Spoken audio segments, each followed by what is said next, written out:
God willing, we'll play tonight. Thank you again for your being so sweet and understanding that I was talking to that person. And It's okay. I was tired. I had to go take my. I was talking to her. I was taking my shower. excellent. All righty. Have a wonderful day, and All God right. willing, I'll be back later. If I take a nap, I'll be back later. Okay. sounds like a plan, ma'am. Take care. All right. You too. Thank you.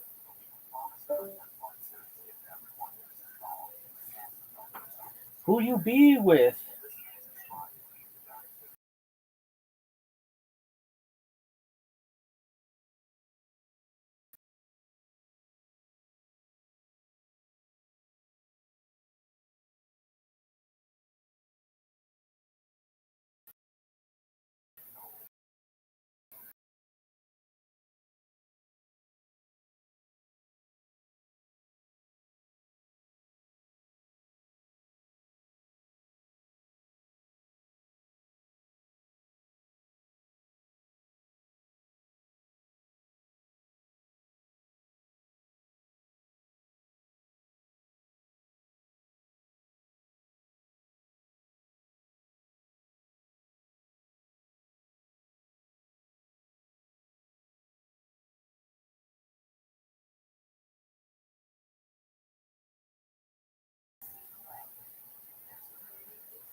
Another sold out show, man. You guys were fantastic. I love all of you. Came out, had a great week. I believe November. Go check him out there as well.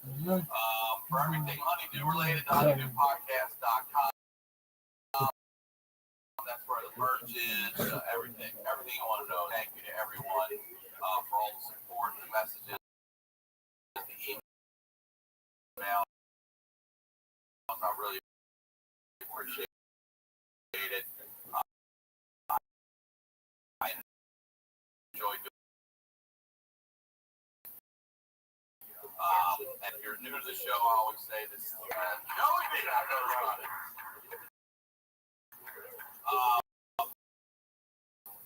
know right where we're going to pick up because you had already seen dead bodies. You'd already tried to get. I mean, you've lived an eventful childhood. We're going to pick up there, but before we do, please promote whatever you would like. Chicago Theater next Friday night, the 27th, with Dean Delray and Kate Quigley. We're taking over that fucking city. We fly in fucking Thursday, ready to rock. Steaks, beef sandwiches, fucking best beef sandwich in the country with a sausage in the middle. We're going deep. I'll be baby ass all week.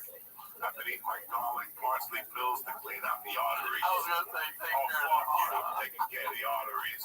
No late night eating. I watched fucking Autopsy with James Gandolfini last night. And I learned something that when you have a big meal, the first big meal, you have a higher risk of getting a heart attack. Really?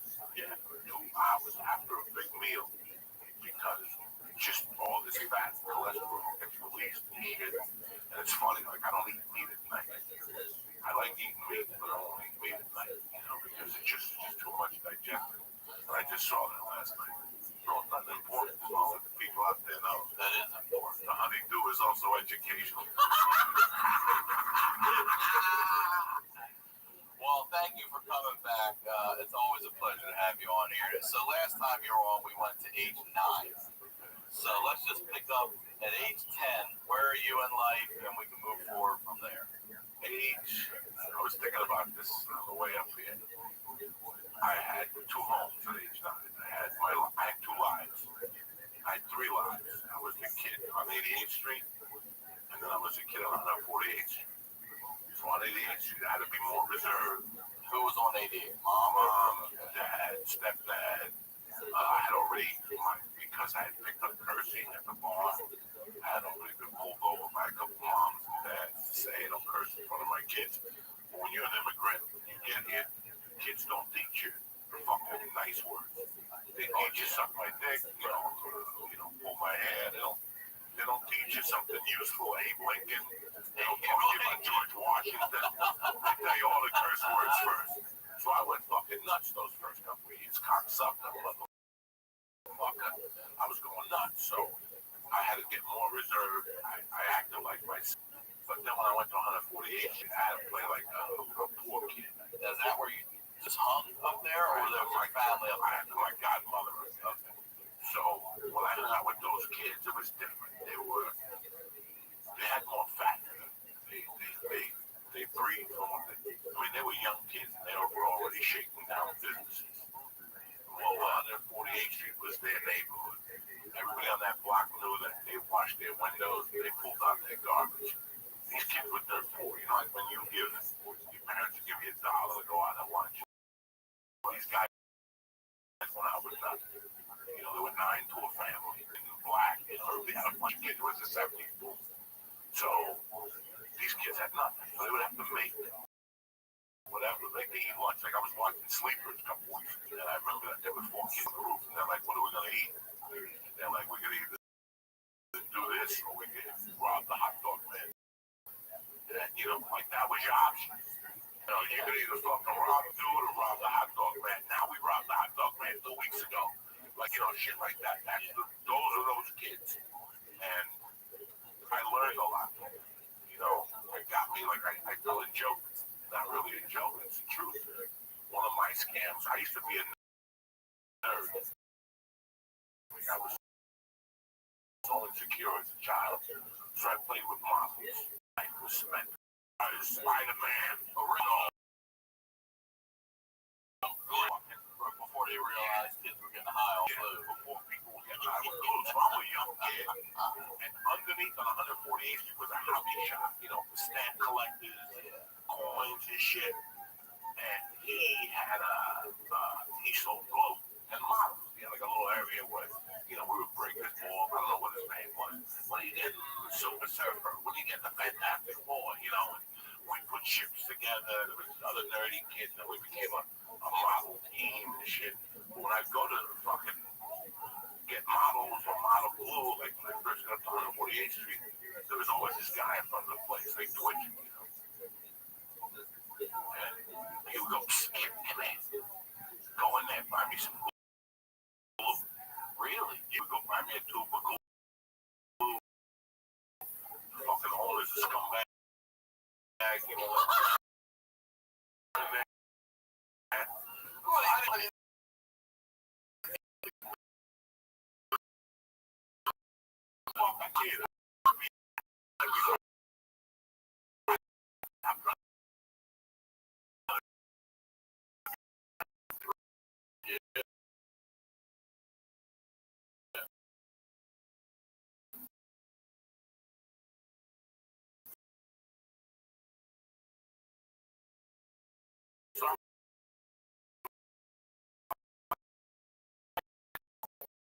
Because we would just go in there.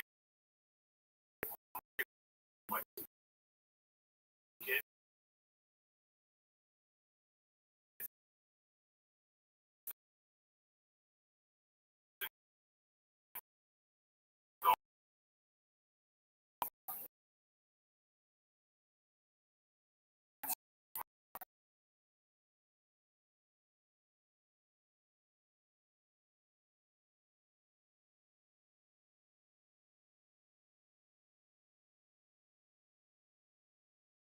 Every nationality kid, they would go for Charlie. Charlie's a nice guy, like sticking a little Charlie.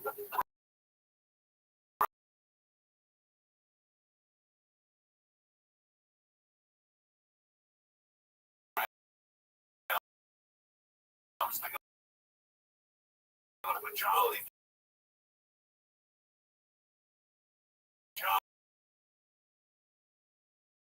Charlie's a good guy. And every day Charlie's twitching. Like I'm at the bar, but let me finish the Charlie story. And just so like for 10 cents, like 10 cents. You know, like it's like 69, 10 cents, 50 cents, you know, right? You could buy fucking 2 packs of gum or whatever. So I don't even know. I was like, I just knew I marked it up. So through the fucking grapevine, you know, you hear more stories about him. I found out he was a Vietnam vet. He had been hurt over in Vietnam. He got hit with a missile in the head or something like that. And they sent him back because he was a little fucked up. His head was a little fucked up. You know, and I was looking behind the camera, I'm like, this guy don't look right, but he's a nice guy. You know what I'm saying? Oh, God. So, I went to my mother one day and I go, Ma, you know, I got like this went to my mother for that one. I just had the money. So I asked the fucking guy in the glue store, I go, how much for all the glue? They go, I'll sell you all the glue for $20. And I just go in my pocket. Every time I see Charlie, I'd sell him glue. Now, I know he started glue, but I didn't know nothing about it. And 5 months later, one of my jobs when I stayed with my godmother was to help her take the garbage out of the building. She owned 3 buildings, so on a couple nights a week I would have to pull the garbage out from this basement area. The rats would scatter. I mean, it was fucking mind-boggling. Maybe 6 feet wide and maybe like 15 feet. It was like a little bomb shelter, but it had a door where the tenants went in, put up the garbage can and put their garbage in, and I would pull out the garbage can. One night, it's got to be, 8 o'clock, and it's the my godmother's husband's name was Raul. Me and Raul would stay up at night and watch fucking TV and the same, cool shit. And I went to the garbage cans, and as I'm pulling them, there's Sticky Charlie. There's Charlie sitting there with a bag, just going, and he saw me, and I'm like, Charlie, what the fuck are you doing? And he got up, and when he went to fling the fucking bag, he had glue on his hand, so the bag stuck in his hand. So he's trying to get rid of the bag, and I'm like, Charlie, what the fuck are you doing in the hallway? I'm like a little kid, right? And I'm like, you motherfucker, you don't know no fucking models. Like, I believed him. Like, I fought for you for fucking months. I'm at home thinking you're building models, and this is what you do to me. You dirty motherfucker. So from that time on, he was Sticky Charlie, right? So he was I broke it down. The reason why I wouldn't see him, he'd have lapses, because Sticky Charlie got a check at the beginning of the month. Like on the 5th from the governor for being a appetite. And then he would get glue, and he lived in his mother's basement. That place where he lived, magically, years later became like a fucking popular street for marijuana. 148th Street between Broadway and Amsterdam. In the fucking late 70s, they had 2 types of weed on that block.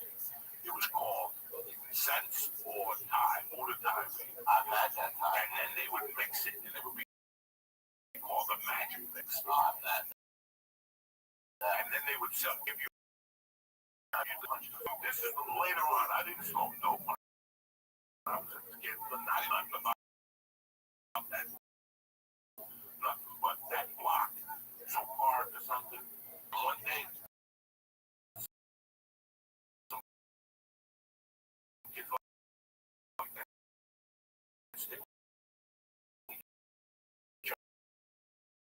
Charlie's house was Sticky Charlie.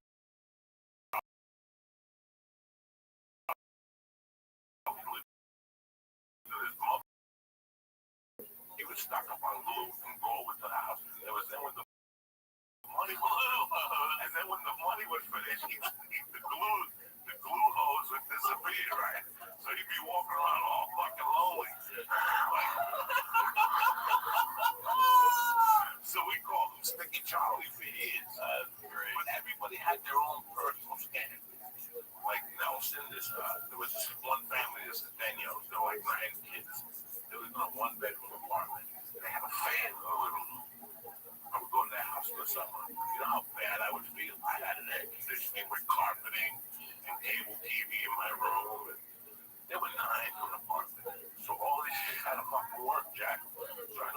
person in those days used to deliver for the pharmacy, like off the books. Like he was like 8. He was like a young kid. He just like deliveries for the pharmacy. Our job was to go to the business owners, take the garbage out. It was like the blue shop. A barbecue was like a bodega. Our job was to take the garbage out, sweep the front of their businesses, and clean down their windows, and they would give us like $1 a day. So every day we started the day with like maybe $4.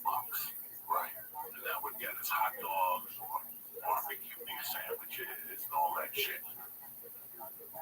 But those kids were wild. They got into fist fights. They knew about fucking knives.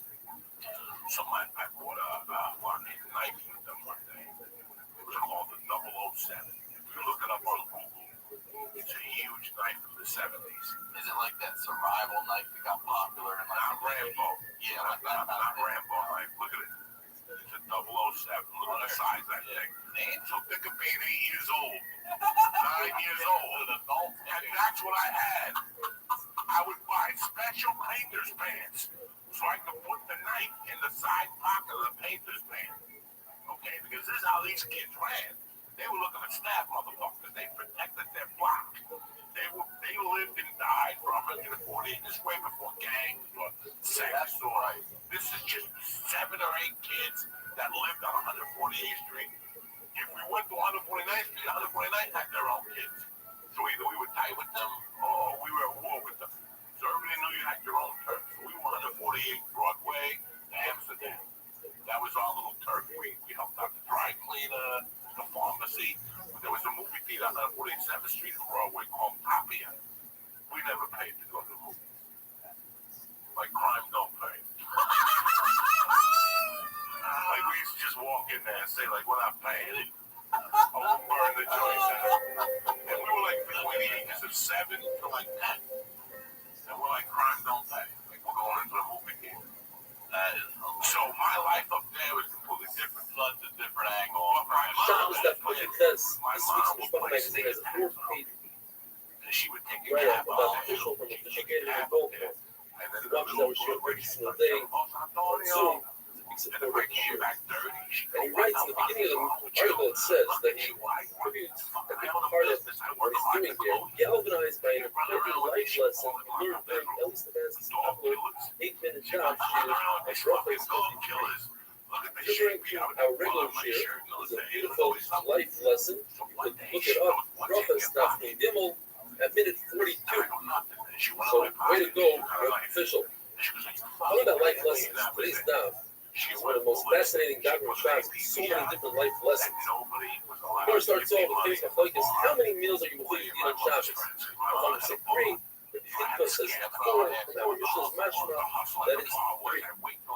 There's a Mishnah that says that if you only have 2 meals to your day, the person's very poor. You shouldn't take from the time he wants the daily stuff. He has 14 meals. That means 2 meals per day. 2 times 7, 14 meals. He has enough for a week. You shouldn't take from the weekly stuff. The issue is that on Shabbos you need at least 3 meals. You should be 15 meals. From 16 meals per week. You must say like a Kiva has the concept of Shabbat Kiva.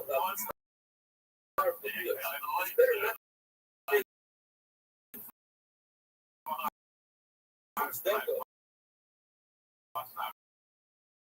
and not have 3 meals on Shabbos.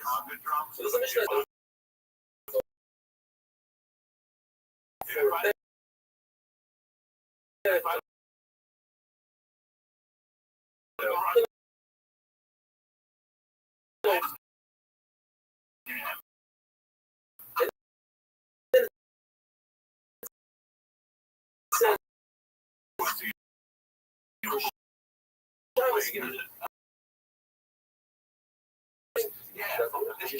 watch this one. I'm very curious about showing you the 3 meals on Shabbos. When we sit on the Mashiach, the Henem, and the if you're Mechanic Shabbos, meaning the light in Shabbos is more than explain what that means.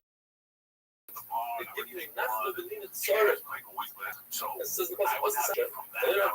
It says, nachlas Yaakov. Okay? The nachla of Yaakov, not Abraham Yitzchak. Yaakov is promised. The the Yom HaTeva. Says Rav Nachman, you'll be saved from the Golos, from the oppression of Golos. Rav says, if you anything your heart desires. What does it mean to be in those days, it was beautiful dishes of meat, dish, or large fish with garlic. Every generation, in every place, with their own food. The person can't afford it, even if he makes one small dish of pasta personal. The Sabbath Shabbos, that is his own Shabbos. The Bible says, if a person keeps Shabbos, he'll fussle with all the proper halachos. Even if he did have a desire like in the generation of Enoch, they'll forgive him, as it says. Ashrei Enoch. It says, Kados Mechaloi, we don't read it Mechaloi, but Mochul Loi. There was just too many incidents. Famous Gemara, if Israel would have kept the very first Shabbos, then the nations wouldn't be able to rule over them. So Shimon Bar says, if they would have kept two Shabbos, they would have been redeemed immediately. The Gemara says, brings Rabbi Yossi, 7 different things that Rabbi Yossi says he wishes will be part of in Gan Eden. He wishes will be for those who eat Shalish Sudas. He wishes that he'll be from those who every day. Now it's possible to say Hallel every day. What he meant to say is the two Shmartin and Zero. Hallelujah Hashem Hashemayim and Hallelujah. Yonan says there's a great mitzvah to daven chakras with the night as the sun comes up and daven as the sun goes down.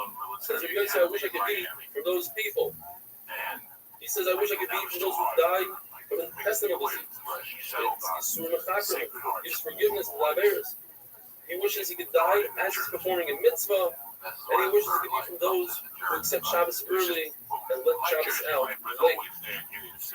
He wishes he could be from those who bring people into the Beis HaMedrash rather from those bang on the beam and say, time to stop, it's lunchtime.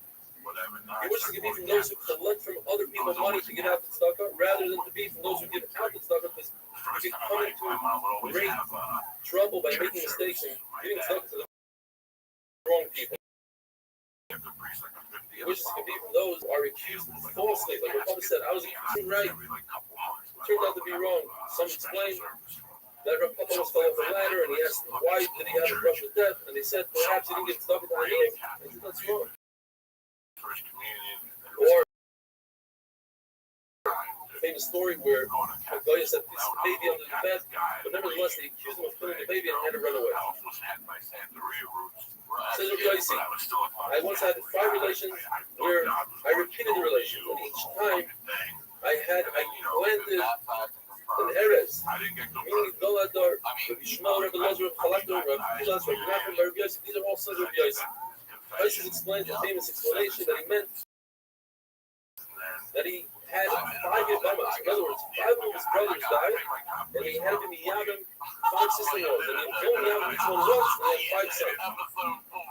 And he says, and it's not recommended to do this today, to say this to your wife, he says, I never called my wife, I always called her a house. What he means to say is that the wife is the main part of the house, she's not cares about it, never called this ox an ox, called it ox field. I never looked at my bris milah. So why wasn't it called Chodesh, like Rabbeinu Chodesh? Because Rabbeinu Rebbe, the author of the Mishnah, had a bris, but he also didn't put his hand below his belt ever. Rabbi Yossi, I used to get dressed with such sneers that the ceiling was never seen the inside of my shirt. I never contradicted my friends, so if my friends told me, get up and different, be a kind, even though I'm not a fan, get up and different. In Rosh Hashanah, if you say something that can be explained in 2 ways, and you say it in front of that person that you're saying it about, that proves that you're not saying Rosh Hashanah. Rabbi Yossi, I never said something that I had to take it back. Or it says, there were different Amoraim that said, I excelled in a certain mitzvah, and that should be my sechar. Like Rav Nachman said, I excelled in meals and showers. Or people said, I excelled in tefillah, any kavanah by davening. Or said, I never went Dalet Amos without a head covering. Rav Sheshes said, I was extremely careful with tefillah. Rav Nachman said, I was extremely careful with tzitzis. Rabbi said, Rabbi was very careful with tzitzis to the point where he was once on a ladder and one of the strings ripped. He refused to move until he was able to replace the strings. Abai was very careful that the big seal for different amount of time to finish Masechtas. Have a wonderful day. I remember what I'm telling you. It's about sure I don't remember. So I could just imagine what I was getting this. Like I look at my daughter Mercy. She has. I look at her and I want because at that age already, I've been to Sing Sing to visit somebody on Christmas. You know, right? I had fucking, I knew about drugs. Shabbos Dr. Best email from us from Steve Fine, a very inspiring email. He says he just recently made Aliyah, and his son Danny kept on telling him about stuff he was religious to. Finally, during Corona, he decided he was forced to stay home. He decided to join the Shir. Now, at the age of 75, I am finally hooked on a Shir. I make sure to wake up early so I don't miss any of it. I think that I cannot join in live. I listen to it on YouTube. It always amazes me how many people come from all over the world. You make it so interesting and even fun. I hope to be inspired by this for you. Don't forget to come. Thank you. To be fine. It's never too late, and it's never too early. And today's a perfect time to start the daf. They're raised by name. I'll see where we are. The amazing sweetness about the Shabbos. Rabbi says that I'm a chacham. Something direction.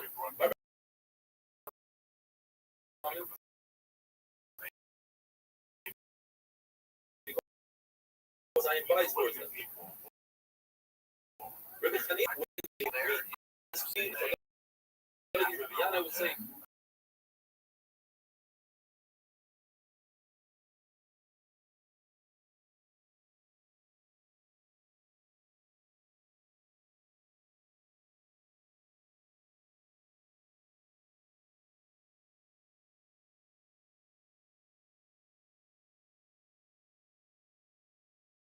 Rabbi Bo, even though he's very wealthy, he sat on an ivory chair.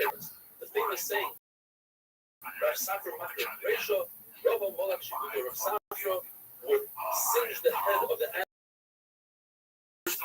Rabbi, which anybody can do, the servant, but he wanted to do himself. Rabbi, where he saw the fish, Rav Huna would light, Rav Hizda would dice the beets, Rabbi and Rabbi Yosef would the wood. Zero would light the fire. Boxes for Shabbos, he go back and forth. And he said, it's as if Ami and Ravasi would be my guests, wouldn't I be schlepping their things? And the Gemara says, some say that Ami and Ravasi would be schlepping boxes every Shabbos, and they would say, if Rabbi Yochanan was our guest, wouldn't we do this? The famous story of Yosef Micro Shabbos. He was a guy, a wealthy guy, who went to the stargazers, and he was told that he's going to lose all his belongings. Yosef Micro Shabbos, he had a trip. He took all his belongings for one Jew. He took that Jew in his hat, walked over a bridge. The wind came and blew it into the water. A fish came and swallowed it. And the fishermen took the fish out right before Shabbos. There was no one to buy the fish. They had a great idea. Let's go to Yosef Micro Shabbos. We probably traded this unbelievable fish for the fish that he has, and so it was. It became wealthy. He was able to sell that Jew for 13 attics worth of gold. Rashi says that's an exaggeration. Yoav Hanavi bumped into him and said, the idea is that whoever borrows the Chavot Shabbos Kodesh, Shabbos pays him back.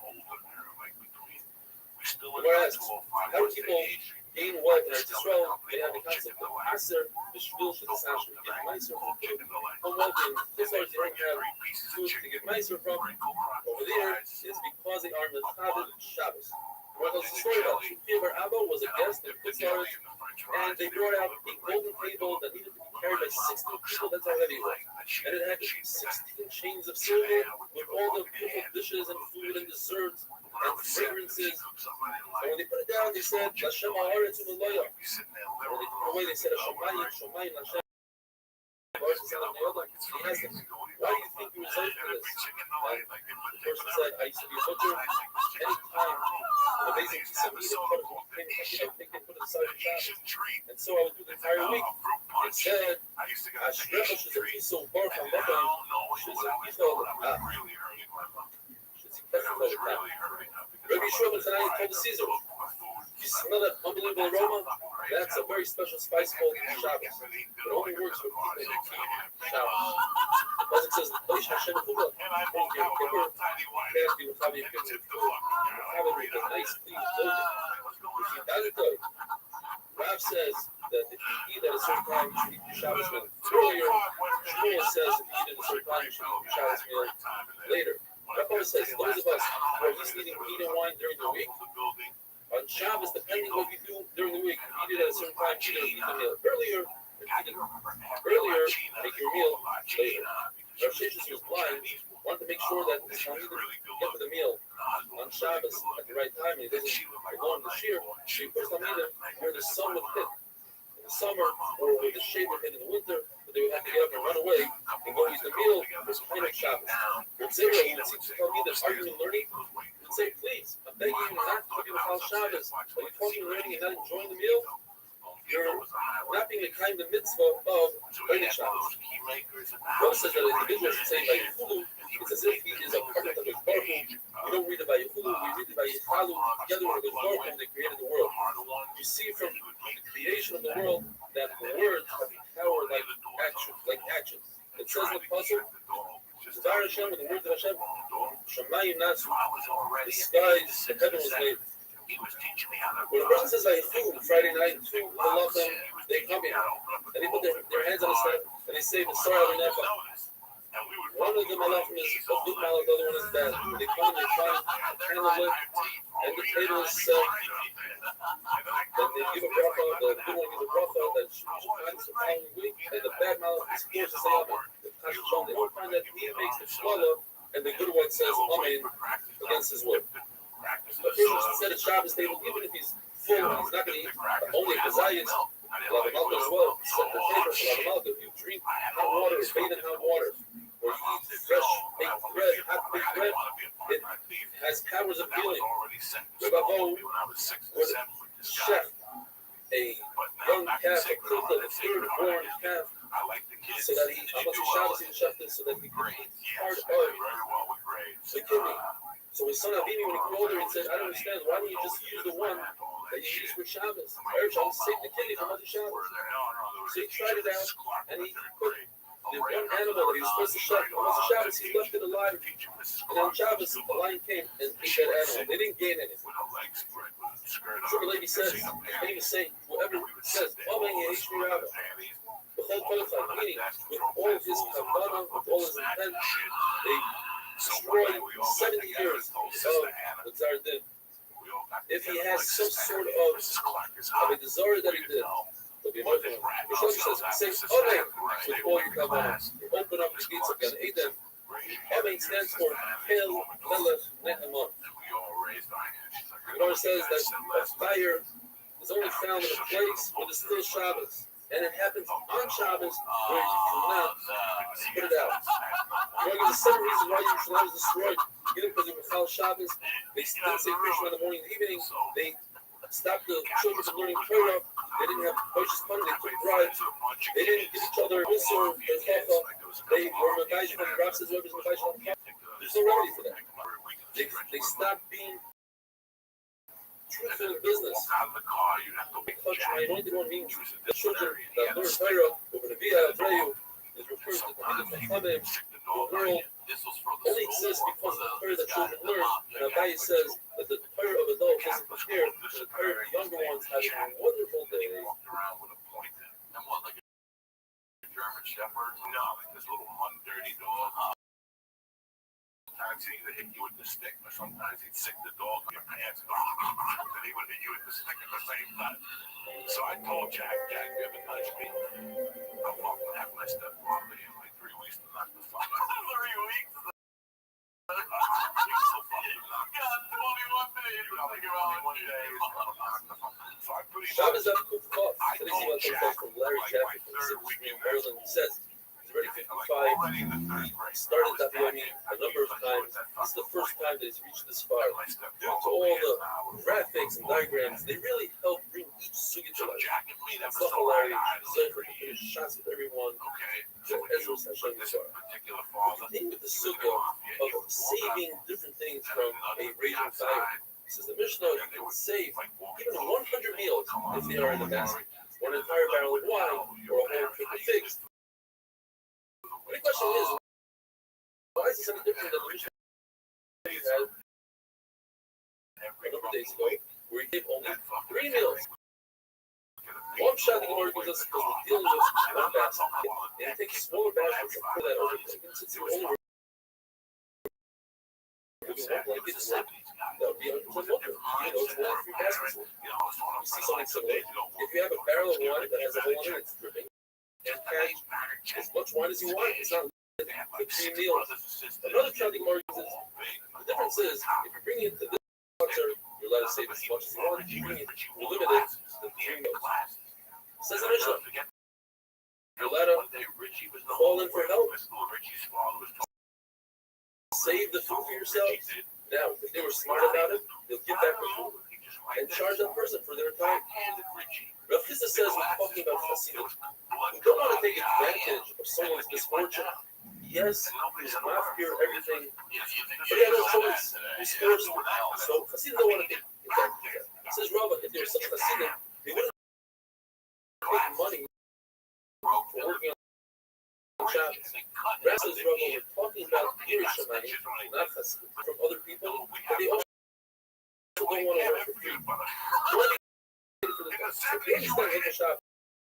They understand that since all this is really theirs, give it back to the person, all their efforts compensated for their time, and that's not considered Shabbos. That in order to save food has to be put to a culture that has proper labor. But the Sarah says, over here for home, we're making things like it doesn't have to be a proper labor. Save different items that you put. And when it comes to clothing, you put on this minimum the clothing you have, you put on 5 coats and pants, walk outside, undress, go back in, and keep on doing this. Yossi says you are limited to 18 clothing that were standard in those days. Now, what are these clothing? Gemara says it's an outer coat, an inner coat, a belt, a shirt, a robe, a vest, socks, the garters that hold up the socks, shoes, a helios, a robe, like a mask, or a mask, another type of belt, a hat, and even a scarf that goes around the neck, and people clean off their mouth and their eyes are covered. Says the Mishnah, Rishon ben Nanas holds the concept that you're allowed to do around pausing at a later stage the fire to be extinguished, like by filling up a jar with water, and when the fire reaches the jar, it explodes, and the water puts out the flame. You're not doing it delivered right now, it's at a different stage. Therefore, she also says,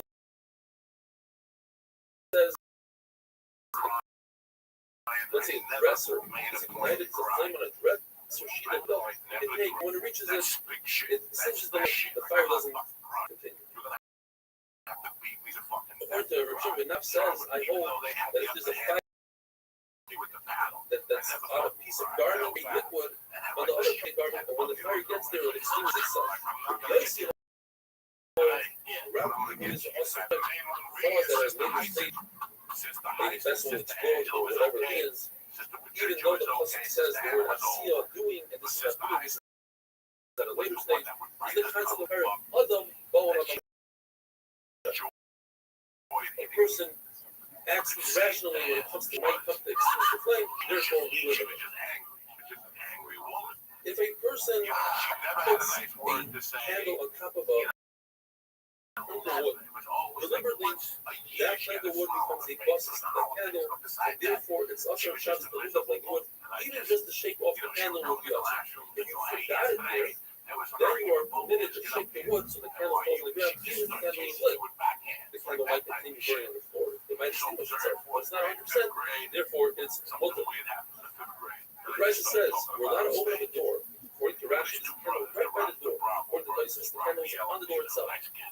And if the flame goes out from the wind, then it went out. If not. Rav cursed those who did so, and he said, even according to Rishon that holds Glover, Shadi, Scott, and Mutter, you didn't have any intent for the flame to go out.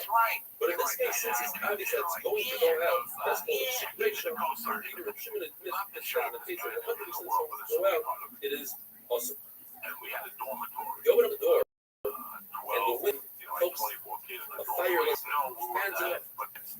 Well, it depends. If it's one of these fires, one of these winds that's a common wind, then according to Rabbi Yehuda, it's Mutter, and according to Algaya, you have to be geyser that it's also because if it's a wind that's uncommon, that's also. So you have to make all winds also. You have to explain Brisa and say that Brisa has no Rabbanan in its own Rabbi Yossi. That is, the Brisa says, if you build a wall out of vessels that don't contain any water, not going to explode. Nice For instance, Rosarito. a vessel made out of metal, Hell, this or even earthenware that comes from brother. different places that are very strong, from Shechem, Canaan, then it's a very interesting. So if a person has Hashem's name written in ink on his body, well, halacha number one is you're not going to stand unclothed in front of Hashem's name. So you have to make sure that it's covered. You're not allowed to go into the bathroom with Hashem's name. And you're certainly not allowed to erase Hashem's name deliberately. However, you're allowed to go into a mikveh, like going to a bath, I was just trying to survive. I was insecure. as long as you don't rub the name off and it comes off by itself. That's called a rub. And that would be mutter. Even according to Rabbi Yossi, because it says possibly sasa, you're allowed to use it deliberately, but you rub on it. The person has a condition, let's say he's a zav, and he has to go to the mikveh. Since you're not going to stand unclothed with a you must put something on it, such as a bandage, a reed loose that the water can get through, so that the bandage doesn't create a chatzitza.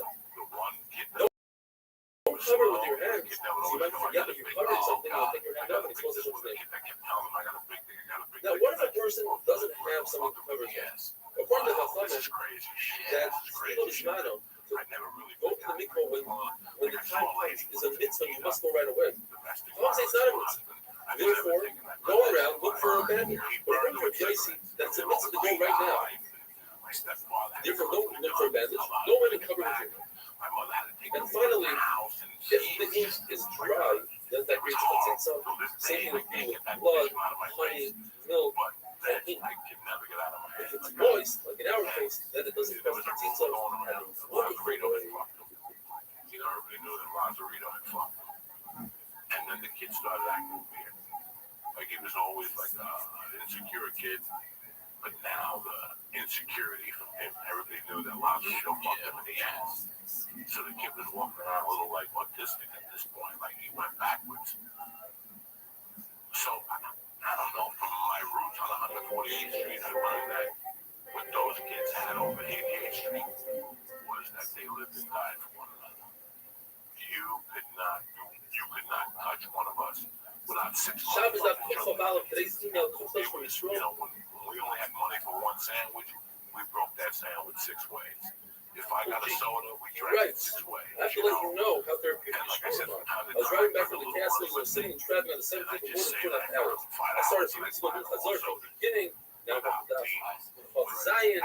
Trust me, there's no better way to spend time alone in traffic other than your Gavaldik Yeshua. Thanks again, Yisrael G. It's a famous concept of Amira La'akim Shos. It's sponsor to tell a non-Jew, or even to hint a non-Jew, to do Malacha for you on Shabbos. So what if you have a fire and the fire department comes down? Says the Mishnah, you don't have to prevent them from putting out the flame, but you know, direct them and tell them to put out the flame. But if a minor, obviously we're talking about if a minor comes to put out the flame, you must stop it, doing it al das oven. He's his father. Let's say there's a situation where you're doing malacha, not for that own sake. Let's say you find keys in the Israel and you want to play with them, you don't have to prevent them. If you pass it, Kadon with the Beilos, if I Kadon Zazir, or this will be passed in Kadon Shim the Beilos, you're not required to prevent. The Gemara tells us that there was a fire in the yard of Yosef and Simon, and the guy came to put it out, his friends, the Roman friends that he had in the government, and he said, no, please don't put it out. On Shabbos day, the Gemara tells us he paid them very nicely, and a mace happened that rain came and put out the flame. The Chacham said he didn't have to do so. As we learned in the Mishnah, if the guy comes, you don't have to prevent it. Rabbbi says that when it comes to fire, or any loss for that matter, you can announce it, let it be known that whoever helps you is not going to lose. They will be compensated. You don't say so, you say you won't lose. That's the halacha. But you cannot prove it from our Mishnah. Says the Mishnah, you can take a bowl, flip it over, and put it over a lit candle so it doesn't cause damage, over waste. So I can explain, we're talking about chicken waste, which is or you can take a bowl, flip it over, put it over a shred, a scorpion. The word says that according to Rabbi Yochanan ben Zakkai, he saw somebody so trap a scorpion. He said, I'm afraid that he might be chayav achatos. There was one He was black luscious. kid that was tight. So, I wish I could see him today. when that guy holds life, With him and his family. Or does the story That was just an amazing that Rav Oven gave a couch was it? Let's to see. 2 out of 3 guests, to Rav Yehuda, to Rav Yirmiyah, but not to Rav Chanan, the son of Rav. And Rav Chanan took exception to that. And when he heard Rav Oven teaching his son our Mishnah, he said that you cannot cover the waist of a child so that another child shouldn't touch it. He said a very special. He said, Oven Shatia. Oven is a shaita. And he's teaching shtusim to his child. Because the feces, the waste of a child is not hooked to a dog. It's ready for Achilles Keller. So whenever you just pick it up and put it in the garbage, there's no reason to cover it. And there's no issue with the noilad. Since we're anticipating it, we expect it to happen. Therefore, our Mishnah is talking about the waste of a chicken which is cooked up. Yes, there's a concept of Rathschild. Anything disgusting, you let him. The Lord brings a story that there was a dead mouse by Rav Ashi, by Sheikh Summon, and he said, pick it up by the tail and move it out. It's a Rathschild. So the waste of a chicken should be moved to the moon. The reason why over here you can't move it, you have to put a tail is because he's already getting a pile and a heap of trash in his own house. No head to continue to grab.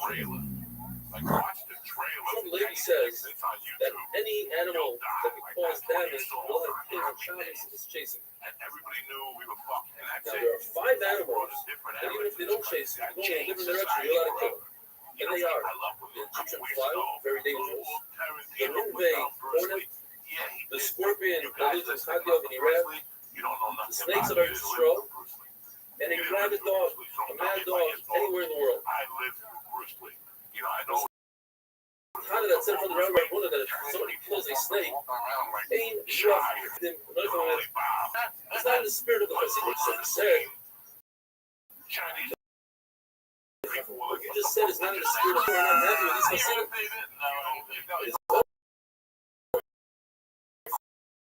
Father,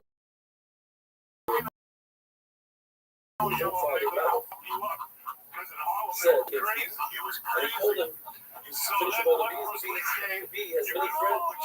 In other words, if a person has an opportunity to kill a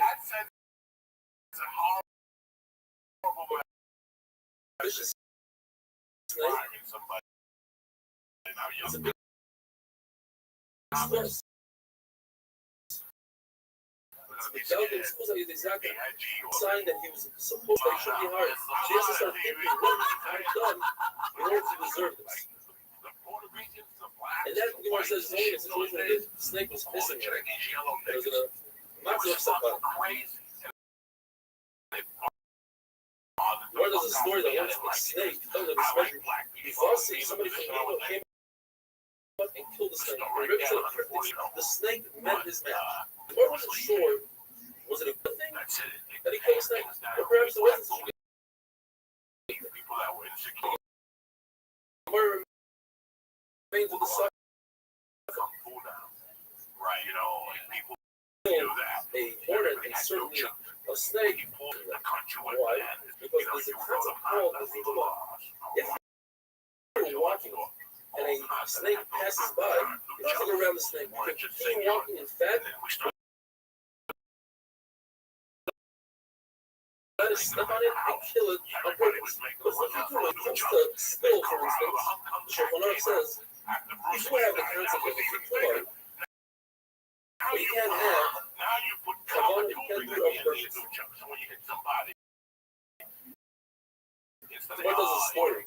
That Abba by Mazoros brought him in, and they were fermenting him, but he should pay back. And it was on Shabbos, and there was those hours that spit on his nose. He said, cover the spit. So Abba by Mazoros said, what if they cover it? You just walk with the kumah, and it covers itself, no problem. The bona of Mashikulah says, listen, this guy's not a let him loose. Don't bother him. I mean, another friend The back of my head had fucking balls on it. And then that other thing came out. The 2 balls. There was 2 balls that you fucking pull like this. They were called something. And they were made out of like fucking fiberglass. And you go in. And then when you got good, you go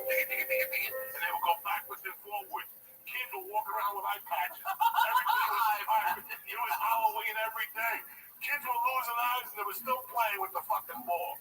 Because Shabbos they were Daf chipping Choveis, up the next email there. comes from Uncle Morel.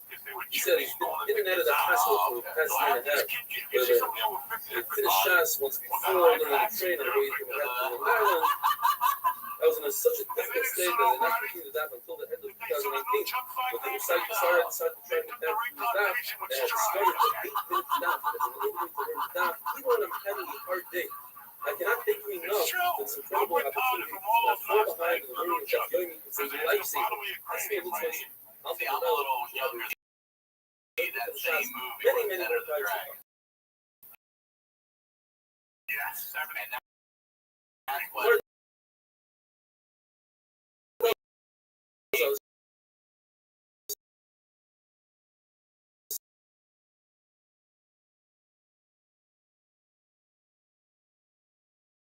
sound growing.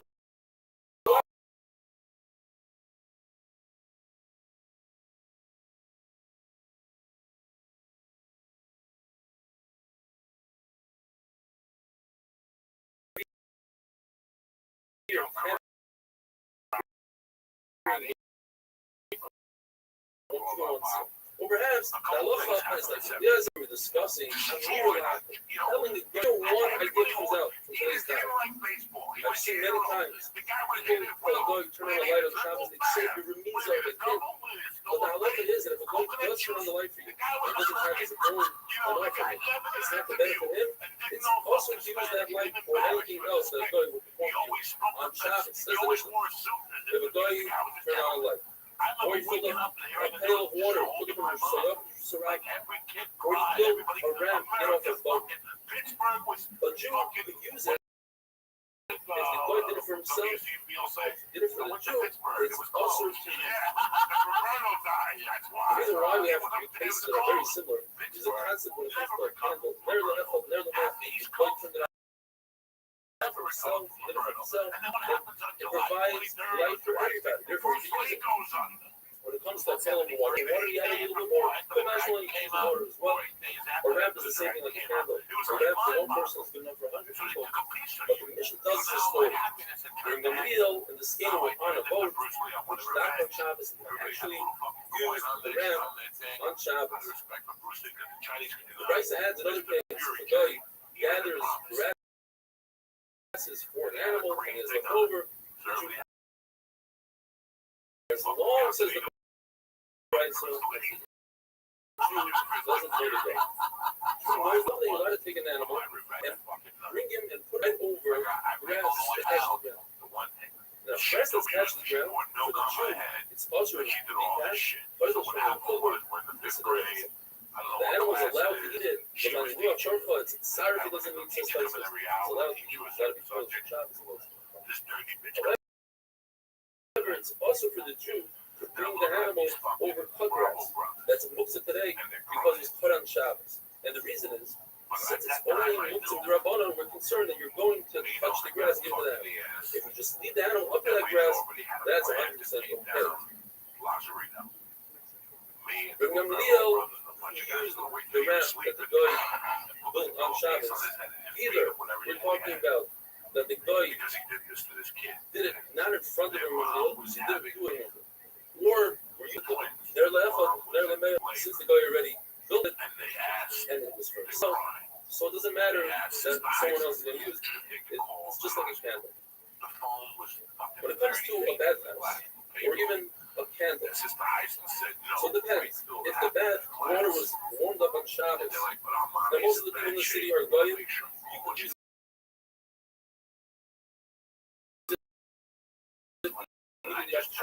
most of the people in the city are that would take you to warm up that benefit from the fact that you heated up the water on Shabbos. Now, you must say that the guy did so because he had in mind to do it for the Jew. Otherwise, it's ner la'efa, ner la'meh. Once he heated up the water, what's the difference? If the Jew's going to use it. But since he did it for the Jew, now we have a problem, and therefore it's the way the day she asked. More tells us the story. A guy came in to help Shmuel at a certain fancy place in a hotel. The guy comes in on the light for Shmuel. Shmuel, they said, okay. So let's remember, benefits from that we finished. How do I love focus? Says the new parent, Sher Kalakil. This is ourselves saying we're going to be discussing the different types of muktzah. Now we're talking about each and a vessel that is designated and designed for something that's allowed to do on Shabbos, allowed to do something on Shabbos. So all kalim that are Krishna are permitted to move on Shabbos. Not only that, your doors as well. So if you have a basket door, even if the door is off, you're allowed to move the door. But since the house, the doors were fully locked up, if it came off the hinge, you're not allowed to touch it on Shabbos. The mission starts off. We're going to see the Gemara where we're talking about this. A hammer to crack open a nut. If you're doing a crack nut or an axe to cut the figs, saw to cut the saws or a hoe, a shovel to shovel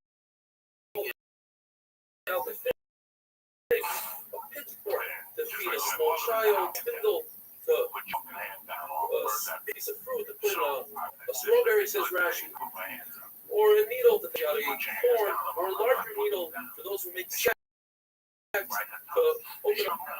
Abaya explains the Mishnah that even though, as I saw, Bryce says that a Shida table with certain dressers and you can take the door off, you can't put the door up. And when it comes to chicken coop, you can't even take the door off. So Abaya explains that there's a concept of the steer because when it comes to vessels, you're not allowed to build them on Shabbos. You're not allowed to take them apart on Shabbos. So he explains the Bryce of not that he is permitted to do it. Rather, the Bryce is talking about when the door off on its own. But certainly, you can't take it off. You can't take it off, you can't. There is no issur to build on Shabbos and take up the apart. So therefore, you can take the door off. The only issue is to put the door back on. That's exempt. And perhaps you'll put it on better. You'll put some sort of nail in there. You'll very hard, very well. Not going to be that's also a wonderful day. I looked at it and I said, I'm like a Christian karate. You're fifth grade? Fifth grade, I was involved in karate with at Little Ball School. Mr. Black on 98th Street. Pretty good kicks. Really good kicks. Hands were kind of weak, but I was scared. Right? I was scared to get in, but I was getting the hang of it. And I said, today, this is not the day.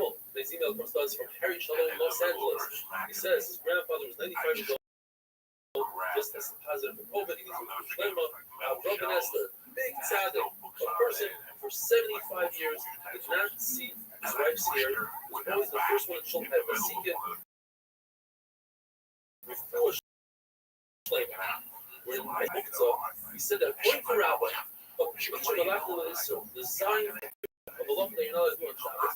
Let use that hammer if you have a malacha that's like to crack open or the question is, why is a mortar and pestle, which is designed to crush vegetables, as a cliche malacha? If so, it should be permitted to move the tzur kufa if you want to use it for a permitted malacha. And malacha is, according to the Brisa, it's only permitted if you have garlic in it. You carry it for the garlic. Of course, that goes on to the temple. More strict. You only got to carry a blade for its design purpose. And this is not the design purpose for a hammer. It's saying you are allowed to crush, according to Basila, with pestle, but you're not allowed to carry it for no reason. And we must say that the shot is that what's it called? Sorry, if you have that has a designated place there, and you don't allow people to use them. If you're concerned, they'll get nicked.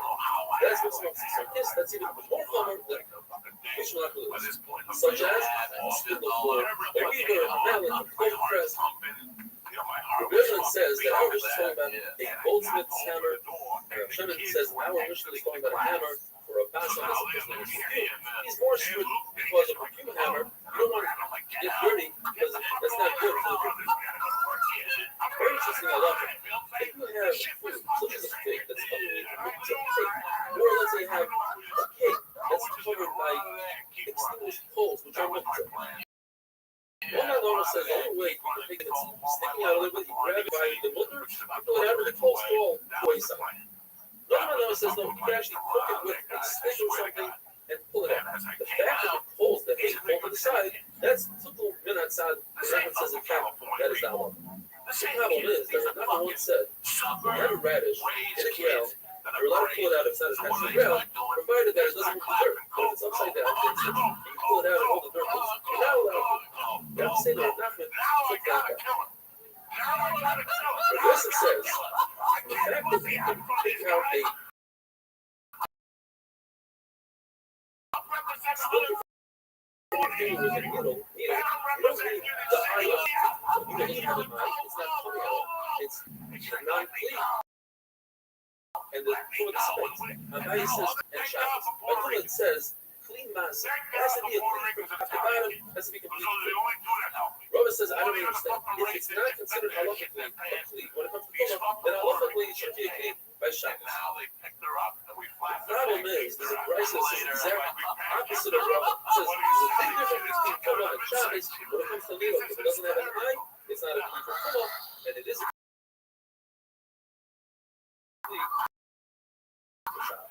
so, Robert's recipe says, the shot is, yes, it doesn't person have a chance to put the eye in the, but let's say the needle had an eye and it broke off, that's what worse. Then he already designates it for the recycling event, and it loses its clean designation, and the tumor falls off, and it's not clean for Shabbos. Now, a baby's limbs on Shabbos is not good. According to Shimon Tzimmer,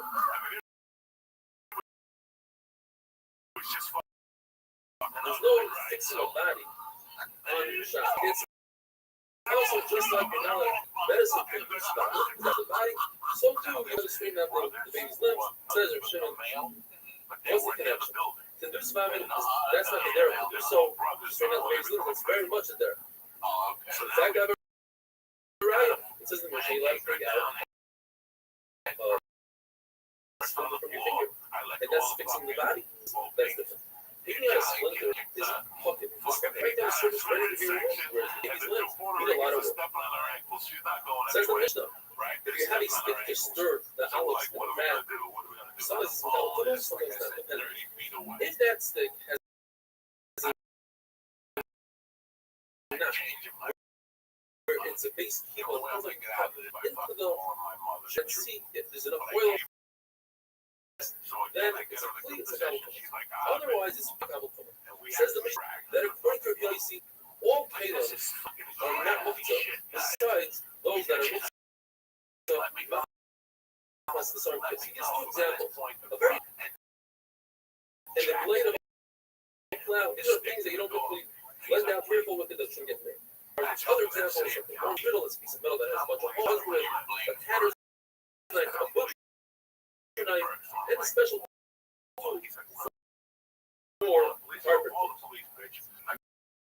Once upon a time, there was no book to punch, but Chacham saw that the family of Chachalya, and he says, everything is okay. And that is a small knife, a knife to cut, fake cake, and a ladle. And then at different stages, when they saw that people started getting fearful, they added more and more, until everything became more. Besides, what Jesus gives in the Mishnah are, and the blood cloud mitzvahs started. What exactly did they add, and how did they add it? And we have this offense of what they added in the first place. And Rabbi says one thing the Rabbbi adds one more step. Rabbbi is always one step ahead. Rabbi says the first thing was they said that anything that's sort of for its there's no such thing. So we kind of go together mathematical. This is a bad. They said okay, allowed even with sort of Rabbi. Says Rabbi, they allowed the first time, but they allowed one more step. They allowed you save it from getting ruined in the position. They said they should allow the Isser like a hammer you could use if you have a malach cram open enough. But only the Tzarech says Rabbah, so they can't go together, so they allowed both. But they only allowed you to carry with one hand, it was very light. So the first stage says that they allowed you to carry with two hands, just Rabbah. They allowed you to have two people to carry. The price that says that of the Kufa, the order of pestle is so according to Abaya, it makes sense. It was mixed because you want to move it a certain way. Rabbbi said you want to move it. The Hamel itself, with his shade, have a wonderful day. The cops come, call the police. This way, they put her in the classrooms. I stayed up. My mom cleaned me up. My mother went at the nun and called her a cunt in Spanish. Muda. You know, everything. Sucia, you know, Muda. She was telling me, you gotta get fucked in the ass 4 times before you get hit by kid. It was terrible. And it was a hell of a fucking rule. Oh yeah, my mother said, you gotta get fucked in the ass 5 times, have a kid, and then you can lay a hand on my kid until that time. Don't you ever lay a hand on my kid. The priest was a principal. He came up, he sat down and he goes, you know, he's a good student, you know, he's had eating problems or whatever, decides that he's okay. But how would this work? How is this going to work? Because it was like April. And I'm like, I'll tell you how this is going to work. She's not going to fucking fuck him, you know. She's never going to say those things. I told him when I had kept a secret for all those years. She hit me with a stick. And my mother's getting hurt. My mother's saying, and I hate Puerto Ricans all over the back. And it was ugly. So we made a fucking deal. They said, you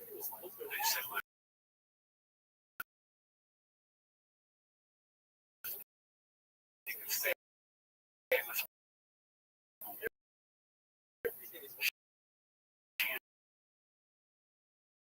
It's not going to be your team.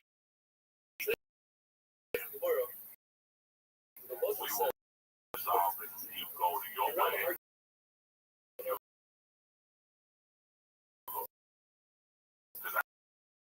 My mother told me, you can't throw them out. You got nowhere to go back to the end. In 5.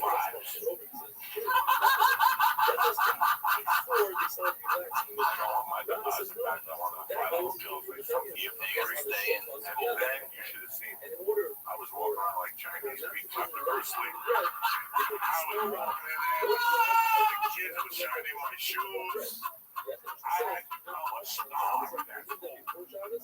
People wiping down the table before I sat down. I didn't have to take my string beans no more. I would just throw them out in front of them. I'd take the milk bowl and I'd pour it in the garbage. Well, this is the ice. Give it a finger. I had a bad attitude. Now I had one, you know. Let's take a quick break to tell you about our sponsor, MyBookie. At the end of a hard week, it's great to sit down, take some time off, and watch some football.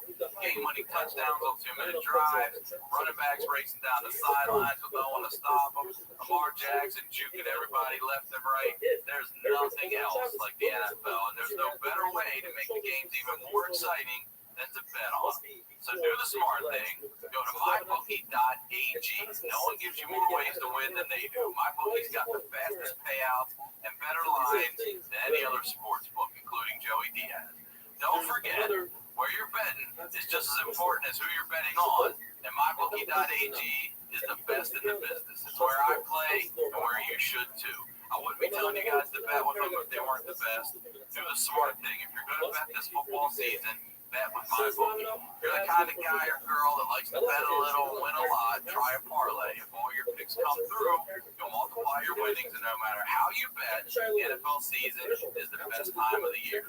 Join now, and MyBookie will double your first deposit. Use promo code Honeydew to activate the offer. That's promo code Honeydew, HONEYDEW.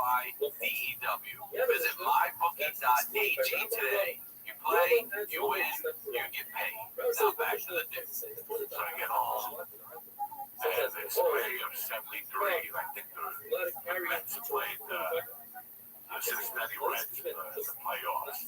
I got the chicken pox that week. I'm from the city. I just drew like little red marks on me. Just video. The Catholic school like they were just gonna give me straight A's. So like in May, I told my mother to feel good. You know, I made up this thing with these dots on there. They got the chicken pox. I just want to see the Mets play the Cincinnati Reds playoffs of the National League Great because fucking Pete Rose beat up Bud Harrelson. It was tremendous at Chase Stadium. That was my favorite player at the time, Pete Rose. So that week also, my mother and I went and looked at school. So my mother's like, "Whoa, looks like you're going to Miami." I'm like, "No, I'm going to McKinley." Right around the corner, there was a school in our district called McKinley. And my mother goes, "If you go there, you're going to go have some additions. You're going to do it your way. I'm going to let you do it your way at first. Doesn't work out, it's going to be my way." So I said, "Okay." So I signed up for McKinley. I got on the sacred heart school boys, and that was it. But at the same time, my mom's like, "I'm so scared that I'm on 48th Street, especially now that you beat up a fucking son. Yeah, now this is coming to fruition. We're gonna move. We're leaving 205 West 88th Street. I'm gonna look for a house in New Jersey." So we looked at a house in Fort Lee. We looked at a couple houses. We found the house in the town called North Bergen, New Jersey. My mom was always in Union City, Union State, North Bergen. It's like Studio City, no, it's the same shit. So I spent the summer at my mom's law, and my mom kept telling me, you know, "You're done with that fucking school. You have to be friends. You have to make friends with this neighborhood." Right in North Bergen, when I looked out the door, it was these nice Italian, Irish kids, but they were what I was used to on the 40. I was going backwards. I'd much rather just on the weekends go over the bridge and hang out with my friends on the 48th Street. You know, we would have 11, 12 now. I think Nelson, the older group, was already getting pussy. So we would sit around them. He'd tell us, "Yeah, when you come, you can jerk off." I've already told us you can jerk your name off. And I was still this time. I was like 18. I would always jerk off the time. He would always need some girl. It gets hard. I would sit around like, that shit. Like, he was like our hero, Nelson. It was Nelson. They had a sister that was a band called the New Riders of Purple Sage. She sang backup. And she also did a stint on Saturday Night Live. Did that. New Riders of Purple Sage, first season of Saturday Night Live. And Nancy Cedeno got to sing in the band. And we were like fucking blown away. So my mom kept saying, "That's great. You can have all these friends you want. You're on a 48th Street. What are you going to do when you go to school? You know, the kids in the neighborhood. Go out the fucking neighborhood. Go see what these kids are about." I fucking want to do it. I refused. It was so off. I didn't know. I was like, "I said, bitch, you got to get out of the house." You know, so I went out. And Bergen is the second hilliest.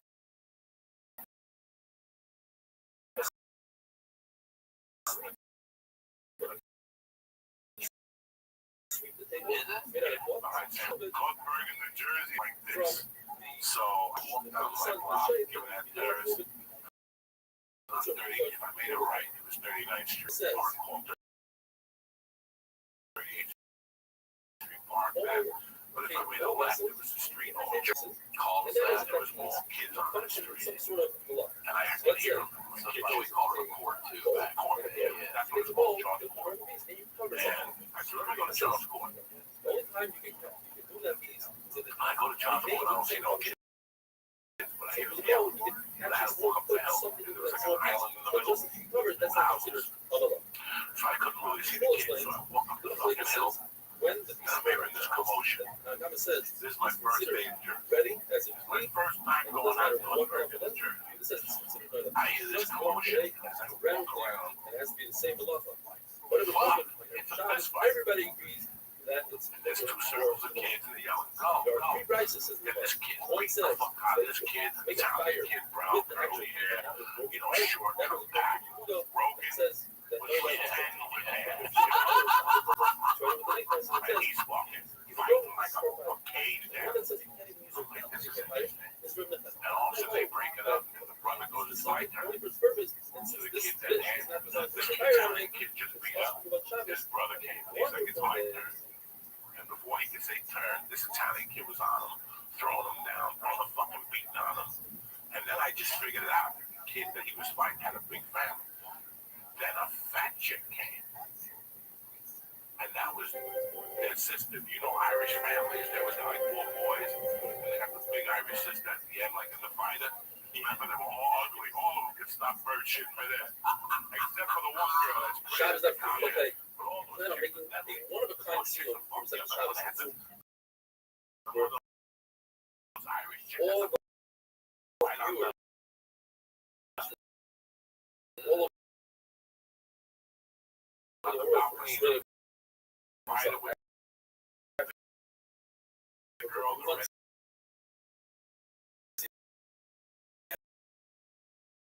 from part of That's part. what most Irish chicks are about. I love them. Everybody's going to gather, and we're in sentiment, we're going to be speaking there.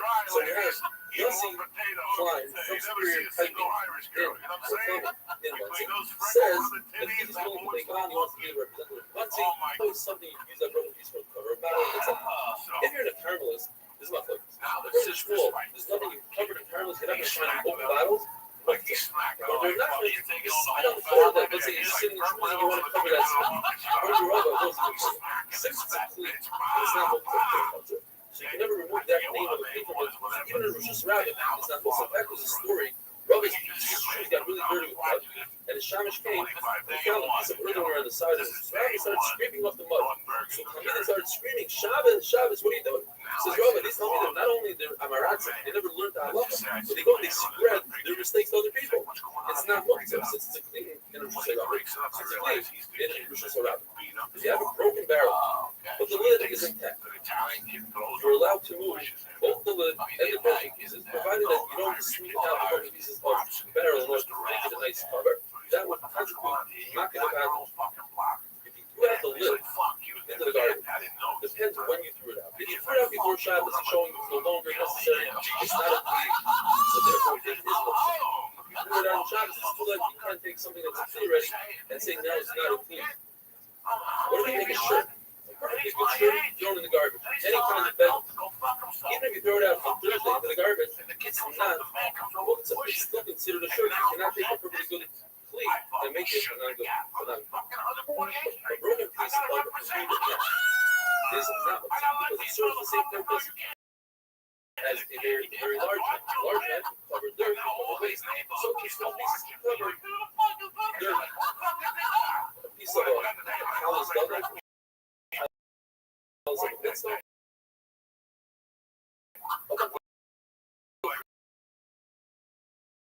Gold chain, like white sneakers. It's considered ragged, less than 3 fingers instead of one. We're talking about an oven that was passive, usually heated up and parted. I think your mayor, Lezer Yaakov, was always like Lezer Yaakov. You carry these pieces, the same thing we said before. Yes, they don't serve as an oven, but they can serve as a battle cat. This battle cat is considered no life, which is created right now, therefore it's a book. Rabbbi says we're talking about you want to take a piece of it. I put it sideways and fake vertically. Says we're meant to read it. The only great thing is in this case that it's not what's it means the same usage since I'm using it.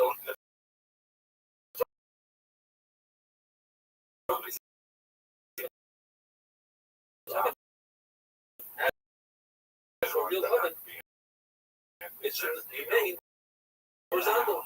It's not. Oven says we have a focus. Whether or not broken pieces of an oven that were not connected to the ground, according to Yehuda, that's not considered an oven at all. It's not considered an oven. It's not a cake. It's considered an oven.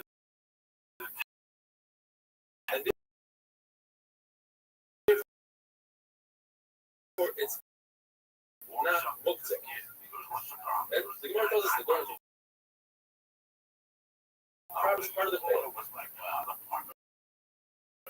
If you have similar things, a stone on top barrel, you take a barrel, tilt it, that's still on the side, and the stone falls down. What if you're concerned that the stone will break another barrel? You lift the entire barrel up, move it to the side, and tilt it over there. That's in a case where you forgot about the stone. What if you didn't forget about the stone? So we have Machlokes with Ami and Ravasi. What Rav Ivlin said? Rami said, therefore, the barrel becomes looked at. And he says that it's very different than a pail. In the pail, you find out with a string or something. Over here, the stone is a sling. Rami holds that you don't need to take action when it comes to, you need to take action when it comes to making a stone.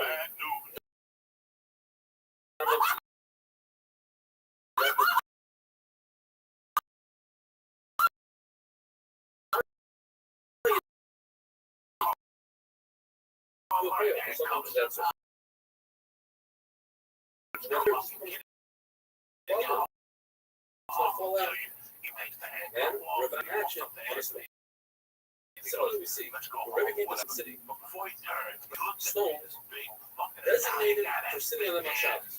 So we have the same exact Machlokes. According to Rav Ami, there's no action taken. And all they did was they designated their head so that they shouldn't have to move it on Shabbos.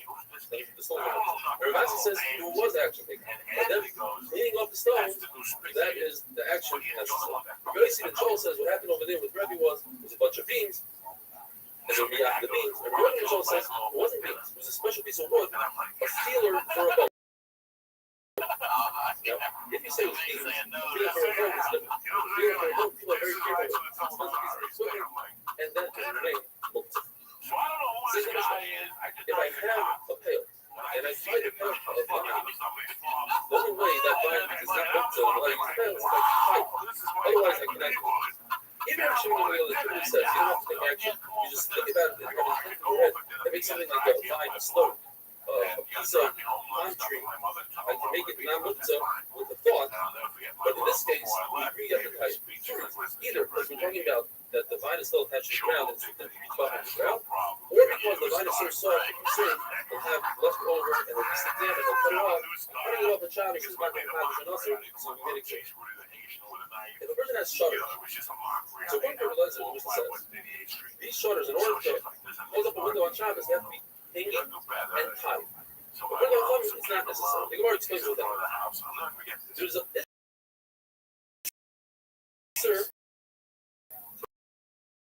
make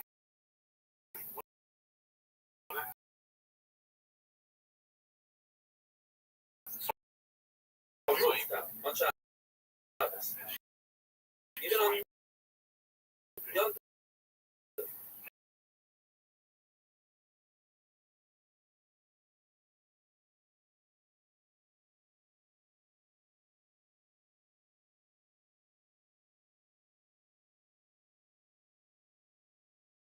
The wall, it's awesome. If I'm saying a wonderful day. Like he see me, and she hit the fucking cop with the I'm not arrest your son. Your son's a good man. He goes, your son stuck up for my son when nobody else did. You did a good job. And my mom's like, anything come a big guy, like all that shit. My mom's like, what's he saying? And I'm like, I stuck up for his son or whatever. And he wants to invite me over. My mom's like, oh. And my mom must felt like an asshole. Shabbos that fuck. You did a good job with your son. If you ever have any. His email comes to us from Craig Goldman from West Orange, New Jersey. He says he started off the recycle of 8-minute daf and eventually made his way to the full daf. And since then, he's never missed a single daf. He'd love to be the representative of West Orange, New Jersey. So, Craig, you are the official representative of the Sino Shabbos. We can contact you. We will make everything beautiful. We're talking about window shutters. If you have a window shutter sitting right by the window, designated for the window, it's not considered boina. You're allowed to put the window shutter in. It doesn't have to be tied. It doesn't have to be hanging. You need 2 conditions. The window shutter has to be tied and hit off the floor. Only something very simple that you call door, nobody opens the door. Or there, Eliezer. Just sitting there next to the door is an Isser D'Oraisa concerning the bulb in its place. If it's tied, but not hanging off the floor, it's touching the floor.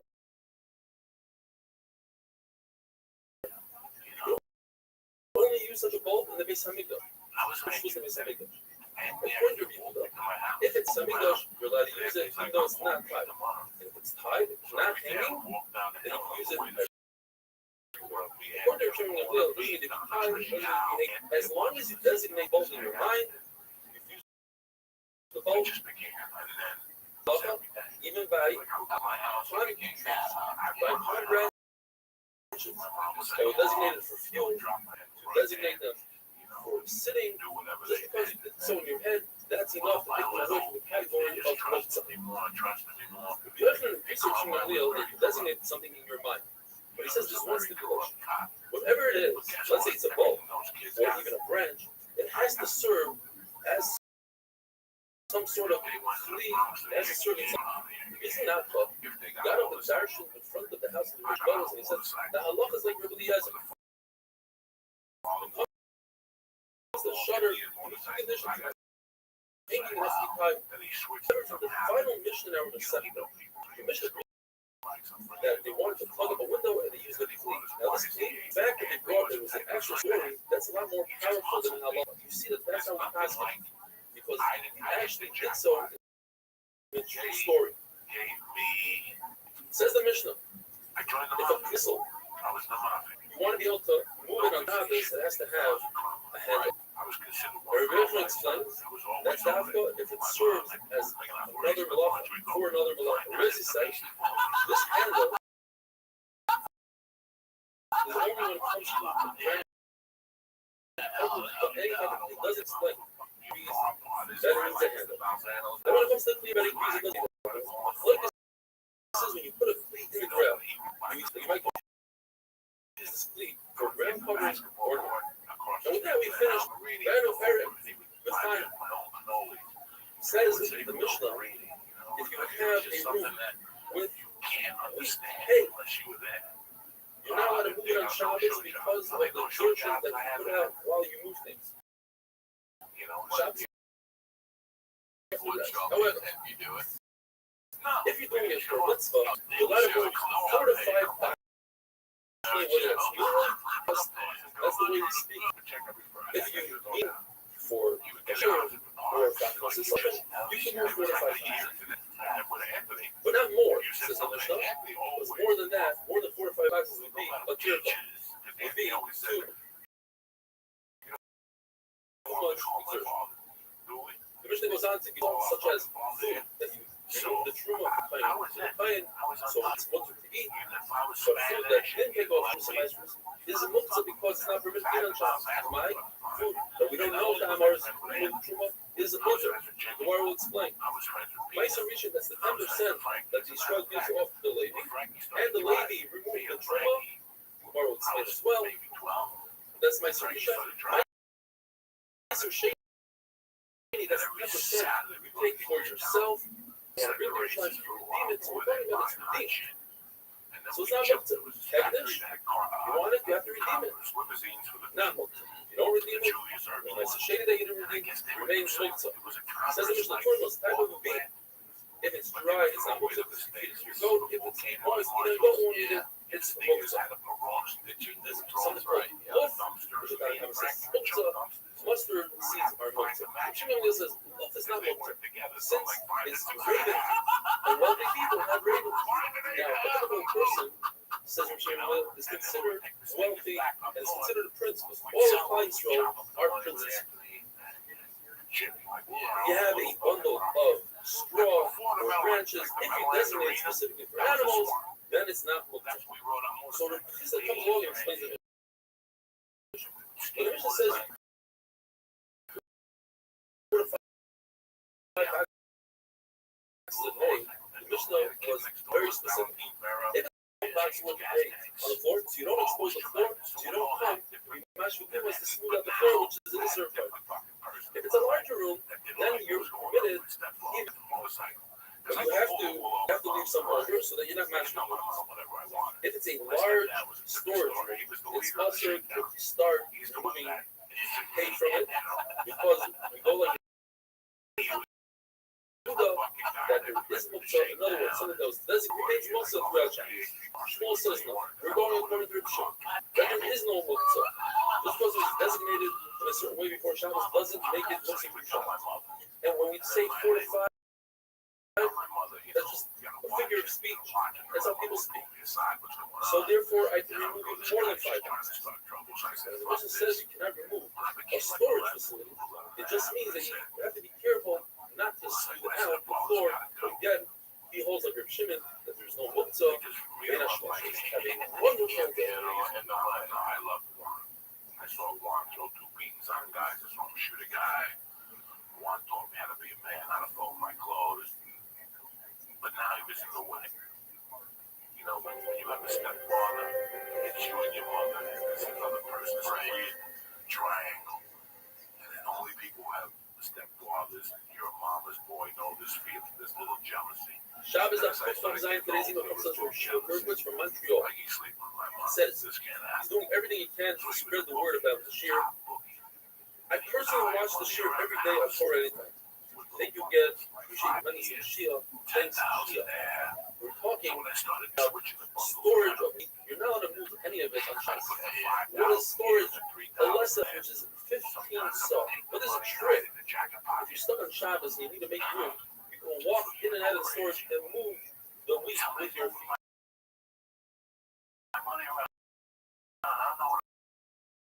He says, if you never started Shabbos, then one Shabbos is muktzah. Reb Shimon doesn't hold it muktzah. In that situation, in this Shabbos, it's not muktzah. What is the sukkah? What's better? For exertion on Shabbos, is it better make less trips, but carry more weight, or carry less weight and walk more? In fact, there's nothing in the Shita that says you should walk less on Shabbos, but there's a contradiction. You carry 4 boxes of wine and water, trying to remove them from a blank room.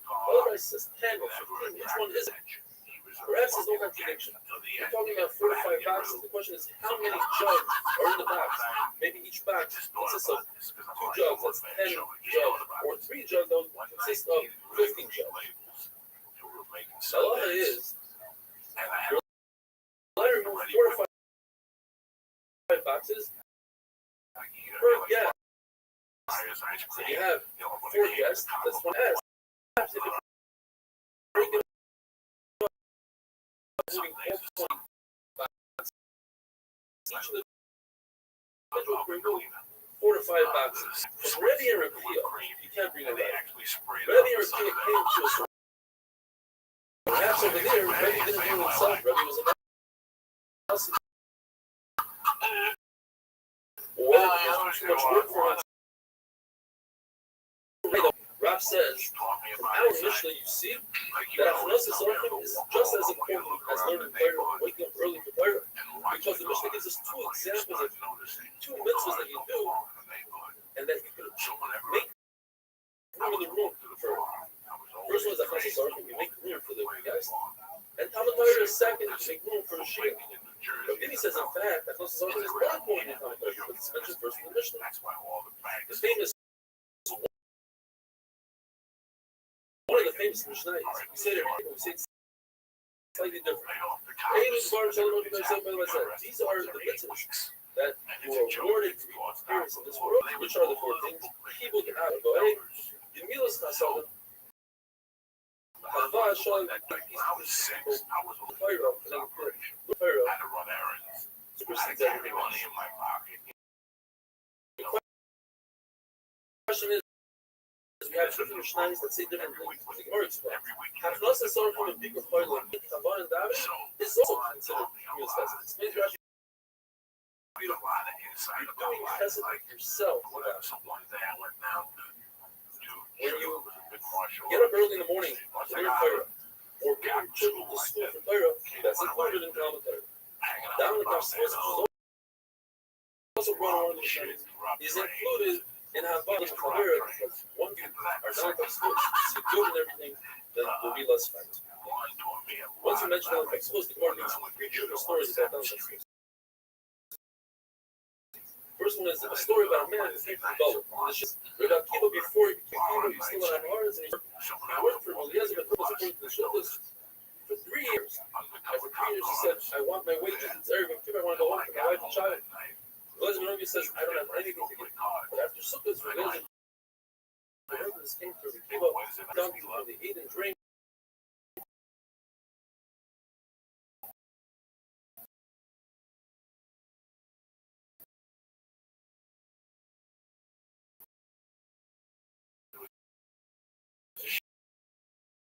Gave him his wages.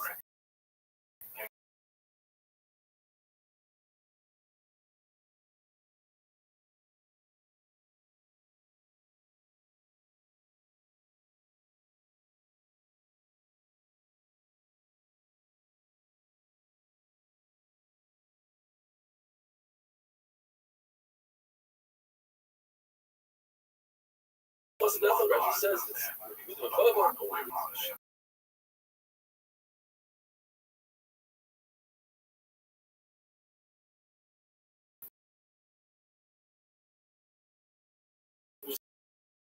Captured and he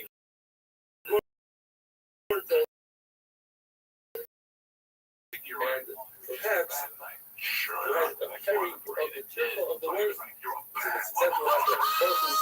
Should be done in Halifax Schools, just like locked the door, this came out, he went to the mikvah and called the fire. He said, what do you think was going on here? He said, well, you don't want to go into the tefillin, perhaps this guy will spit at you, and her spit is like a Zava's spit, is becoming, that's why he went to the mikvah. He said, that's exactly what says the Mishnah. The fact that we said in the Mishnah that he could move, and what is the big chiddush? And the answer is in the hands of Yisrael. Yisrael can control. Nevertheless, since it's permitted for a plain teacher, therefore it's not Moses to Yisrael. What about Tamai? Why is Tamai not Moses? The answer is because Tamai is appropriate for a poor person. The halacha is you give poor people Tamai, you give the soldiers Tamai. And everybody who has the ability to just be mafkir his belongings and become a poor person, and therefore the Tamai is right for him. Meiser Rishon, which is the 10% that Yisrael gives the Levi, which already had the Levi gave 10% of his 10%. Yisrael initially didn't give the Truma the 2%. That is the thing. That even though Yisrael jumped to step number 2 instead of step number 1, the Levi doesn't have to go back and give the client his 2% that he's deserving. This is only in a situation that the Levi, that the Yisrael gave the Levi his 10% before it was in a pile, before he did Miruach HaKri, and it was, let's say, still attached to the ground, or still in its bowl. But once it's in a Kri, once it's in a pile, then not only does the Yisrael get malchus, but you have to go back and give 2% for the country. What is the big chiddush? If Meiser Sheni, which is 10% that goes to the owner, you have to redeem it. If we redeemed it, of course it's not muktzah. The answer is because he didn't redeem it properly. You have to redeem it and give a fifth. In other words, if there's 100 fruit, you have to give 125. The fifth is milapar after the final number. But at any rate, it's not considered muktzah if you don't give the fifth. The fifth is not ma'akev. You're listening to a Wonderful podcast presented by Speed Capital Management. At Speed Capital Management, we advise investors who play the long game.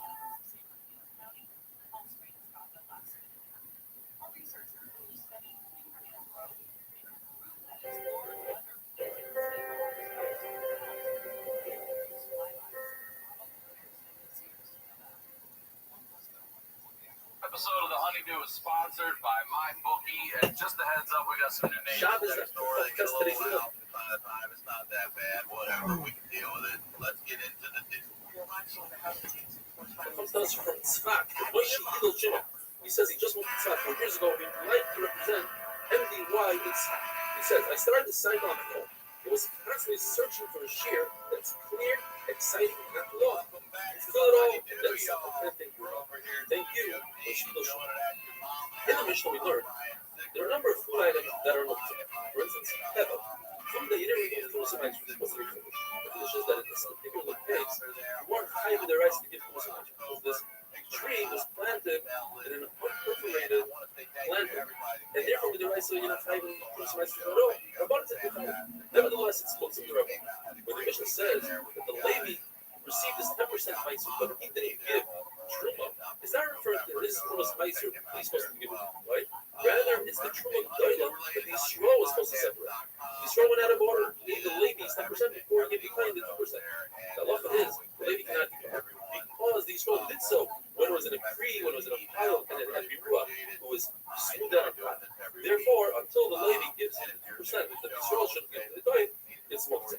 Meiser Sheni is step 3. You take 10% and you give to yourself. You either bring to your shliach or you redeem it for money. The problem is that he redeemed it not properly. In other words, he used an asimai money that doesn't have the picture. And it says in the third, it's our kesef. Therefore, it's muktzah. When it comes to Ekdesh, he didn't redeem it properly. He redeemed it on real estate and parka instead of redeeming it on money. And therefore, it's muktzah. List of things that are muktzah or not muktzah. The rest says chatzah, which is grass that has spray fruit, is not muktzah. You can feed it to the mustard seeds. Or not muktzah according to the rice. You can feed it to the fish. Glass, broken glass. What can you do with that? You can feed it to the but then the law came princes. Now, all guys who when they're using meal are considered princes. But Nelson argues, he says, no, it's muktzah. Now, in Virginia meal, Amemar says he meant only if he himself owns an asri. Rashi says, even if he doesn't own an asri, since there are other people that have asri, you're considered a behela, and therefore it's not muktzah. Since people who don't have elephants, bundles of branches are muktzah. Rabbi says there are 4 different Mandarim that hold this concept of b'nei malachim, all guys show b'nei malachim. The princesses. Shemil is this halacha about an asri, and so too the Mishnah says that you can have food, which is the type of food that you feed a raven. Ravens, only wealthy people have ravens. When it comes to rose oil, so Rav Shimon says that rose oil is for princesses, but all guys show it's halacha. If a person owns an expensive coat and he owes a lot of money, you take the coat off of him and you sell that coat and give him another inexpensive coat. Shmuel we can say, no, since he's a ben man, he deserves an expensive coat, you don't take his coat off. When it comes to bushels of branches, if you decide that it should be animal food, Erev Shabbos, you're not muktzah. And Shmuel says, provided that it's lightweight, you can carry with one hand, otherwise it's muktzah. You need to carry with two hands. Different types of plants that the Gemara brings down that you say that it's for firewood, they are muktzah. Change your mind, you say it's for food, they're not muktzah. Machlokes Review says you take, let's say, a pea in a pot, you break it with your hand, you go like this, and you take out the peas, but not with the pea on Shabbos, and not too much. Some say you need to make another sheet, you do it with the tips of your finger, and not too much like you do in the weekend. Raw meat, but it's salted. According to everybody, it's not muktzah. People eat that. If it's unsalted, like it's according to Rav Huna, it's not muktzah. Even though Rav Huna was Rav's Talmud, or Rav holds like Rav Yehuda, that it is muktzah, that's not cooked by food. But by regular muktzah, Rav holds like Rav Shimon, no muktzah. Under a Chizda, it's muktzah. You can't feed it to, you're not going to eat it, you don't feed it to the animals, but a dog is soft enough to eat it raw, and therefore if himself told his people in his house that he's food. But raw dog, unsalted, out of the sun, just not to have monetary loss. Salted fish, not muktzah. If it's raw fish, it's muktzah, even though Rashi explains that you can feed it to a dog, but you didn't buy this fish to feed the dog, and therefore, and it's muktzah. Spoiled meat, not muktzah, you can feed it to any type of animal. Uncovered water that you're concerned that perhaps the snake inserted venom is not muktzah, give it to a cat. Shmuel says you cannot because you need to get rid of it immediately so no one else has damage from that water. Says the Mishnah. You take a basket, flip it over so that the chickens can get into the food. Even though you are carrying something for muktzah, and there's a sheet of the hole that's also. You could push along the chicken from behind in order, a chicken that ran away, in order that you don't have a monetary loss, or in order to prevent damage to the chicken. You don't lift up a chicken or push along a chicken by its foot, because the chicken will jump off the floor and you'll be holding a chicken in your hand, which is muktzah. Now, when it comes to shechita, you should either hold the chicken in your hand or push the chicken down to the ground. We're concerned that the chicken will lift itself up at its feet and jar the simanim during shkita and al-kazal shkita. You're allowed to hold onto the neck of a calf or a donkey even though it's carrying, but not just around because we're concerned you might carry the animal. When it comes to a child that knows how to walk, hold the child, but don't drag the child. That is awesome.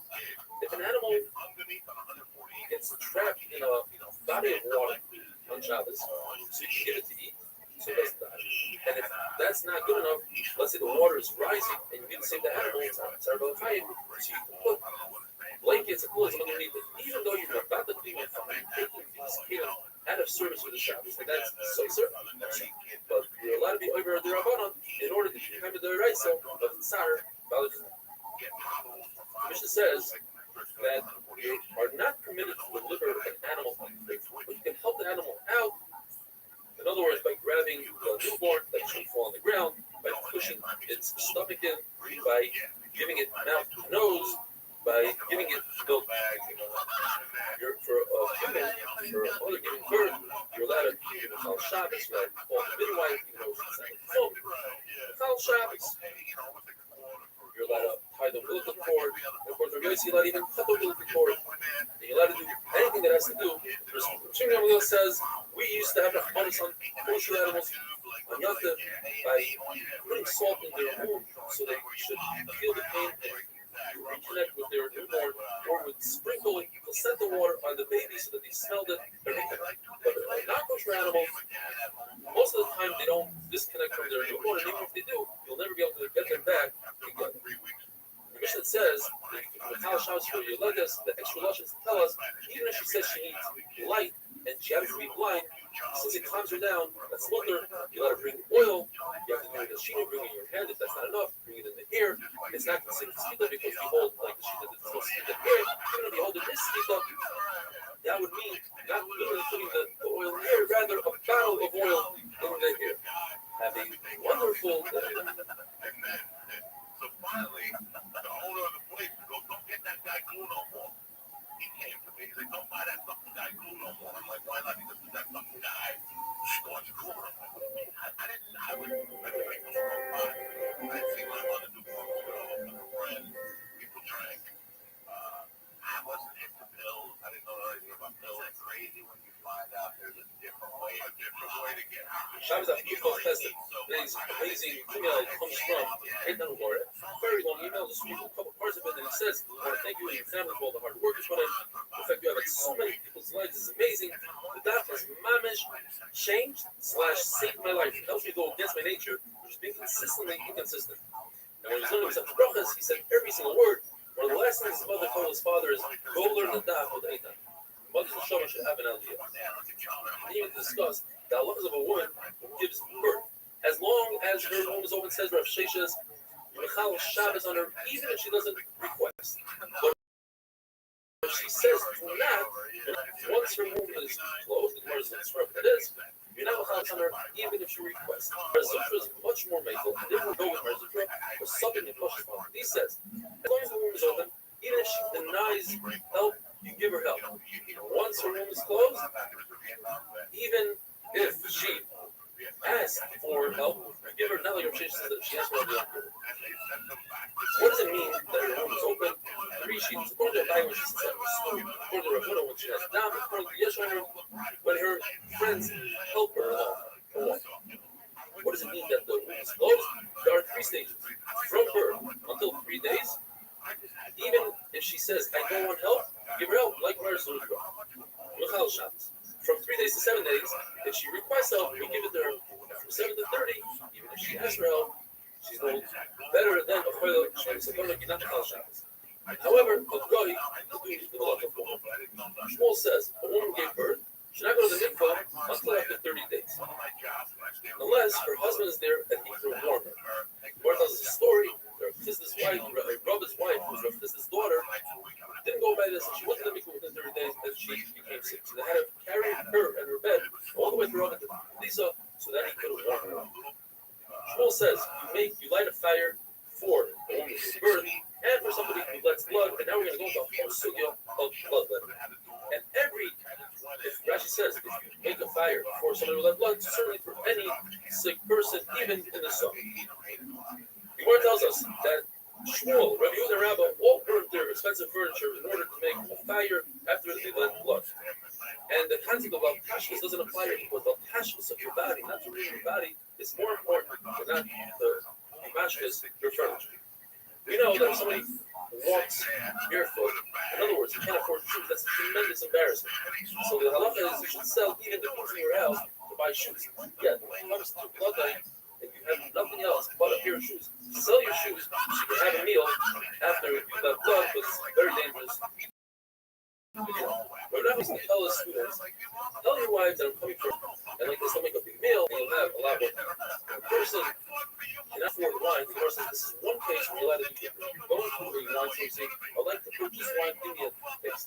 And then you give them a coin that's rubbed out, and they say, well, we don't accept that coin. So you go to the next one 7 times until you drink the whole release. If you don't even have that, then you can eat 7 black dates, smear a little oil on your temple, lay in the sun. The Lord tells us, Shmuel, lay in the sun, and Abed said, what are you doing? Sun rays are bad for your health. So he said, oh, but I let blood.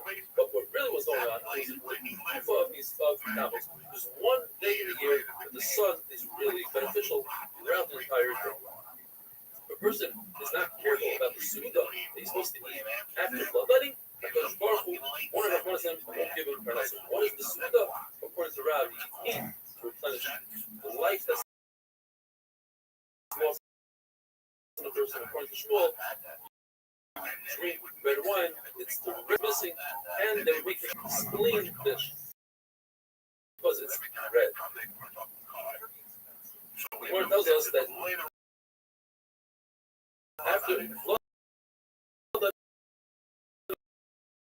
should be done in a room that there's no or missing. Rabbi Yochanan would drink enough wine until the smell of wine would come out of his ears. Nachman would drink enough wine until his spleen was literally floating in wine. Rabbi Yosef, until wine would come out of the bloodletting. Rabbah would search for wine from a tree that was 3 years old.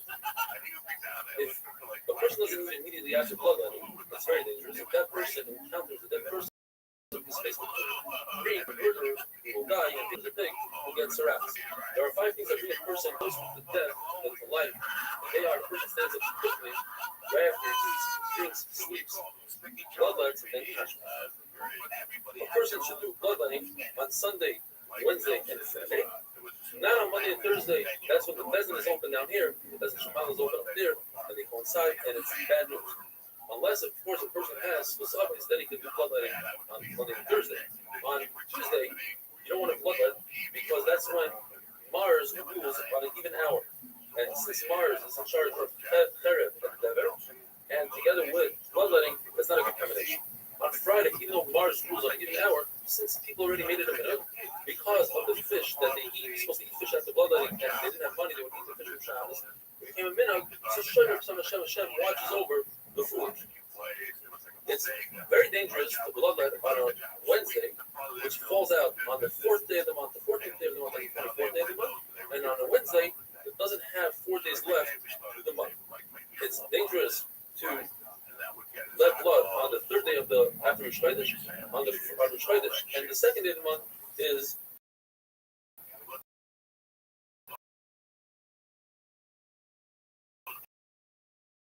weakens the body. That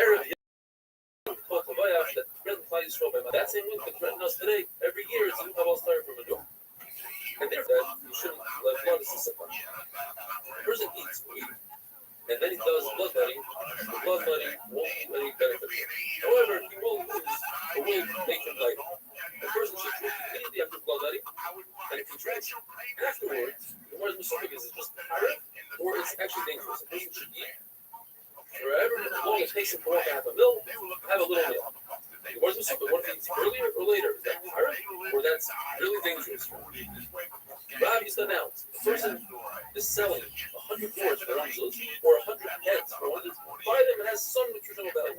If somebody sells 100 lips for one, says don't buy them at 0 nutritional value. Or says now we understand why the days that take off from learning are called the days of the lips because they are worse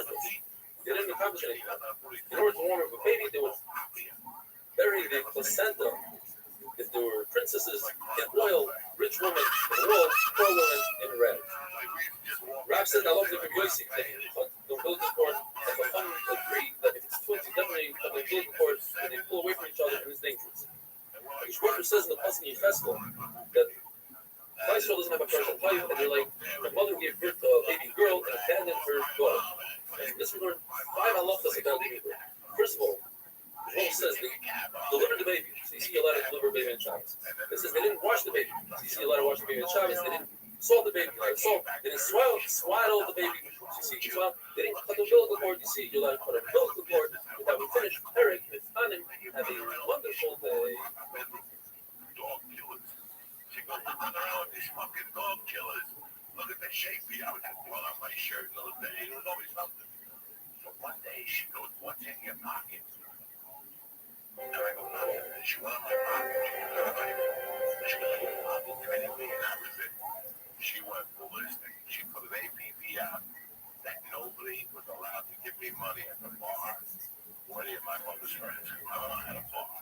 So I had to scare her out and what the hustle was. Shabbos that Flamet, today's email comes to us from Phil Rosenblatt. It's a great one. Rebelli wanted to say thank you for wanting to share your hard work, chart stories, like learning from pages, and share your thoughts and retiring stories with our family and friends. One of your spheres is connecting us all on Zoom. No matter our background, learning experience, type of hat we wear and don't wear, you have connected us all. That's all that we need in common, is we are unique. Even those on the way to join the clan, shout out to Lade, are part of the Zoom thing. We see the young community giants like Yoel and Shmuel. He's referring to the young children in the share and others eager to learn, makes the share unique and special. Looking forward to coming and meeting all MDY team in person, Phil Rosenblatt. Thank you. We're starting a grand pair. Yes, the Mila, discussing the halachas of Bris Milah on Shabbos. If we have a Bris Milah that's on the 8th day on its time, and there's no knife prepared before Shabbos, you can carry a knife and surround it. You will chal Shabbos as long as you show the knife is exposed and everybody sees the love that we have for mitzvahs, that for mitzvah we are prepared to be chal Shabbos. In the time of danger and sakana, you hide the knife. You don't want other people to think that you're being over until Shabbos, so you're so good in front of the Eidim. Ours was sukkah doesn't mean you plus Eidim that are watching you hide the knife, or it's just one other person together, you are Eidim that can testify in other places. We're talking about machshiring mitzvah. These are things that you need to do in preparation of the mitzvah. So for instance, when it comes to the Bris Milah, you cut wood to make a fire, to make coals, to heat up the metal, to make a knife for the Bris Milah. All these things are permitted according to Rabbi Eliezer. They're machshiring mitzvah, and the Chachamim argue. In Rabbi Eliezer's town, they acted like Rabbi Eliezer. They cut down wood on Shabbos to make it. Several a knife on Shabbos for the Bris Milah. The Gemara tells us that incredibly, they all lived long, happy lives. No one died early. In fact, when it was Zerah against Judah and Yisrael, Zerah didn't apply to Rabbi Eliezer's town. The Gemara tells us that in the town of Yossi, they would eat chicken, bird with milk. Yosef Rishbo, he was a hunter.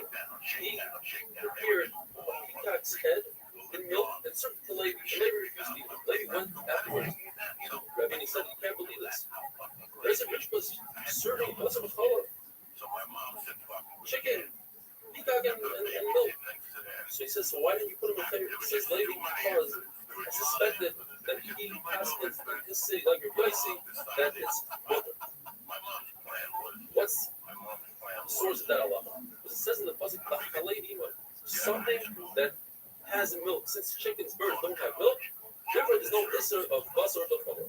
Says Yeshua over there, any mitzvah that Klal Yisrael accepted the simcha with happiness, they still to this very day do the simcha. It says by Bris Milah, I'm happy on the Lord. In other words, this is the commandment that God gave Abraham Avinu Bris Milah before the entire Torah. It might say Shalom Rav, like I found a great treasure. Any mitzvah that they accepted, the fight, they weren't happy about, like a riot, like it says in the presentation of Moshe's they were crying. Therefore, until this very day, when people make shidduchim, there's always fights between the families on the ksuba, etc. When Klal Yisrael gave their life up for a mitzvah, those are the mitzvahs that, until this very day, they're very careful with, such as Avodah Zarah and Bris Milah, as we see to this very day. Even non-religious people are makbid on Milah. Tefillin, where they didn't give up their life for, story. It's a little bit weaker. The Gemara tells a story. You need a clean body, like Elisha Balkanofayim. What's the story? Why is he called Elisha Balkanofayim? There was a decree from the Romans not to wear tefillin, and Elisha Balkanofayim went out in public into the marketplace with his tefillin. A Roman saw him, chased him down, and when he got there, he took off his tefillin and he said, "What's in your hand?" He said, "I have a pair of pigeon wings." He said, "Let me see." So he opened up his hand, and sure enough, they were pigeon wings. From here you see that, according to Tyson, he didn't give up his life. He didn't just leave his tefillin on, he took off his tefillin. So that shows that they didn't give up their life. Rashi explains that Klal Yisrael wasn't careful with looking a clean body. It was Elisha that was careful. That day on, they called him Balkanofayim. Why did he choose the wings of a pigeon? Because a pigeon is the only bird that defends itself with its wings and not with its beak. So Klal Yisrael is protecting the mitzvahs that we do. And I was about the base. There's a story the Gemara said they forgot the knife when they were sleeping on Shabbos.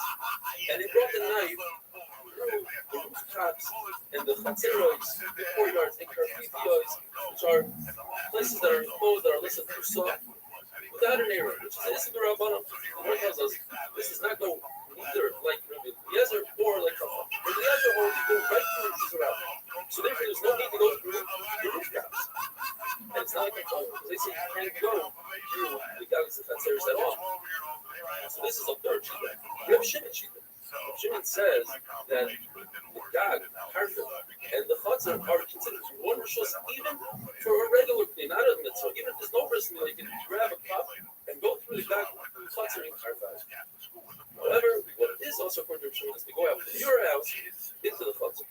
Unless, of course, this is a one counselor, Asi says, brings the Rosh Lakish that once forgot it, and they brought it through the Gagos and Chatzeros and Chacham were really upset. How could it go according to Rabbi Eliezer? Rabbi Eliezer is a Shamuti, so Pshat and Rashi is Shamuti. They put in the famous story about Metzia, where all of the oil held by the Hanur Achnoi, one way, Rabbi Eliezer said it's tar, and he brought a riot from the Chorov tree, from the water. There's a gospel that came out and said, Allah is like Rabbi Eliezer. Rabbi Shua got up and said, we don't pass on like the Shemayim. And they put Rabbi Eliezer and Kherim an incredible story. So if Rabbi Eliezer is a Kherim, how do we pass on it? But another pshat is, Shamuti, that he was a common of Bishaman, so we don't go like Bishaman. Or the Gemara says that he was a Yachid against Rabbin, Halachic Rabbin. So the Gemara explains, Rabbi Yehuda HaGoish explains, he's Rabbi Yehuda the Boy.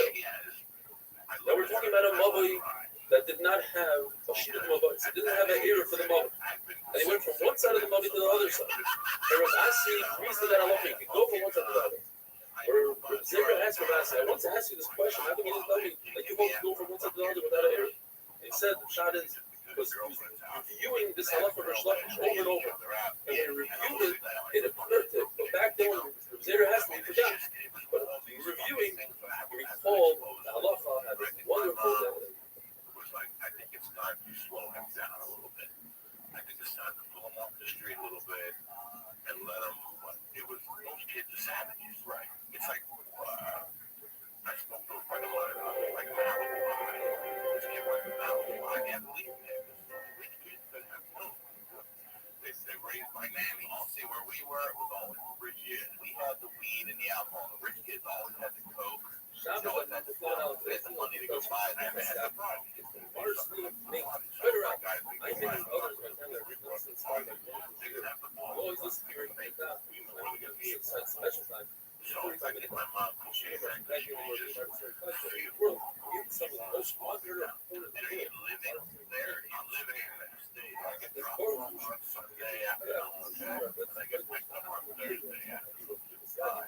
They spent Friday, Saturday, back to back. Thursday night, I would go to the bar. Friday, I would run with that. I go to the bar Saturday, I go to the bar. Monday, I was doing the friends, kids in that area. And they have the courtyard Like I would join karate, so I would go to karate on Saturday. Rav says, And these kids were there. first of all, What life was about was going to says karate on the Saturdays, and here lying to a parent, and going to Chinatown. required that the Why? courthouse I that needed the two houses, one different houses, and I got to karate, I got to know how to shit like that. Those then 3 it's years. if there's no Except Don't you I was having a hard time with the nuts. and carry Like the nuts were just a little too violent for my thing. And I mean, I don't like it. You know, I don't like getting hit like that. And you know, she was probably like, look, yeah, let's see a little quick. My heart started. Well, because I just have like, that would make me drink the beer. Every night, I finish a drink and a short. Rob goes up your shit. That says, At the age of fucking 5, I do whatever I wanted. I was so bad as a kid. Yeah, like, my daughter, my wife, great grandmother, you should be allowed she to makes carry her laugh when she has home. And my daughter says, I'm like, can't wait for grandkids. My So let's say you daughter want to get the water out of your house. I don't like it. That was my mom. My mom would pull my fucking hair and made me eat them. Yeah, I got kind of mad. I got kind of angry at my daughter. I was 19. It wasn't that I was angry. That my speech hurt. And I thought back to when I was young. We still lived on 205 West 8th. I discovered a company called Chicken Delight. Don't cook tonight. Called Chicken Delight. And they bring you 3 pieces of chicken, crinkle cut fries, So in essence, we don't have a a budget. jelly. What we're looking at And I would dip my jelly in the French fries. They would deliver it right to my door. And Rob says you need When to my learn how mom to cooked show something you. I didn't This is like, important. and she'd said, Why look at that? should I have one of your fucking hand? So what's that? When I was 7, she cooked something I didn't like. I was just called Chicken Delight. And we'd be sitting there So with that our means and the bell that would the ring. money that we're looking And I at just get up and has like, much somebody it has has no you house. know. So And I'd be essence, Chicken the Delight, house like is it was up and everything. the I think Chicken Delight. I used to have a soda called the Asian treat. It's like a fruit punch. I used to get the Asian treat. And now, knowing what I was doing, I was really hurting my mother. and now you have a case I was really hurting my mother was crying. tomorrow. He even That's how gets it fucking back bad to that the was. child. Like, It's they about would get ready the to build like a time car. for the courthouse. It's like all those that comes to the house. They're like one So I woke up with a fatty whitey and dipped the Therefore, like 3 hours. everybody will want to make a personal lunch house. But what about let's say put down wood to make a fire to make a knife. Let's see what you need to look. Our shop is humming room. People say, what are the other misses? They call her Latina. She was a cute Chinese woman. That's what it is. But She was really good looking. all those misses. Really good looking. She And she looked like on the night before she was coming down and I could visit my mom. Before my mom Oi mer, ik zie dat. and they were like, Ik zie dat they ik wanted to know denk together. So dat when I came down, the she zero show. would It's say, a very small zero show that we word. Our extra my mom thought I was upstairs watching don't have TV. It was a highlight. The oi mer, So he had one of those key makers in the house and grinder and shit. And he would take the things that you gave, spark plug with, the hard one, mitzvahs and that he would not take the the shit shit into that. are And then he would go to the other door the right was also unshot so and try hard to keep tight. it going. Just telling Even you though what it they is. don't have the time to go Already in great the time to six make and decisions. seven. He Nevertheless, literally has since a I car. took the market my clothing They're not doing it. But my mom didn't know this. Well, And look, we how do I were know that? grind Well, days all how do night. you get on the order? Yeah, they're grinding my teeth. How do I know that? It's like nothing happened. My mom would go, It says, shit, that's so my dad tells me, and I would think that I learned out from the bullet that bullet shake a little at night. Especially I'm going to I didn't like milk. So much shit. I had all these fucking tools. My mom didn't know. I was I didn't want to be a part-time teacher. I don't know, I can make lots of frying and everything on Shabbos. There's also But sometimes the sacred heart, I like the kids. Did you do well? Great, yes. I did very well with grades. I always studied. I was always good at math, all that shit. My mom only done where the hell the teacher missed grade. Right after that, I was studying well. Once I know one Teacher of the missed system the idea for there was the no offices, I know she would say, like, each one has a very special thing about it. I can't learn anything from Leipzig 11 because I can't learn anything because all the special other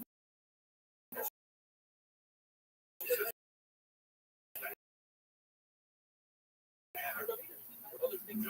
It's not my special. The women are fine. All other things, they are this special. This is place for having problem. That's the Shepherd of Shalom. All the Jewish states go get out free by the time of the Shepherd. All the real estate goes down to the longer. Now let's go back to the Mila. That's really the started. How do you know the Mila is that was no like why you can't learn it out of other business because that all these other purposes. And you can't learn all the business out of because Mila is special and that's wonderful things. Sometimes he would stick the dog on you. This was for the school or for this guy, the mafia Catholic school. The Catholic school disciplinarian, his name was Jack. And he walked around with a point that wasn't like a German Shepherd. No, it was a little one dirty dog.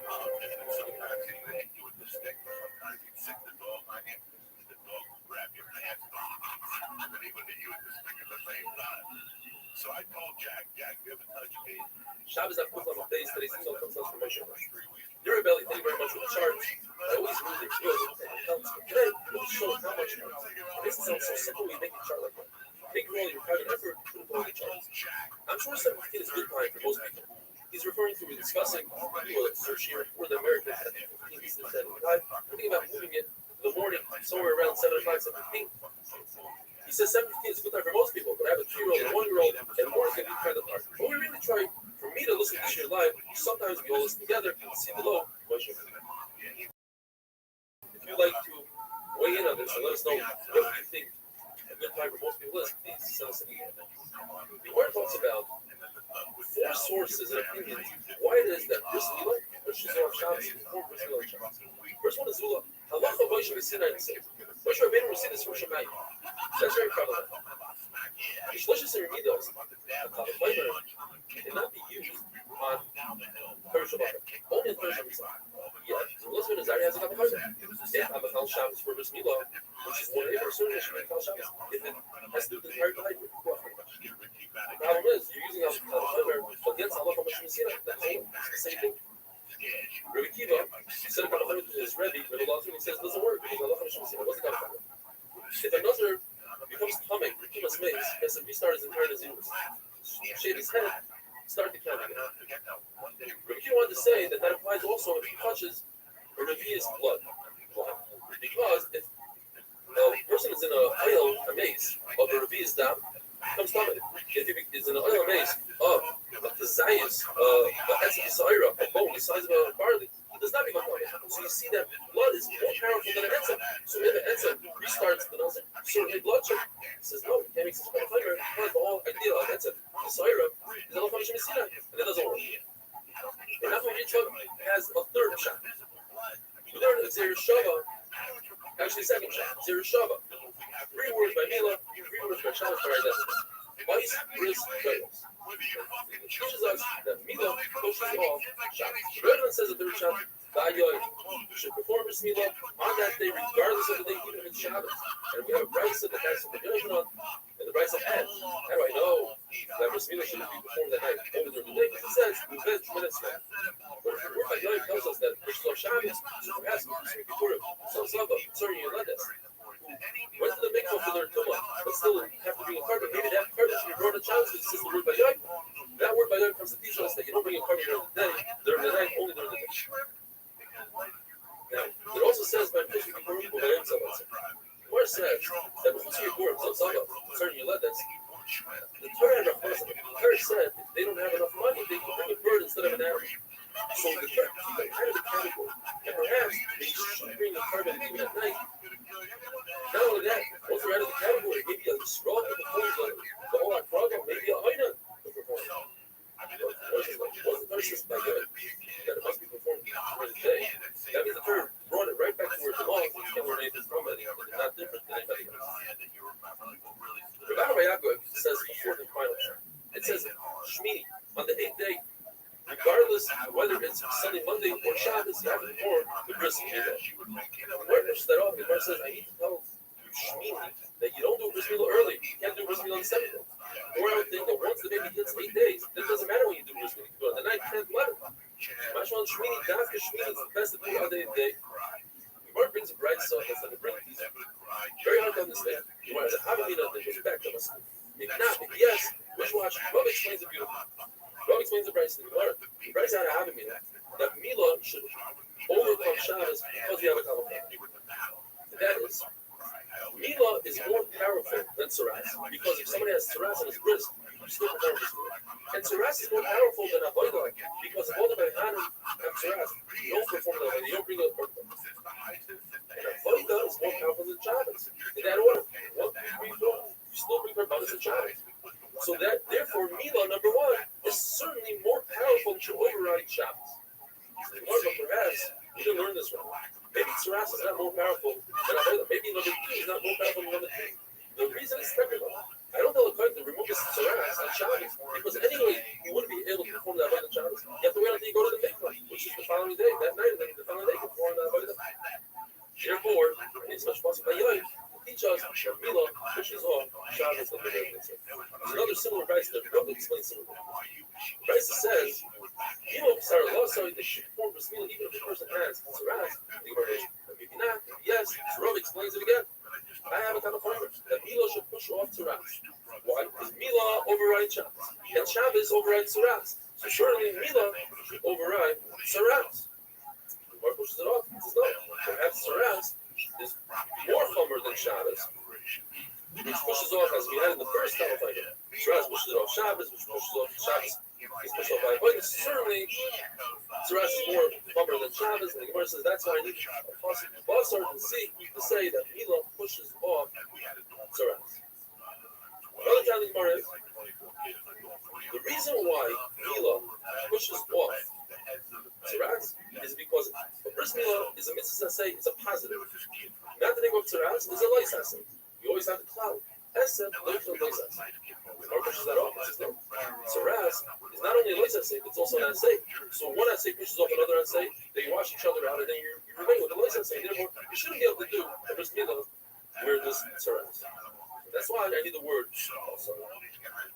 Abai says, it says the word basar that you perform bris milah on Tzaras by a baby on its 8th day. Milah is mine. It also says a pasuk on a kid or someone that's more than 13 years old, on a gadol. The Torah warns him if you don't do bris milah, you'll have karas. But how do I know a child that's from 9 days old all the way up to 13 years old? How do I know that bris milah pushes up? It's a mitzvah. It's not a Shabbat. Just like you see that these two, a pucket and a gadol, both perform bris milah, pushes up. So do they don't. Rabbbi says the whole pasuk that tells us that you perform this milah with Tzaras on a pucket is not necessary. Because I have a kalafim. So once I have a kalafim, this is the main union of Khan. I have an extra pasuk, main union for a completely different thing, which is a content that's from 9 days old all the way to 30. And what is the kalafim? You see that milah overrides Shabbos, and Shabbos overrides Tzaras. So certainly milah should override Tzaras. Well, you'll tell me that Tzaras maybe is more powerful than Shabbos, because you see that Tzaras pushes off Avodah, which Avodah pushes off Shabbos. But as we said before, it's not that Tzaras is more powerful than Shabbos. It's just that if you take over Tzaras, the person still has to go to the mikvah, and he can't perform the Avodah anyways. Well, I have a case in the Gemara where he doesn't have to go to the mikvah. What if it's Tzaras that's dark? It's Tzaras on the entire body. So the Gemara says, this that I say pushes off a lois asay is only in a case where they have it simultaneously. Like when you do a bris milah, you take off the Tzaras at the same second. When you're wearing tzitzis that have shatas, full chelas together with a beggar that's linen. But over here, you want to take off the Tzaras and want to later perform the avodah. That doesn't happen. Wonderful thing.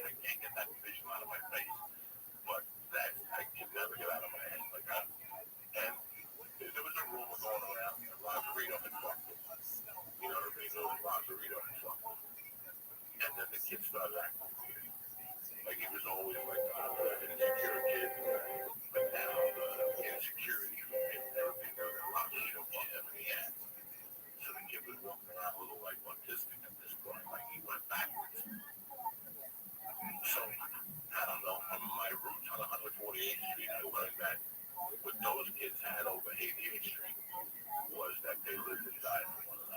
Shabbos Daf Kuf Lamed Gimel. Today's email comes from Yosef Nekler saying it says he watches the Shir on Zoom. His father watches on Zoom, and his sister's father-in-law, Mr. Aaron from Melbourne, Australia, also watches the Shir on Zoom. So we know that removing tzaras from a body is Issa Deraisa. What if the tzaras is on the bris and you want to perform a milah? The milah overrides the tzaras. I don't even know this. That's the word beside. The issue is, by removing the tzaras, you didn't care about the tzaras. You care about the bris milah. Why did I need a puzzle? It's double Shem Miskaven. I didn't have it. And here comes the famous answer. The already said 5 times in the Sefla that according to Abaye and Rava, everybody agrees that it's a ratio below Yavos. Chop my head, animal's head off. Obviously, it's going to die. If this is something that's inevitable, it's 100% also according to everybody. But Abaye had a Havamina before Rava convinced him. The Rishon holds that double Shem Miskaven, even if it's a ratio below Yavos, it's mutter. According to that, what I need the word Nisar. Says more amazing. I need the person to tell me in a case where a person says, I am performing a bris milah, not for the mitzvah of milah, but rather to remove the tzaras. It's also mutter. Just like Shabbos, only milah on the 8th day will be doing the yantiv. How do you know this? Gemara brings 4 shittas. But according to one shitta is, just like the burning Pesach, which was shefted in the weekday, every Pesach on the weekday. The halacha is you have to finish everything. If you don't finish the entire karba, you have to burn it. It says, I burn it twice. You don't burn it on yantiv morning, rather on Chalamoid morning. Why? Because something that belongs to the weekday, every Pesach, you burn in the weekday. So too, if bris milah is supposed to be the 8th day fell out on Thursday, you don't perform that bris milah on Shabbos.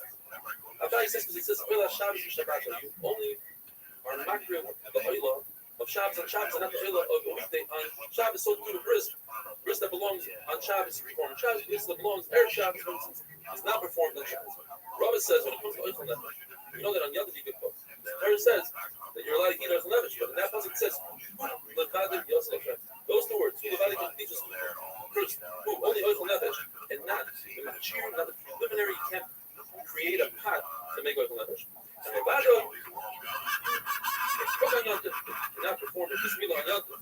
Now the passage I have it. As you see, milah shel is pushes up tzaras, which pushes off avodah, which overrides Shabbos, Yom Tov.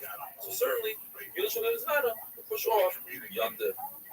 Rav Ashi says, very simple. Yom Tov is an asay and a lois asay. Asay and lois is stronger than the milah that's only an asay. But that's Shaleva's man. His man, we have a word of the passage. By Yom, that doesn't push off. We learned in the Mishnah that anything that you can do Erev Shabbos, you don't have a right to do on Shabbos according to Rabbi Kiva and Rav Paschal like Rabbi Kiva. And so too, Rav Paschal when it comes to Erev Pesach.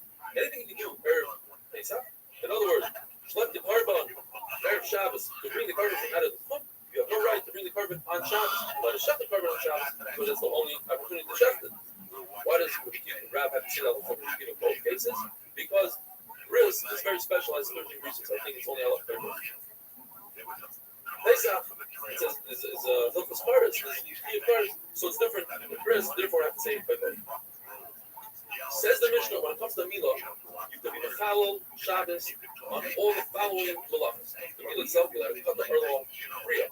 Priya is removing a very thin skin. Once you remove the arlo, you expose the akara, it's called in English corona. On there, there's a very thin layer of skin. The mother takes it off with his finger, with his nail. You want to see the demonstration of it? I performed the demonstration on the live shear. Mitzitza drawing the blood. And that's, as the Gemara explains, to remove the sakana from a baby. You let him put a bandage, you know, on Shabbos you can't have bandages with different hamay, which is a cumin.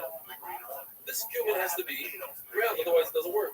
What if you didn't grind it before Shabbos? You can put it in your mouth and chew it. That's a shinui, and you're allowed to do it on Shabbos for the bris. Another thing that used to put on the milah was a mixture of wine and oil. If you didn't do it before Shabbos, just pour wine in a bowl, pour oil in the bowl, but you don't mix them. You're allowed to take a bandage and put it on the milah, but do not create a sleeve on Shabbos. What if you don't have a bandage? You're allowed to go to another clutcher, wrap it around your finger, and bring it back in. Why does the Mishnah say hold sardik? All anything that's necessary for this comes to include the halacha of tzitzin that are ma'akinamah. By the priya, that thin skin, if you don't remove it right, then it's not a meal. So even if the oil walked away, let it come back and perform the rest of the meal, because otherwise it's not a meal. But if you have tzitzin, small pieces of skin that are not ma'akin, once he walks away, you should not come back to do it. You're not allowed to do that on Shabbos. Now, how do we know this halacha? And who was the one that said, who was the author of this halacha? The Gemara has a number of attempts. It says, that's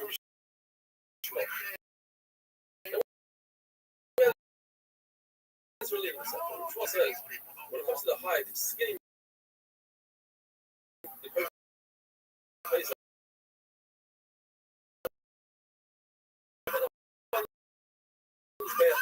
You're not continuing removing the skin after unifying mitzvahs, but there's a concept of unifying a shofar, tzitzis, a nicer beg and a nicer shofar, better beam, better pumas. Put your wrap secure with special silk. So too by bris milah. Shaul says, and this might be the line of Israel. Zekil van Beir. Van Beir means anu bahu. You must mimic a good baruch. By mimicking a good baruch, you're loving a good baruch. Like mimic a good baruch. Whatever he does for you. So he's a racham and a chanum, you're a racham. So the Lord says, perhaps this is similar to the Kiddush HaChaim. If you witness the new moon, you must come to Yerushalayim, even though you insist on Chilul Shabbos. What if everybody sees it? Even people in Yerushalayim, you're not accomplishing anything. Grace says, you're not. So do over here. Since you're not accomplishing anything, you already performed the bris milah. There's only this in Sheni Makir. You're not allowed to be Mechal Shabbos. The Lord says, what's the connection? Over here, he started the mitzvah of Milah. He was already Mechal Shabbos. Let him at least finish. But when he never started. So the Lord says, perhaps it's similar to the halacha of the lechem upon him, which they switched the lechem upon him every Shabbos. The way they did it is they brought 4 people in. 2 holding 2 stacks of 6 bread, 2 holding the tzika, the spoon for everything. And the new bread pushed in as the old bread came down. It says the pasuk come. So one man says they literally have to touch each other because the split second when the old bread is the sugar. Everybody says no. You come back later, and now it's not overnight. But everybody see. You can make guys. Well, you can make guys. You know, guys. Once you walk away from the milah, even for a split second, you're done. You cannot come back and do this shit anymore. If a dog that's over 13 has tzitzit kama'akim, in other words, he didn't have a bris milah, so he's kind of parts. A male that was told not before a bris milah, Shabbos is almost over, and he didn't listen. And he performed the bris milah, in fact, he finished the bris milah after Shabbos, he's chayiv paris because he's Mechal Shabbos. When he performed the milah, it wasn't before milah, and that was a chapur on Shabbos, chayiv paris. As we said, a person who doesn't do the tzitza no longer be a mile because it's a part of the baby when you don't do the tzitza, just like putting on a bandage of human is, for some kind of purposes, it's looking for Shabbos. Have a wonderful day. They took the retardation with stride.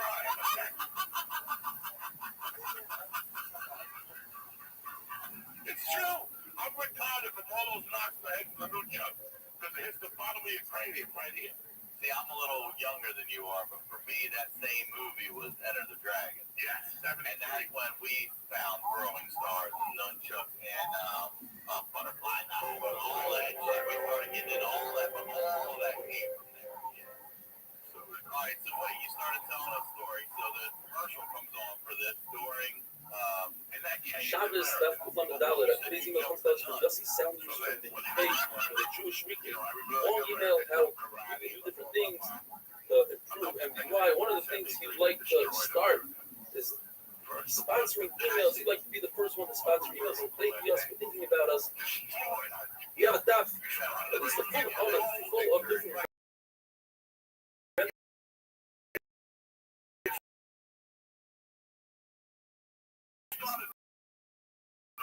Many of them come from one part west, one part resident.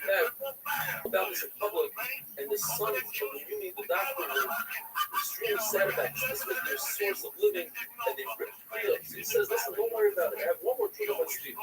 If somebody washes their face and doesn't dry their face properly, put boils, and what do you do?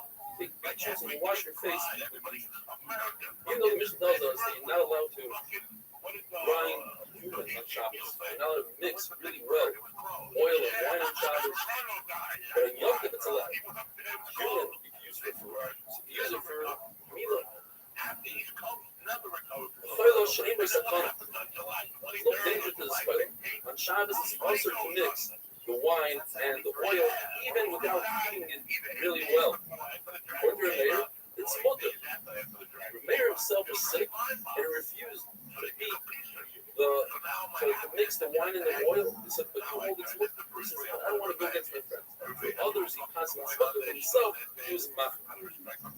Now, but mustard seeds through a strainer because it looks like butter. On the other hand, you now put an egg and take the egg white and put it through the mustard strainer. That doesn't look like butter because at the end of the day, the yolk is also going to go through the strainer. You're not allowed to sweeten up the mustard seeds by putting a wooden coal in the mustard seeds. What happens is the mustard seeds eventually extinguish the coal. That's the top. If it's a metal coal, then it's okay even if it extinguishes because there's no ashes that are left over, whereas in the wooden coal, we have ashes that are left over.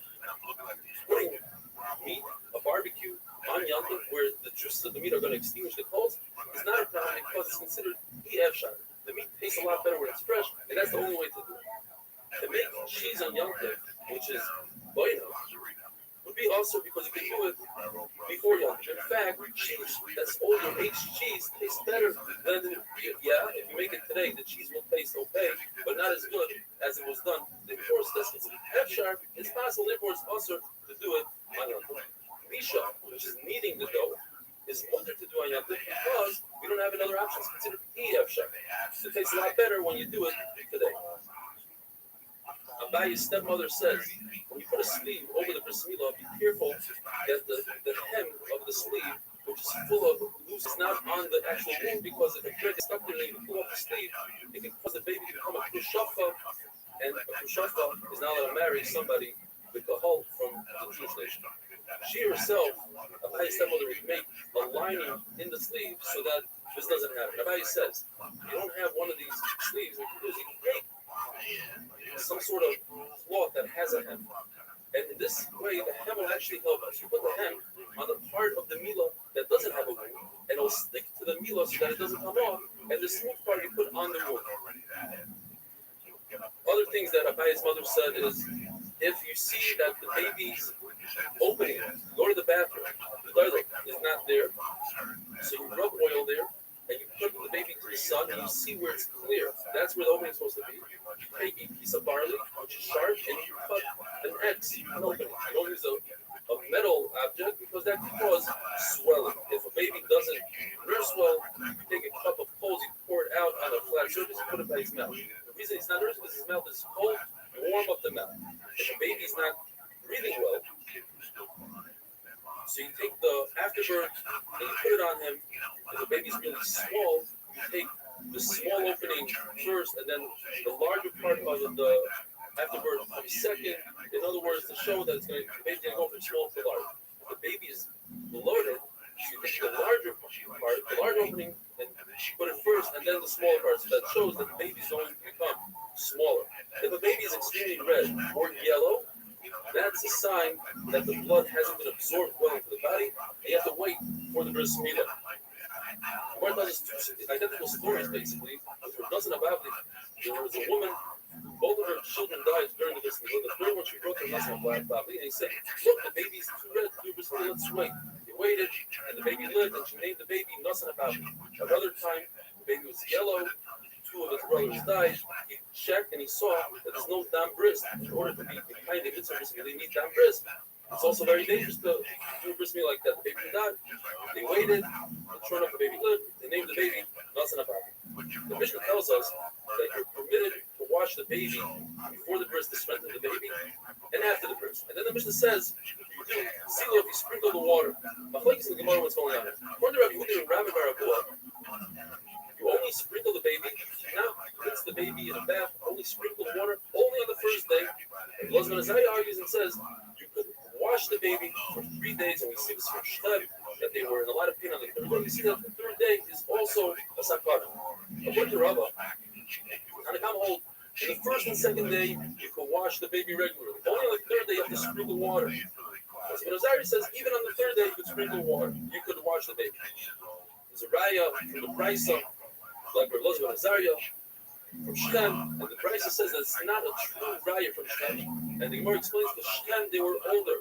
But by a baby, perhaps, the baby heals quicker. Maybe by the third day, he's not considered a sakana. There's a story where Rav passed into someone that he could wash his baby on the first day, regular bath. And then he got sick.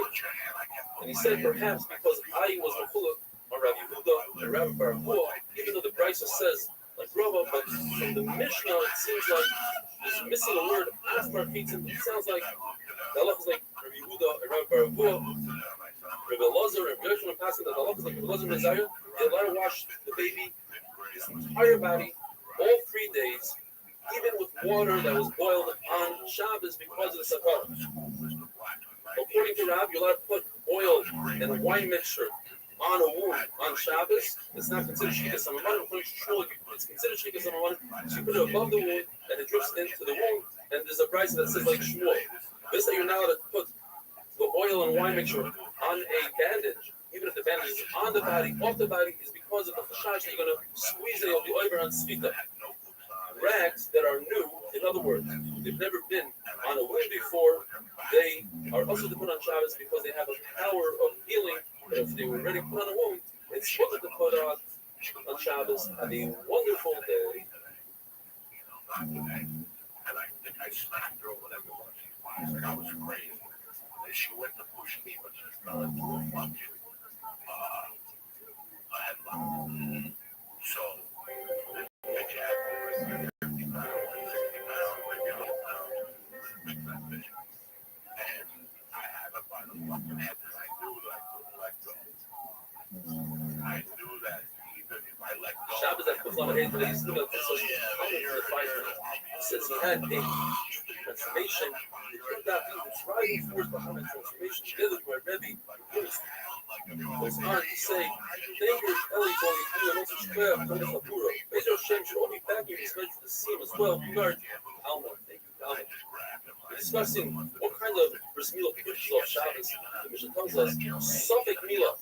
The pasuk which tells us that you can push off Shabbos or bris milah from the word Yud, but that's a pasuk all over that says or losoi. That's the definite article.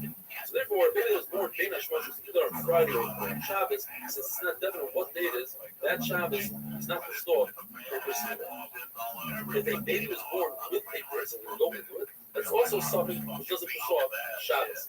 And Brigidus has Zafros and Nakbos, something that doesn't push off Shabbos. And finally, we know that Allah, that the baby at the time of the Gemara was born in the 8th month. It's not viable. It's actually once on Shabbos. You can't even touch it. The mother only learns that she's the tsar or she's sakana. So if we have a summit, whether that baby is born in the 7th month, the end of the 7th, or in the 8th month, we don't know if that baby's viable, and therefore that baby's milah doesn't push off Shabbos.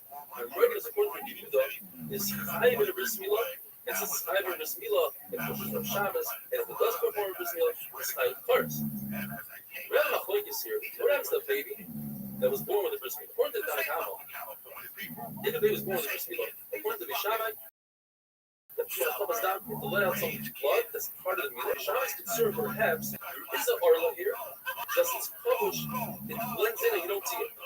We still say we don't have to be concerned. And Rav Haskins like this kind of thing. There are lots of points says no. According to everybody, if a baby was born with the milah, you don't have to do after stuff. Where's the machlokes? Only the case where a ger comes to us with a ready-made dress. Does he have to do with the Mishnah? Yes, according to Mishnah. No. And this is how Shmuel Haskins. One is a very sad story of Hadar Haba Haskins that you have to do at even on Shabbos. He held that it's 100% Arla Kedusha. There's an Arla here, just it's hidden, and therefore it requires a bris milah even on Shabbos. He searched and searched. Came to the mile and pulled it down. They refused to perform the bris milah. So he was forced into doing his own milah. He performed the milah, but he injured the baby. He caused the baby to be a kushafah. According to Yerushalmi, eventually the baby died. He himself died, and eventually died, the baby died. Ravasi tells us a tremendous thing. A baby only has a bris milah on the 8th day if the mother becomes puffy through the child. If, for instance, the mother does not become puffy because she gave birth with a cesarean, or let's say a Gyaras gave birth and afterwards was viable, the baby must have a bris milah on the first day. Don't ask any questions from a Rabbi Gimel all the way to Matan Torah, but there was no Tumah yet they performed the bris milah on the 8th day. It's possible that when the Torah came, there was a new Chiddush of Tumah, and with that came a Chiddush that if there's no Tumah, then the bris milah is on the first day. There's a verse that says that a child born with cesarean or a child that has two are less. Either he has double layer skin, he has two milas, machlekes, whether you're machal Shabbos or not. But Shabbos and the 8th day are dependent on one another. In other words, you're not machal Shabbos only if it's a baby that was born on the 8th day. Or tells us this is very similar to machlekes with Lidbayis and Miknas Kesef. We have two psukim that tell us that a slave that was either born Miknas Kesef or a slave that was actually born in captivity by the Jewish owner, Lidbayis. In both cases, there's two possibilities. Either the bris is on the 8th day or the bris is on the 1st day. One pasuk tells us that the bris must be performed on the 8th day. But then the pasuk right afterwards doesn't talk about what that, it just says, therefore we learned there's one case that the meal is on the 8th day, and one case the meal is on the 1st day. Hanakama holds that any time this baby, this Evan, is not similar to a Yisrael, it's not Lochem, then the first meal is performed on the 1st day. Rav Chama agrees to that concept, just he adds one more thing. He says, anytime the mother is not male because of the Leda, then this is on the 1st day. So we have like this. According to the Tanakama, if you bought a shifra who was already pregnant and afterwards she gave birth, in other words, purchased the flat, that's a Miknas Kesef, and that's a case that the baby has a meal on the 8th day. If you bought a shifra and afterwards she became pregnant, that's considered good bias. It was already by you when she became pregnant. Again, the meal is on the 8th day. You bought a shifra together with a baby. In other words, she's already born. That's Miknas Kesef. You bought the baby. In that case, has a meal on the 1st day. What if you bought a shifra, but only for her offspring, nothing else? That's a case of Lidbayis, who's born by you, but the meal is only on the 1st day because that's not similar to the family. According to the Madhava, that says that is. You can't say I'm only buying offspring. Once you say offspring, that includes the mother as well. And then it is like a Yisrael. So the case is, you bought a shifra on condition not to be titled her.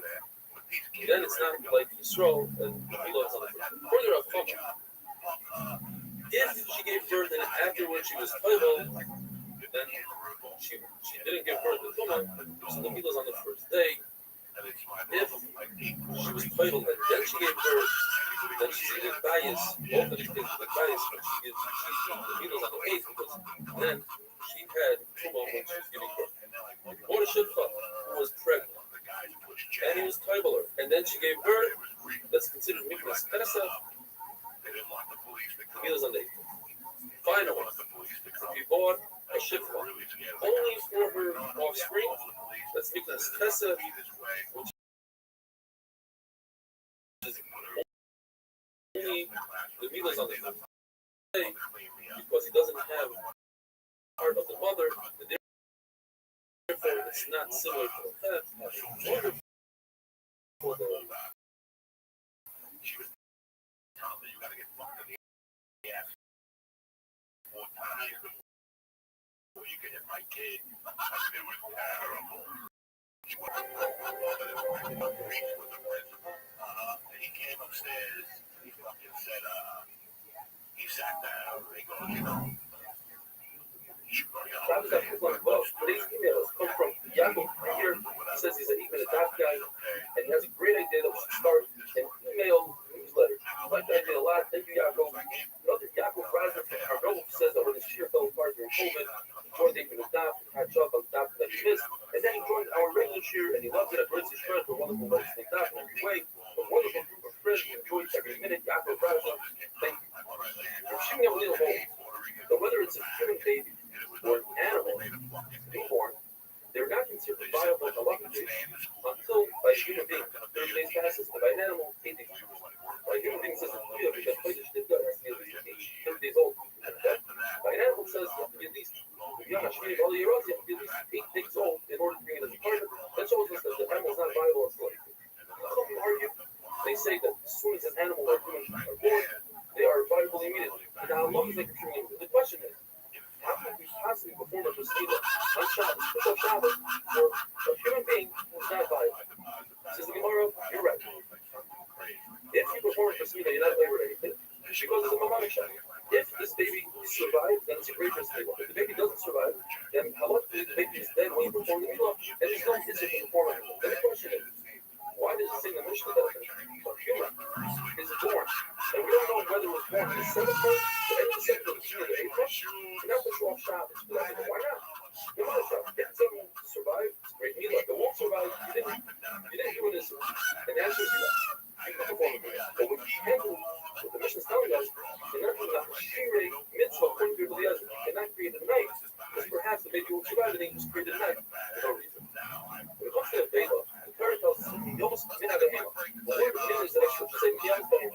You learn from here that tremendous difference. If you have an animal that you can't eat because it's a trade off, but you chef it anyway, actually the consequence that it removes the fluff from the animal after it's done. Now, when the pasuk means that I should feed them, what kind of animal? You go back to the animals. Why is the pasuk eating it? You don't eat it, but it's hey, that even a non-kosher animal in mitzvah and B, that an animal who is 8 days old, who doesn't have 8 days, the shechita is not required before they eat. Of course, there's also his rule. The shechita doesn't come, even though you shouldn't be shechita. It's not viable for you to eat. So the shechita guy is the best. A guy comes along and says that the machlokes is whether this animal is considered alive. If it's alive, then the shechita comes in that and Rabbi Shimon says that's why Rabbim says Rabbim says according to everybody, this animal is considered dead. So what's machlokes? We compare this animal who's not 8 days old yet to a treifa. Just like a treifa, you say the shechita comes. It's just like a treifa. So once they know it's not like a treifa. But treifa had a shasa, had a moment where it was kosher. Even if it's born like that, within its category, there are animals that are kosher and then later on develop a monk. This animal never had a shasa kosher. It's less than 8 days old. One time I played with Rav Shimon Gamliel, and Rav Shimon Gamliel said that an animal is not viable until it's old, and a human is not viable until it's old. I'm saying immediately. Abai says, well, my son is a Gemara, that if the machlokes is in a case where there's a premature death, for instance, the baby fell off the roof, it was killed by a lion, an animal was shafted prematurely before 8 days, according to Rav Shimon Gamliel, they're considered dead. And according to the machlokes, they weren't, at the end of the day, they died from different causes. But let's say if the baby or the animal yawned and died, in other words, they were extremely weak, so you see that they weren't viable, everybody would agree that they are considered dead. One of those story of Rabbi Rabbuna will offer a single thing that's considered the best type of meat, the third born calf. However, this calf was shafted on the 7th day. They didn't wait till the 8th day, and they refused to eat it because they hold like Rav Shimon, that's the halacha, that before 8 days, it's not viable. We have a concept called Cholu Chadasha. If you know for certain that this animal or this baby went full term, then we don't have to wait 3 days. We don't have to wait 8 days. Therefore, when it comes to an animal that Cholu Chadasha, it was born on Yom Tov. So number one, this animal is not kosher because it was already ready to eat. Its mother was a full-term baby. It just came out today. Second of all, you're allowed to eat it right away because Cholu Chadasha, you don't have to wait 3 days. Same thing also, if a bakar was born with a mom and doesn't witness the mom at the birth, you're allowed to shut it right away. Cholu Chadasha. Rabbini. Now we're going to talk about humans of Cholu Chadasha. Rabbini told the son who lost your child within 30 days, why are you sitting Shiva? Why are you being a Sabbath? And he used a very strong language. He says, do you want the free food people are bringing you like you from a land? And he tells his father, no. I know for a fact, I know when the pregnancy was, it was a full-term baby. And since it's a full-term baby, the baby deserves proper available.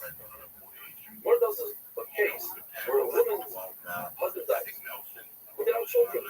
She would have to be a Yavama. But in this case, there's a child who died within 30 days. And she accepted the condition from someone. Says the Gemara defense. Ravina says in the name of Rabbah that if she's engaged to a Yisrael, so the Chalitza married her, all of the regular divorcee, and he's going to marry the divorcee, she let her have Chalitza from the Yahweh, and therefore she won't have an issue. So if she's engaged to a Chayil, where the Chalitza would render her a condition, she wouldn't Let's say the halacha in this case would be like that the big need wasn't viable. In the name of Rabbbi, it says that's a gospel. It's not like you're trying to. A newborn less than 30 days old is never viable. So it doesn't matter whether she's engaged to a ship or to a guy. In both cases, she requires a consent, and she won't be able to marry that child. Says Rabbbi, you're right. That's what Rabbbi said on the night. But in the daytime, you're attractive. Says Rabbbi, what, you're going to allow her to marry the kohen without coming? So you're allowing a yavama to marry? If so, you might as well go ahead and allow all the trade in the world, all the chayla. Review, though, we learned in the Mishnah of old that when it comes to androgynous, someone who has sakrus and nachos, both, you perform a milah on Shabbos and Zilchah Shabbos. It's only a halacha by milah that Review holds that he has, or this person has a halacha of a zachar, which requires him, as he says, both are including this. If somebody points at a girl and says, Eric, I want whatever value he is, I want him to be solution. He doesn't have a value, not of a zachar, not of an engagement. This is Review in Safra, Sam Safra is Review. And finally, the halacha is that androgynous cannot make the ingredients of the main context of the Torah because he has a halacha of an engagement, not of a zachar, have a wonderful day. When I go to John's Court, I don't see no kids, but I hear them yelling. But I had to walk up the hill. There was like an island in the middle with two houses. So I couldn't really see the kids. So I walked up the fucking hill. And I'm hearing this commotion. This is my birthday in church. This is my first time going out to my birthday in church. I hear this commotion. I walk around. Fuck! Shabbos that puts on his eye. Boy who wrote us a while ago, he had been surgery, so he says, just want to show my good news that I could. As a Hashem, I'm looking forward to starting period when we first get talking about period, we are hearing about one of the clues, 40 different location days in Hashem, and many different continents, part of it, joining, interesting, Travis and Hill, right, the Mishnah, very, very interesting sugya. Mishnah tells us that person had a set of breakthroughs. One was born on Friday, one was born on Saturday. By mistake, he did the briskelah for Friday on Shabbos. Not that big of a problem because the baby has to perform the briskelah on a baby on the wrong day. And another thing that's also to do on Shabbos. Because on Shabbos, is a mitzvah. The second basics. Two boys, one was born on Shabbos and one was born on Sunday. By mistake, the boy was born on Sunday. So, according to Rabbbi, in this case, the boy from Sunday uses the Shabbos. Everybody thinks it's like a mistake.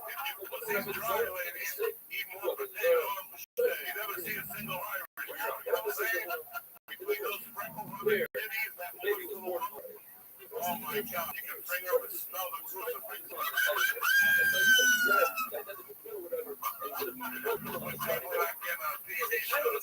We just smashed commercials too.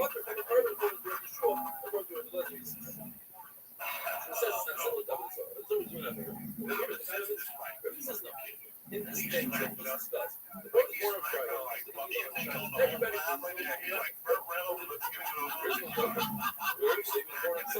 it was too early. That because says his mother wanted this is part of it. But he wanted to do this in that case in a time when yes.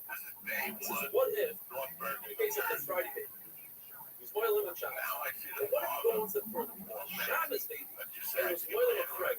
He did a complete switcheroo. In that case, if he wants to break it up, he has nothing. Doesn't have he can't say, oh, I was basic with the Milah, but he already did the Milah on Friday. Therefore, everybody reason he is finished. Naya says that a person was on the 8th day. It's a situation where the halacha requires you to do the on the 7th day. But there is sometimes the halacha requires you to do the 11th day. And every day, if the baby is born, then it's born. I don't know if he's born on Friday. my age. Just always trying things like, what if it was more on Friday? And that day comes out, John, and I do a British shopping something. But that another day, you do that something. What if Sunday is rest? So that another day, that's the limit. So what if it's a day?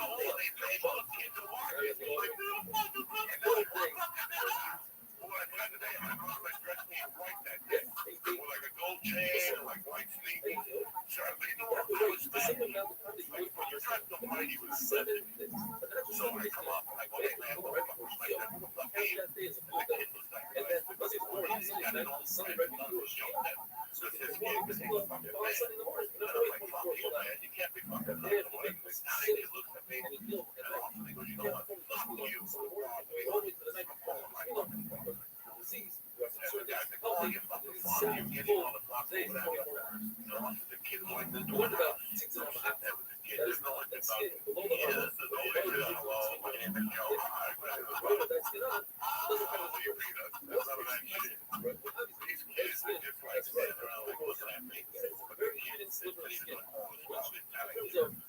area surface, it's not a rub. It's a long strip. It goes from the bottom to the right. That's not it's not to the below. If after this child looks as if he never wrist, he does have wrist. Because of my side, he gets before his child is very heavy. That's why says Shmuel that looks as if he has a wrist that has then you don't have to give him a wrist. You don't have to give him another wrist. Shmuel seems like the same thing but there's one of them. Shmuel says he doesn't look like he has a wrist. He doesn't look like he has a wrist. Then you have to give him a deal. Therefore, looks and doesn't look like in that case, you don't have to give him a wrist. Shmuel, you would have to give him a wrist. What are the problems?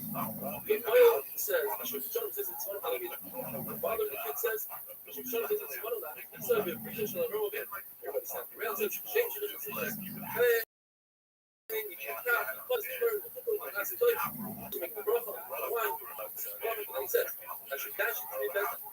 Wait, Shayro, so great. In time, our flesh, wrist, and get rid of it.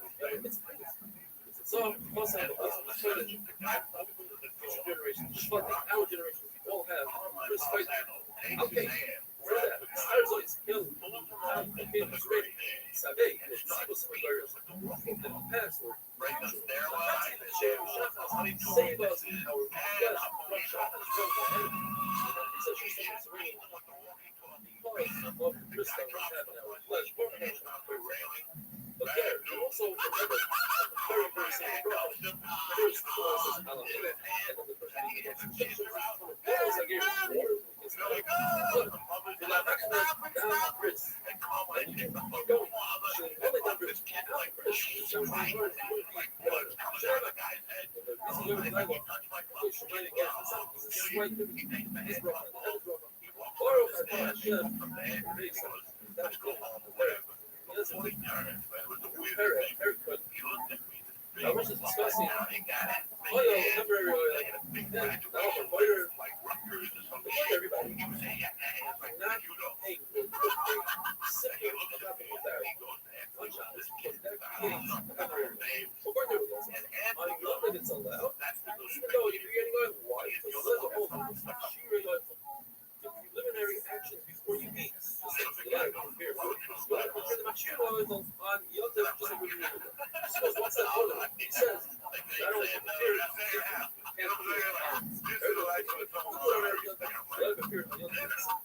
When it comes to temporary oil, this is very massive. I can hold before, when I was living so I was discussing a skylight, which is in the oil, says, even when it's just having the oil, the cream of red oil is also the cherry oil is legal as well. You let it make a temporary use of the oil. Now, if the strain is already on the water, and Shabbos you let it pour the wine and it's going to catch the salt. Suppose that's not better. That's the now let it put the strain in there. Okay. it's raining, not on Shabbos. That's the best idea. So my mom's a Cuban mom. She's in front of the house. I'll never forget this. She's grooving. What is it? Sweeping. And she's sweeping. And she looks at his brown police car. When you know, walking around the back seat. And they were unseen car and driving. And we pull up in front of the house. And my mother looks, her eyes open up. And right away she turns the broom over. And she starts to hook my mother.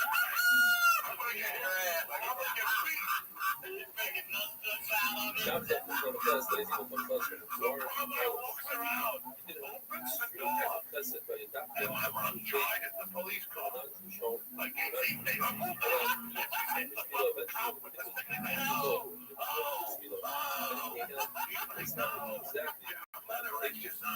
Your son's a good man. Your son's not up for my son with no person.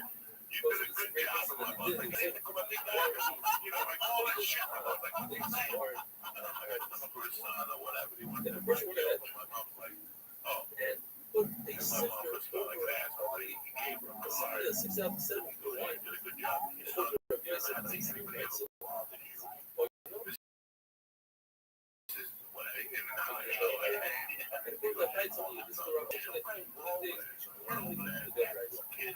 More tells us about it.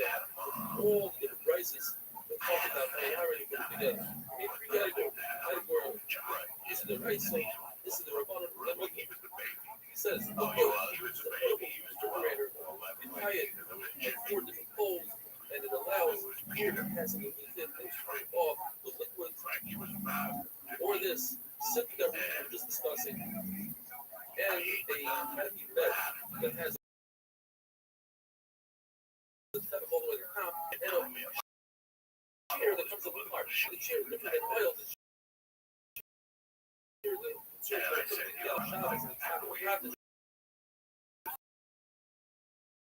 it's all this.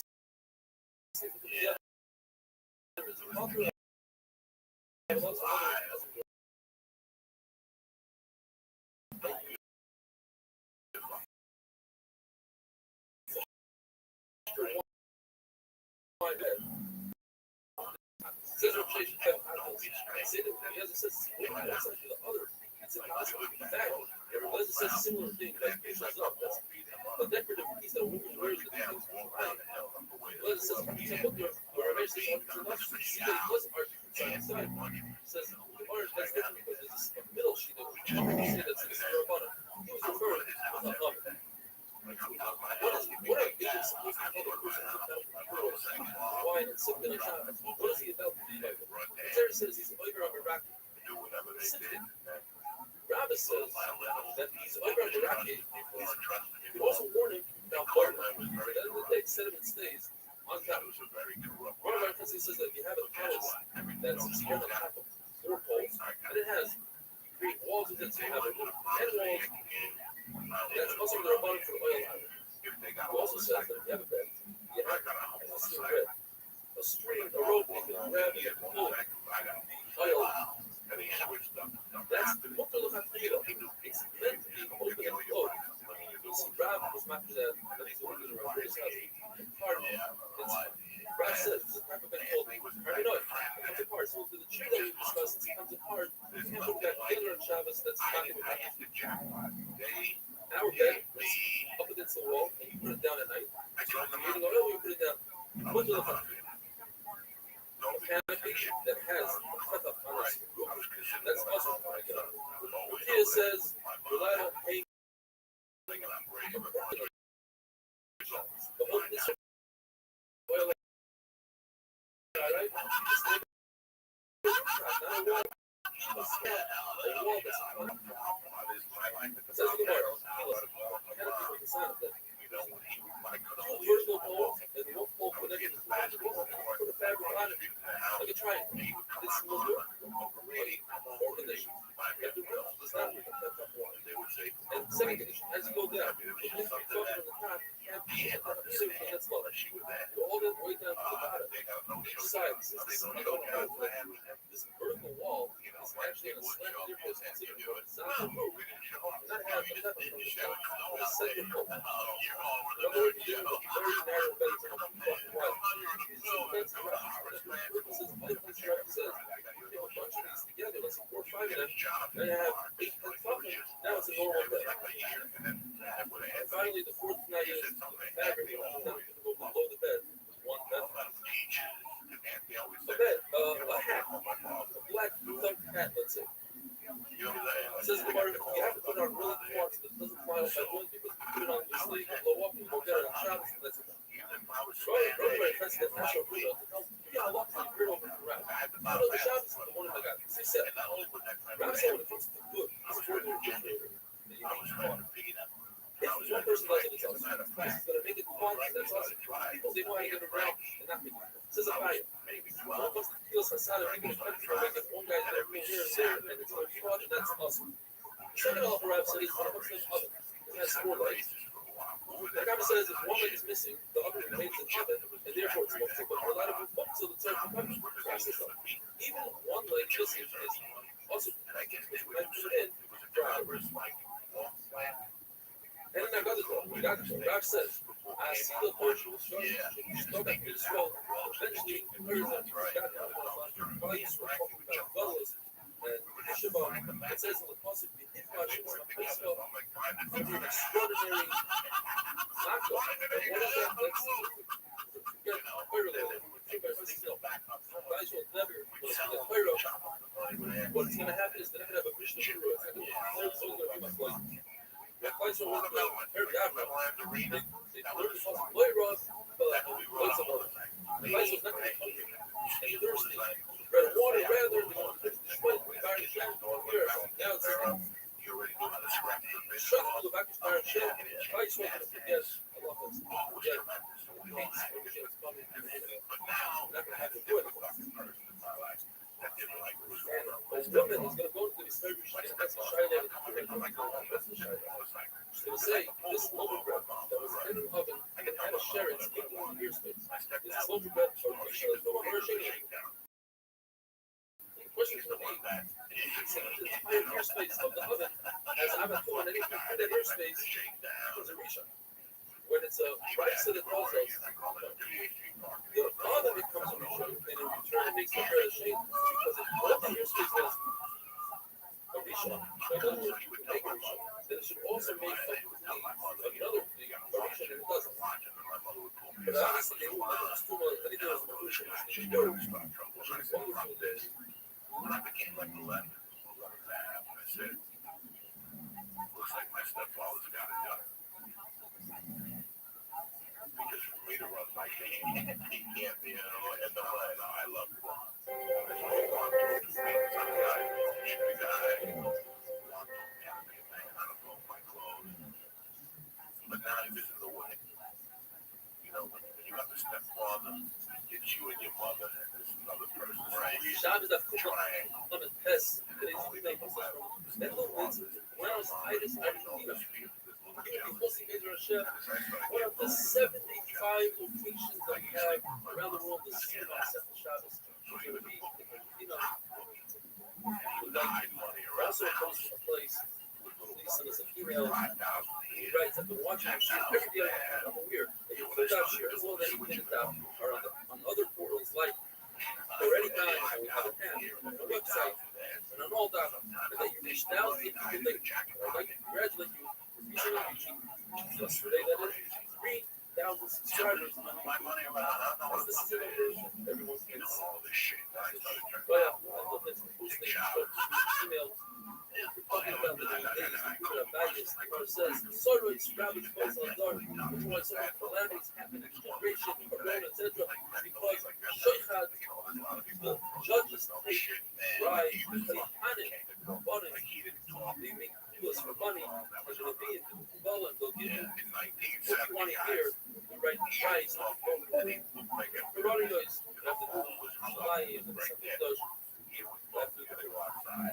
Will not rest in Kleisel until get rid of the corrupt judges and judges implement Yerushalayim will be built in a specific spot.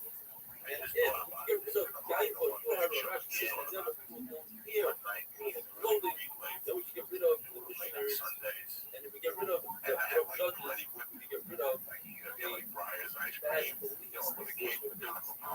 Once it says, Shiva Shemati Rishayim, Shevet Moshe, and break the staff, the rod of the rulers, and the Shayim. What does that mean? These are the judges, kind of like a stick, the ruling stick of the court officers. Implement wrongly, Shevet Moshe, these are let's say the prophet has a relative to Russia, corrupt, between wise relative is right. Or the Muhammad will take Amaratz and make the Dayanim, hoping that the Amaratz will come to them and ask them questions of Allah. That never happened. Your hands are full of blood. These are judges who take bribes. By taking a bribe, you're killing people by taking their money wrongly. And Station Baba, these are the court reporters from corrupt. Cessation of your lips are falsehood. These are lawyers who teach their clients to lie. These are Balitil who are not. Allah says that this is something with something to brothers. He refrained from drinking wine all those many years. But his brothers continued drinking, but they didn't get drunk. Yosef Hanina says no, his brothers also refrained from drinking. Allah says, this is hard that Aaron Accounts said himself. In his heart, he's happy that Moshe Rabbeinu brought the back in his heart and gave him the Choshen Mishpah, the Ur the Tumah. The people from Bashakar sent 3 questions to Levi, but until the questions reached Levi, unfortunately, the questions were, what about the canopy and Shabbos open? What about crops planted together with vineyards? In a vineyard, is that considered a carob? Typically, you can't plant vegetables, but you can plant the tree. What's a hop? Is a hop a pure vegetable? You have a bed on London, dig a grave. So Shlomo or Nasha, if you're smart, why don't you answer them? And tell them it's not for everything. He said, we can't find the ethical kilo for kind of because the orange in the Torah, and you can't be back or something, so they'll take it in the wrong direction. And he said, hops are awesome, even though there's a great dispute between bagel and hops, because if Arvin was bagel and Eretz Yisrael, anybody who's bagel and Eretz Yisrael, Allah is like them in Chutzlar, and it should be okay. You're not being you can't be made with it. When it comes to Mesa Yantiv, it says don't deal with it. Even though we have by Yantiv on the second day, we do it by a Jew, and the first day was put out the Shabbos.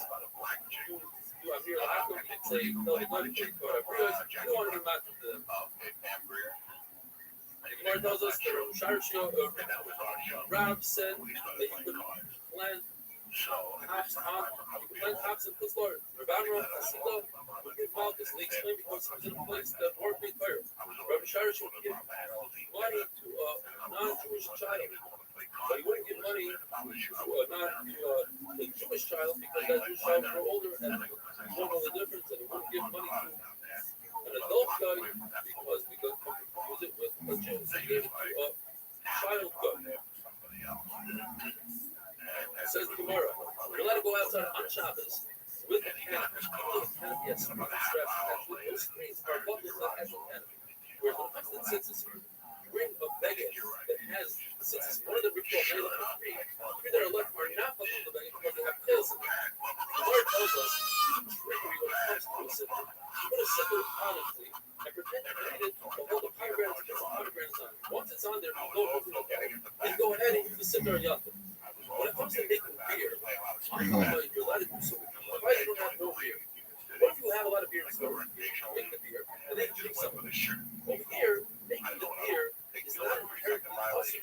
It's just extra beer you're not allowed to do. But making putting up a strainer, that is also so you immediately have to take action until they can bring it for your pomegranate. One of those couple stories of one company did. Once had a piece of garlic and stuff to speak. He said, oh, I'm not doing it to fix the stuff. That would be also that's the kind of I'm doing it to hide the garlic. On another occasion, he fell asleep on a boat, and the boat took him across the river on Shabbos. He says, oh, I didn't want to cross the river, I want to take a nap. One says that was okay, because he's about to puff it. And he's trying to trick his way around the Rabbanan. And the Rabbanan himself is not worried that he's going to be over on the Rabbanan. The mission tells us You're allowed to take water and put it on the sediment that's stuck on top of the strainer, and that will scrape the rest of the wine out of the sediment. You're allowed to take clear wine, put it through a rag on top. What you're not doing is take wine that has sediment. Now, however, the wine has sediment is made in other words, the wine press, that's what they drink in that area, location, and time, then it's okay. When you use the sifter, the strainer, you have to make sure that there's no indentation in it. Otherwise, it's going to fall. Fifo mitzvahs is you take a basket, you flip over the basket. That's okay to use the basket to strain. It's a different, as long as it's one cup on the bottom of your vessel and it doesn't create oil. If you take a rag and put it on the half of the barrel, that's okay. If you do not put straw tightly in the mouth of the vessel and use it as a strainer, that looks like a sifter. In the house where a papa, they would pour beer from one vessel to another, even though it was sediment. Because when after pouring, it didn't involve the sediment level. Once you get down to the bottom, it's also. In the house where a papa, they were very wealthy, used to sell a lot of beer, and they didn't hear about the last part, so they had no mission. Wonderful day. I must have robbed him for like $9,000. And he blamed a lady who worked with my mother. And I felt fucking terrible. This lady was whatever. My mother was dear for 30 years, you know. So she got the blame. Went wrong in a fire. And just to have her. Shabbos after the email comes from Rothschild from Cincinnati, Ohio. I listened to the 8-minute daf on the way to work. It's been Kaddish my drive and my whole day. Clarity and information.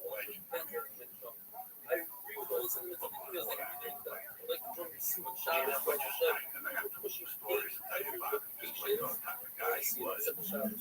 I've never gotten this far in the daf, and it actually helped me something positive. I kept my family and I going to the school first and start around the Pesach Shabbos.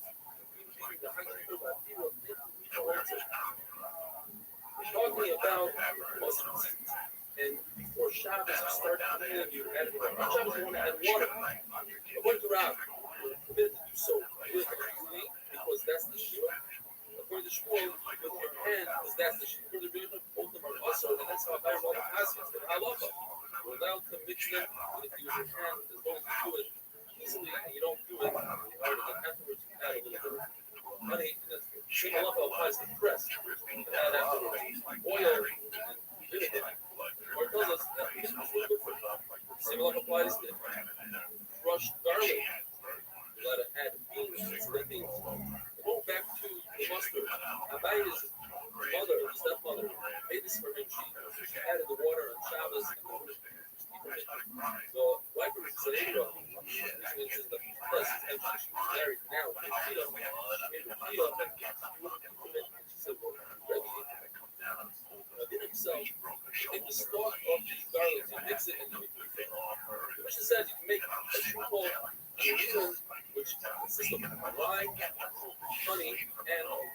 The reason why I like it because it's for drinking, not for reform. However, I like this. It's made more for tools of ulcers made out of aged wine, clear water, balsam. And people drink it after they come out of the bathhouse. Who was that? Rabbi Yosef drank from this and he loved it. He said, if I had one more cup of Rashi, he would leave this world. And you have to have slissim in order to keep him alive. But my Rabbi gave me this drink, so used to drinking it, I didn't have that effect on me. Says the Mishnah, Rabbi Yosef said, as a media, you could soak it in, you should not allow to soak it in warm water. Rabbi Yosef asked Rabbi Yanai, what's the Allah for soaking? He said, put it in cold water. And Rabbi Yosef said, but the Mishnah's not cold water is okay. He said, so, why am I ready? Why am I better than you? I also thought about the Mishnah that something, according to the Tanakh, it's permitted. If you soak this as a tequila in cold water, according to Rabbada, don't have tablets. According to Abaya, it's only starvation of open the hole. Why do people drink it? To get rid of their chest pain. Now, according to everybody, if you started on a dosage of this and you started taking it on Thursday and Friday, it's not stop taking on Shabbos, you can be a Sefara. Therefore, you're allowed to even soak it on Shabbos in cold water, put it in the sun, warm it up. You're allowed to add vinegar to this. And you're not allowed to float veg. In other words, add water and it causes the exterior peel to raise the top. That's butter. You're not allowed to rub the veg with fingers again. That's butter. But you're not allowed to put straw on a higher place and let it sit in the straw. You're allowed to put it in the center and walk with it. Walk over to the animal's crop and put it in. And whatever happens by itself.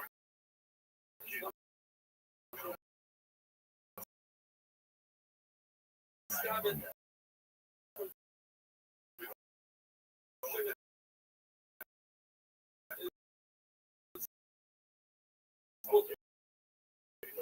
That would be awesome. In order to some wood, you can do some like, now that touch the foot, you let it move the short. Now, if it's like a stick, it looks like a weaver's rod, then I can move it and start a fight with it. The African herbs that are not really like I said, people don't need it, but it's right for the animal, so it's not hooked, but it's not really the animal, it is hooked. But the Guinness says, if you sit down on a bed that's used by a couple, you can read the Shura, and that's also said, Zana, and the Muslims don't have to worry about it. But this gave many life lessons. This family, and some of them to his own daughters. And he said, when you're buying vegetables, they come in a bunch, so remember it's always the same, so make sure that you get longer vegetables, you get more for your money. The different, some different people say, shut them, what he meant by that, and all these following things. If a person doesn't have bread, he should eat vegetables, they make him hungrier. And he said himself, when I was poor, I wouldn't eat vegetables to make me hungrier, and when I was wealthier, I would eat vegetables to make myself hungry, meat and fish.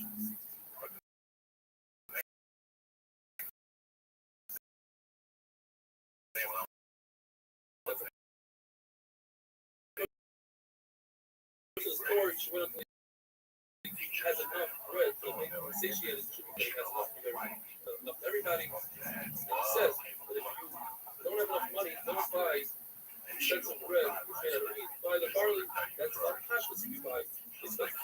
Papa said something similar. Papa said that if you drink beer, why spend your money on wine? That's about pashas. The Gemara says that's not true. Pashas is well, it's better to take care of your own body than to save money. A person that doesn't have oil, put on his hand, he can take algae out of a puddle. A person that doesn't have money can buy the neck of an animal that has flavors, it's fatty, and it has sinews. Folks, I'll be to buy these expensive shirts from the Har Abba, wash them every 30 days, and guarantee you your money back at the last for a year. The reason why it's called a minus a shirt because it's enough another level, another class. The person shouldn't say, don't sit on heaven, don't go over your garden, don't give your clothes to the woman that's taking care of you, because she might take care of you, she should be disgusted. He told his daughters, she should be very sneeze in front of her husband, don't a lot in front of them, be grossed out, don't eat vegetables with your steak, but you eat bad bread, or dates. Beer at night, because that will be your stomach, don't go to the bathroom in front of them, or you get out in front of them so they don't see it later. When somebody knocks on the door, don't unless you're up who is it? Saying a Lashon Teva, and gave them advice how to play hard to get. Says the Mishnah, according to Doisa, you're allowed to sweep out the drop of hay which decides from the animal that doesn't get mixed in with dirt, etc. And you let it move it away from the waste. Some say all those things are absurd because first of all, you're not allowed to sweep the floor. It's not your humus, it's fine enough. And second of all, the food and second is disgusting. When we're discussing a drop that's attached to the ground, for everybody that's also otherwise all the businesses in the drop, the planet is made out of wood. You're allowed to take food from a donkey and give it an ox because the donkey doesn't have food. And the opposite way, the ox does feel donkey or he needs to live for it. This is your consider a job, so you also have a wonderful day. So fucking, one night, shortly after that, I had put the wedge in the boat. I had no fucking feeling. I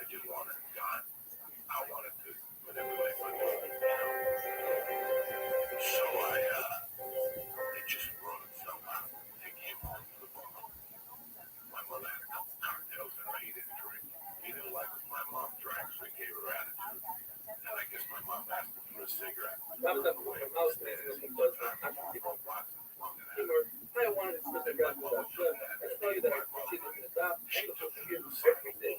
It's a mountain that he had swirled in from right. I'm going to look at the usher. One more. Between first and July and watching the video like that because the one everybody steps it over. Pretty much over. Like that was the motivation for me. So all your regular followers on a regular basis. Once you go moving through, July, you thank you. I didn't catch the whole cigarette thing go down. I didn't see it. It's supposed to be quite designated for you. And then where you have pain on your bed, and you want to lay it out smoothly,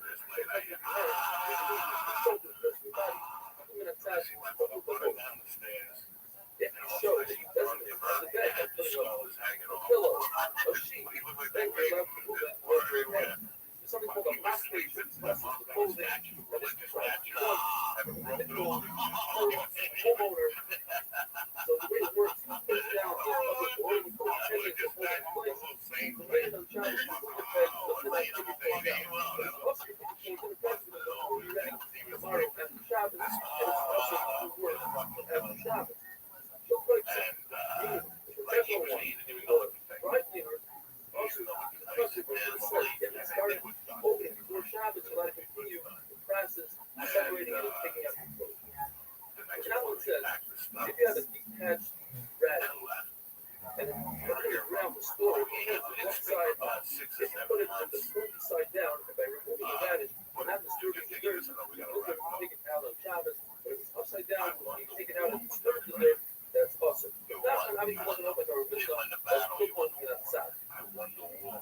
Goodness says, permitted crushed pepper on Shabbos, provided that things that you make in the take the handle of the knife versus the knife. And you don't do it in a mortar vessel, rather you do it in a bowl. Only do one Rabbi said, ready to do as many peppers as possible. The Gita says, if you're swimming in a river, be careful not to come out of the river, ripping wet, because all that water is carrying the caramels to the edge of the river. The caramels will be carried out. So we dry up and then come out. Going into the river and pushing the water for us is not a consideration, since it's like sports and go down foot like in a caramel. If you have mud on your shoe, don't worry about what you should scrape it off on the ground, but not on the wall, because on the wall, you're adding mud to the wall, it looks like you're building a wall. Notice that nobody built mud, rather, just put it on the wall, not on the ground, on the ground, you might be filling it cold, so that's awesome. My reason was that both of them, also, both of them are good, in fact, it's not level, like we're showing up, and you stop it if you don't have a pen, it's both of them. Rothschild said he looked at him and said, with something in his hand, right after the end of the moment, mostly his Rabbis right on the left. Thinking you have it going down. They rolled the Rabbi was committed. That's a problem. You shouldn't take a barrel and tip it back and forth, to make the ground underneath it. That's a big woman. Now let's put a rag that's moist into the opening of a bottle. Because you might come to squeeze the rag. You have mud on your clothing, rub it from the inside of the clothing, not on the outside of the nail, scrape it, provided the little still left there. Just want to point out the first gravity, the blood that you have, dust on your clothing, wipe it off, nothing left in your clothing. The flavor of this sort of drug right side. Rabbbi says that you have mud on your shoe, scrape off the branded shoe every night, but not an old shoe, because you might need to let it off. That's certainly not stop it. He argues and he says, not even on a new shoe. You want to wash your foot with oil. If you do it while it's in a shoe, that's also because the oil will go and it'll better the shoe will be out of the shoe and the shoe. If you put it outside of the shoe, and you put just enough, out of the shoe, you have no intent to fight, that's okay. Put enough oil on your foot, and the shoe, then it's also going to put your foot into the shoe, you will get no intent. It's also to go outside with a very large shoe, it might fall off the foot, but a very large clothing garment won't fall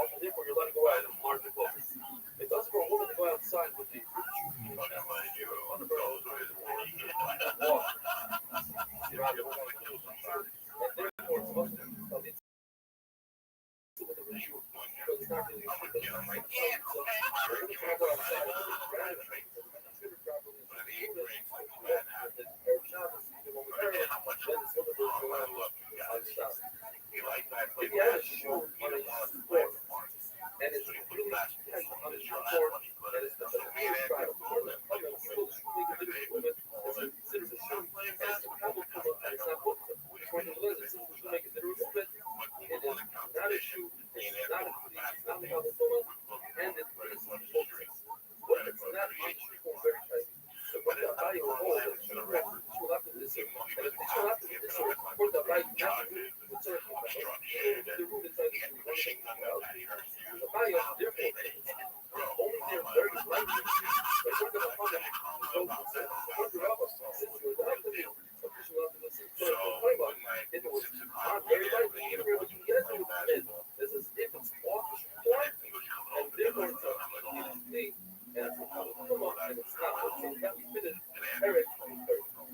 Next Eric, and it's called Let Go. Very good person. Let Go on this banana. Eric is son, even though his son is holding him to after like his stuff.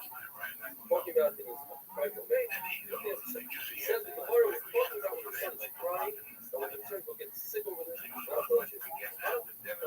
Relax the restriction of carrying the hooks that situation. His son is holding him. Sir, his son will drop the money and they probably will go pick it up. If his son is holding a wallet, carrying it outside. We have the concept of time wasting for instance. One person assists in carrying, not tie on the son, but is tie it on the wallet. And the wallet does not become buckled, nobody goes down to the wallet to the child. Now, we have to say a lot when a person carries somebody else on the shoulder. And like this, if that person is wearing clothing, it's not tied for the clothing, the person is carrying is wearing the clothing. But if the person is carrying holding clothing in his hand, the person carrying it is tied on the clothing as well. We have then baby wrap wallets like with a wallet.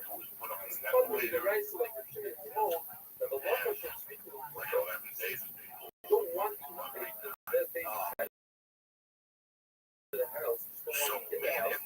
This one is fucking. Not sure at all at that point it was fucking baby or it's not the way you carry it first. But it's wonderful that It was I still never said about it. They were so good to me. Like you can't understand. I just filled into that boy. You know, being in their family. I'm sorry.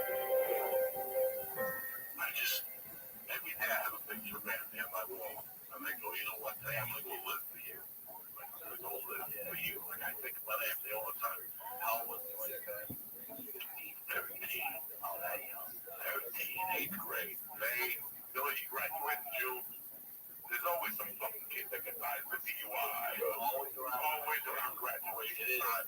Absolutely around. I couldn't graduate. I didn't even show up to the graduation. No. I buried my kid's house with him. And I made a promise that next time I would listen to Kiss with him. And I booked the promise about a year ago. I put Kiss on the podcast just because I was having a weird day. But till this day, I just won't listen to Kiss. I said, oh my album, you wanted to fucking stick with him. I booked my night with him. Double O, yeah. I didn't want to have any problem with just think real quick, for 7 minutes. Just a piece of advice, man. So, when I first went to that neighborhood, the big thing to do to make money was you'd go to the swamps and cut punks. You know, punks out like a tree, like a little plant, like a weed. If you burn up, the mosquitoes disappear. Okay. And we would sell them door to door. And then we realized that the area like a water ran right down there. So we would sit there and watch these trains go by, and the kids from 26th Street used to rob the train. So what you do is they would climb like a little bridge. There's one particular guy, he would jump off the bridge onto the train, and then was moving slow. They used to roll slow right through my head, like, yeah, I tell them to roll under them. Oh, yeah, well, exactly. Those train motherfuckers are completely different animals. They don't even exist today. Kids don't even think around the trains no more. This is when the Con-Ed, they would only shoot you with salt and pepper guns. Salt and pepper guns like a cap that would make you itchy for like 3 days. So I got shot by one right this side. I still have a mark there. Salt shotgun. So we would go down there. The main guy's name was Nippy. He would break the seal, go into the train, open up the door, and then throw boxes of motorcycles. Damn, we knew refrigerators or stoves. outside because we have to carry him through the weed. Dog, we were tough fucking kids. We had to carry him through the weed and then have somebody. Like we lost like 30% just in Vegas. 10% went to Disney for throwing it off. And then I had to get Ryan's uncle. Right. Who had a truck. Right. Down every night. Help us pick it up. He wanted 10%. And then Ryan's uncle could sell the stove at his fucking factory job. So we had to give another 10%. So we after we fucking robbed the stove, we got like $80. So we did that for a couple of months. There was the kid that used to rob the trains. I forget what his name was. It's not Dippy. Yeah, not I called him Dippy. Dippy said, okay, guys, listen to you. A friend of mine. There was a kid that used to jump off the trains. One day he went to jump. You see what I'm doing, man? Like, you know, people of France. And when they do, before he landed on the train, there was no electrical wire. And he caught this on the electrical wire. I wasn't there. I just heard the story. I just say I was there. I wasn't there. All people sitting there, Jeff, like, he's like, and also you saw the arm going one way, and he went the other way, and he was like on fire and shit. But if you ever get in a cab in New York and we got a one-armed cab driver, it's that motherfucker. Send him my love. We'll close the podcast. I'll see you in Chicago Friday night, you bad motherfuckers. The Chicago Theater. I'll be with Dean Delray, that crazy little fucking bitch, Kate Quigley with the skinny pussy. And we're going to take over Chicago. Kate Quigley got a tremendous body. Look at the pussy at all. Bikini thing. It's non-existent. It's like a transvestite's pussy. Like they cut their dick off and they didn't put no filler in there. You got to fill the lips like that lady Rihanna. What's that white lady? What's that white chick? She fill the lips. I know you're talking about. Yeah. But that's all I got for you. I got Chicago, the 27th. I got Denver, the 12th. Thank you, brother. I love you. Thank you. Go see Joey Diaz in Chicago. I am Ryan Stickler, also tweet at RyanStickler.com. Talk to y'all next week.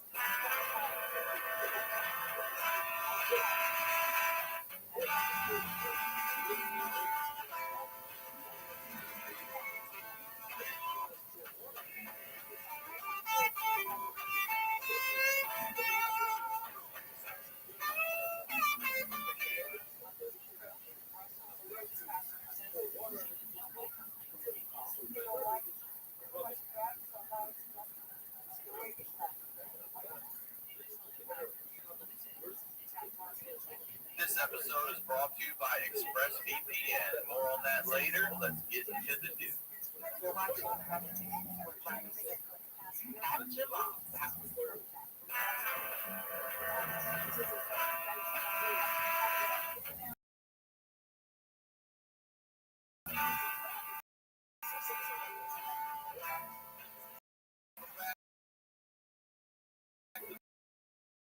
Honey-do, y'all.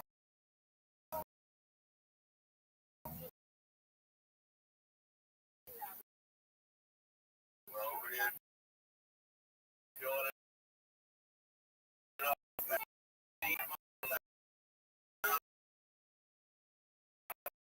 Yeah,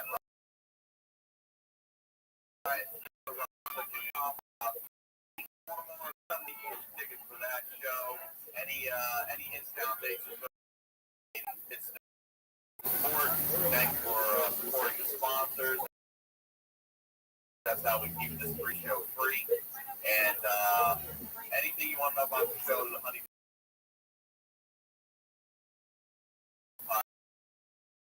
Podcast.com. Go there for your call, so tweet and email. Merch coming up for you soon. And very excited for this episode here today. So I'm not going to have on for a minute. If you're a fan of the Underdog show, these are the stories behind the storytellers. Today's storyteller, ladies and gentlemen, Joey Diaz. All right. So, I want to say that. Listen, I have to say something. You just did a quick jump. I've been watching this video of you when the Star Spangled Banner comes on, and you have your head down. When that shit kicks on, you jump so hard. It makes me, that's just not the game. It makes me laugh. The other video I saw, oh, you jumped up. I love it. I fucking love it. Like, it's, you know, when I came here, like, you know, they let you into school. Even though we couldn't even fucking around for a few days. Then they let you into school. Start the fight. Yeah, I did it in kindergarten. Like you gotta remember when I got this country was 1966. When I bought back to the school system, it was 68. We were involved in the war. We just finished the Cold War, Cuba, Russia. You know, there was underground shelters in every building. Tang, but the Tang, I think grandma like fucking stand, yeah, sardines, every basement was prepared for a nuclear thing. But we had the pear jars, yeah, jars, that all like everybody had a fallout shelter. You know, you have a fallout shelter. This when you go when fucking I ran Central Fiscal over back in the 60s, you would go into the fallout shelter. Thank God you never had to go into them. But patriotism was big, and it was bigger than me from another country I was in. So the Star Spangled Banner, I like the Legion. You know, it's so funny how right now there's a thing in the news that I like to talk about it said go back to your own country. Like 20 years ago, that was a staple in New York. You couldn't just walk away from your country in New York when I was growing up.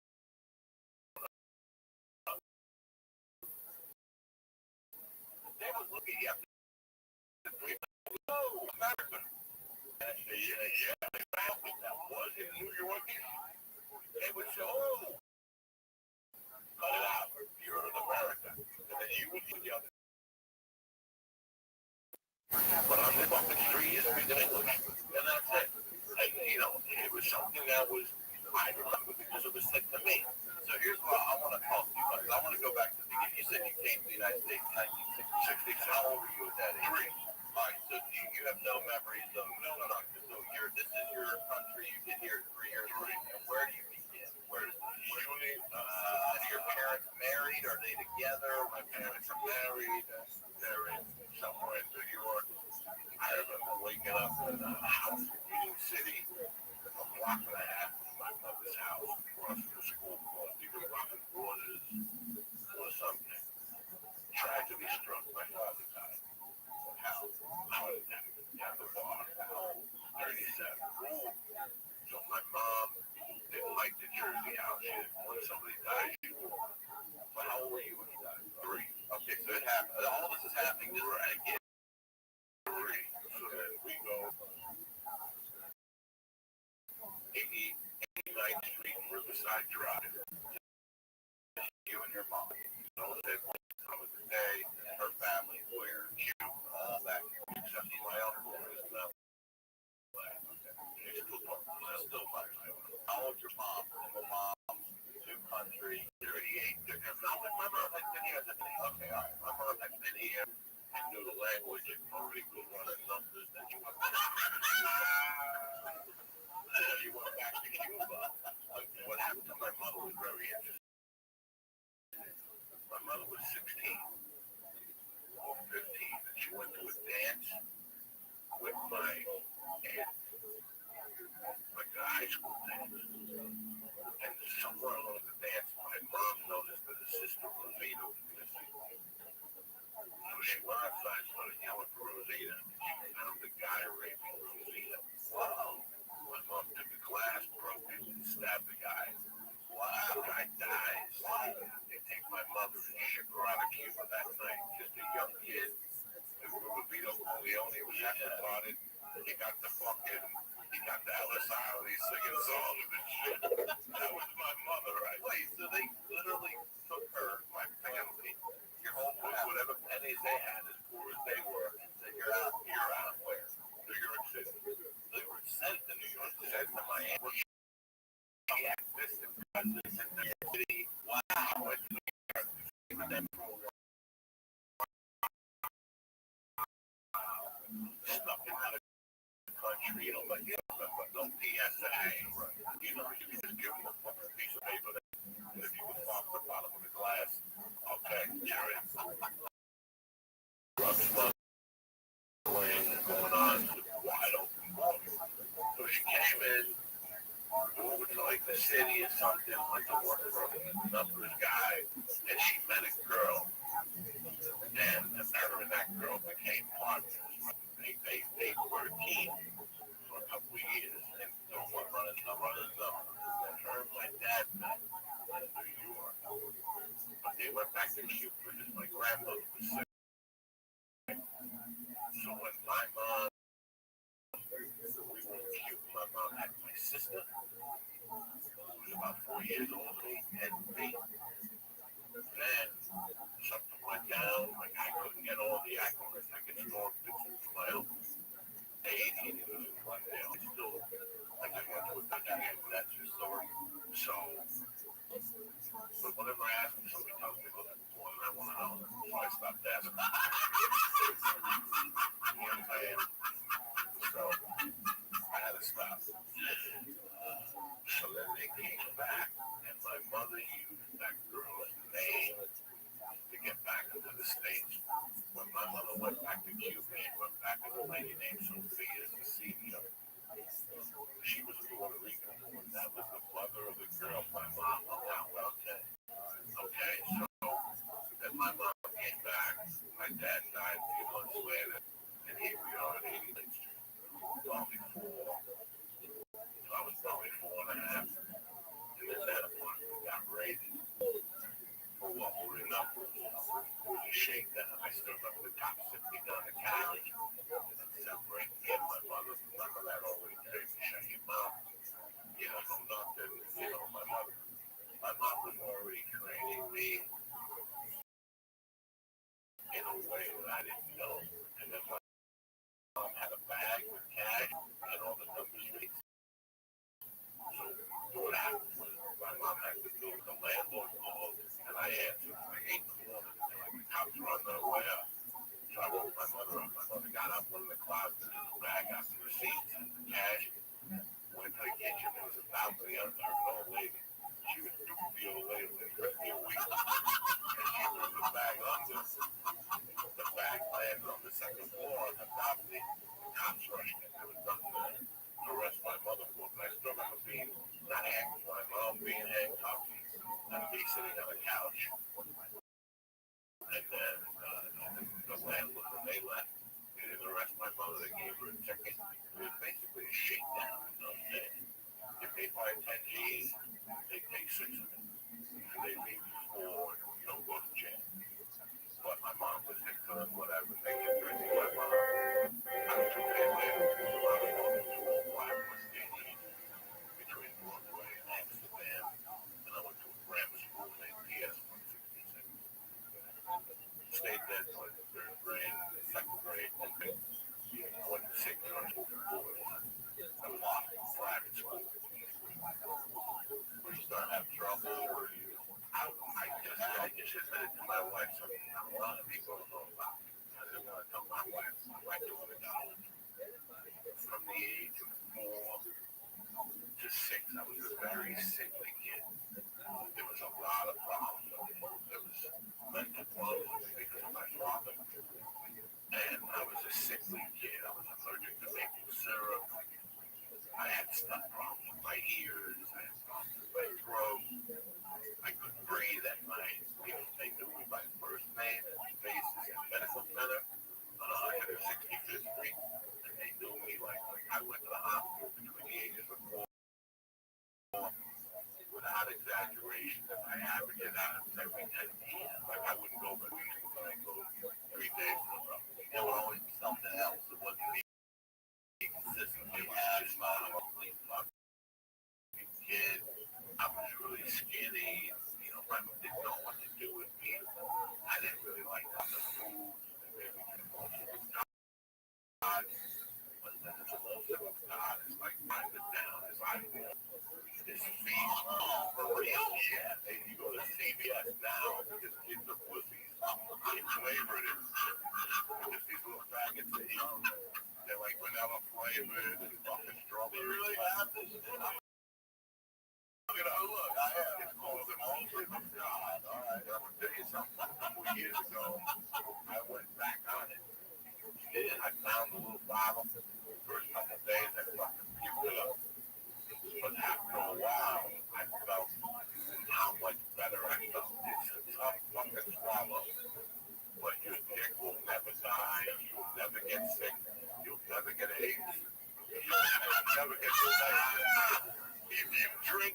fucking stuff. Scott's emotions will never get nothing. No dementia. Nothing. It's a proven fact. One a day. I don't know how it is now, but when these fucking people had it before, they just do the fish with lemon. His tongue, his brain, and it was a milky taste. And you drank it. I was not allowed to go to school until I drank it. So she would give me a fresh glass of orange juice, and she'd be waiting with the spoon, and I'd have to drink it and fuck it down the orange juice, and I'd puke it. Oh, she'd go, let's do it again. It got that bad, like I was that sickly of a kid. Why would you want to stop by that? Why did you want to do that? Because I didn't want if my daughter would get sick. I didn't want it to be like a genetic. Like I didn't know. My daughter does have asthma, but it has not affected her like it affected me. And then I was allergic to dogs. I was allergic to cats. I was allergic to just my eyes would swell up, my throat would swell up, and I would choke. And then this fish just didn't cure you of allergies. It just protects you.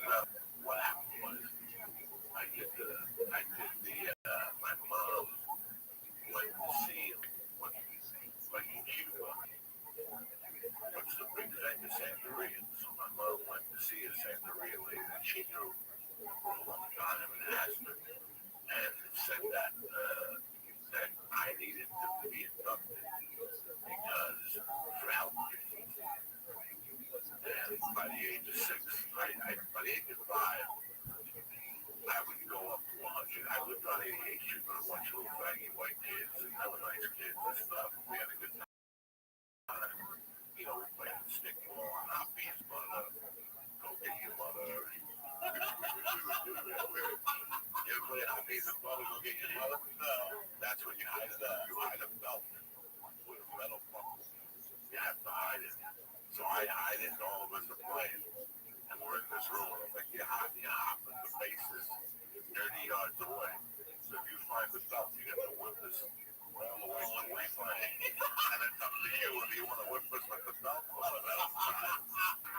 So if you whip somebody, you can't play that game now. Nobody come on. Like, I'll tell you what we're going to do. We're going to fuck you up all the way back.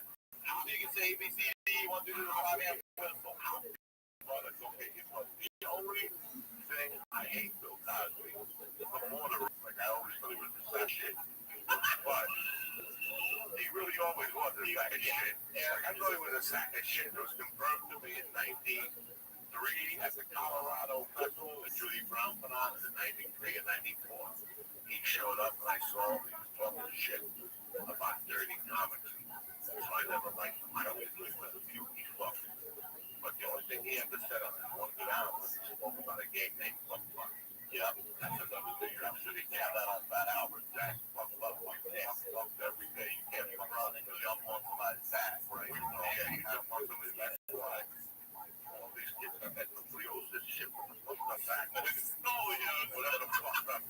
These little fat kids today, they don't got scoliosis. You don't play Fuck Fuck. I played Fuck Fuck. Like pizza, girl. One of you in my neighborhood had scoliosis. He might have had a function lung, but scoliosis did not exist in my neighborhood because we played Fuck Fuck and the girls played too. So if I remember correctly, so somebody grabs on a wall, whatever, they bend over. You're standing up, you're bending in 90 on the pillow, and then you connect like a centipede, right? Exactly. We all connect like centipede, and then somebody sprints from back 30 yards, sprints and legs out, like dry your ass on your spine, and you're supposed to try to hold. You're holding on. So what you do is, but then does that person stay, and another one comes, and they get off? We have strategy going, right? Some assholes, there we go.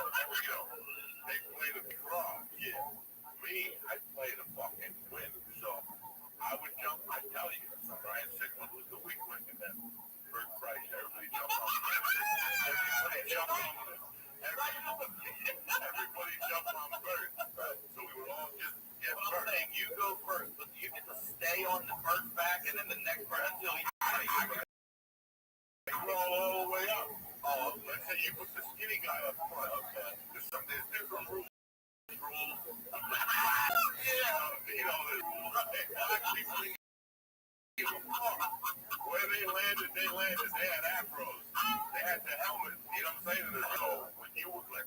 on land, like the English rules, you can pull yourself up. But in the black and white rules of the city kids, where you landed was where you landed when you stayed. So I went to the weakest link.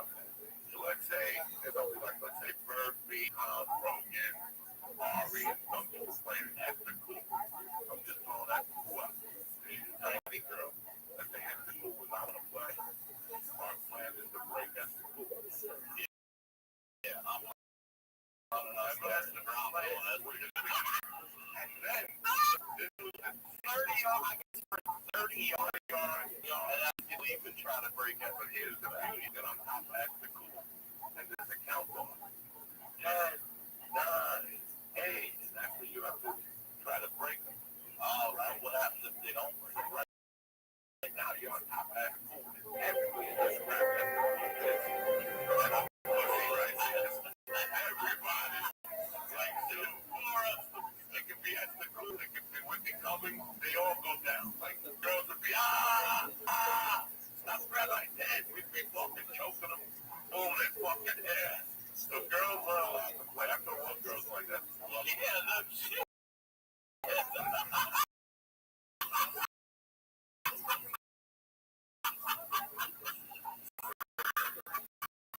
So then we just got it. Well,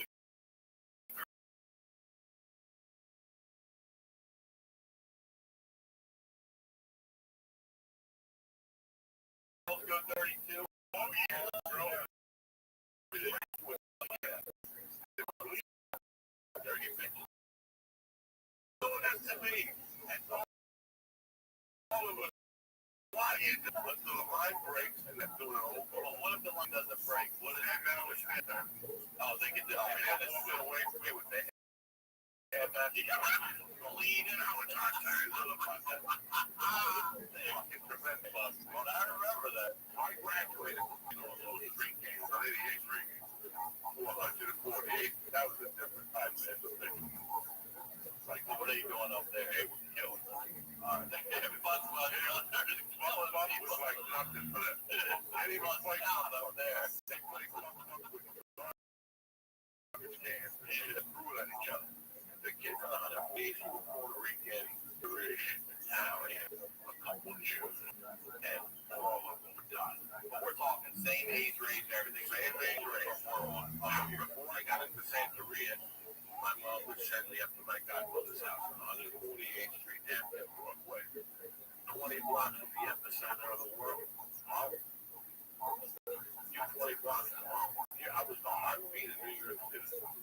20 blocks from the heartbeat of New York City. 6. Oh, wow. So I'm hanging out down there on 88th Street playing Funk Club, killing rats. 148th Street. I'm 6 years old, you're killing rats. Play different games. First day on 148th Street came up to me. What are you doing? You want to see a body? See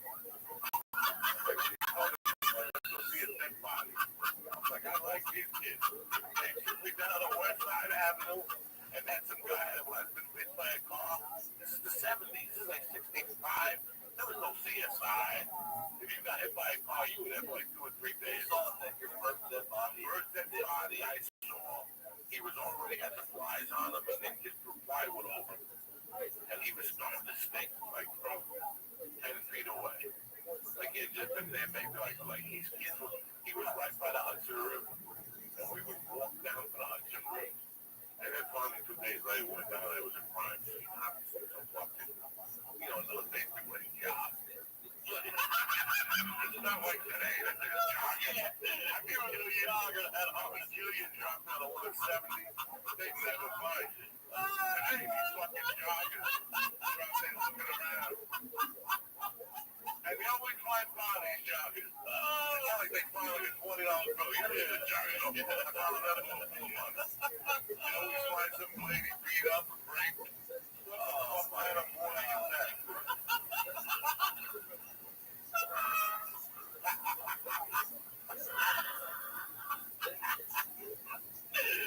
Oh my God. Broly at 6.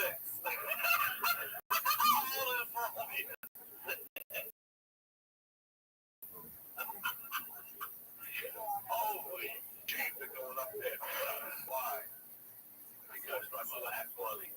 these kids did. All right, so what was the reason you first went up there? Just Because my godmother lived up there, and my mother wanted to see if we could fix it. so your mom would go up with you, and then you'd go outside, And then my mom playing, and she had a dog named Lassie.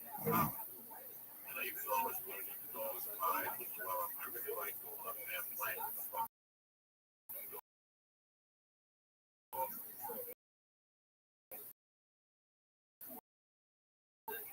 So, over time,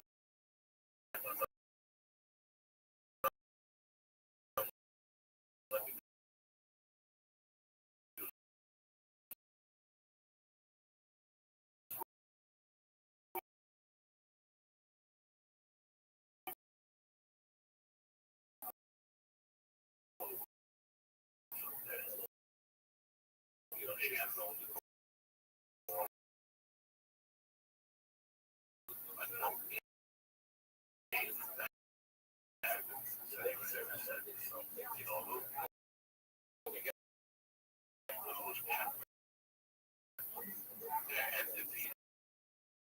but they're supposed to be the slaves in Cuba by the slave owners in Cuba by tying them in with these same Catholic saints. So nobody would really know. So she would just tell me little things, little stories, and then she would let me sit in and she did read. Like she would let me sit in like the living room. She had like her own room with the saints and shit. At this time I had never seen chicken legs get I go on top of it. At that time I wasn't into that. That's not what I wanted to do or nothing like that. And it was just about love. She would just tell me about different things. They sit in with people in the neighborhood come over. Yeah, they pay like $40 and you read them. Working against them, what they can eat, what they can't do. The woman dies, or spiritual guy. Yeah, so with me, like this, it's just like the dollar system. You have to receive, like, first you have to get baptized, and then the first thing you receive is this thing named like water. Is baptism the same as the same style got out of the water, and you can kill a chicken, and they fucking give you this thing called like water. What you doing? They work you out. About then you graduate out of it, and let's say you recommend to the religion, and that's a complete different thing. Like this, people go to Cuba today and do the whole long ceremony. It's a week. No TV. And for me to get healthy, that was the only way I was going to get healthy. So I agreed to do it. My mother didn't hold it together. It wasn't like my mom. I can't stand with parents when their kids are in college. If you want to be an asshole, go on the cult leader. But you can give it to grandma. I dated a girl for years who I loved dearly. In fact, today we're still very close. And the only reason why we didn't pass a certain point was because the parents were cold. And I always used to tell them, you got to graduate. Because they were like, I don't know, his mother-in-law went to medical school. They joined the cult in Indiana. And, they have 9 kids, 4 of them real. And they live as a family for them. Like nothing happened. I'm like, well, smack you mother and father. If you want to be an asshole, go to Georgetown. That's fine, friends. I was all over the world. So they could give with me. I will do it, give with me. And I'll take care of the best of what I can. Don't take another guy in because you want to be an asshole. No, in that case, I wanted to do it. My mother gave me $1,000. I'm like, no, I want to be out there. I want to do it. Week-long stop. Start on Friday. They don't let you out on Friday. Then you got to dress white for a year. All right, yeah, what are you doing that week? How are you when you go? So, you remember what you had to go through, some of what you did that week, what rituals, what you do. I can't tell you. Shops that could involve raising the concepts from mental myths. Our friend from Argentina says, following up on the last email that we read from him, his relative, known relative from South Africa, discovered that they are, in fact, the relatives going back for years. But those are right. Now that I've started tonight's show on Zoom, I can see that not only have you guys disclosed In the latter part of the story, also brought many people close to describing close to one another. And a beautiful actors of people from all walks of life, be it Lutheran, Rothschild, brothers, ex-brothers, and the list goes on instrumental. Right in the Mishnah. According to the Millennial Rule, that the only time you're permitted to look at any object should clearly allow you to head there. It's only if you look at the purpose of that. So if you take a sword, crack open a barrel, now only you look there, if in the barrel you have scribed things, you need a sword to get the things to come apart. But let's say you have wine in the barrel, you also. Or even if you have wine in the barrel, you're allowed to use the sword. Provided that you don't creatively, you're not trying to create. What happens if you take a sword and you cut the barrel right with the loop of the cap of the barrel? The reason why you do so is to have the wine come out easier. That's and that's okay.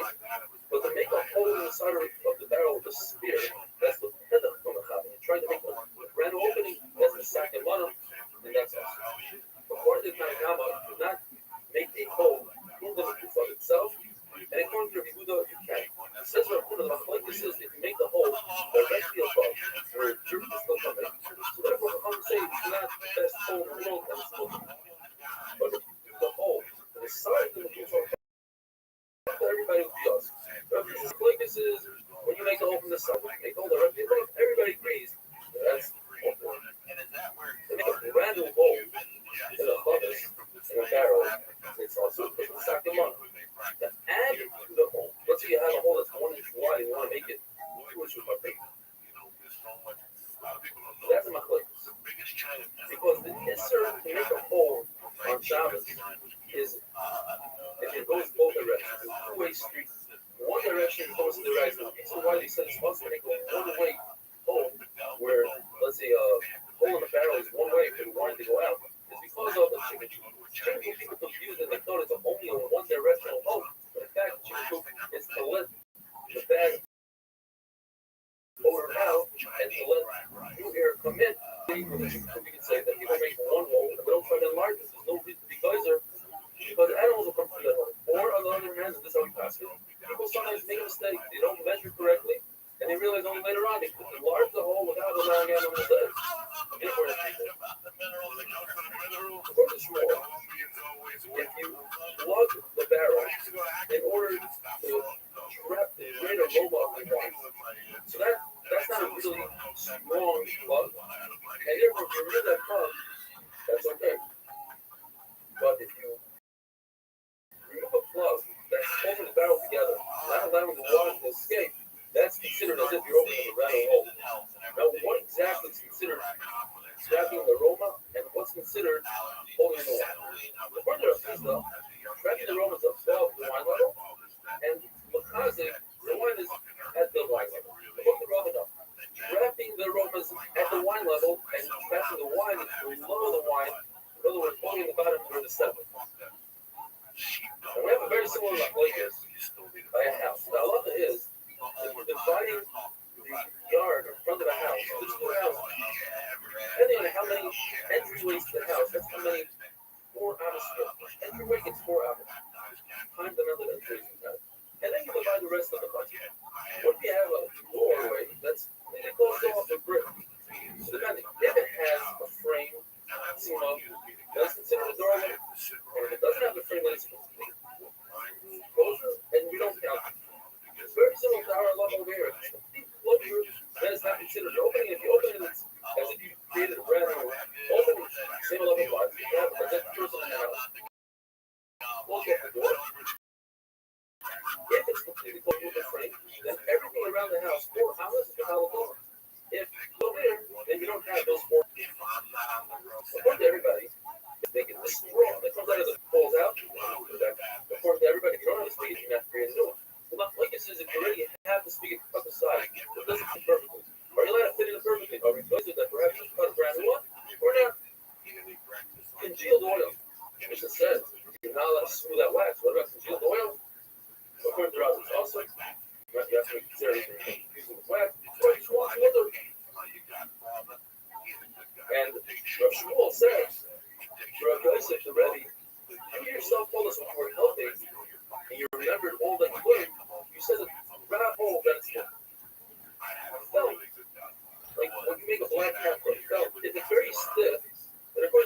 can't walk with it outside of shops. It's a must. It's very fine and flexible. It's like a baguette you couldn't walk on. Like this isn't crazy. It's like a rabbi stiff. So the halacha is, according to rabbis, also, and Shmuel says, it's what they want to learn from a nice shayla with Rab. Rab was in a place. He was getting a drush and he realized there's not enough room in his marriage. So he took everybody outside to the parents, they felt and refused to sit on it. So he thought that perhaps he hoped that the meaning that that was is also going to go back. The reason why they didn't want to sit on it was Rav Kahana Rabbah. Although they were Talmidim, they were already his level, they were spread, and the system that they should also have held the sit-up. Says the Mishnah that you take a pot and put it into a pit that doesn't have any water, and we're not concerned that if the domestic is going to make a bottom of this well. You have to take water, drinking water, put it in water that's not drinkable. In order to take a food, you have to take water, put it out in the sun. There's no cooking in the sun, so you got to warm it up in the sun. And we're not concerned that you might take that water and put it into one of your foot falls off with the bottle of water, you have to pick it up. There's no concern of carrying this stuff. But if you bring it home, not concerned that you're going to bring it out if you ever see them. When you get home, make sure nobody's looking, hang it up to the truck. This was going to my law that says that Myra sign if nobody's watching, you can do this a lot. But other than that, just say, even though nobody's watching, still try to sign. You have to concern with other people, even when nobody's watching. The Chayim Chazodin have a wonderful way. Yeah, Charles Barkley, Jobalachi when he ran it. And that was it. I was hooked. So every other Saturday, he took me to all those famous movies. The Killer Elite. I mean, across 110th Street, he was taking the shit home, even though I was my mother overseas business. So, but the movie that took me this guy No apartments, no bonus.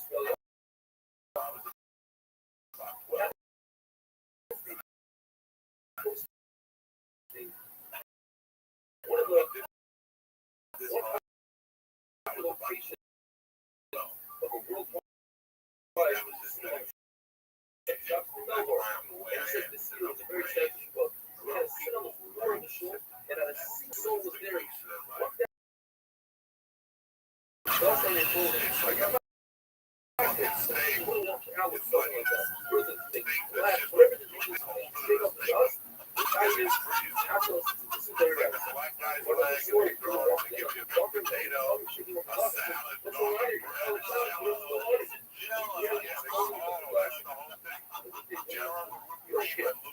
Person was wondering about you wanted to give it this and that. I'll never have with Kevin says, where's Nelson? Put it over our back. That's what it is. Hold it on the shoulder. This is their right seat, right? That's not how people walk. Same thing if you hold it in a limit. Like that. This is their right side. If you take a shit like that, put it on your neck, put it on your shoulder. That's normal for a person. And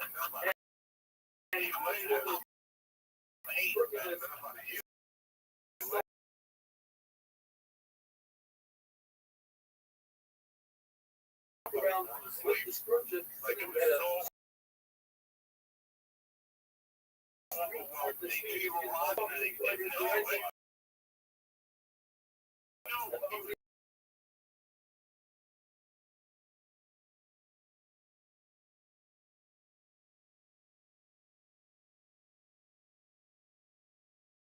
you don't have to worry about it.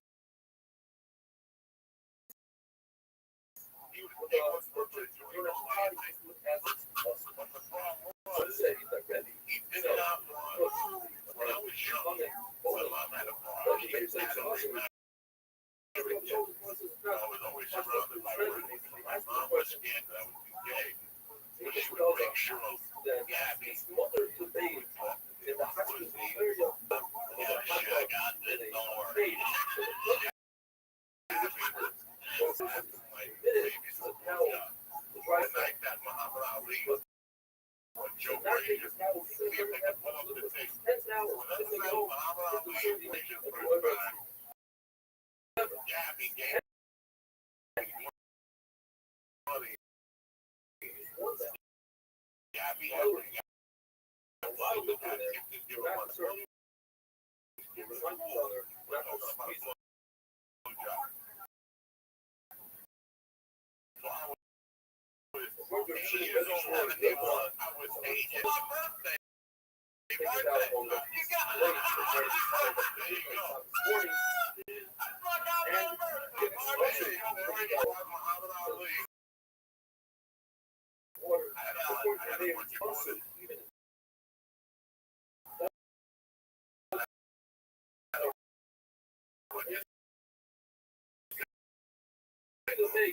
Somebody saw us from my mother's bar. We'll have babies when they need 18 and now. She's about 31.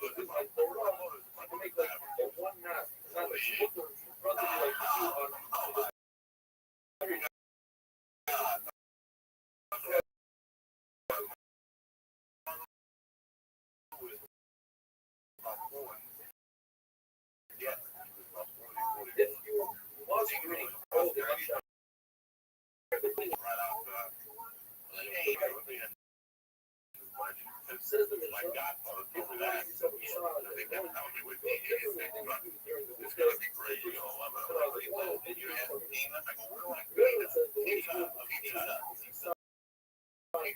go, what? I got like 6 times. That's the bottom of the river coast. That night about 7:30. March 8th night. And I know only has an ability to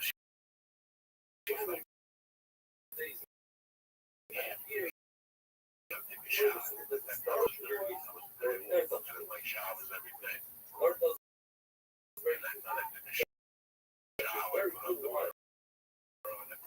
Chain on this.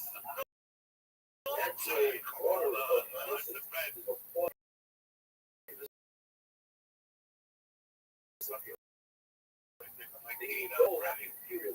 And that's my most tidy wife and this dirty bitch comes in.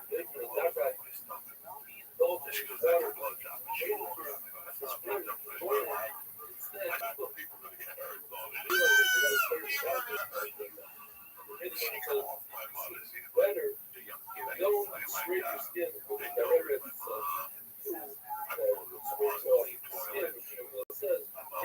stick my hand or raise the house. It was like $10 to the killer part.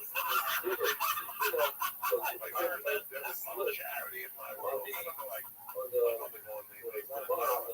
association. They let you get it for me. I got to learn to know that I'm not going to make shit. I got to play the 3 inches. I get these like my heart is $20. She was something like that. I feel like it's just like a baby. My commission says, if you're not a I got a definitely my mother sleep on the couch. And my mother's in the room making eggs, getting most of the top ready. And here I am dropping a night. I was that crazy at that. Like I was sharp. I was like, what's going on? Yeah, well, let me think.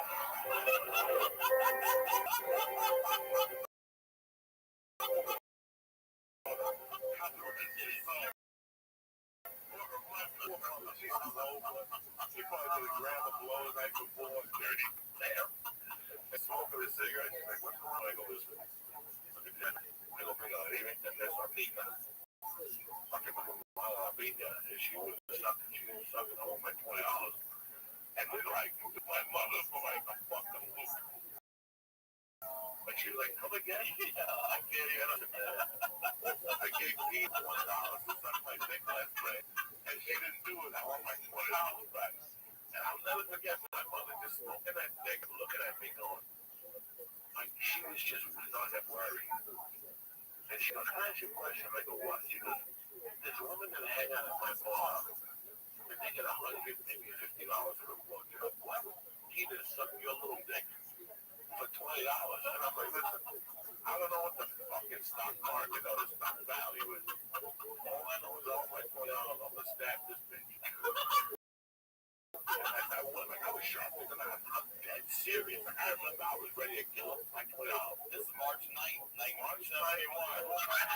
I was gonna wake her up like Henry Hill's wife was like, yeah. I said, you better get my $20 on the stack. It got so bad in the living room, and my mom had to hold me back, and my mother gave me $20.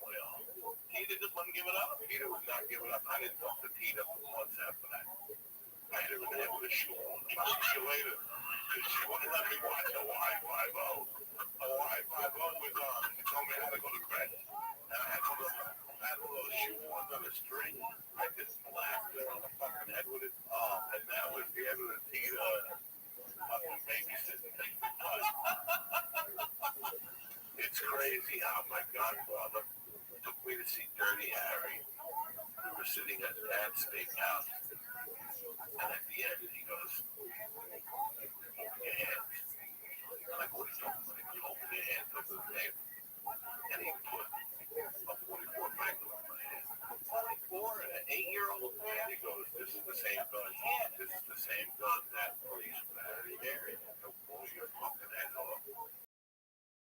I just want you to feel what a gun felt like. And that I got different. Look at my God. He was like my God, you know. Yeah, I met my mom.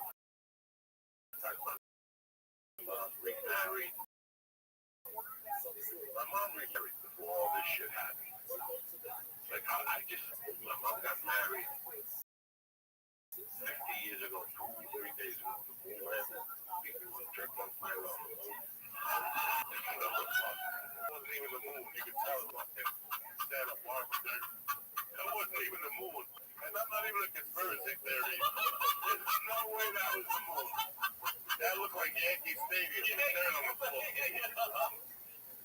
Let's take a quick break to tell you about our sponsor, ExpressVPN. If you believe that you're not being snooped on or that nobody cares about your online data, well then I'm sorry to disappoint you, but you are wrong. Because you listen to my show, you're clearly smart enough to understand that your privacy is under attack, all right? Hackers, governments, ad companies, and ISPs are all gobbling up your data like all of them. That's why I recommend getting the software I trust to protect my online activity, ExpressVPN. Their apps use powerful encryption to secure your data. ExpressVPN runs in the background of your computer or your phone, and then you just use the internet like you normally would. You download the app, you click connect, and voila, you're protected. I never go online without ExpressVPN, and you shouldn't do it either. ExpressVPN is the fastest VPN I've tried. It costs less than $7 a month, and it comes with a 30-day money-back guarantee. ExpressVPN uses new cutting-edge technology called Trusted Server to make sure there's no logs of what you do. It's time to stop hackers, Big Brother, and internet companies from grabbing all your data. Take back your online privacy like I did with ExpressVPN. Protect your online activity today and find out how you can get 3 months free at expressvpn.com/honeydew. That's expressvpn.com/honeydew for 3 months. 3 months. Visit expressvpn.com/honeydew to learn more. Now let's get back into the show. So wait, real quick.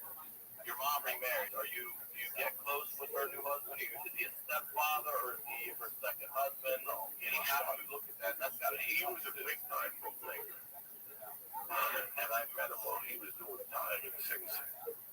He was sending Sing Sing is in upstate New York. He was sending he would send me pictures every week of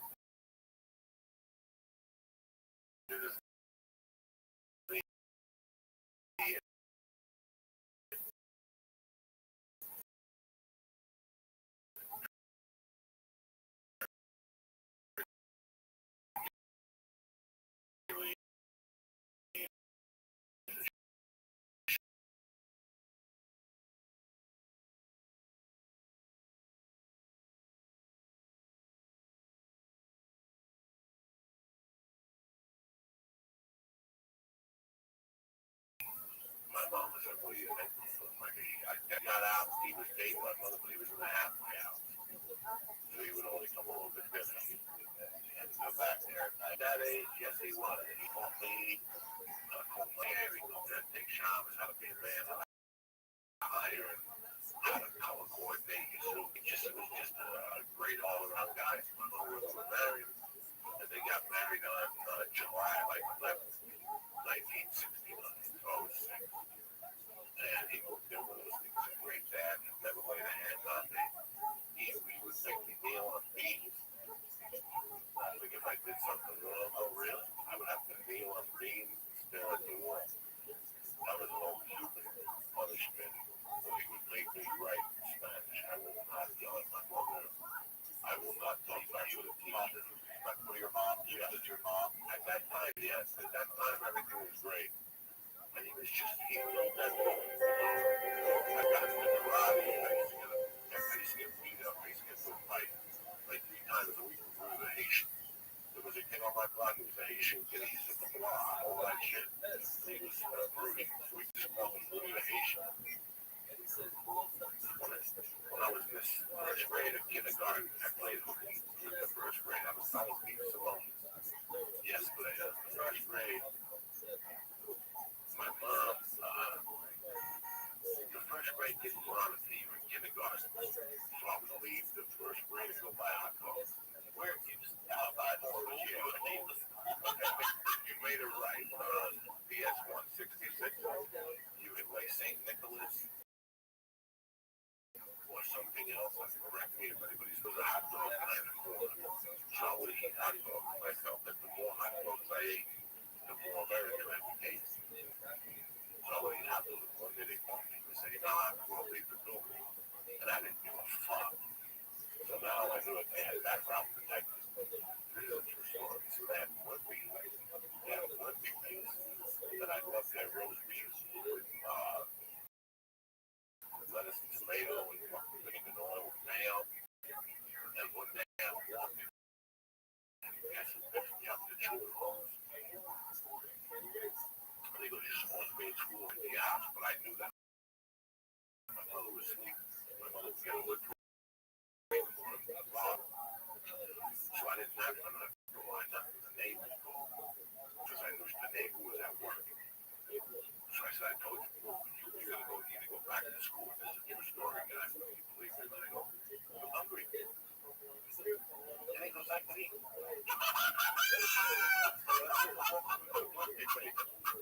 You know, I bought this motherfucker one thing and he let me go. In 1969, I bought this guy up one me and he goes, all right, we can't walk out of here together. Walk out, you make a left and I'll make a right. That's it. I never told him to it all. So I kept playing them because they were calling the house. My mom was there. I like school, but I didn't like that 12 to 3 sessions. It's not my section. I really need 9 to 12 when I'm done. That 12 to 3, it don't work with me. You know what I'm saying? It's nice that you don't have to be in a classroom like a fucking prisoner of war. You know what I'm saying? So one day I go to Central Park. I had a lunchbox. My mother gave me a lunchbox. They made me bring a lunchbox. Like a beaver. I fucking hated a lunchbox. You have like white kids. Motherfuckers get like a sandwich, an apple, and like a napkin, like a pudding. That's Spanish people. We get like Cuban soup in a thermos, cologne, a sandwich, rosary beans, a candle, while we're eating a napkin, Spanish music. They put a radio in there. I love it. Like it weighs 80 pounds. Like if I flew United with that thing, they start getting yardsticks. We'll beat a lunchbox. So I figured if I told my mother I lost it, she wouldn't get me her lunchbox. So I went to Central Park to throw it in the lake. And as I went to get to the lake, these 3 little Irish kids came up and I went to the lunchbox. And I would have gave it, but I was like, well, I'm taking it. I didn't want the lunchbox. So I didn't only give them the lunchbox. No, I'm fighting for 2 years. I'm getting my ass kicked on 6, 5. I don't know what I'm doing. And the kid hits me there with a thermos, a metal thermos. Yeah, glass inside. Yeah, when they hit me in the head, they touched my head, blood all over me. I fucking ran home. And they couldn't get me to the hospital. My mother was in Jersey. She went what they did was they sent me to the hospital and they had to wait for my mom. They got the consent form and then they stitched me up. You know, when my mom found out I played hooky after they stitched me up, she beat me at the hospital. Like she was just beat me at the hospital. And then another time, you're in the right spot. I'll tell you how retarded I was. But that beating I got changed my life. That beating woke me up to society. And then she put me in karate with black people. I was on 90th Street West End, Mr. Orange. In fact, this student, his son, is 95 with black belt. Oh, wow. That's how it's all over the world. Yeah. Rashad, Mr. Orange's son. So that's where I learned to talk about a little bit more. Here's a funny one because I tell my wife the other day. They sent me a game play with me, it's don't spill the beans. Yeah, I played up my dog. It was a pot. Yeah. You gotta play with beans and then it goes back and forth. So on Christmas, I get it for Christmas. I'm sitting there watching the Wonderful World of Disney, whatever the fuck it is. So I take one of the beans, and I pop it in my ear, and I pop it out. And I pop it in my ear, and I pop it out. And I'm doing this for about a half hour. I pop it in my ear, but it won't come out. But you know me, I'm in the mafia at 6. I don't think there's no problem. Christmas Eve, I put it in the bucket. It's good. Something will happen. Something will happen. Right fucking February, I'm walking around on like a tumor. Like my ear got big. They couldn't figure out what it was. There's my mother coming home every night at 3, exhausted. Did my mother fucking worse? Let's get one thing straight. My mother was a shitty.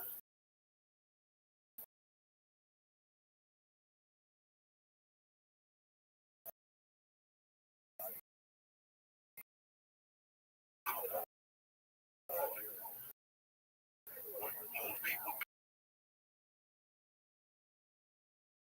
come home and in my ear. Not once did I mention the fucking pain in my ear. So here's my mother doing witchcraft. She's putting hot oil in my ear and then telling me to hang me upside down. And, you know, she's staying awake with me every night. She's suffering. And finally, they take me to New York. You can go to 65th and Broadway. The medical center there. I don't know what it's called. See the sign out or whatever. We go in, and at that time, like I said, guys, they knew me on first name basis. Oh, hey, you're back. How you doing? And that's how much I used to go to the hospital. And they're like, what is it? You haven't been here for a year. Something strange. I was like, oh, another year. They went in there, and they got my mother was like, they stuck in those palms. You know, like they got them like a glue gun first, and they sucked after that. And then they stuck the thing in and they pulled the bean out. And when that bean came out of my hand, my mother goes, what's that? And I go, oh my God, how did that get in there? And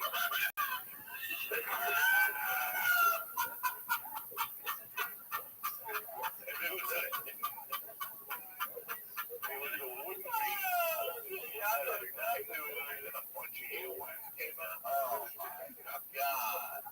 But the bean, we had put so much hot oil in there, the bean had cooked. Like it was a whole bean. It was ready to eat now. Like it was ready to eat. You know, my mother started throwing right and left. I was re-fucking surgeon. And that's what my mom got. She was beating me with a purse. Oh, she fucked me up that time. How did I get it?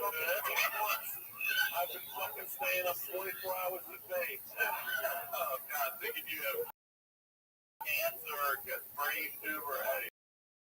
I pray to God that you you don't really think about your marriage. That's when your marriage is really up. You really think about the money. On a daily basis, situation that you haven't thought of 20 years, and don't you wish you could have them like, wow, you had now what would you do here? Now, I was fucking hungry. Most people that are adults today, to get Mother's Day and to get Father's Day, I don't have a phone. But every year I would go over there and give a big hug and go, fuck Mother's Day and fuck Father's Day. It's one night. I just want to give you a hug and tell you, thank you for not shooting. Thank you for not dropping me like Casey Anthony. Yeah, thank you for not Sunday in the black market. You know what I'm saying? Yeah, there's a lot of fucked up weed and a lot of they just our parents. We really test this. We really do administration. That's without their lives. What they're going on their lives, they get unemployed.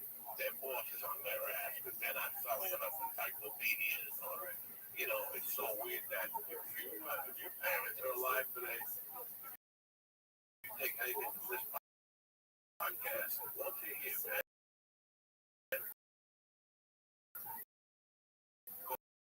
Go over there and give them I see it. I have a daughter. She did a great gig. But it's a lot of stress being a parent. It really is. Listen, whatever.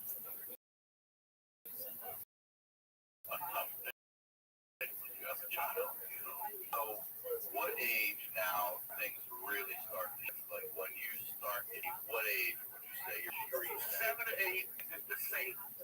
I got a lot of kids that feel like they're younger than that. For me, from 7, like 7, you're running the street grade, second grade, a lot of plans for the house. I was an arsonist. You were. I used to light things on fire and piss on them. Turn it off. And then one day I didn't have enough to turn it off. And one day I didn't have enough piss. The building next to me was on fire. Oh, yes, I did. I had a building on fire. 205 all the back of it. Not the whole building. They were on fire. Just the edge. It was like a stand to the bottom. Yes. And I would take newspapers and I would light them on fire. And then one day I showed my friend, okay, I got a trick. And I threw a bunch of newspapers down there and lit it on fire. And I started feeding the fire bigger and bigger. Now I lived on 205 West 88, HU 3, apartment 3A.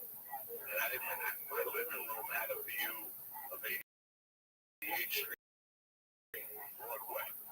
But my bedroom did not have a view to a parking garage lot that was empty. So people would play stickball, they would play tag in that yard. So I would take pennies and go on the window and pennies.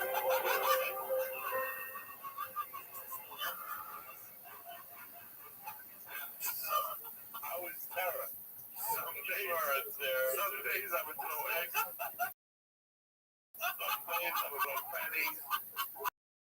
But the best thing I started doing ever was, the 45 single is the other day. They had the back regulator at the bar. So every guy would rotate the singles that were popular. And I would go take them to the third floor and open my window and I would hit his desk. And you really couldn't be playing because there's a limit. And I would take those singles and just put them out the window. Like I'm fucking, what do you call it? That's been around, that's how the Hawks. But the other thing, boomerang, whatever. Yeah. They were like a boomerang. I did it like 19 times. Come out there to end. And people would say, man, I think he's so singles off the window. And one day I clocked one of those kids with one of those singles. I saw a kid, he was like one of those guys who's walking dead. Yeah, I hit him with a jetty across the head. He had like 3 stitches. Like, what happened? He goes, I don't know. I'm playing stickball on all this. He said, he has no idea how guilty I felt, but not really. I loved it. It was like, oh, you got I thought I was only that long.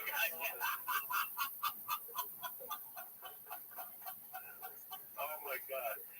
Oh my God. During the week, I would go to PS 166. So one Friday, my mom would drop me off in bed. One of your age hanging in this group, or there are other 7, 8. Everybody's 7. Everybody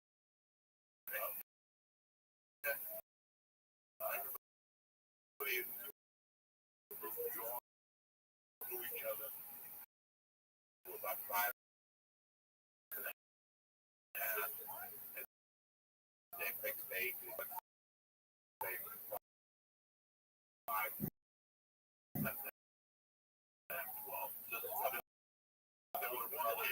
Yeah, I don't know what Ricky's a dead guy.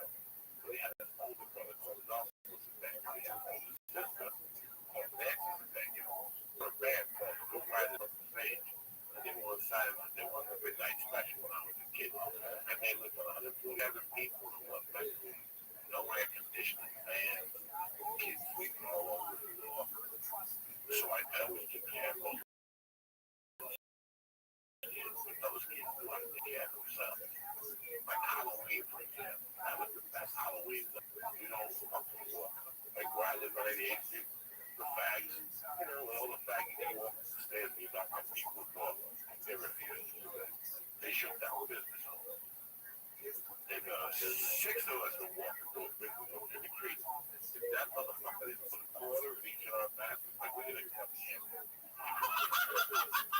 Like those kids, that shit that everybody they're not ready for you. We're not ready to care. We don't take care of kids. That's how tough these kids were. They didn't want candy. They wanted quarters, pennies, nickels, and dimes. If you didn't give us each a quarter, be ready to get them apart the next day. The next thing you do. And every other weekend, we would just break your window on us, right? So everybody knew it was 145th Street. These 7 and 8-year-olds, these kids were tough. They shoveled the front of your business. These kids never waited for a handout. These kids never wanted a handout. Nicky, Ricky, and Nelson, one of the kids, when it snowed, they were out there at 6 shoveling businesses. They would pull the garbage cans out for people and charge them a big $2 a week. These kids taught me what it was when they were taught like they were firm. Like I said, Halloween, we don't want to care. We don't knock on doors, we don't go upstairs, like that fucking little faggot kids that do that. We shake down business at that age. And what happened was, my mother didn't like how I was running those kids. So my mom would do something. My mom would just come out of a cab and call, Antonio, that fucking bitch, you would yell at the godmother, why do you let him out there all day looking to be buried? My mother didn't like that because my mom grew up poor. She's like, I don't fucking work $15 a day. Man, to have a ripped shirt or to be dirty on his neck, go take a fucking shower. And then she'd take me away for 3 days and she knew that was my life. That was my thing. And then the final. Then, you know, I told my wife this about a year ago. At that time, something was found on me that I would get shaken down before I left the house. Came back by your mom. Shots like one down, one out. I came home and shot like, oh, like to the bar because at the bar I had a scam at my mother's bar. When bookies came in with mistresses, I would go over and walk them and like throw hands. I was a motherfucker wife. And I would talk to them, y'all below. Yeah, so they were like, give me $5. What's I gonna say for you? Yeah. Like I would go up to them and talk to them about their kids. And then I go, man, I can't wait to go back to the house and eat that chicken again. That was just, and they would just look at me and they like pull me inside, like, let's take $10 off the corner in the hot dog. So I would rake in like 50 a night. Just like shaking down guys. You know, can you imagine? You got 3 lines of coke, you get a couple of cocktails. And the woman in your dream is sitting next to you. And I come up here and the table episode. Yeah, and I would give you like an ESPN about Scooby-Doo.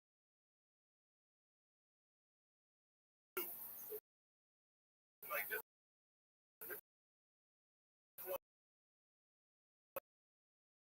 Let me tell you.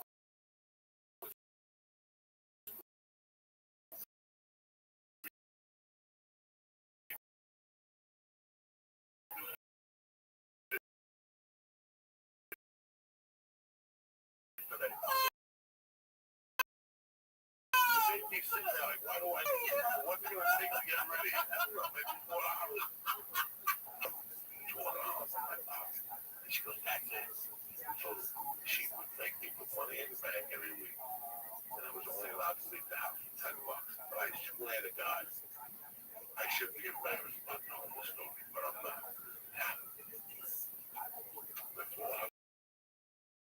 She go, all right, hands up. And she pat you down, down, and empty my pockets. She go take my sneakers off. I say, that was the off, smack to the face and go to lunch. So I got a point where I couldn't get away with nothing around her. So I would go, she'd shake that. When I came back, she'd shake me down. But then one Sunday, she put a surprise attack on me during the summer up on 140th Street and 8th Street. And I had bought a James Bond knife. You type up a James Bond knife from the 70s. There you go. Look at the size of this knife. When I was 7, I bought a James Bond knife. And she surprise attacked me and went in my pocket and found that knife. And that was it. That was the end of fucking Joe Diaz. She put me in academy. She threatened me with Loyola Military Academy in Miami and Sacred Heart School for Boys. And she went with Sacred Heart School for Boys from the 3rd grade to the 5th grade. She didn't want to deal with boys. And there was other factors that happened. What was that? Did you go away to that, or do you go in New Jersey? You stay home and go in the No. Okay. They drop you off on Thursday, and they drop you off on Thursday, and you get picked up. They drop you off on Sunday, and you get picked up Thursday. Let me tell you what else was going on in my life. When my stepfather moved in, my stepfather was a good man. My stepfather was always a good man. In fact, there's things I do today that I ended up hating him. And I got my peace with him, and he died, and we made our peace in a way. But there's things I do today that I've learned from him that have got me to where I am. He was that smart on the street. He was that intelligent. He played you like a fiddle. If he had to meet you and talk to you, he wasn't sure about you. If he had to meet you at 9, he'd come here at 6 and plant 2 guns in a knife. I mean, this guy was a genius. He was a fucking genius. You know, and I told him all the stories on all these things that, you know, when he got off parole with probation, he could go back to bookmaking, but he couldn't do it in New Jersey. Because in New Jersey, bookmaking is a felony. But in New York City, it's a misdemeanor. So his bank was up in the Bronx.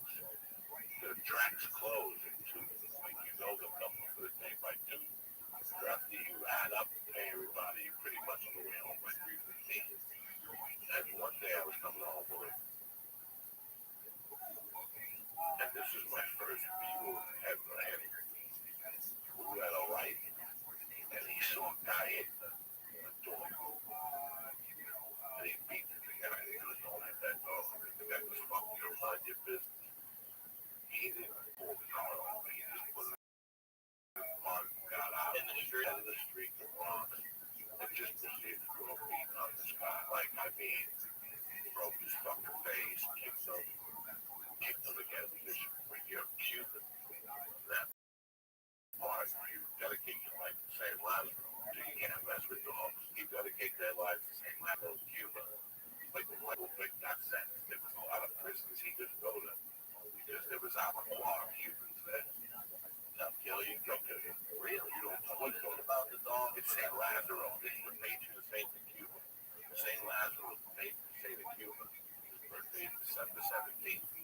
Any Cuban on December 17th is losing his mind. December 16th, you stay up till midnight, you light candles, and you pray to him for the following year.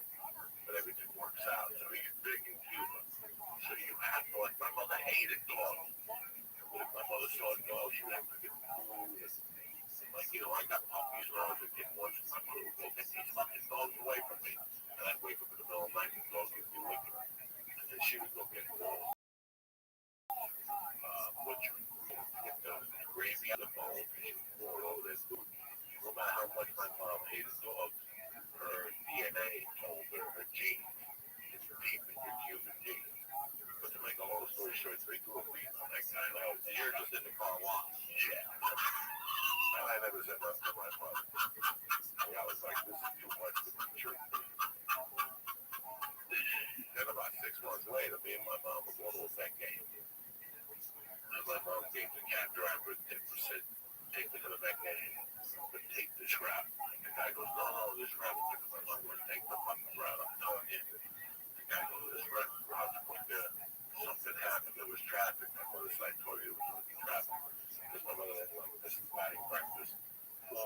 embarrassing. Yeah, big on that laugh. So she was big on the national anthem. So she was going to get late. So she got to right with the guy. She goes, well, no, I've got a different cab. The guy's like, I'm not pulling over. So at a light, I'm on the way. He's on ignition. And so I'm going to call Juan. I'm going to call the police. The guy's like, call the police lady. They were wrestling. My mother cut a hand on the keys. So my mother called Juan. Juan was like maybe 2 miles away at a boogie joint. And my mother put the blood on her face. So Juan, you already knew what Juan did to that motherfucker that had the dog. Juan showed up. At that time, this partner, our family partner in the second operation was Nelson. He was Puerto Rican. Nelson worked out right up to the damn. And with his daughter Evie and his wife Delilah, I loved him dearly. He showed up with Nelson's Mustang. And my stepdad's like, what happened? And I'm like, and I was like a little fag. I'm like, well, we got in all this shit. He's like, no, I'll never forget the guy in glasses. I was part of the BAL. The BAL's the police, the Southern Police. And the first thing that they tell you is not there's somebody who's going to. So I just think Juan's going to talk to him, you know. And Juan goes up to the guy, and the guy's a big, burly white guy. The guy's like, fuck you, she took my keys. I'm about to call the cops. And Juan, I feel like, he took his left hand, and he just moved me an inch. And he fucking just leveled this guy. Glasses went flying. There was blood everywhere. He's on top of this guy. And it's 4 shows. 1 in the afternoon, and he's punched this guy like a UFC fight.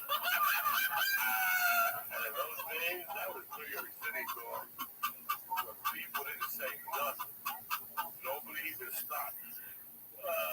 Juan punched this guy like 50 fucking times. There was blood everywhere. Juan stopped punching him. The cops pulled up. They pulled up behind the Mustang.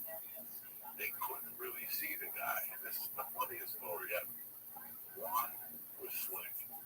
You know, Juan was here 80 years. And if you spoke English, nobody looked at you. You know what Big E did? 2 cops pulled out. I'll never forget this. 2 cops pulled out as they came towards me. One turned, went in his pocket, and shook the guy's hand. He's like, isn't it a beautiful day? The guy had like 200 in his pocket. Juan and Nelson were talking. I'll never forget that. And I'm like, shit, the brick Juan's got blood on his hands. The cops blood on the blood. And all of a sudden, you're like, oh. But he was like, look. And Juan's like, no, he fell. Yeah, guys, have a good day. They just left the guy there. Oh, my goodness.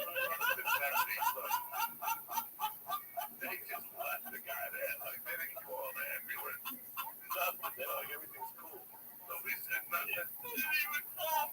We all went home. And then, now I'm like, fuck, this guy's on to something. And then about 6 months later, we're at a Santorini party on a Saturday night. And he's in it as well, right? He's not a Santorini guy. He's an Abaquan guy at the time. What is that? Abaquan, the longshoreman of Cuba. Then is this male parenthesis. What's that? They're like, they don't eat pussy. They don't go into a room if there's a gay man in the room. They don't have communication with gay men. Yeah, it's a society. It's a religion or society? It's a society. But now, like Joel Romero was on Rogan with me. We were talking about Abaquan. He goes, that whole, this was a secular religion of men. You had to talk to them in a certain way, approach them a certain way. Like, let's say your name is Rick, what's your name, Ryan Sigma, but I grew up with you and I call you Beansy. I'm allowed to call you Beansy. But if some white kid comes up and he goes Beansy, look beside him, excuse me, my name is Ryan Sigma. You have called me Beansy out of line again, I'll stab you. What they did was, they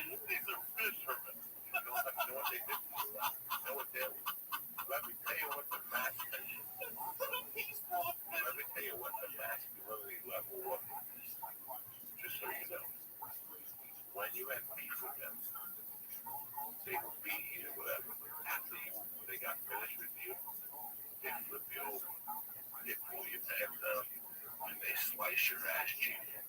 And that's a warning. That the next time we're gonna mark on it, it's gonna mark on your ass cheek. That's like I could have fucked you here, but I gave you a breather. Then I sliced your ass. The next time I will fuck you here. Don't ever disrespect me again. Now with the level of masculinity, machismo that this guy had, like he was up there. Nor did he drink alcohol. He didn't eat the tested marijuana and any type of drug. So he was by the book. And that's where the trumpet, my mother came in. He didn't like drinking. He didn't like the bars. He didn't like drunk people. So we're at a Santeria party. About 6 months later, my godmother said, let me tell you how fucking great he was. He would read ladies' novellas, the Spanish novellas about love and shit. And he would wear glasses. He would make believe he had that. So we didn't have to. If you went up there like you had no man, and you go with one day, like go over and he would say that to people like he was dead. He wasn't dead. Towards the end, this guy was worth millions. You know that he still had the same car he had. He was married to my mom, really, in 1971. That was a Dorado, like the size of a ship, 2 miles per gallon. He didn't believe in flash. He was a competitive man. But I tell you how, he never did drugs. This is not paranoia, this is intelligence.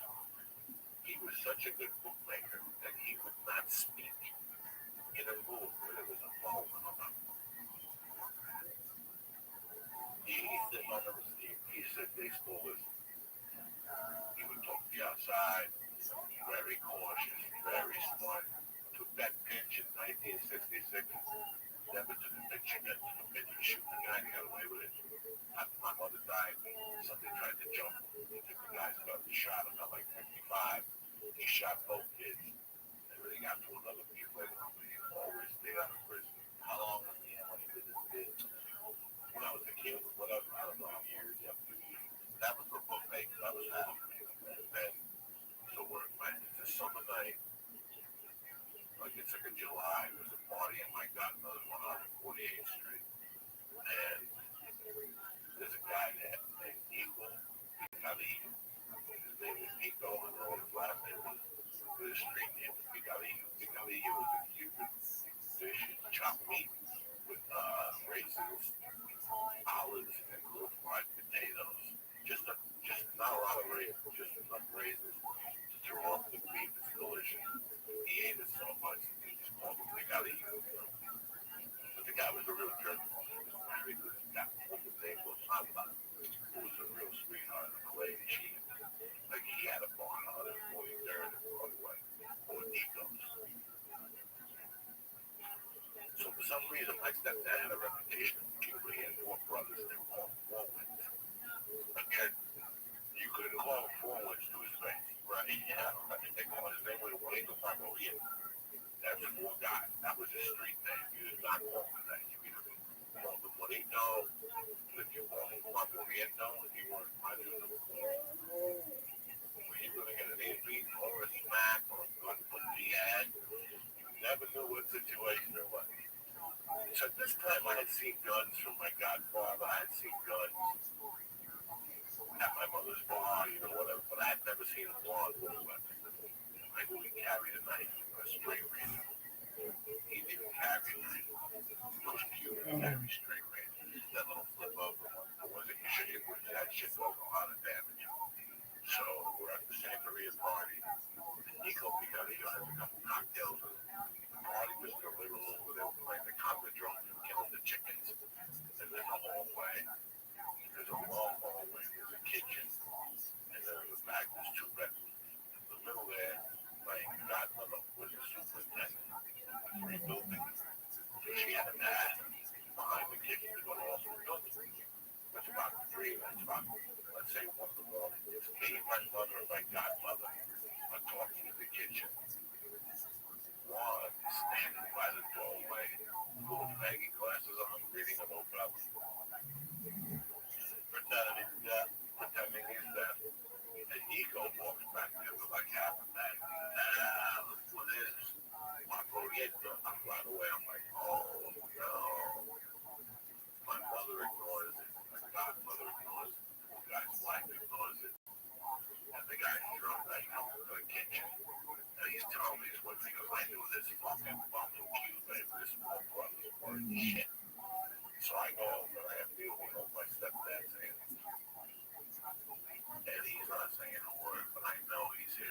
neck. And I'm like, oh, this is and this guy's in the kitchen fucking saying shit, Cuban style.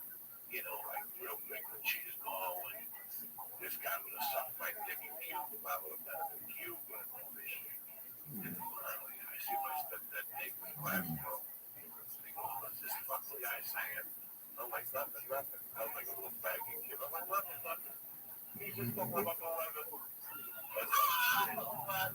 And he looks over at me and he goes, you got a fucking problem? And he goes, yeah, I got a fucking problem. He pops up. Sure enough, my godmother doesn't run out to the basement. He runs to the back of that room where the saints are. Like, oh, it was her Santeria room. And I guess he hit a 45 today. And we're all like, what the fuck we going there? You know, I set it up. This motherfucker comes out with a 405, 45 over his head. Like, just walking like nothing. He goes already, like his wife Brad, you better get outside. He's like, I'm not running for nobody, that whole thing. You know, I'll never forget that I went to hold my stepfather, and he didn't push me off. But my godmother went home, and she just fell off. It was like one of those tackles when you grab a guy, and they just fall right up his forearm.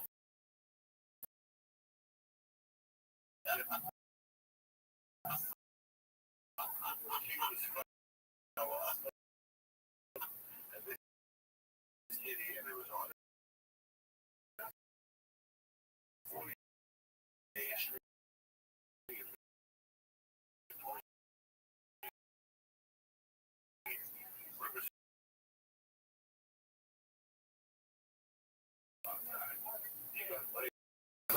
Back to me like a ball to do a man. That was the level of what she was. One, he pointed the gun and shot this motherfucker. Hit him in the leg. The guy went down. One took me by the hand. One took the Broadway. We fucking started the car. We went. 148 goes up. We hit 147, went right down. He went about 2 blocks. He pulled over. Me and him walked like 30 yards. We threw the gun put out. We walked back to his car. We went home 3 days and we left my mother there. That's how crazy it was. Like, fuck your mother. You should know the deal. Your mom knows what's up. I go to bed like, Jesus, he just shot my left, right? Like, I go to bed like nothing happened. I wake up and I go, eat breakfast. There's my mom walking and she's like, well, you couldn't have waited for me. You know that it was never discussed again. You never were like, but there was no conversation. I just knew that our family relations were ruined. We weren't going to be getting invited to a lot of parties anymore. Our party days are over with. Oh my God. So one died in 2006. This happened 1971, 1970. Yeah, this happened around 1970, 71.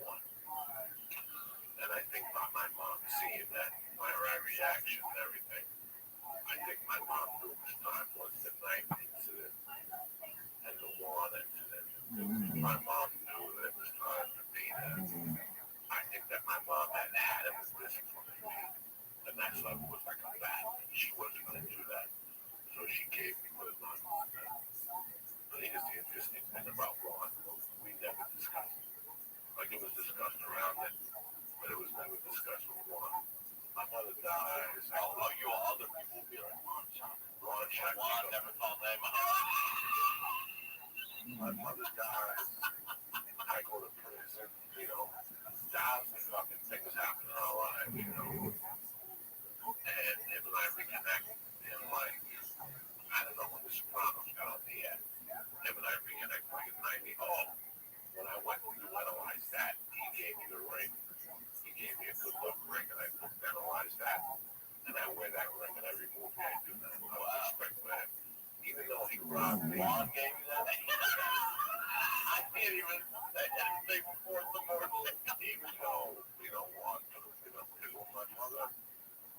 mother died, they were married. So I didn't get the house. I didn't get the jewelry. I didn't get a lot of things. But I'm happy that I didn't get it because I always said that if I deserved to get it, I would get it somewhere in my life. I believe that too. And so I didn't make a big deal about it. But I put all my anger aside years later because I realized all the shit I'd done wrong growing up also.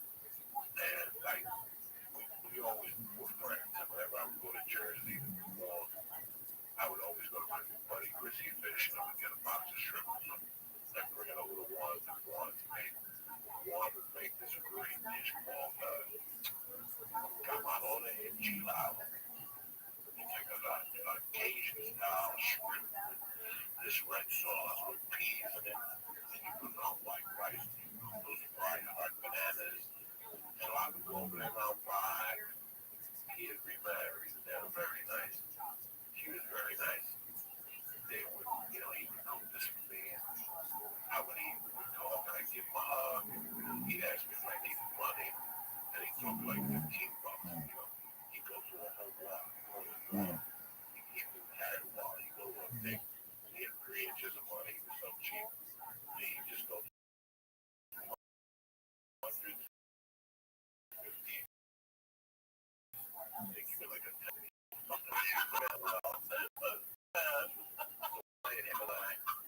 This has to be 2000. Just came out. I brought him a poster. I brought him a copy of the movie. He was really happy. He kept telling me how I got to lose weight to get too fat.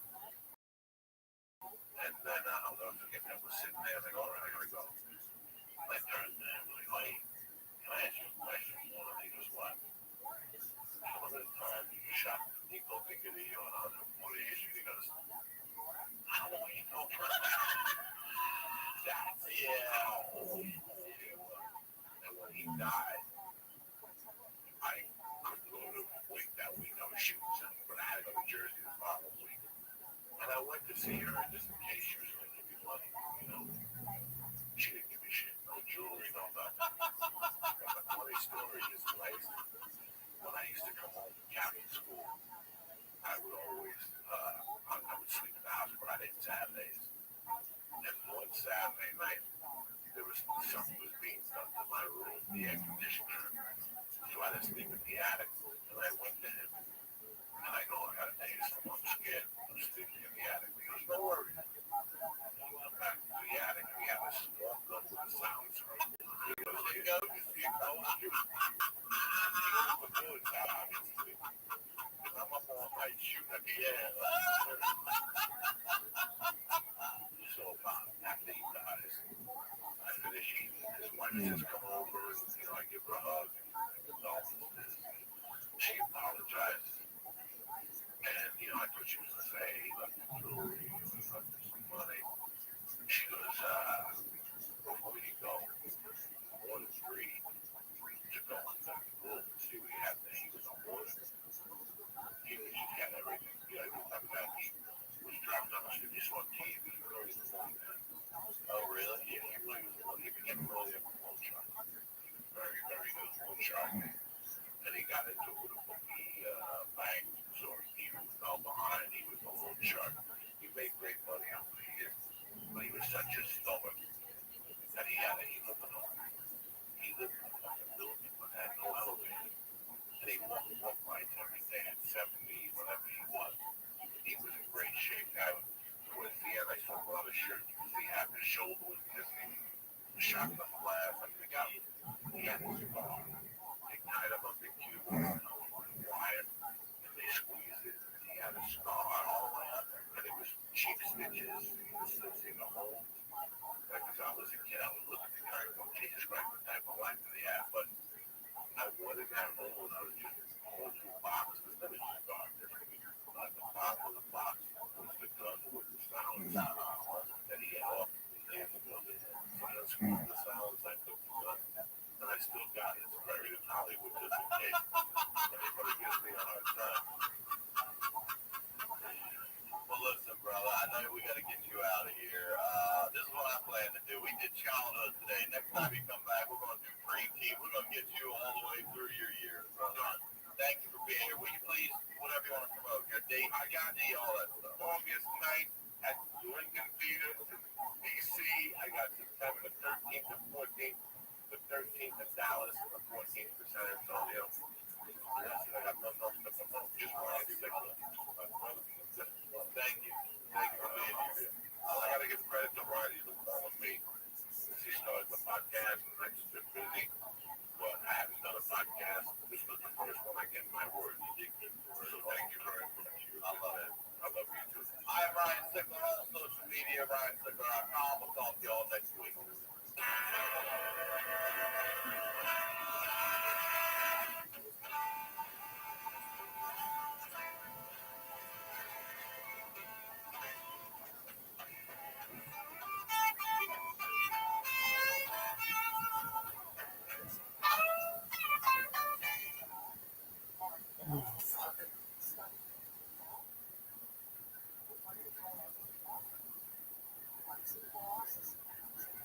ExpressVPN. More on that later. Let's get into the news.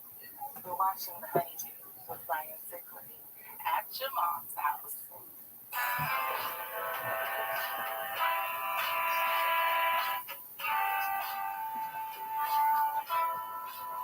Welcome back to the Honeydew, y'all.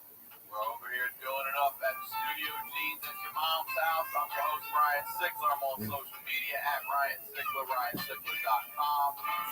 Quick date, Baltimore, September 14th. I'm coming back. One night only. Get your tickets for that show.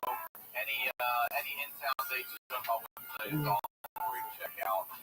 And as I say every week, thank you for the messages, feedback. Thank you for supporting the show. I mean, it's still new. It's still a new show. You know, I've been podcasting for and I'm learning a lot about everything. So thank you for the support. Thank you for supporting the sponsors. That's how we keep this free show free.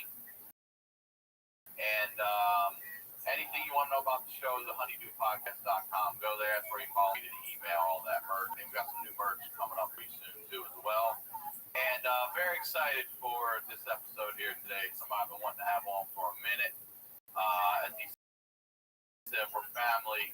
And I say all the time, if you're new to the show, we're highlighting the lowlights over here. If you're a fan of the dog, this is your show. Stories behind the story. Today's storyteller, ladies and gentlemen, Joey Diaz. All right. What's up? I want to hear that.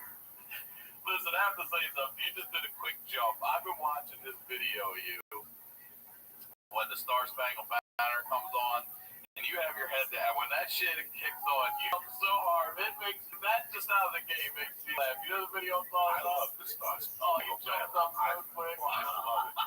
I fucking love it. Like it's, you know, when I came here, like, you know, in the school, you know, you come here and walk around for a few days, and then let you into school. I just like, I did it in kindergarten. You gotta remember, I got this country was 1966 when I busted into the school system. It was 68. We were involved in the war. We had just finished the Cold War with Cuba and Russia. You know, there was underground shelters in every building with Tang. Remember Tang? Yeah, I do. My grandma like had fucking spam. astronaut on. Yeah, sardines. Every basement was prepared for a nuclear thing, but We had the pear jars, yeah, jars. mason jars. Had all like Everybody had a fallout shelter. Big Virginia, a fallout shelter is when you go when fucking Iran sends a missile over here. Back in the 60s, you would go into the fallout shelter. Thank God you never had to go into them. But nature just was big. And it was bigger for me because I was in another country. I was just trying to fit in. So the Star Spangled Banner, I pledge allegiance. You know, it's so funny how right now there's a thing in the news that I hate to highlight, but let's talk about it. About a guy who said, go back to your own country. Let me fucking tell you something. 20 years ago, that was a staple in New York. You couldn't just talk fucking the language from your country in New York when I was growing up. They would look at you after 3 minutes and go, oh, America. really you speaking Spanish. Yeah, Spanish, whatever the fuck you were talking that wasn't New Yorkish. They would say, oh, cut it out. You're an American. yell something back, and then they would yell back, if you don't like it, go back to your own fucking country. But on this fucking street, you're speaking English. And that's it. And, you know, it was something that was, I remember because it was said to me. So here's what I want to talk to you about, because I want to go back to the beginning. You said you came to the United States in 1966. How old are you at that age? 3. All right, so you have no memories of nothing. So this is your country. You get here at 3 years old, and where do you begin? Where does the Unit, and are your parents married? Are they together? my parents are married. They're in somewhere in New York.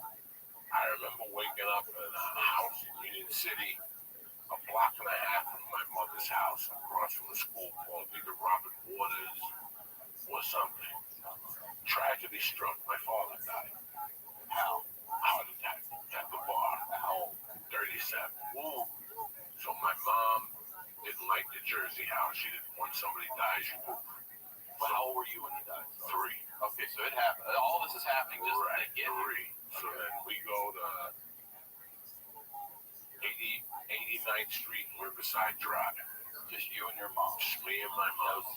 No siblings. I'm with my mom 24 hours a day. And her family's where? Cuba. All back. Except for my uncle who lives in L.A. I still talk to him. She's still by herself. All right. And how old's your mom? Single mom, new country. 38. My mom had been here as a teenager. Okay, all right. My mom had been here and knew the language and already was running numbers. Then she went back to Cuba. Okay. What happened to my mother was very interesting. My mother was 16 or 15, and she went to a dance with my aunt.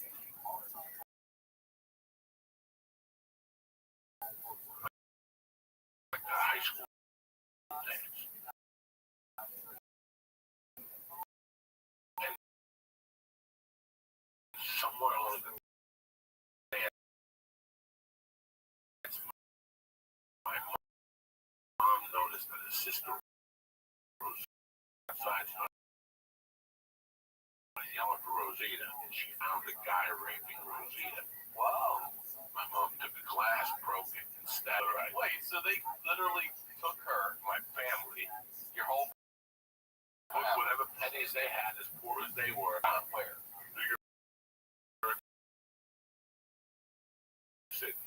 They were sent to New York City. Sent to Miami. This wasn't a She had distant cousins in New York City for a while. Snuck into the country. You don't remember. There was no saying. Right. You could just give them a fucking piece of paper then, and if you could fuck off the bottom of the glass, they'd let you, okay, you're in. You know, it was way before any drug smuggling going on, so it was wide open border. So she came in, city or something, went to work for a fucking numbers guy, and she met a girl, and her and that girl became partners. Like they were a team for a couple of years, and Doing what? Running numbers. And her and my dad met in New York, but they went back to Cuba because my grandmother was sick. So when we were in Cuba, my mom had my sister, who was about 4 years older than me, and me. Then something went down. Like I couldn't get all the accurate stories. I could store bits and pieces from my uncle. He's 80 and he lives in Glendale. I just went to a Dodger game with that. That's your source. So, but whenever I ask him, somebody tells me a little bit more than I want to know. So I stopped asking. You know what I'm saying? So I had to stop. So then they came back, and my mother used that girl's name to get back into the States. When my mother went back to Cuba, she went back as a lady named Sophia Cecilia.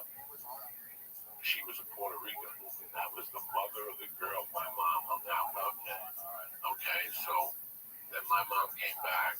My dad died a few months later, and here we are at 89th Street. Probably 4. I was probably 4.5. And then that apartment got raided. For what were the numbers? It was a shakedown. I still remember the cops sitting me down on the couch and then separating me and my mother. My mother had already trained me, shut your mouth. You don't know nothing. You know, my mom was already already training me in a way that I didn't know. And then my mom had a bag with cash and all the numbers receipts. So what happened was my mom had the building wired. The landlord called. And I answered like 8 in the morning. And like the cops are on their way up. So I woke my mother up. My mother got up, went in the closet, took a bag out the receipts and the cash. Went to the kitchen. There was a balcony under her, an old lady.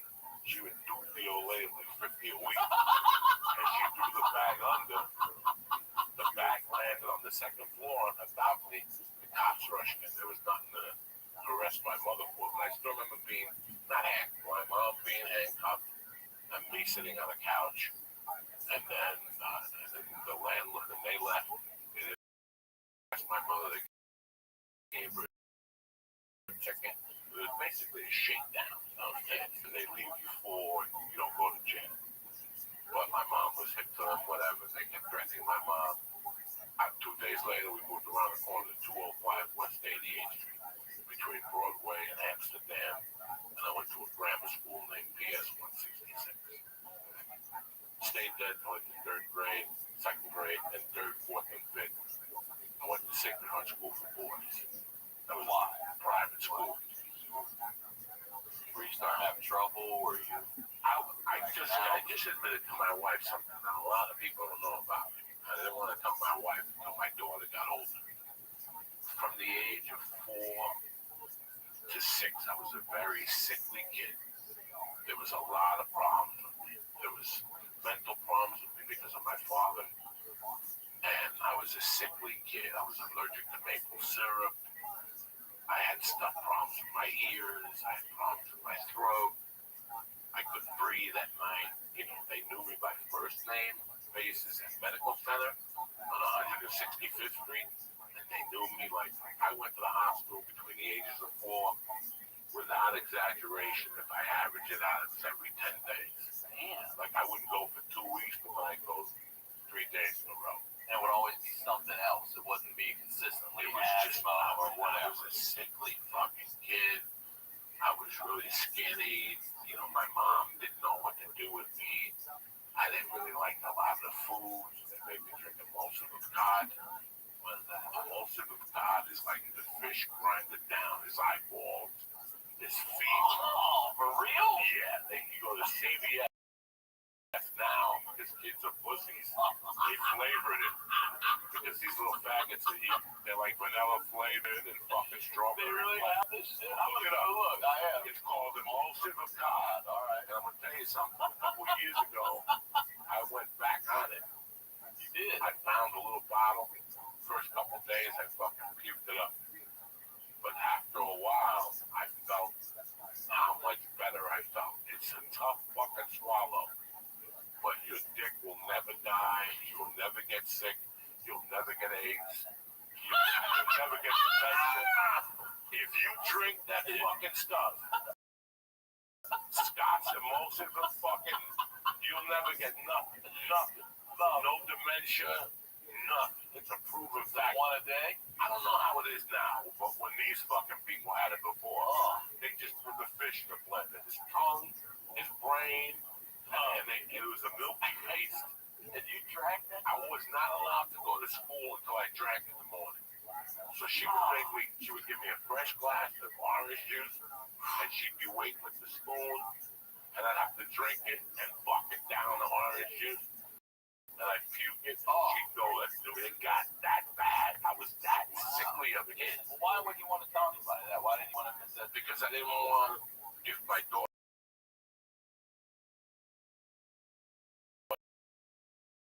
would get sick, I didn't want it to be like a genetic. Like I didn't know. But it does have asthma, but asthma I was allergic to just every my life when I would choke. And did this fish shit, did it cure you of allergies, or did it just protect you? What happened was I did the my mom went to see like in Cuba. What's the big thing? The Santeria. So my mom went to see a Santeria lady that she knew for a long time in Astor. And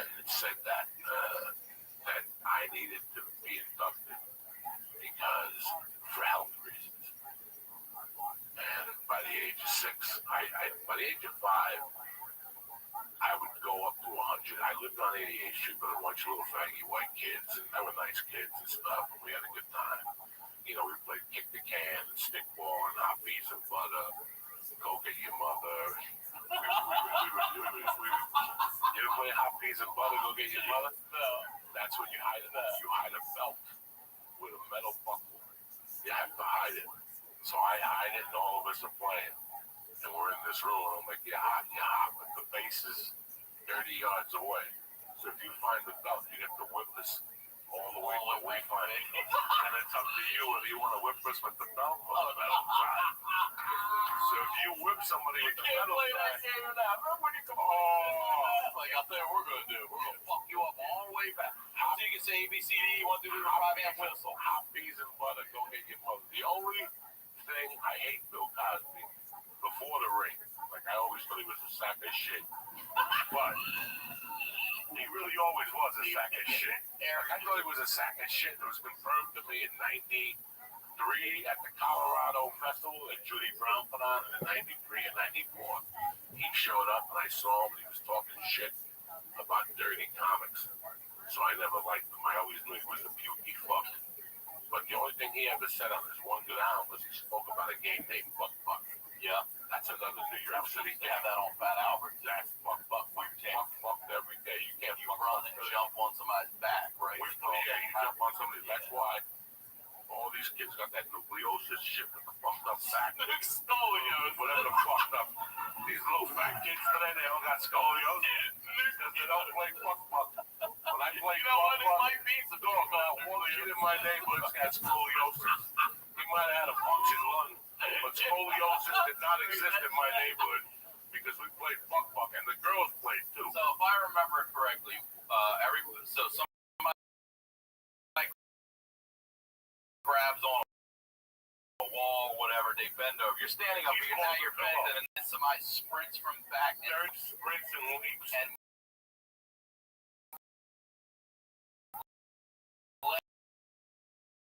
legs out, like dropping her ass on your spine. On your spine. And you're supposed to try to hold. It up. So what you do is But then does that person stay and another one get off? we have strategies. Keeps going, right?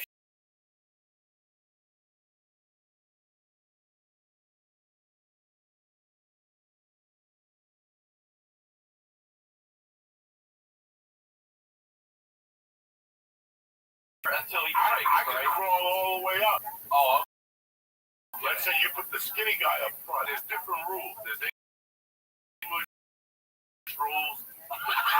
yeah. There's my rules. Black people didn't give a fuck. When you, let's say you land, like the English rules, but in the black and white rules of the city kids, where you landed was where you landed and you stayed. So I went to the weakest link. Okay.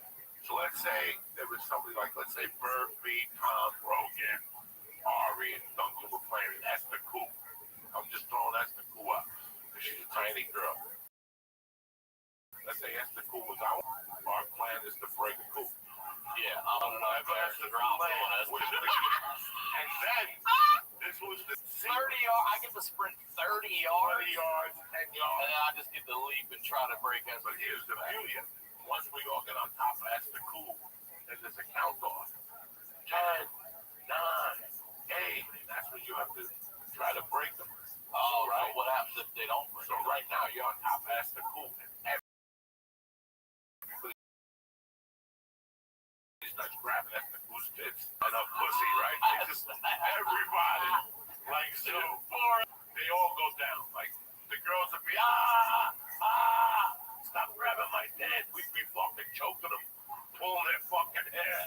So girls weren't allowed to play. After a while, girls were like, that's too rough. Yeah, no shit.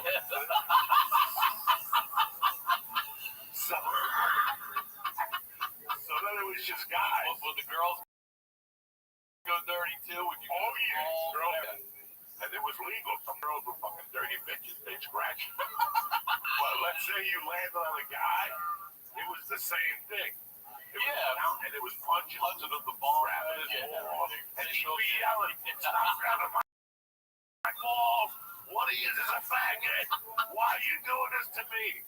And all of us would just be punching his fucking nuts until the line breaks, and then we kept doing it over. Oh, what if the line doesn't break? What is? And now it's their turn. Oh, they get the. All right, And they're walking away from me with their hair back. Bleeding. Now it's our turn, motherfucker. Fucking tremendous game. Dude, I remember that. Yeah. So I graduated from playing all those street games on 88th Street to 148th. That was a different type of individual. Like, What were they doing up there? they were killers. All right. Bug. They're just Bug killing was people. like nothing for them. Like, threw it at each other. The kids on 148th Street were poor again. Irish, Italian, Jews, and all of them were tough. But we're talking same age range and everything. Same age Whole range. different world. Before I got to Santeria, my mom would send me up to my godmother's house on 100th Street and Broadway, 20 blocks from the epicenter of the world. You're 20 blocks from home. Yeah, I was the heart of New York City. I'm 20 blocks from the heart of New York City. Oh, wow. Hanging out down there in 88. Playing fuck club, killing rats. Complete different game. First day on 148th, they came up to me, how you doing?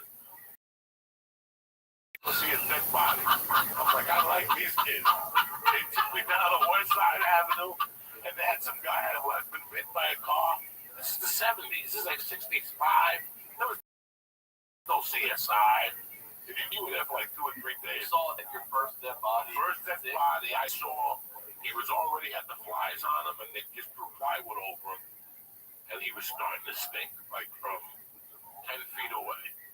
Like he had just been there, maybe like his kids were.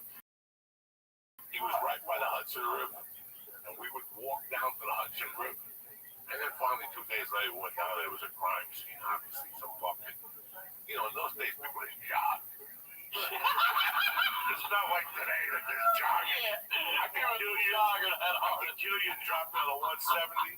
They never find you. Today these fucking joggers are out there looking around. It's not like they find $20 bill. Yeah. Joggers. I found an envelope full of money. They always what the fuck kind of that?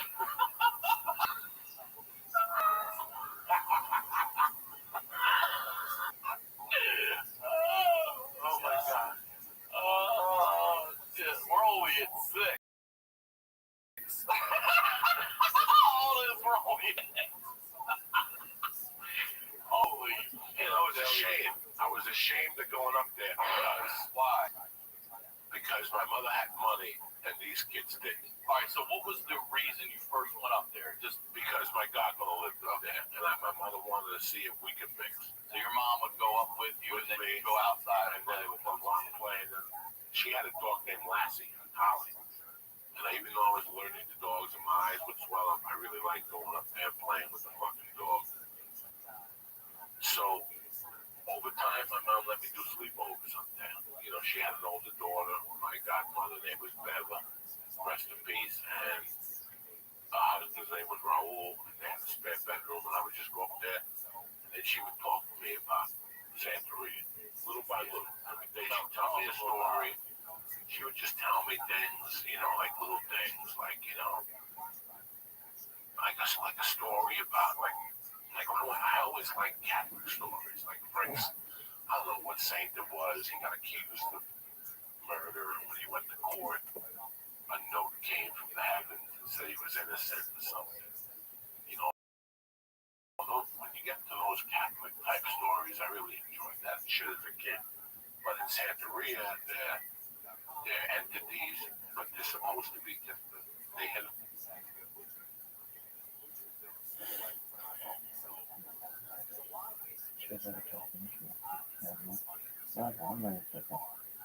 I don't practice Santeria.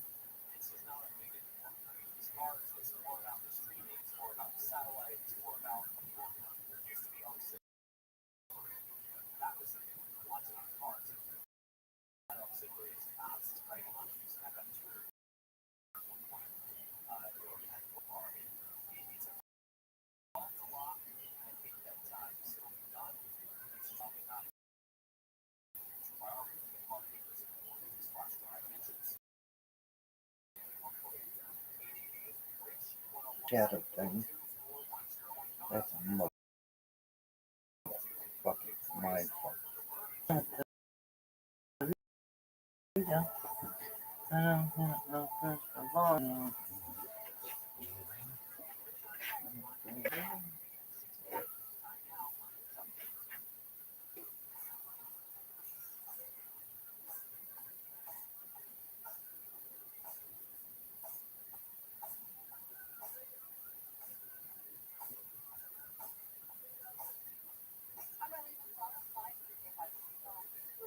The Save America movement has kicked off Operation Liberation Initiative where people have an understanding of the impact of ICE operations.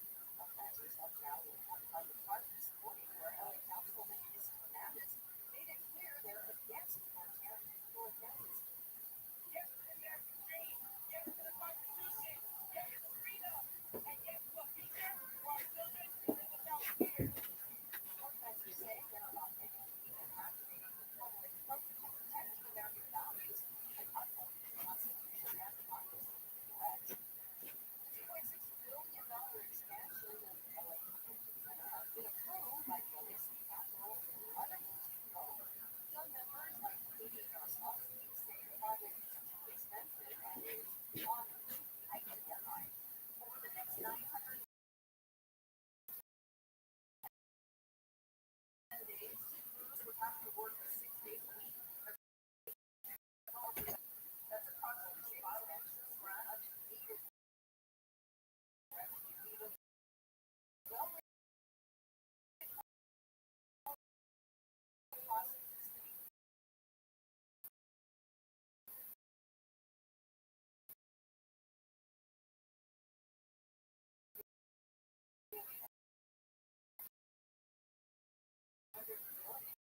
Thousands of construction jobs have been finished over driver conditions and a more severe hurricane season in the east. By December, the forecast shows a sharper north-south split.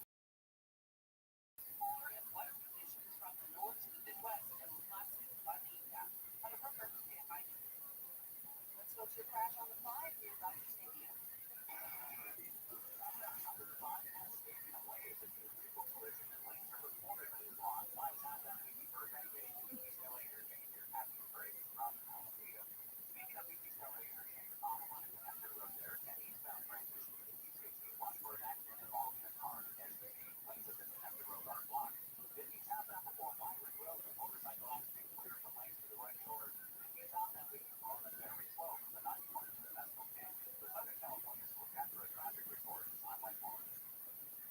So now let us by sunny today with highs in the upper 70s to mid-80s. Metro LA and OC, mid to upper 70s, upper beaches, low to upper 80s in the valley. Right now it's 81 in Cypress, 80 in West Utah.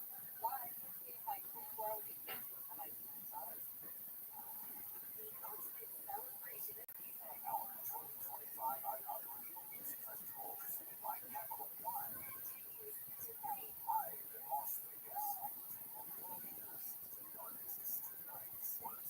Streaming live only at Hulu.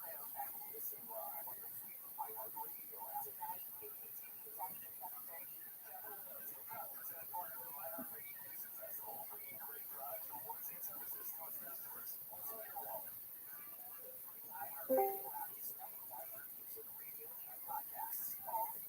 Discovery podcast from a library of over 350,000 titles. Here's your iHeartRadio podcast preview.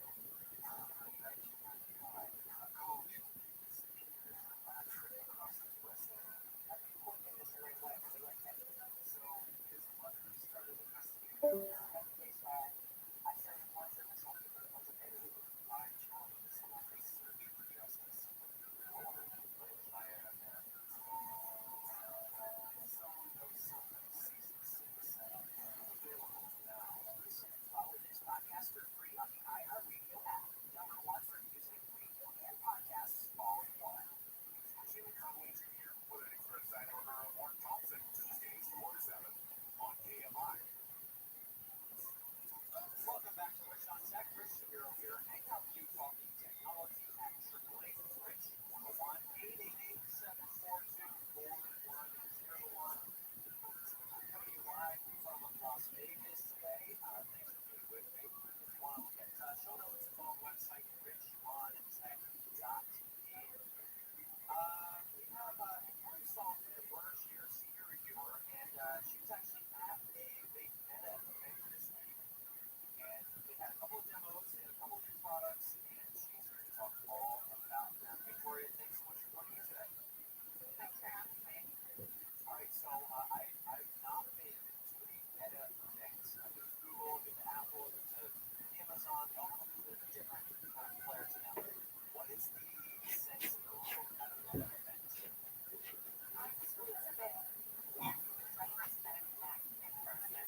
Like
we're already saying stuff like, just on the way and we're or like, I think I make the effort to put my things down, when I'm trying to process with my friends.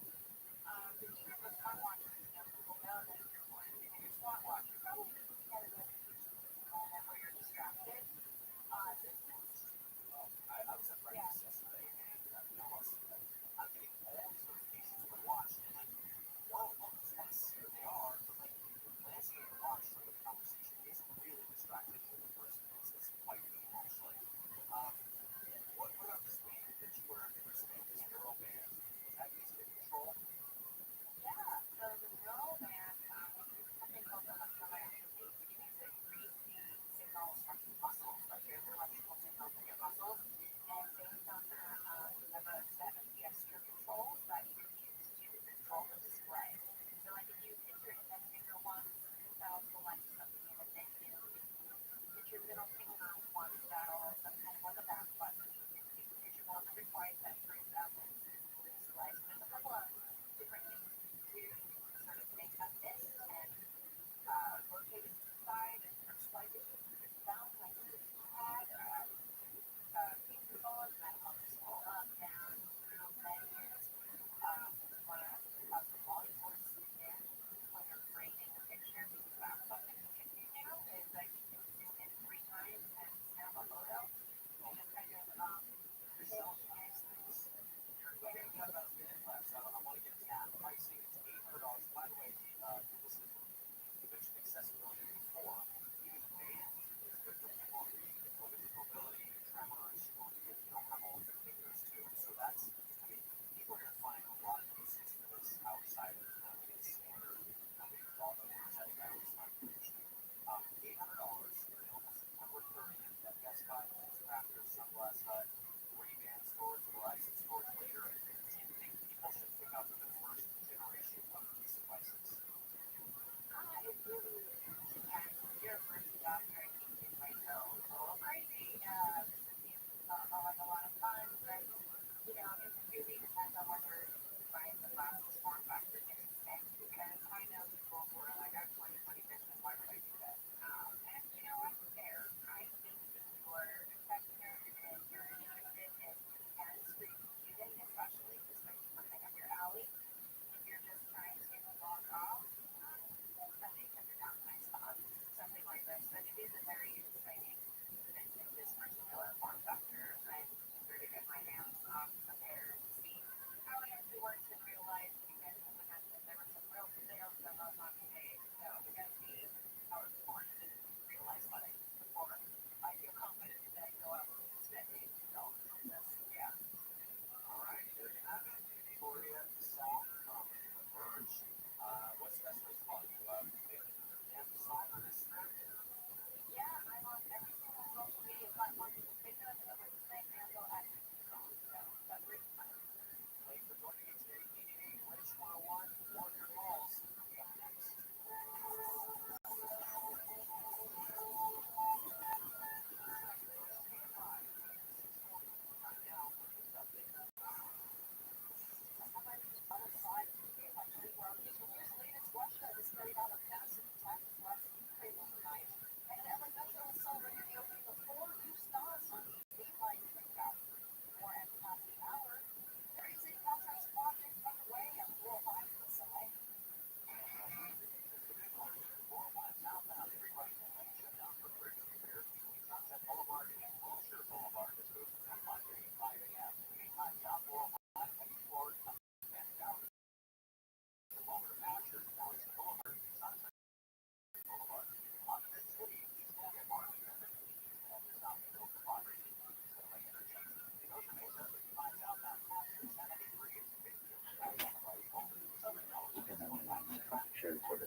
Yeah.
saying Catholic saints, so nobody would really know. So she would just tell me little things, little stories, and then she would let me sit in when she did readings. You know, like she would let me sit in like in the living room. No, she had like her own little room with the saints and shit. You know, at this time I had never seen chicken heads get done. So I don't want to talk about it. Yeah, like at that time I wasn't hip to that. That's not what I wanted to do or nothing like that. And it was just about love. It was just, she would just tell me about different things. You say sit in when people from the neighborhood come over. Yeah, like you pay like $40 and you read them. Not their future, but you know, working against them, what they can eat, what they can't do. More of a guide, sort of. Yeah, so spiritual guide. Yeah, so with me like this, it's just like the dollar system. You have to receive, like, first you have to get baptized, and then you have to get. So the first thing you receive is this thing named like what? Is baptism the same as the same style as Catholic? No, they don't throw no water at you. They kill a chicken. Yeah, and they fucking give you this thing called like guano food, and you put it by your door.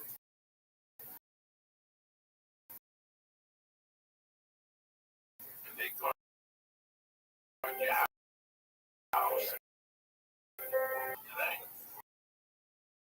and do the whole week long service.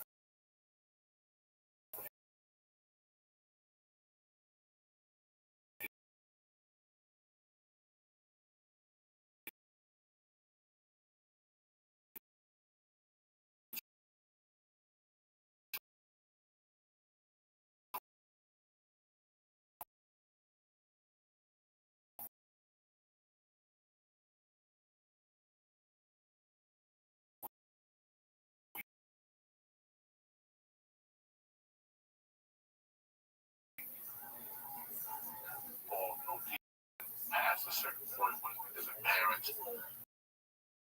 you gotta press charges on them because they were victims of I don't know, go to school. They joined the cult.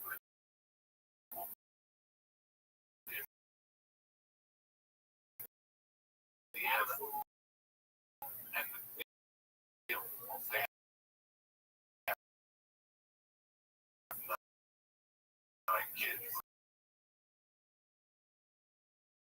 I'll leave your kid with me. You know, the best of the life I can. Don't take them down the guy. You know, no, in that case, I wanted to do it. My mother gave like, no, I want to be out there.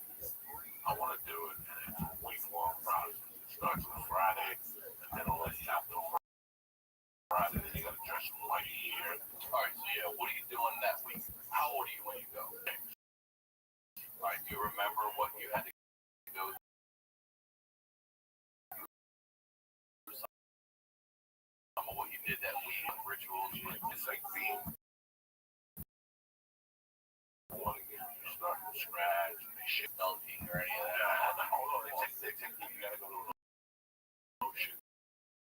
You do? Yeah, jump in, and I'll never forget that they were all dark. I didn't like saying the no. It was so cold, they had a break. It was a river. They had a break. The river, get the water poured over my head. So while they're doing my mom, I'm like, fuck you, fucking Negro. I started to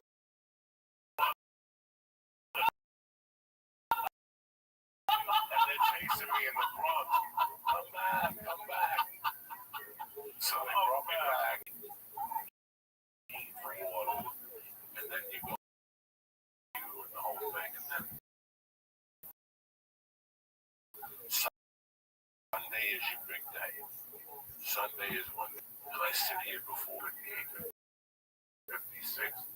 I'm gonna have my 50th year anniversary. I have my stuff.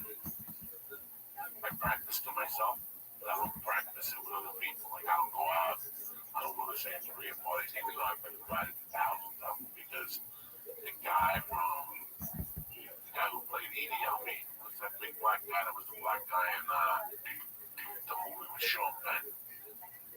Oh, Forrest Whitaker? Yes. Forrest Whitaker's a big Santeria guy. Oh, yeah. Oh, yeah. The model that got fired, being pussy and Playboy. She won that for Vanessa Williams.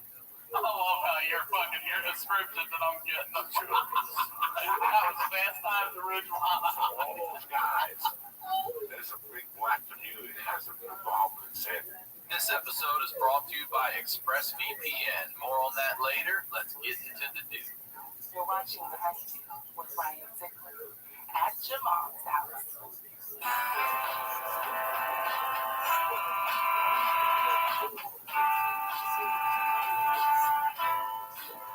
Welcome back to the Honeydew, y'all.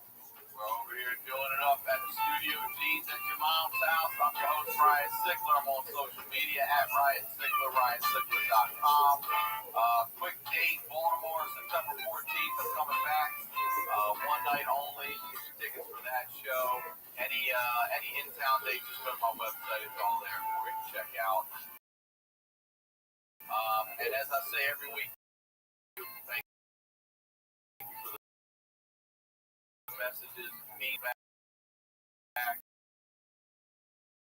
Thank you for support. So thank you for support. Thank you for supporting the sponsors. That's how we keep this free show free. And anything you want to know about the show is the honeydewpodcast.com. Go there. That's where you follow social media, the email, all that merch, everything. We got some new merch coming up for you soon too as well. And very excited for this episode here today. Somebody I've been wanting to have on for a minute. As he said, we're family. And I say all the time, if you're new to the show, we're highlighting the lowlights over here. If you're a fan of the underdogs, this is your show. These are the stories behind the storytellers. Today's storyteller. What's up? How are you there? Listen, I have to say something. You just did a quick jump. I've been watching this video of you when the Star Spangled Banner comes, and you have your head down. When shit kicks on, you jump so hard. It makes me, that just out of the video thoughts up. The Spangled Banner. I fucking love it. Like, it's, when I came here, like, they let you into school. You're an immigrant, you come here, you walk around for a few days, and they let you into school, and also you start reciting that. Like, I did it in kindergarten, like, you gotta remember, when I got this country, it was 1966, when I busted into the school system. It was 68, we were involved in the war. We had just finished the Cold War with the Cubans and Russia. There was underground shelters in every building with tanks.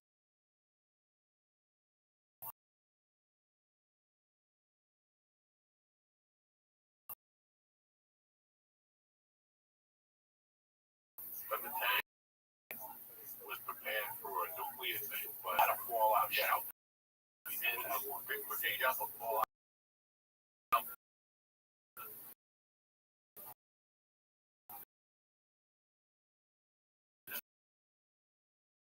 When you go with the book,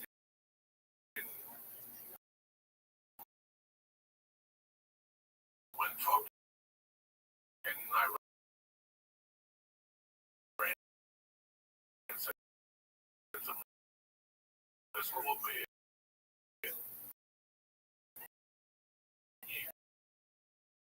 Back in the city.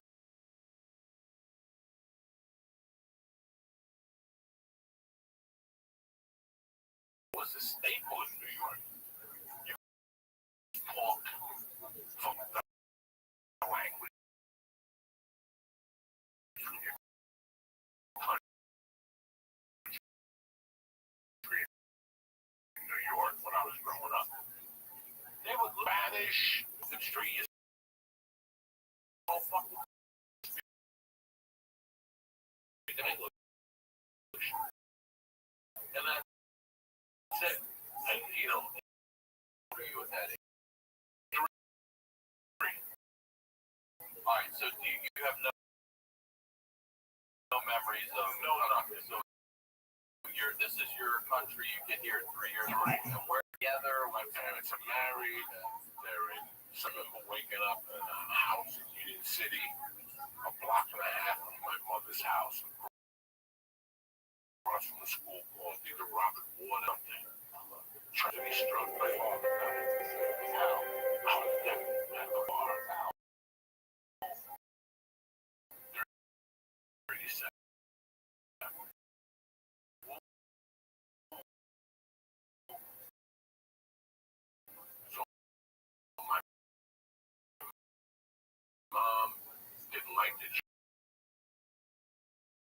Ninth Street, my mom, no siblings. I'm with my mom.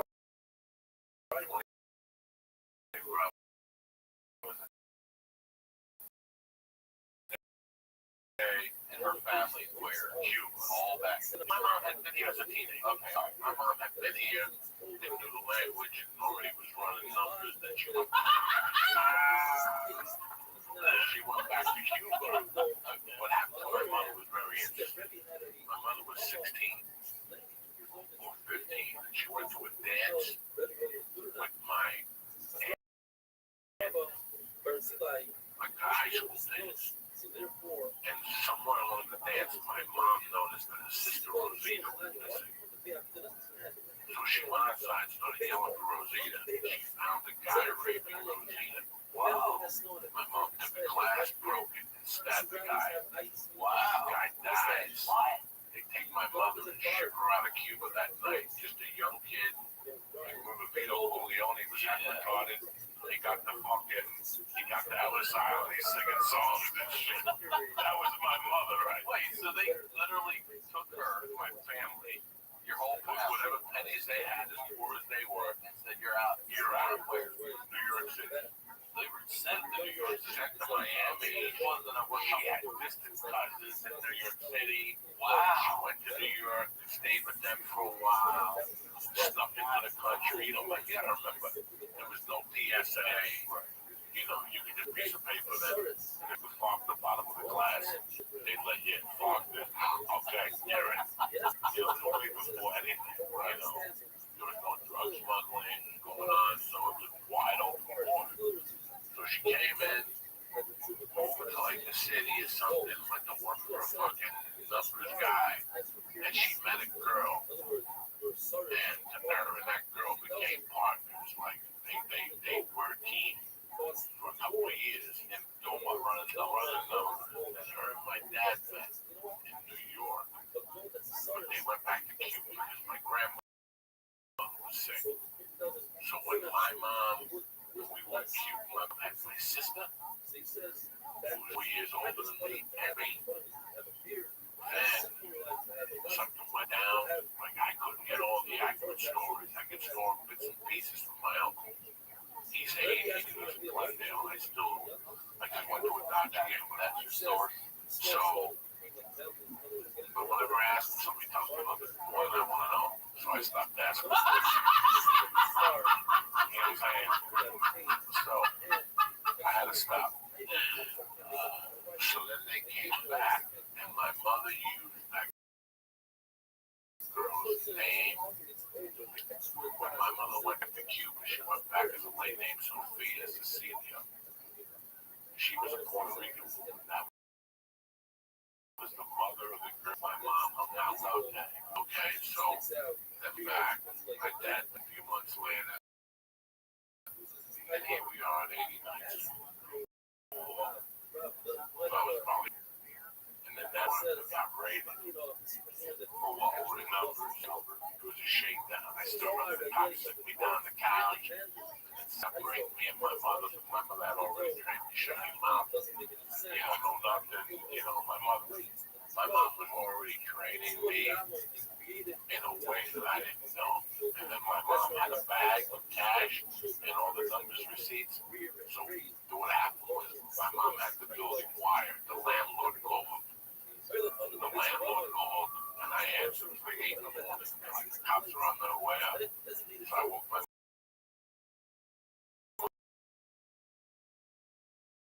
mother up. My mother got out one of the cops took the bag out the receipts. An old lady. She would do the old lady a week. And she threw the bag on the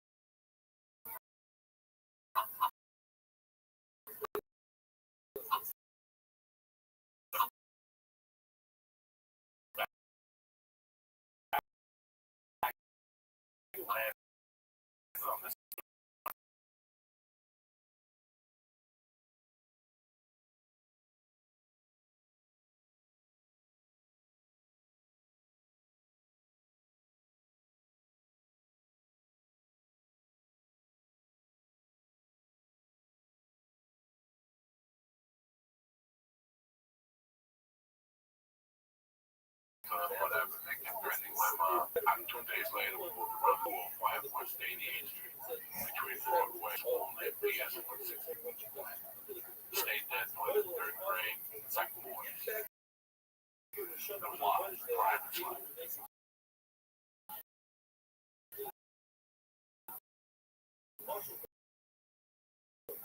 Restart trouble.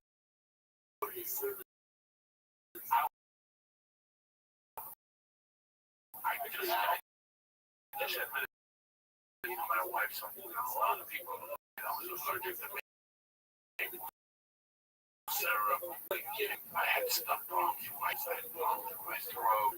I couldn't breathe at night. You know, they my first name, basis at medical center, and they knew me like I went to the hospital between the ages of 4. Without exaggeration, if I average it out, it's every 10 days. Like I wouldn't go for 2 weeks, but I go 3 days. There would always be something else. There wouldn't be consistently bad about whatever. You know, my mom didn't know what to do with me. I didn't really like a lot of the food. God, most of the God is like that. Finds it down as I walk. Let's feed for real.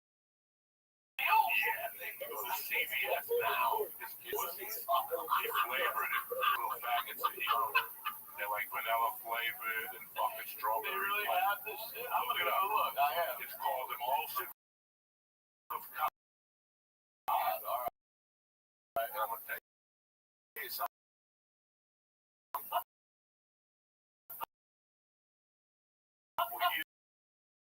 Years ago, I went back on it. Whether I do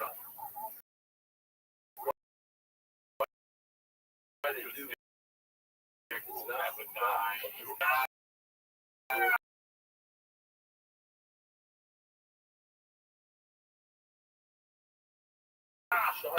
Never get you'll never get nothing. But when these fucking people had it before, they just put the fish in the blend. His tongue, his brain, and it was a milk paste. And you drank that? I was not allowed to go to school until I drank in the morning.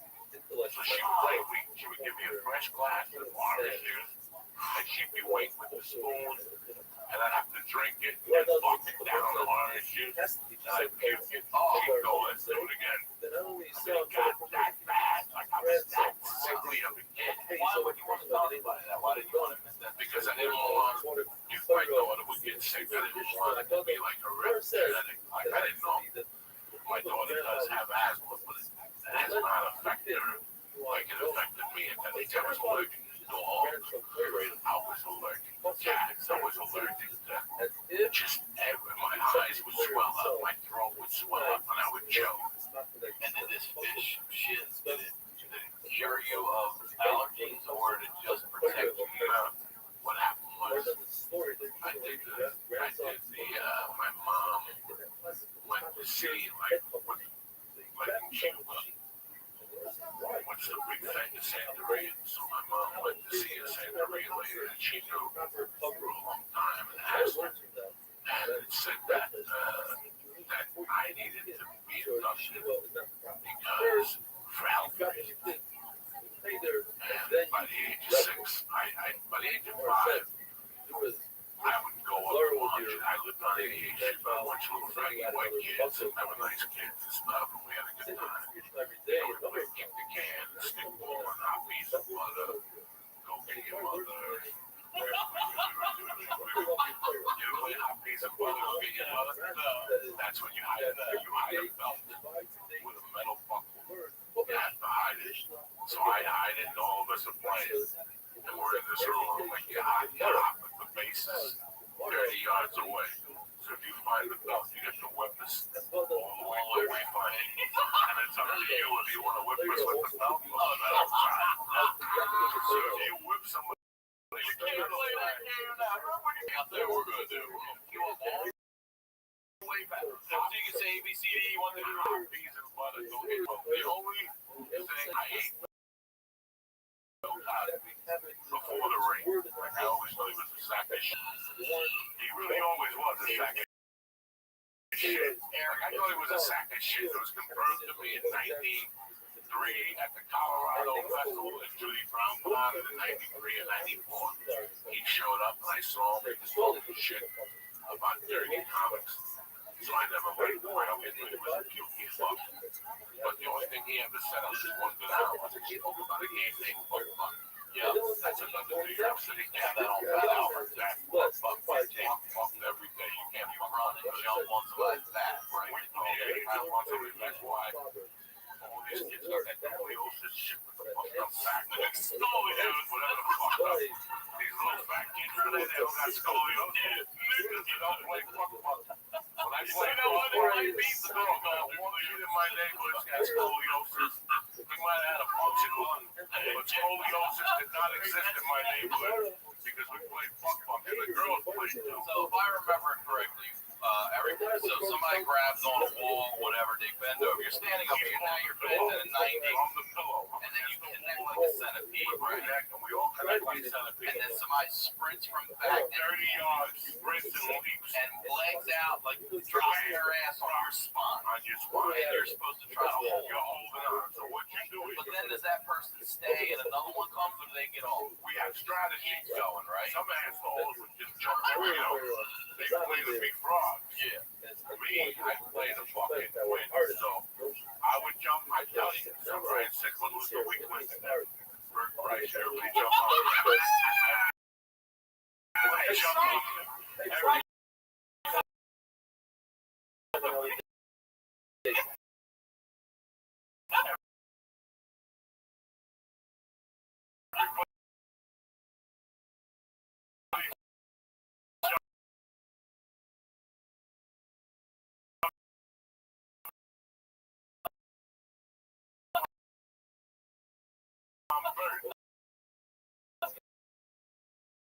So we would all just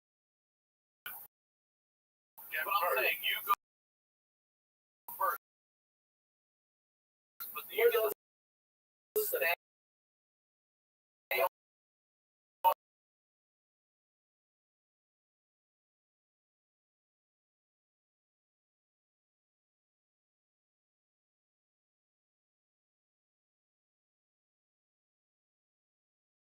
Pull yourself up. But in the black and white rules, Ari and some people playing that's the cool. I'm just throwing that's the cool up. She's a tiny girl. That's the is the beauty of it. Once we're looking on top, that's the cool. There's a countdown. Time. 9. Try to break them.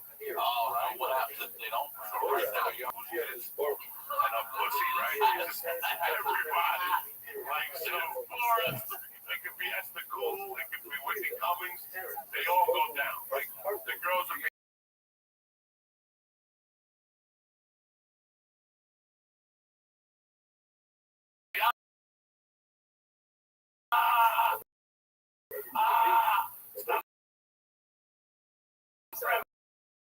My dad would be choking them, pulling their fucking hair.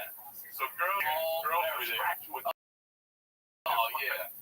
And it was legal. Some girls were fucking dirty.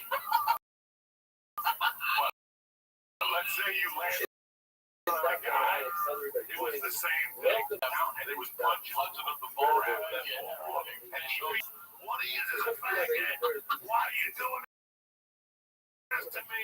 All of us would just be punching until the line breaks and they'll keep doing it over. Well, what if the line does break? What if And now it's their turn. Oh, they get the They're walking away from me with their hair back.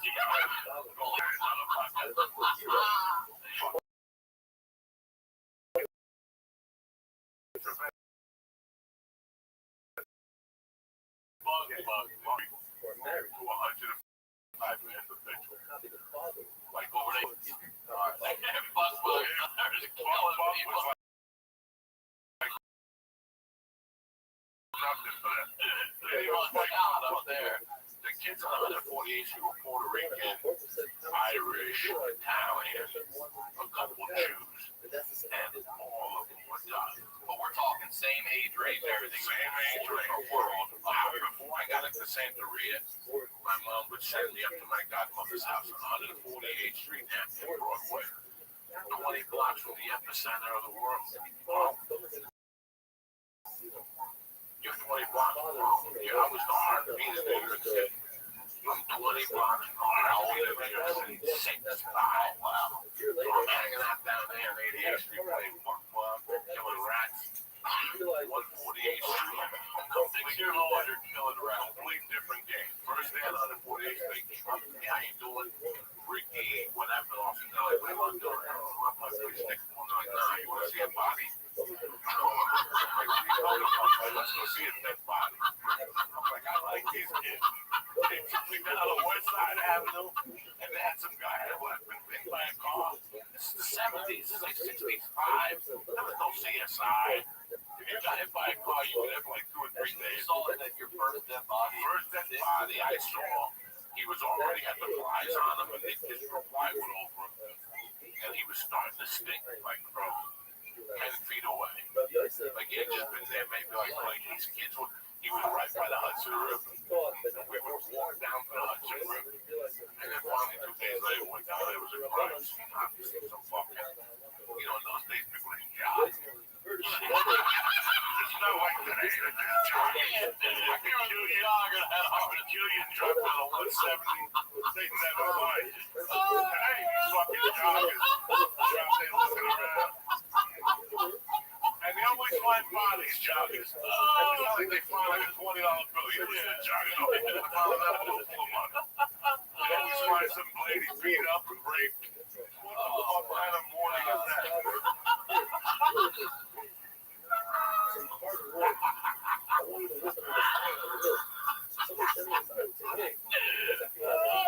Oh my God. We're always in 6.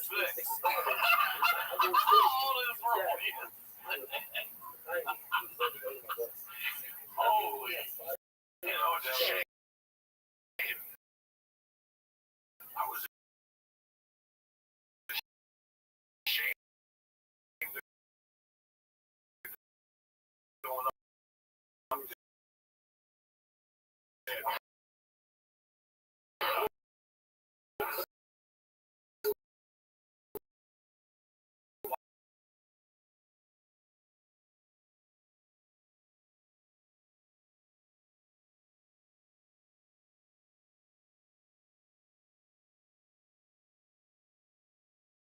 My godmother, name was Beva. Rest in peace. When we were old, they had a spare bedroom, and I was just going to. She'd tell me a story. She would just tell me things, like little things, like a story about, like when I was like Catholic stories, like Prince. I don't know what saint it was. He got accused of murder when he went to court. A note came from that said he was innocent or something. When you get to those Catholic type stories, I really enjoyed that shit as a kid. But in Santeria, they're enemies, but they're supposed to be, they had the slaves in Cuba, by the slave owners in Cuba, by tying them in with these same Catholic saints. Nobody would really know. So she would just tell me little things and little stories. And then she would let me sit in when she did readings. She would let me sit in the living room. She had like her own little room for the saints and shit. At this time I had never seen chicken sex get cut. So there's a lot of thoughts about it. At that time I wasn't hip to that. That's not what I wanted to do or nothing like that. But it was just about love. She would just tell me about different things. They sit in when people from the neighborhood come over. You pay like $40 when you read.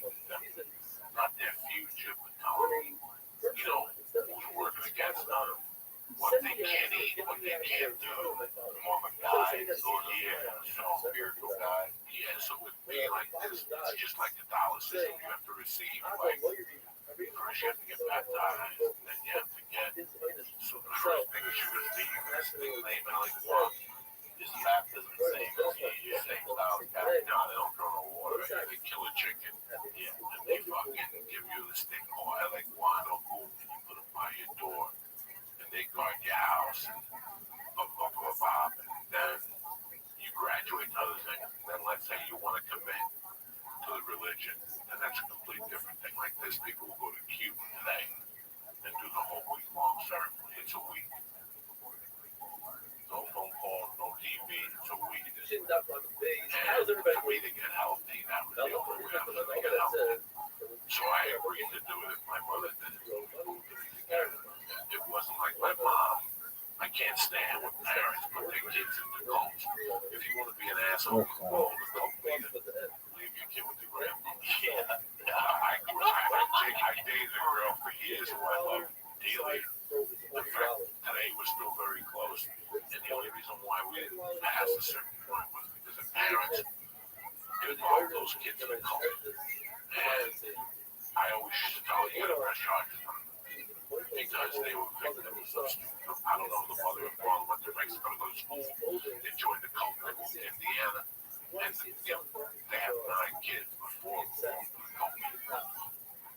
Real. And they live as a family today like nothing happened. I'm like, I wanted to smack your mother and father. If you want to be an asshole, go to Jonestown. That's fine, right? So I wish you all luck in the world. But leave the kid with me. I'll leave the kid with me, and I'll take care of him the best that I can. Don't take him down the guy hand because you want to be an asshole. You know? No, in that case, I wanted to do it. My mother gave me $1,000 options. I'm like, no, I want to be healthy. I want to do it. And it's a week-long process. It starts on a Friday, and then all the way out till Friday. You got to dress white for a year.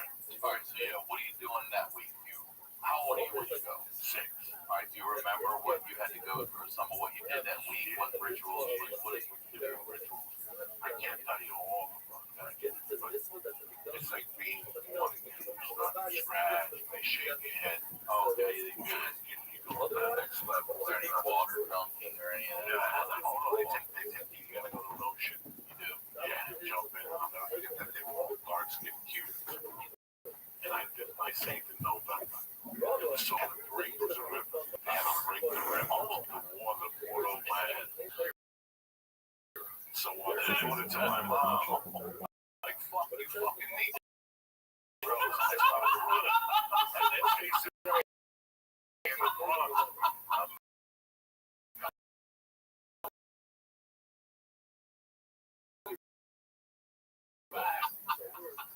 So they brought me back. They hit me with whatever you think. Sunday is your big day. Sunday.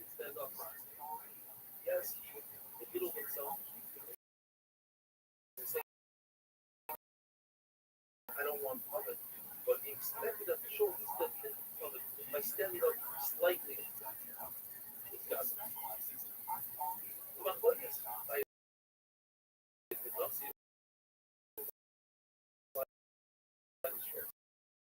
the head of punch or the head of the and he put himself down by hitting the Malachim, which he didn't know that Malachim was a marriage.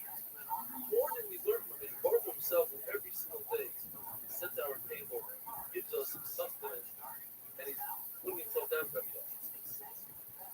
So, according to everybody, a king is not only one on his covet, but a Nazi is one on his covet. It says, so possible of a melon.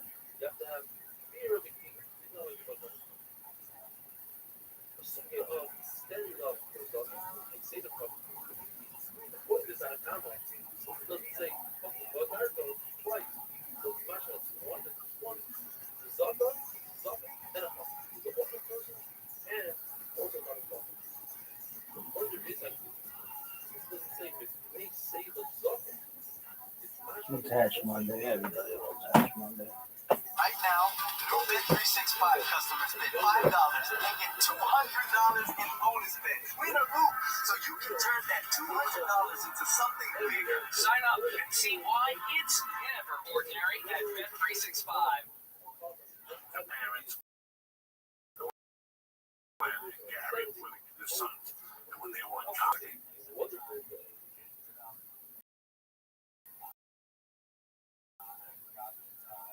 the parents, Glenn and Gary, with the sons, and when they were in college, I would go in there in high school. I was like a junior. San Jose sick of them. It's not up to use because we're also, Use. would sell by 10 o'clock. But it was all day. It was all day. The teachers Busy all day. got so pissed. They told people that I love how Ralphie made leave the school for lunch now. visited his place 30 years later and is recounting it like he was there. All the food distribution in North Jersey's handled by a lot of people you don't want no fucking problems with. You know what I mean? All right. So people say they eat the goddamn food. All right. Let's go. There was a special. Fuck that. But if I had guys that they throw out the door, so for a year until they moved that law, we would sit in the back of hashways deleting the fucking thing while the school teachers were in front of the door. And then showing off the whole thing.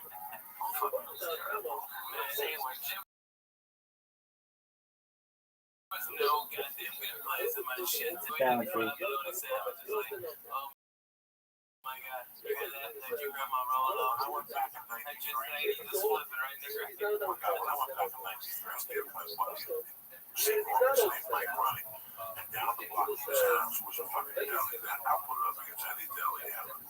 But their fucking claim to fame was they had peppers stuffed. What's that sauce?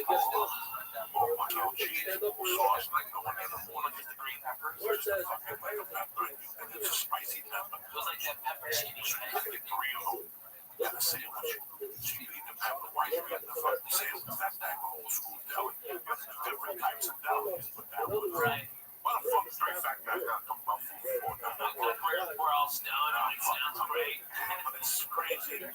What do they signify is in the Catholic religion. And a lot of them are Well, I mean, our good friend George, rest his mama soul.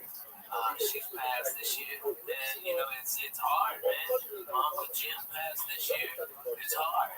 You know, you see people at the end of their life. That cancer is a miserable thing. I mean, it is. You know, I'd rather get slammed into a sign on a 5 and break that bitch. I'd say God forbid, but hey, I'd rather take that than that stuff. You know what I mean? So it was just going to church. It really was all by myself. No pressure. I'm with my kid. I just wanted to go because we did that church over St. Bartholomew. That we did it over. So I just went in at 7:15. I tell you what, man, it just brought back a lot of fucking memories. That's what happened at church. When I went to church, I looked at 12 stations across. And it's like a fucking acid trip. I just peeled back into sections. And I remember I was thinking about my godfather. One of the worst things I did in my life was fucking my godfather over. After church, I went home and I tried to find him. His nose he was on Facebook. He was in the kids. And when I was a kid, my godfather, it's amazing. When this happened, she went back. Yes. The question that fucking movies who killed the world. Oh yeah, man. You could ask who killed the world. That would not be killed the fucking world. The world is happening. No, it's more than Trick or treat. This week is so trick or treat now. There's no kids on the daytime. It's great areas to trick or treat. At night, I saw kids, but they confined the parents put the fear of God into these kids. Yeah. You know, Friday night I went to this chocolate tree. You know, one day, you have a great time. Fuck. Yeah, you have a great time. You know, did I have a great time? Fuck yeah, watching her and watching the kids, watching my wife. I dressed up. I put fangs in my mouth. She kept saying, no thank you, Dad. When I had the fucking fangs on my mouth, no thank you, Dad. She would keep tugging my dick. No thank you, Dad. It was the cutest fucking thing. I wanted to have a great time.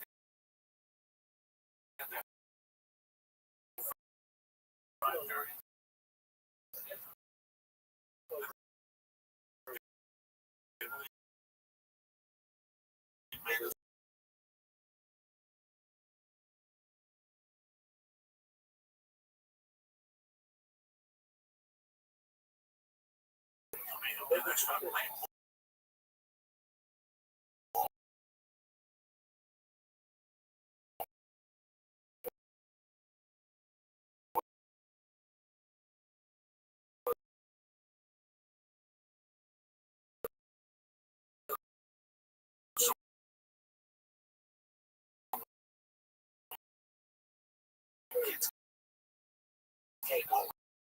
Mexican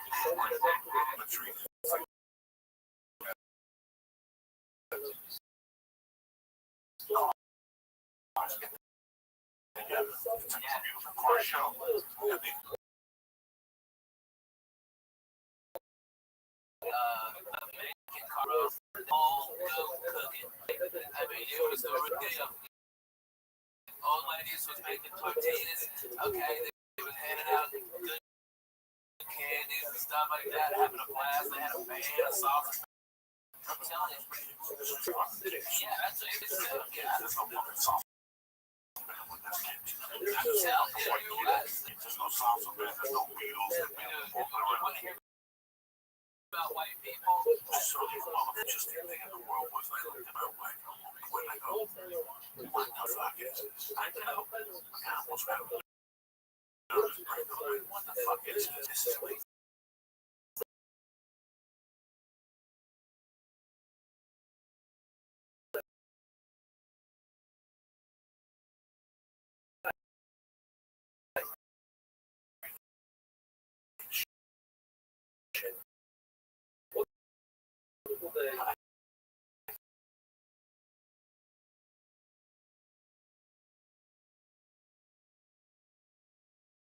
Minutes, nobody say nothing. Every once in a while, I see 3 kids and a parent. Like the 80, 90 kids. I used to run with 80 fucking kids on things. Yeah. You run 80, I'm bringing 20. Yeah, almost 20. I didn't see that. And it's just what I know. Beatles and fuck every year. Some fucking dummy in Pittsburgh. Something like the dirty Beatles and fucking chocolate. All this shit. Man, that's why I tell all my kids, hey, Daddy has to inspect all of your candy. I need to find out all this shit. That's what I did on Saturday. Friday night, I got so high, I was on the tree. I went home, and she came home with a bag of candy. I kept sitting there, and I started talking to her like, okay, then you have one Reese's. Oh, you're fucked. Then you fuck Reese's. You're fucking put you on the list. And you start with the little ones, the bullshit. I started with Oh, I and ate 3 of them. then Like you're 3 cups. fucking getting cups out And I everywhere, went man. back and got the whole cup. Oh, I got the Swedish fish. I Oh, the Swedish fish. That's my world. That's my world. Because I've been fucking fried.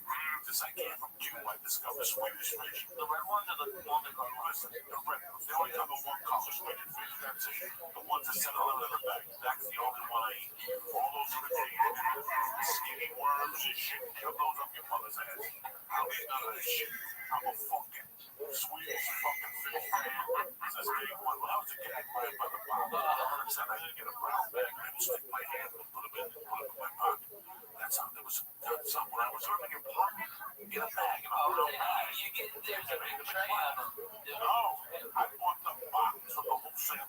Oh, really? Holy It's shit. great. I used to know when to buy the box. Wow, there was a fucking wholesaler for candy when I was a kid. I'm telling you. And I would go down there. I would tell nobody. I would tell nobody. I go down there and I get a box of Swedish fish. And I get a box of a thing called Devil Gum.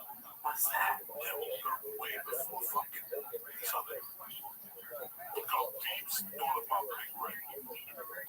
See, Big Red. Who makes Big Red? Wrigley's. They bought Devil Gum. When I was a kid, Devil Gum was cinnamon. When it was hot, like you make 3 slices. The asshole was up on fire.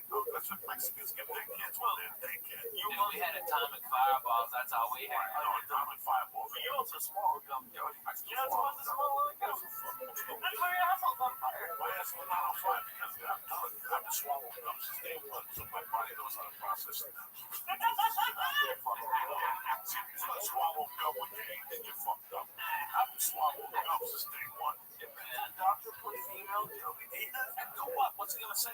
I want you to learn how to listen. I have pulled the gum out of my ass. So I have little pieces of gum sometimes that don't get processed. Yeah, out of the hair. Oh, God. Or sometimes you gotta pull the shit out of here. You get the other gum.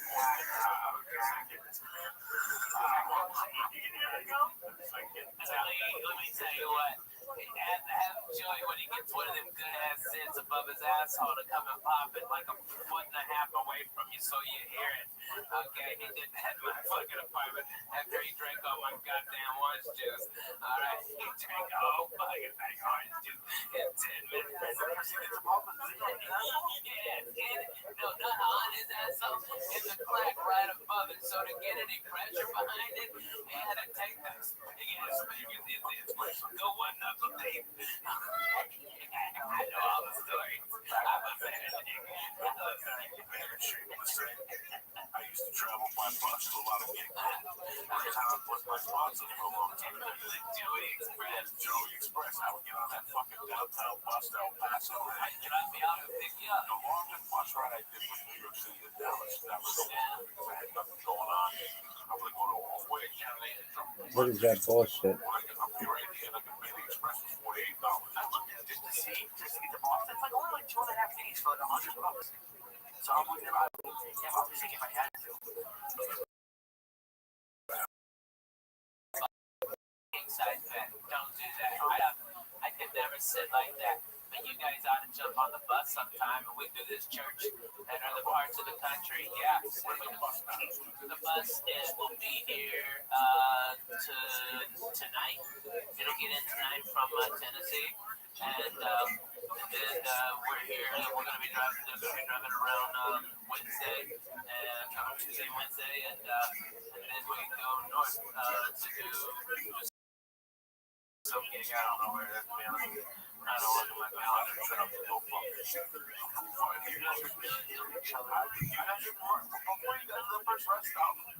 You're retarded.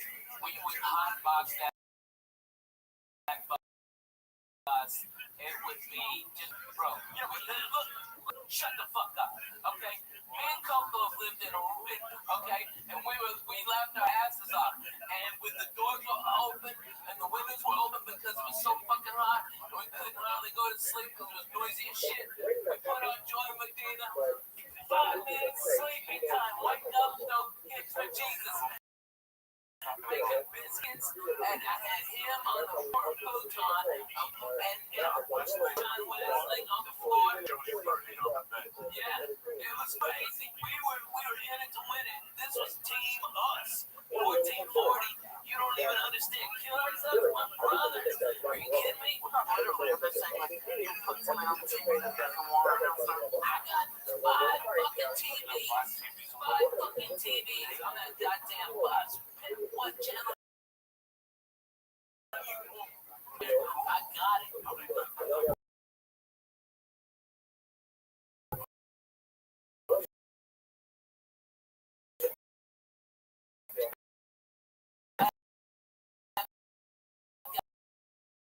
I've got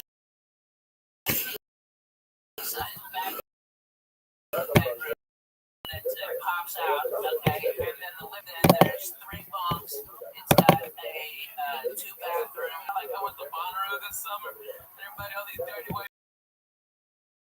Hey, I was the sweetest smelling motherfucker out there. So good, okay? I was doing it, Jack. It was awesome. Everybody's boo-hooing. It's hot. Yeah, me too.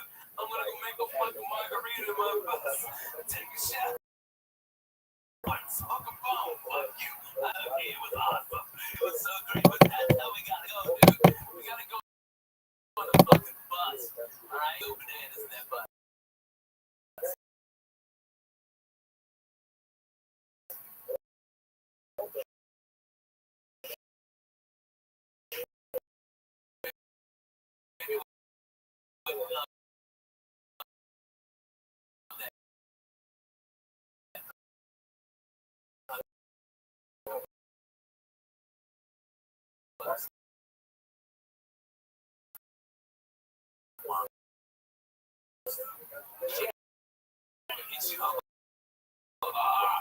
I can't go.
Sometimes you get so flying. Go out. First of all, what? 6-hour flight? You fucking okay. All right. Yeah. Okay. You fly and your connection.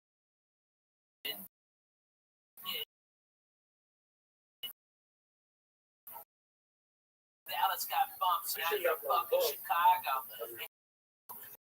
Yeah, there's no room for a fucking chair. You get $20 to a black guy with a golf cart. No, you gotta fucking hump it, dude. You gotta fucking rock. And then when you're hungry, fuck you. There's no way. Sometimes I take it. I was up one night with my ears. So they gave me this 2 Vikings. They told me to get really green. That night with the ears, I popped that Viking and I got to tell you something. I got fucked up with my car. I like it. Man, it's smoking bad. I got a white friend and I get my ear hurt a little bit moving around.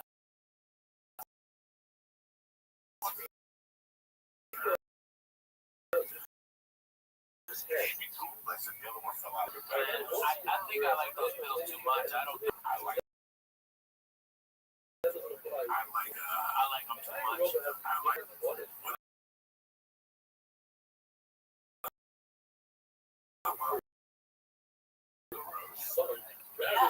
That's where I like it. Yeah. I can fall fast right now. You're not us. When I get up at 5 on the road, titty baby. When I get up on Thursday morning, I gotta go to the radio. And I get up at 6. They're picking me up at 7:30. Okay. So I don't want to watch the same on a rush. I'm waking up. I want to relax. I want to read the paper. I need a good breakfast. I want to write a little bit. I want to slow down. Stretch a little. I'll get up. All that shit. But getting up on time management, yeah, you would have it always. Yeah, you fly to the other side of the fucking country for 6-7 hours. Okay, so you get in your fucking shit hotel at 1:30 a.m. Those dicks are coming to pick you up at 5. They didn't even call it at be considerate of what kind of coffee they gotta bring you some breakfast. I do all that. I do all that. I do that on my own for 7:30 when I get there. I'm prepared. When I get back to that hotel room and I get high, I'll sleep like a baby. Right. But after 2 shows, the weed is too much energy. There's too much energy. So I know for a fact that I'm not going to sleep. So don't worry. I know for a fact that this week I'm going to work. My flight, I got to get there at 5:30. I get back to Burbank at 8 a.m. I come out. So 5:30, if I got to be at the airport at 5:30, that means I'm learning at 4:30 in the morning. So I have to pay for that 3 hours sleep at the coffee club. So what I do, Saturday morning, I get up, eat breakfast, I walk around, I get high, whatever the fuck I do. I get back to my room about 10 o'clock, Jack. And Ralphie does the same. Ralphie will call me on Saturdays for the room. I go, what time? That free time, that little time, that's it. Once I take that time, it's over. I'm sleeping straight till 3. Yeah, because we're at work. And I don't fucking work. You know me. But Saturdays, I don't know what she's up tonight because I know I'm going to be working all night. Have a chance of falling asleep hours. I'm probably not even. I'm used to it now. Bro, they got a flight. I'm taking up on to Jersey. And I'm still flying to Kennedy. Because there's no class, everything is connected to church. There's only one direct, and that's Virgin. But Virgin gets me in Virgin gets me in Thursday at 2:30. Sunday I wait till 1 to fly back down. Gets me back here at 3:30. I can't do it.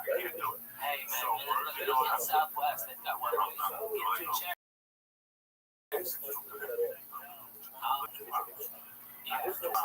Your back starts to hurt. There's no entertainment. There's nothing. There's no. Someone gives you free TV. They get free TV on the wife. They got to bring their own TV. Fucking sit next to it.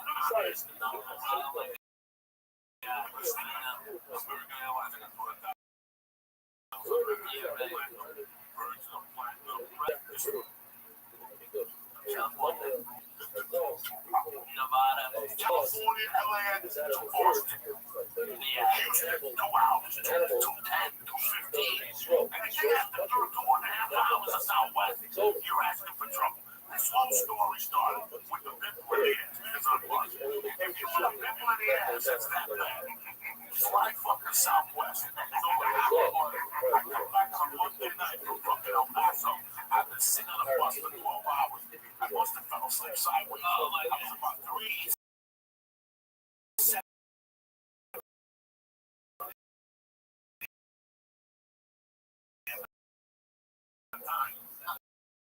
And the crease on the back of my ass built the pimple up 3 or 4 inches from my asshole. And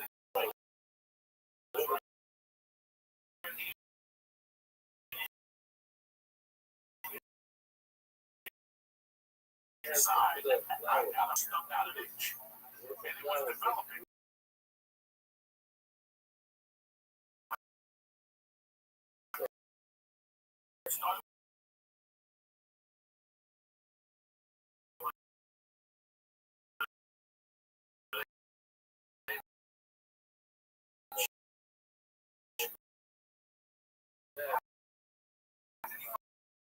Every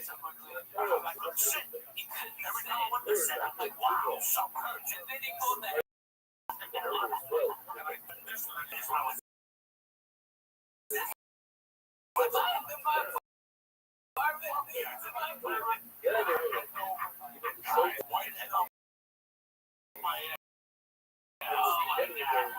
hurt so much. And I couldn't take it over. I'm sitting around there. And I remember that I know he was telling me a story about No, you didn't even take your pants off. I didn't take my pants off. I'm sitting twisted on the sidewalk. If you sit down all day, you will have pimples on your ass dramatically. All those fat people that walk around and work on look at their ass. Oh my God, it's big down. Always down. Be quiet. You're either going to strip his ass. He's dancing close.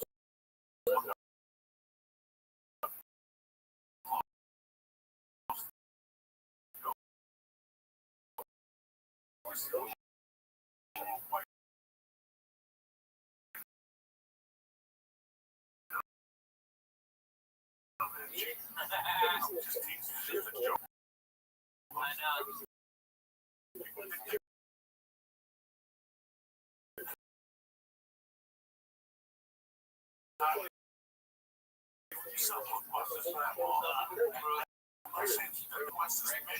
Fast, perfect. I take the Southwest from whatever that thing is, the level. A-level. I love Southwest. I used to hate the way they work, but they work much quicker. Dude, so much quicker. So much better. It works so much better. Get the fuck on. Fuck you, get on. Fuck you, get on. 8:15, 8:30. You're going to see you sit there, you do people dirty looks as they walk by. Yo. Because I forgot to check in one time and I had like peas earlier. Can you hear me? What up, Amir? How are you? What's good?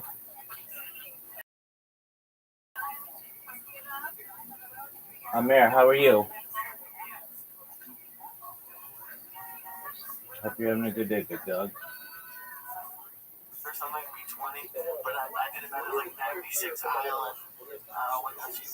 So as long as you're for 96, you're cool. You you did the math, I got nervous, dude. I man, want you are that's the truest thing you've ever said to me, and I'm a chubby guy. I don't like that. I haven't done it in years. dude, you got the flag in there right there. If that is the Jewish thing you've ever said, that you counted all the fucking windows on all the seats out there, really? Oh my god. Dude, here's what I do. Because I'm fat, I gotta buy 2 seats, right? And I don't mind. That's no big deal. Here's how cool fucking Southwest is, though. If that plane ain't full, they give me one of those seats back for free. For free. And so the next time, I fly, when I live in Nashville, 2-hour flight. I'm in Boston. 2-hour flight. I'm in Chicago. 2-hour flight. I'm in Miami. 85% of my work is within 2-hour flight. So I go over there south. But this is how good they are in Nashville. Holy shit! I got there 10 minutes before the plane was supposed to take off. And they go, Rabbbi, we've already got you checked in. The plane is now having mechanical problems. And as soon as you get on, it'll be fixed. Okay? And they rushed. This was before the TSA bypass, all that bullshit. They were like, just pat it down, get him on the plane. And they wheeled me from on one of them go-karts. This is how much Southwest loves me. They got me to the problem song. Yay, clap. I had my 2 seats right there waiting for me like a duck. And those guys love me. They come out. They're the best. Mermaid are cool. Real nice. Oh, yeah. She works there. She's a punk dispatch. Right? Sometimes I get that. Whatever. I know she's there. You got clout. One time she took me to the Southwest and I was eating food. Sandwiches from the fucking lunchroom. They had a party up in the bar. She might as well come with me. And I went up to the bar and they had little sandwiches cut up with potato chips and people from the Southwest. Back there eating. She put me right in there. She goes, I'm going to get you. They're really nice. I didn't say they were bad, Fred. I know, but it's not that comfortable. It's not that comfortable. Here's the thing. It's not that comfortable. It's the plane is fat and we're a fat fuck. Right. Okay, my shoulder goes. Man, me too. Oh my God. I get shoulder pain on Southwest. I know. I made a mistake. I connected one time the same $3 with toilet papers. Because you always look at the same. Right? Why? If flying is something that if you look at the same, you're going to have an uncomfortable journey. And therefore, go on their website, look at the options. United has a thing where they give you a bigger seat and they give you security clearance for $75. It's worth every dime. Yeah. Because that means I'm walking the first class line. Right. The first class is $75. And then there's economy. United offers that you have to scroll all the way down to 75 each way. It's worth it. So fucking worth it. Just buy it. Anything economy is worth it. Goddamn worth it. A couple weeks ago, I was upgraded to first class, and I still didn't almost make the flight because of the security line. Yeah. This is what's going on out there, people. So if you're familiar with the holidays, I'm telling you right now, if they all don't get early, boy, get it. If you have a passport, by the way, and you travel a lot, just go get TSA pre-approved. It takes about 5 minutes, okay, which utterly scares the living shit out of me. And then I show up with my passport and my ID, and they ask me like 6 questions, like, do you love America? Of course. Are you allied with any of the terrorist group against the country? And I go, not only do I fucking hate them fucking cocksucking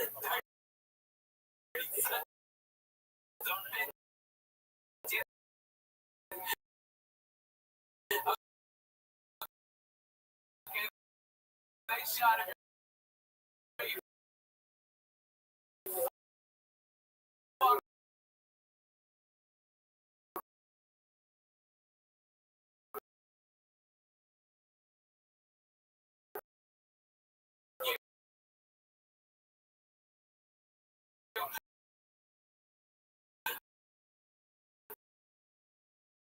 All right.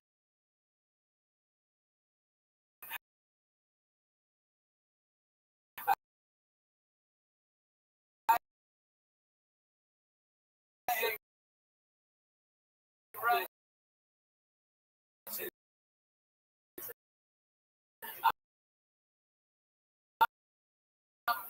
fine. Jack, fuck that, nigga. I'm having a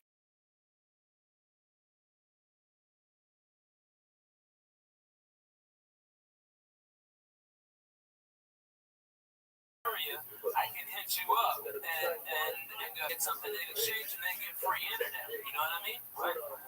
It's really cool. That's what you got to do for people. But you know what they do? You give them your email, and if you got like an iPad or something, it's real time, and that's free. Instead of like, what is it, Boeing or something? $22, goddamn, and it's shit you get. That's too fucking much. I mean, like those free Wi-Fi. Yeah. When you want one, so you bring your tablet and log in. There's log in settings apps, and they have like a whole bunch of TVs, everything on there, and everything. Especially your A-list, you get everything. You get all the version. I do not play JetBlue. I'm too wide in the app, but it doesn't. I don't live in a hub of it, but I do live in a hub. Nashville's a hub for Southwest. And, you know, they've got 3 directs. I took American here, first class like a doctor. I was out of there at 6:15 on Saturday, on Halloween. That was the first one in there, on there. Dude, it's a fantastic flight, man. During the winter, yeah. It's a problem. Right? In the winter, you have to look. They had an extra one on the way back. Surely you have to leave early that one night. Yeah, they get nervous about Dallas and Chicago, so they add extra direct to Nashville because Nashville's such a great hub that you can get all of this right there from there. Like that's the emergency one. Like when Dallas the ice storm and Chicago's fucked up, they add extra flights to other key cities just so like to Miami so they can bring people up to the East Coast. It's crazy, but that's what they do this morning. You know. They do like they do, baby. They do like they do. A lot of people don't fly. Thanks, I have. What's the best flight? They were the best ticket in the business. Virgin Fucking A, man. I tell you what, Virgin first class is bomb, dude. Oh, yeah. It's fantastic for first class. Oh, my God. It's first class. It's first class. It's first class. Like, it's first class for half the price. It's first class for half the price. And then without a doubt, you got more leg space, actually, than you are in having first class. I've been more comfortable in main cabin select than I am in first class. You know why? Because they have the desk. I can put a notebook down. I could actually fucking type something and stretch back. It's got more space than first class does. You have free food, Yeah. free booze. Everything's on the house. So it's still first class, only not first class. And you still stay on the first class line. That fucking Brit. You want to fly first class, you won't go hours before. Yeah, if it ain't full up, yeah. And that's just to go across the country. That's going across the The only problem is they like, all right, I'm going to go to fucking Austin from LAX. No. I gotta go to San Francisco. Yeah. That's the problem. Like, for Chicago, I love Chicago. You know what? I want to LA.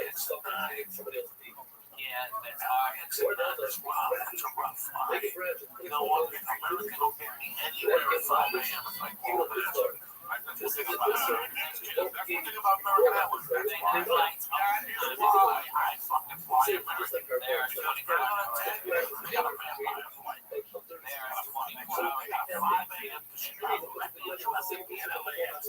At 4 a.m. At what time do you without Yeah.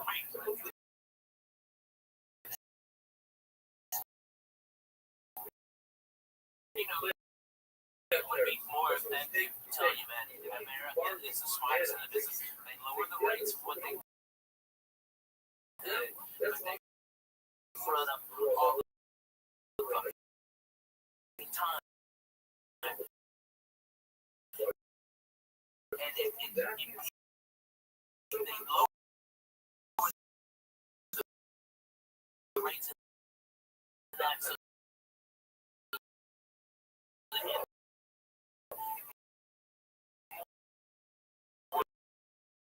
people go to the office. especially. There's no fucking reason why they have to go work at the airport because some people bitch about you because they don't have time to fill out a form. They don't have time to fucking talk to your manager. They just don't. They got a plane to catch, so they go, oh, they got a ticket, and they walk to the next plane. It's free. It's awesome. You're an asshole. Go work in there. About a year ago, I made a really bad mistake. That's the type of person I am because I know it's a corporation. I know it's a company. And I know, never happened. I was having a chat today with somebody about agency. And I said, listen, I don't know what shit agencies. But the agencies, yeah, doesn't matter. It's the funniest thing ever. They've got ratings for agencies. That management to all that shit. CA is obviously number one. Or number two, innovating is like 8. And then the agent top was like 200, it's like 300. You know, I mean, it's a fucking nightmare. There's some management companies that look at it. And this was fucking ugly. You look at Jeff Sussex, man. Yeah, he has 4,300. A regular person loves that dog. I wouldn't even love that management. Yeah. Believe me. That's the rating. The rating that was as far down the list. It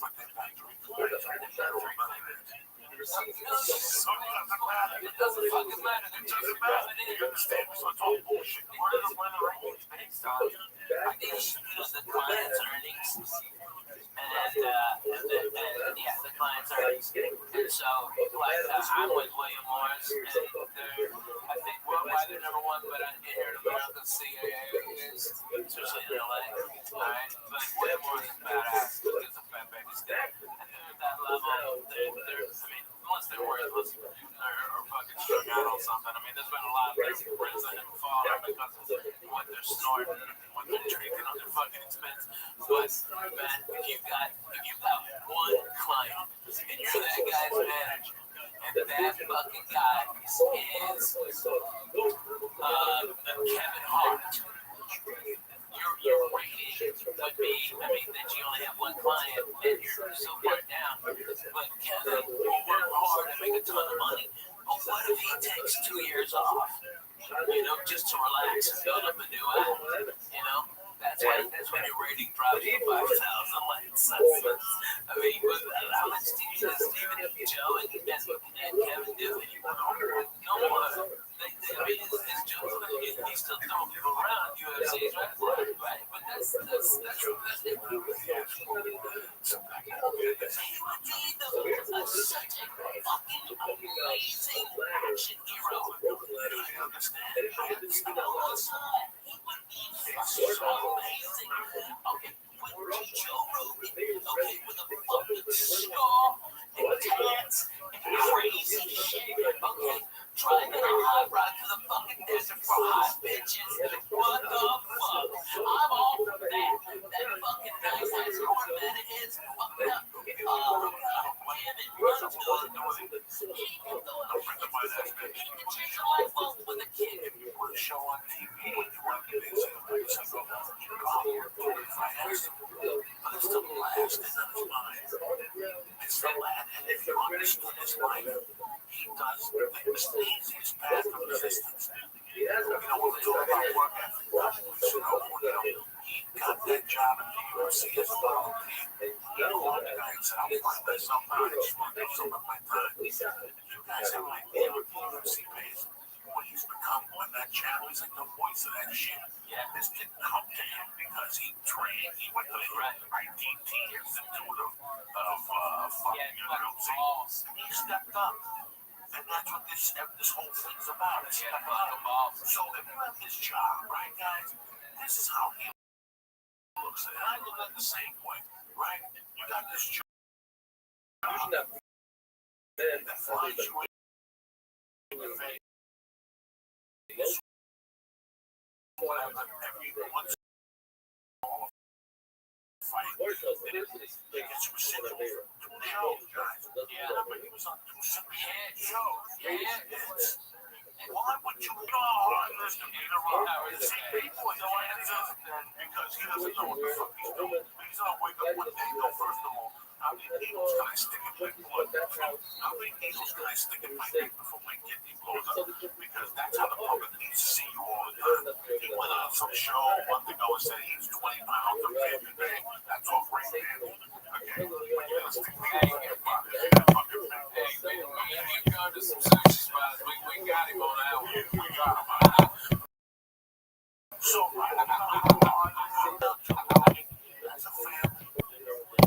He's like, I want to come down and love you. He's also made things. What do I want? I want the Joey A show. 29 years of 52. I did more for 30 fucking years.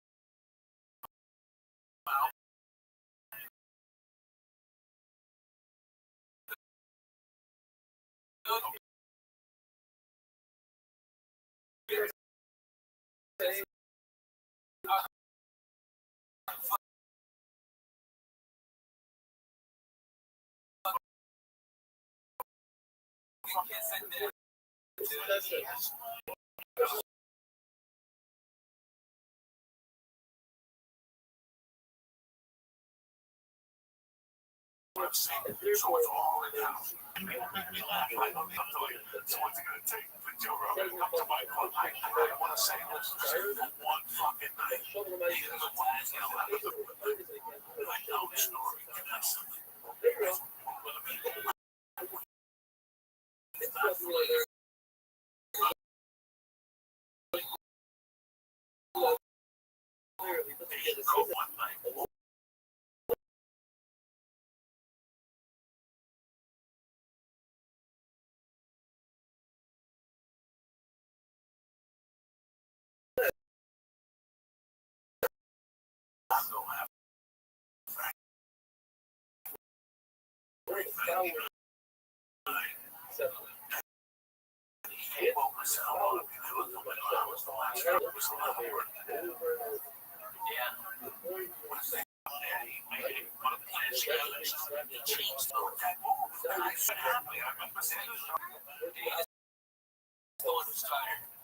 Everybody before, Wednesday through Sunday, maybe stay until Tuesday.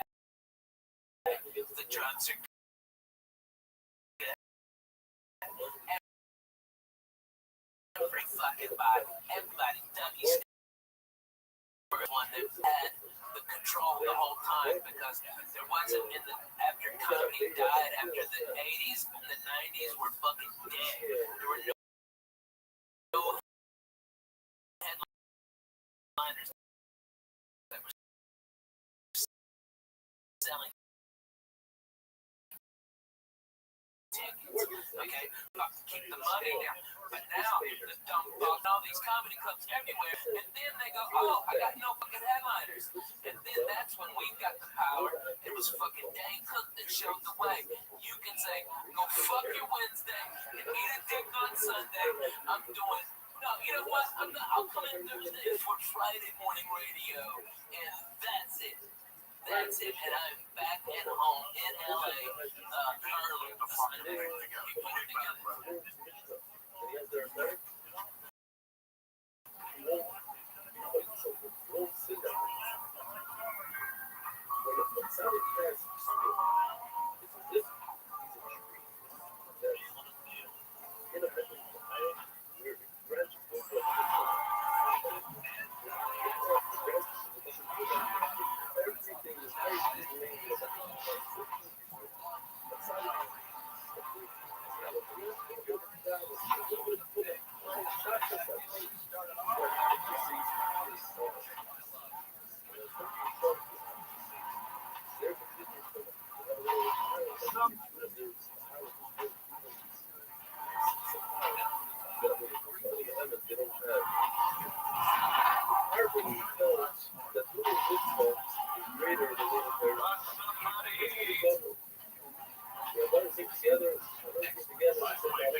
That motherfucker.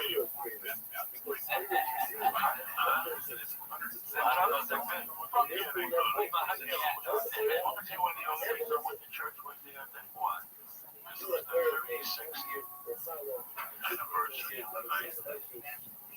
That morning was the 36th anniversary of the day I got home. Stephen Miller called the show. Stephen Miller, a couple times, he had a party one night. He had a party. August that year. And they thought he had older brothers. Stephen Miller, you never met Robert. Great kid.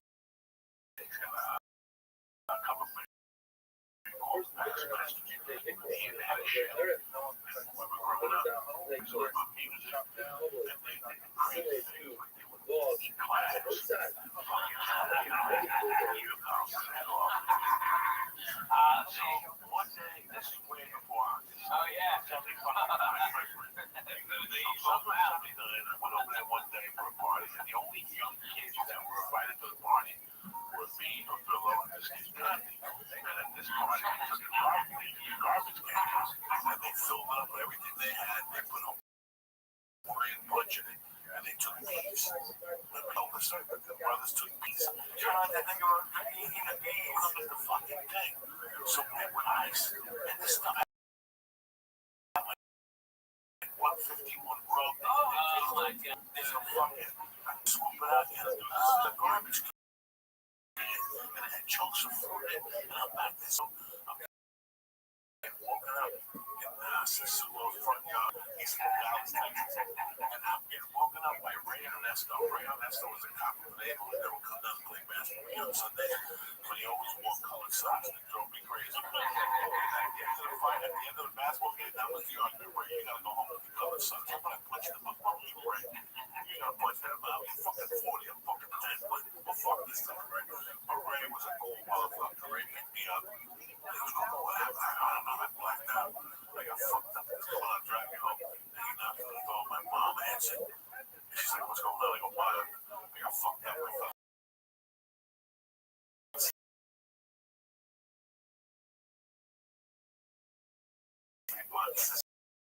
That's when parents were fucking parents. They were police. Like they have to be fucking parents too, man. Right.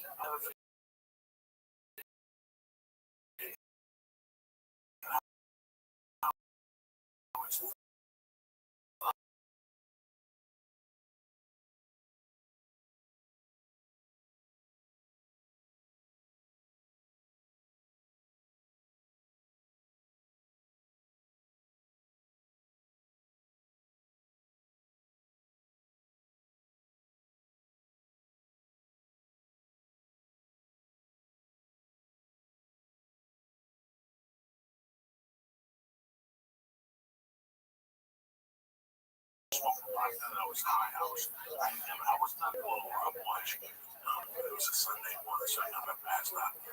About 10 o'clock in the morning, I came down to see the lawyer. I was like, I gotta get out.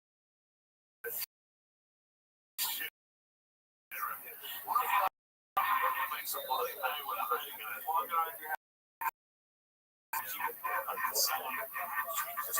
She was talking to me, you have to appreciate this. You can't write this. You're supposed to cut the letters off the side. She was such a special. She loved to make I still love that, dude. I drink that like twice a week. so she wouldn't put the right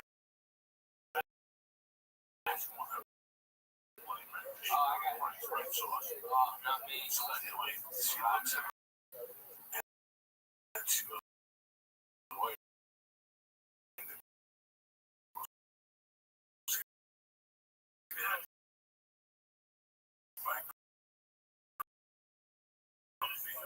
goes, she looked at me for like 5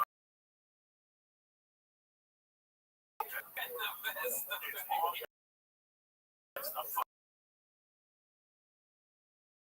Whatever.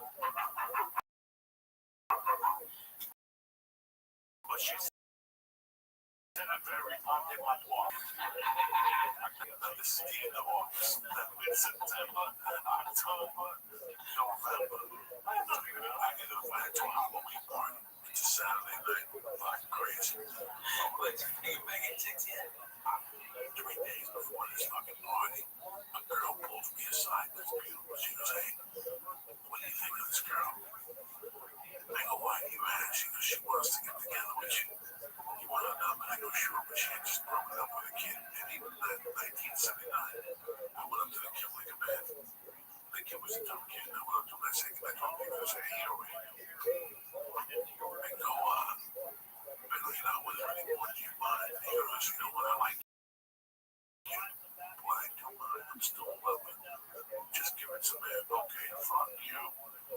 I just, that's how deep I was at 79, guys. At 15, I already knew this. Now, everything I'll be a man. You gotta be respectful. And then Halloween night, we all dressed up like ghosts. We took hit ass and we went to the Cameo's garage. And it was tremendous. It was tremendous. At 11 o'clock, I went to fucking meet her.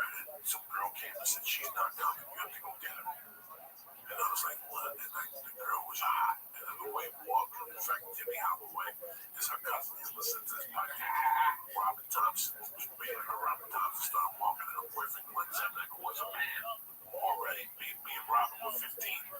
Her boyfriend was a man. That's how hot this bitch was. He was a fucking man. This bitch didn't think high school kids. He got out of the car and thought we were leaving together. He started yelling at her, but I stepped up for her. You know, he was like, "I'll deal with you some other time." And it was very nice to me that night. All this shit went down. I forgot the whole thing. I forgot to call home. That was the rule of the house. You gotta fucking call home. So Saturday night was this night. It was a Halloween party. But it was in those days, that year, if you look at 1979 Halloween was on a weekend. Me and the other boys at Chicken Chicken, Halloween was like on Wednesday. So but the party was Saturday. Yeah. So it was like maybe Halloween was like Monday. This party was on a Saturday. So it was like October 28th. You like trick or treat like 3 times. So what happened was I stayed there, and all of a sudden I realized it's 3 in the morning. And I go home, and my mom answers, she goes, "What the fuck? There's no buses." But what was the deal on the fucking Saturday night? The Saturday before that, the 27th, because she died on the 8th. So she died Wednesday after that, not after the Halloween, 10 days after Halloween. So she was a week and a half. She died a week and a half later. So she gave me the speech on the Sunday night, and she died November 8th. So look at it. You follow me? You know, so that Sunday, she goes, "I'm on the couch. What are you going to do?" And I go, "No, she we'll take a taxi home." I'm not taking a taxi home. We won't go walk home together. And I done the acid stuff, and the acid was coming down. I was getting like the little jingles and shit. So something happened. Somebody took a ride downtown. And by this time, we're talking again. I'm not gonna call her back. She was already sleeping. And I'll never forget that. My friends dropped me off school on. And I walked up the fucking thing, and I was pointing the fucking window. She grabbed me with one fucking hand and just smacked me across the face. She had smacked me in 4 years, 5 years before that. That was a big boy, you know, and that just wasn't her MO, you know, they hit me. She would say, "I'm gonna fucking kill you." 2 years before that, she did like that 5 years in the County Road. She didn't know what about that in the backyard. So, but she was pissed. She was pissed. And she slammed the door. She goes, "Days on it." She goes, "Someday you're gonna be fucking married. You're gonna have a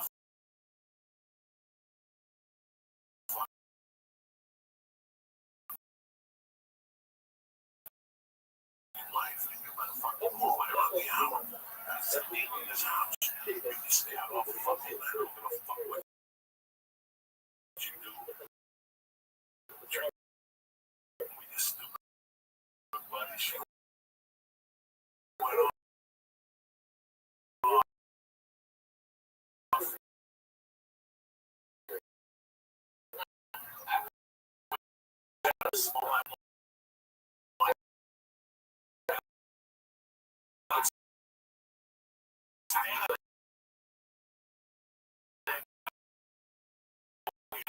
He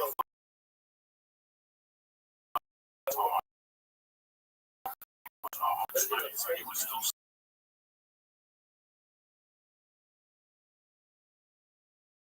shit, that was fucking real. my father died at 37, and then one fucking Saint.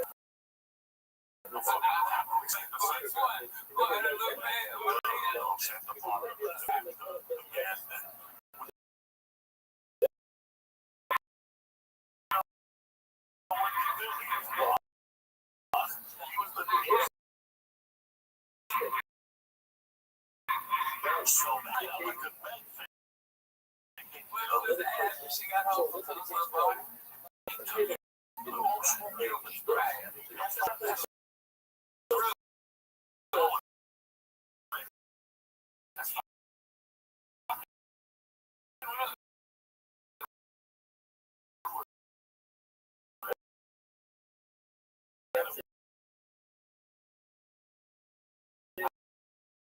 I don't give a fuck what somebody put this in.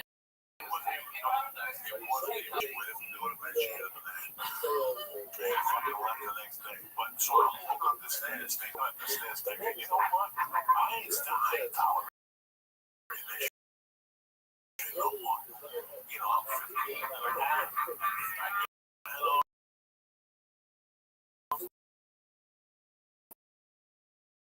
That was my plan.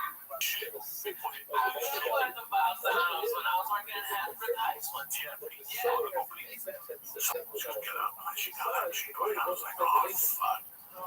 She got first off, sort of away, and I get too old for me to be in there. But number two, she was like, just want you to understand something. Yo, I want to understand is for you to grow up and be a man. how are you? That's it. I don't give a fuck how you do it. I want you to grow up and be a man. Yeah, I guess so. I didn't want to fucking talk with you anyway. Not in a million fucking years. That motherfucker could have been the last motherfucker on earth, and I wouldn't want to speak with him. And I was like, you know what else? I'm a man. What the fuck is some guy? I am a fucking man.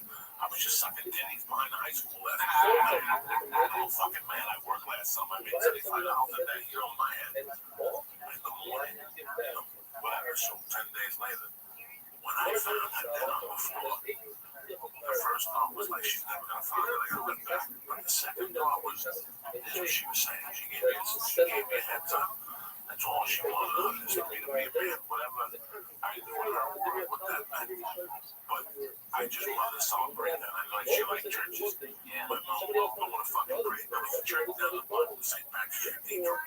In the 70s and 60s, every year on February 26th, my mom would give the guy $100 and bring him a bottle of shivers, whatever, flowers, and he would set the casket up like a fake casket. And my mom would do a fucking thing for my dad. And she used to say, I love how we used to go to churches, just fucking nice. I love churches. Even though she had no man, but she would go to church. Yeah, even in the 6th or the 5th grade, I was 10. That's 1973. In that year, something happened. The New York Mets went to the playoffs, the NLCS playoffs. I got stuck it up. We sang it. Cincinnati.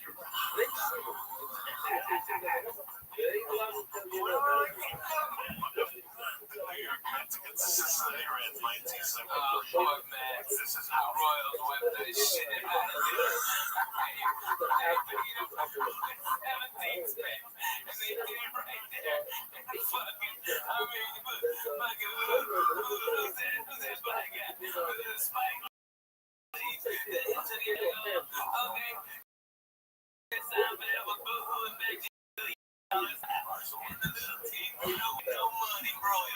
I'm so proud of him. God bless. It's an American dream. It really is. It's a fucking American dream. Where the hell is it? What the nut? At the house. What year was it? 73. New York went down to Cincinnati Reds. October 6th to 10th.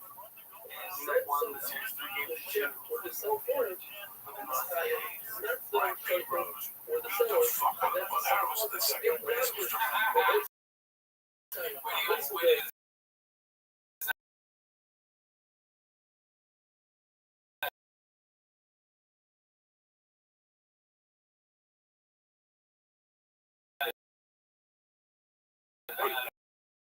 he's like,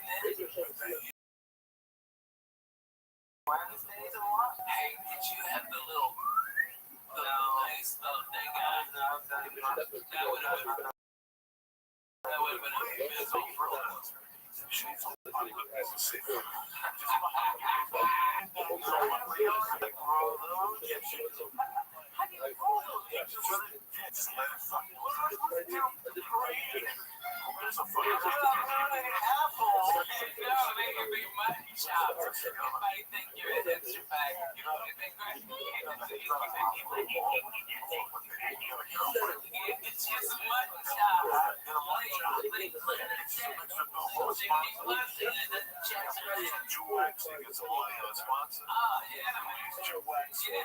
get you one of them mustaches too.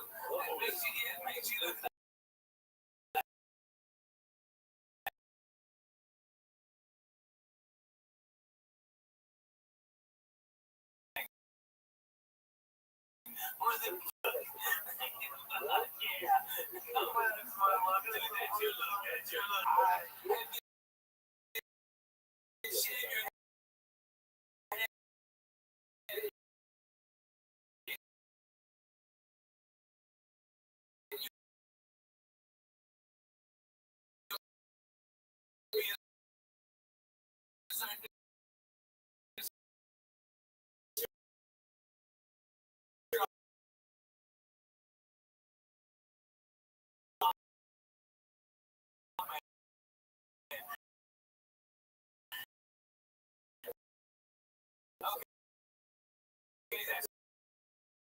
I used to go to this fucking sacred art school for boys.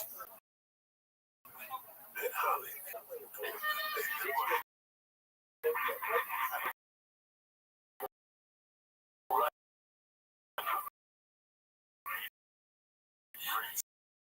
seventh grade, sixth grade.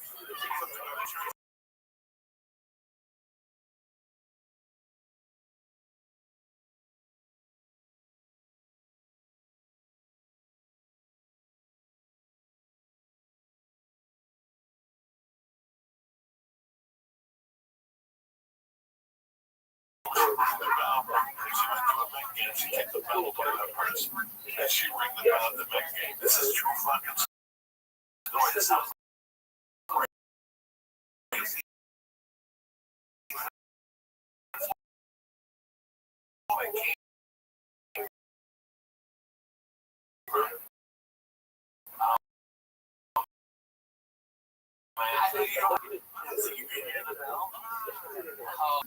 She would go chicken wings with rusty stock. So she played inside.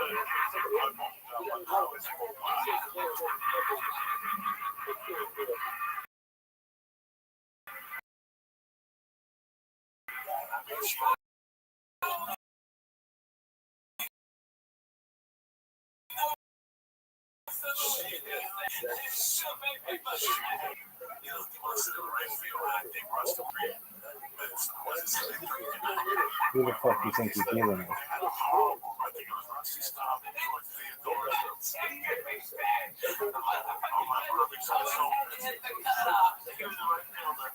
he always had to hit the cutoff. That was the story. So she goes, oh my God, Here's the deal. The guy would go, I got signed on right for you always. So he would have to run past her. If she would sit there and he ran past her, she would lose her mind. She would go ballistic. Oh, 8 times he run. Oh yeah, Ruthie, he went over. She fucking yelled in the Spanish. And then she was closing up. She blew chicken wings at him. Oh yeah, he went over. So when the guy would ask him, where do you want to sit? He'd say like, where do you want to sit? My mom would go, oh, you know what, I said, wow. And he would say, I don't like that fucking dude. So she would sit on the other side. Who was the left fielder?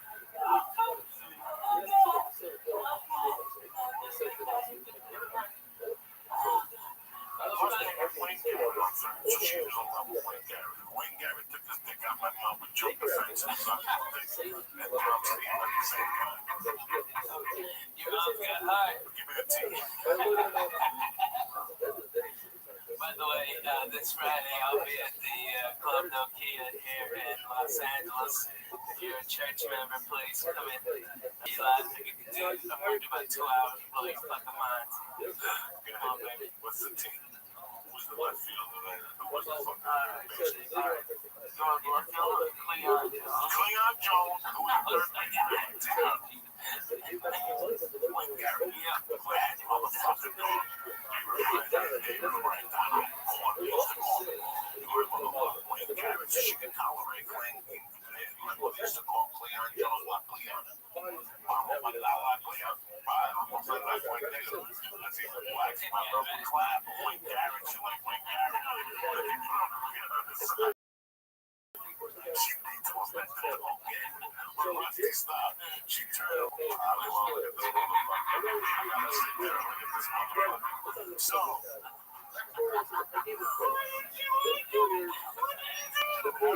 she lost like $10,000 when she dropped the ball, and that was it.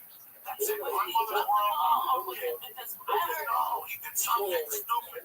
He couldn't throw it to first base. He had to hit the cutoff. I don't know what he did to my mother. My mom just didn't like him. So my mom, when she sat on the right side, not only would she ring the bell for the Mets, but then she put those to her rest. He started with the same.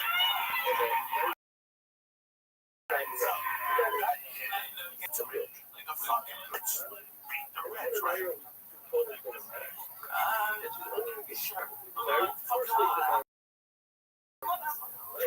Yeah, they won 3.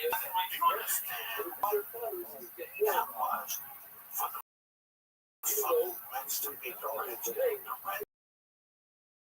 That was a big one. You know what? Holy shit. When they went to the World Series, I was still going to Hart Street for years. I still remember that playing station because my mom had that belt. And listen, this is how it's going to get creepy. It's going to get creepy. Not only do you, the school, you go in on Sundays, and you come home on Thursdays. Like, don't even be see what day the World Series was on. The game, what was the series when Oakland A's beat the Mets? 1952 World Series. This is the World Series. Look at the way they clinched. So this is really a fact, you motherfucker. See if it was a Sunday. The day they won that game, the Oakland A's beat the Mets. Game 6 was on a Sunday. Was it 6 games? It's 7 games. Okay. Sunday, October 24th. Who the fuck do you think you're dealing with, gentlemen? You ain't So dealing with listen to that. me. Listen to me. Listen to me. I still remember. What's his name? Catching the ball. Let's go. Back to the fucking school. And on the way, her like playing, shooting. Look at that fucking bell. So for the last 3 months, all she does is she loves this bell. Put the bell down and let it candle next to it. The chicken had to do it.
Why touch that fucking thing?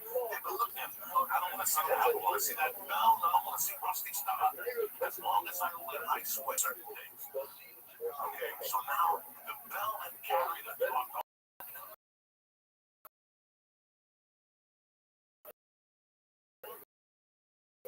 The Reds beat the Cincinnati Reds. So So in game 7, the bell was bad. Look, you take this fucking bell out of here. How much you think she lost on that bet?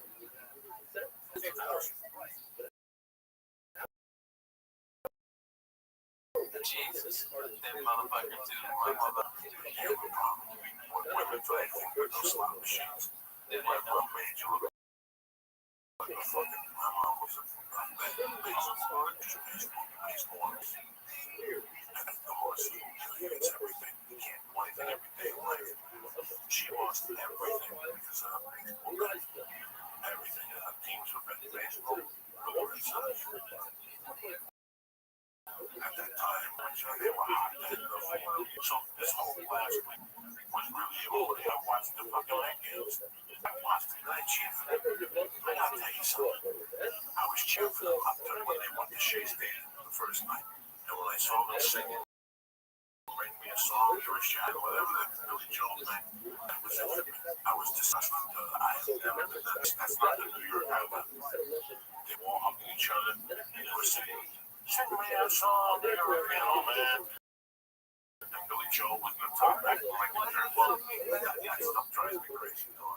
That's a baseball finish. That's one of the girl things.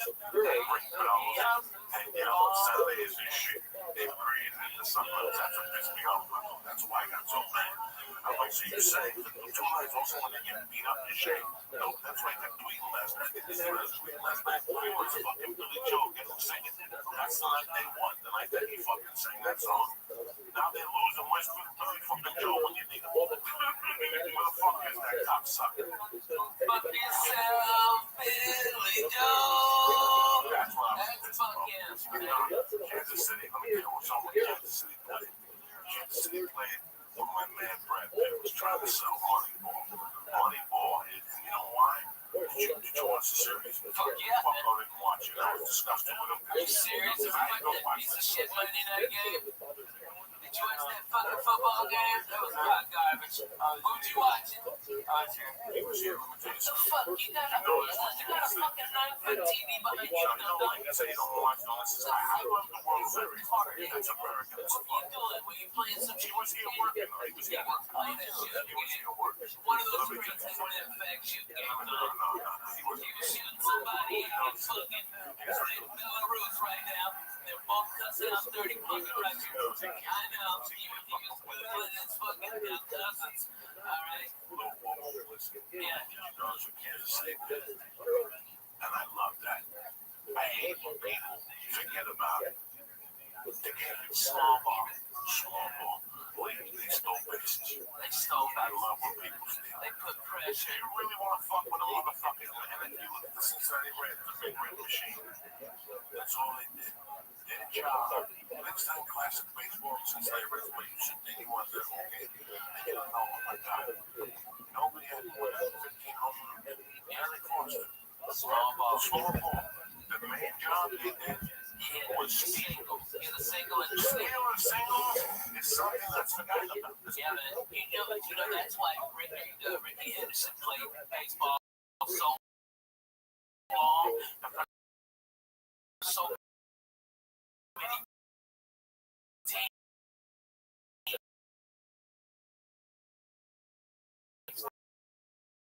Let's think about it. For everybody. If you had a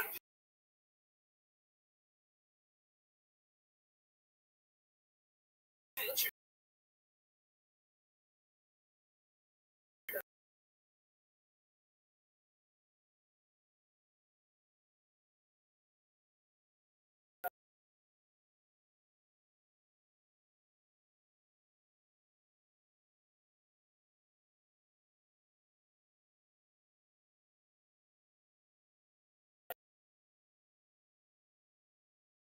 and he is out of business at 96.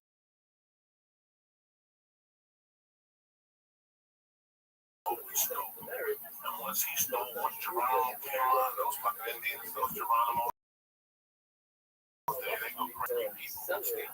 P-Rock would steal on your ass. You know, P-Rock wasn't a team.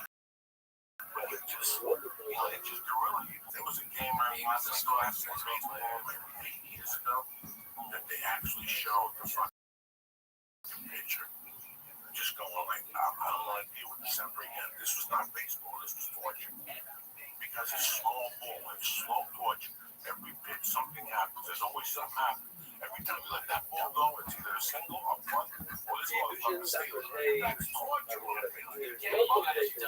You lose your concentration. It's fucking crazy. I used to love baseball. I used to know everything about the Red Sox. It's 162 games. I don't have time to watch all those games. Well, not every one of them, but watch one of each series and feel like a fan. You know? You know what I mean? I like the Houston Astros. I started stand up there in '90. I loved them. Me and John Wesley, we went for a foul ball, and little kid was going for a foul ball. We were stoned out of our balls. Instead of me squashing that fucking foul ball, I broke the seats. Okay, and the kids got the ball, and everybody's cheering. We're on the big screen, and I'm holding that chair together, motherfucker. I got my left hand on the chair up. Okay, and John's laughing. He goes, "You broke that chair." I go, "This motherfucking chair is done. I broke that ass and I've been there 30 fucking years." And I fucked that chair up. We got up and found the 4 pieces. Get Johnny West on the phone. That is so fucking funny. Oh my god. I'm broken a lot of shit. It's so funny, yeah. The whole with Rick Bowler used to have naked women pictures all around the bar. Yeah, right. I hated that. I hate lawn chairs. The chair you have on your mouth. I never knew why you had that goddamn chair. You broke one. I was like pushing the jar and you can't just blow up to a method. Well, back then, that's the worst chair. Pilot, the V's one, did I bring the chair? Yes. Something. Yeah, you broke a chair. It was awesome. Oh my god, that's so fucking funny. Chair broke one time. It's like that old chair broke in my hand. Dude, you broke Kevin's toilet. Remember, you went in there and you just sat down too hard and you broke that fucking toilet. And then you made the little cream. You went out of this because you're sleeping in my mouth and then you're like, fuck it, I'm going in here. I broke it out of his hand. Snap in 8 ways. When you're a fat fuck. Without even knowing, it's the most embarrassing thing. Like a fat fuck saying you wear a ton of shit. Clothes. I wore clothes. One time I sold this car in a Jeep there, and I went to get the handle, and I went to pull up and have to fucking win. Oh man. Stop being a fat motherfucker. Man, ain't nothing easy. Some shout outs and get the fuck out of here. I'd like to thank Mike and Mary Johnson, Unique Pose. Thank you very much for the pose. We put on for Halloween. Thank you for listening. Rusty Shackle first. That's Watch Dallas and the rest of you. I love those guys, man. Sandman, Benito Munoz, Sean Cappuccino, Jimmy Carroll, and Kurt Brooks. You know I was watching. It's my man D in Colorado. He's a cool motherfucker. I know D in Colorado. That motherfucker's got wings 15 foot tall. 15. The biggest ass bud. Dude, he's a great guy, man. That guy's cut from rare. Yeah, he's just a dude, man. He's a good dude out here. What's up, baby? You stay in jiu-jitsu or what's going on? Let's do it. Fucking dog.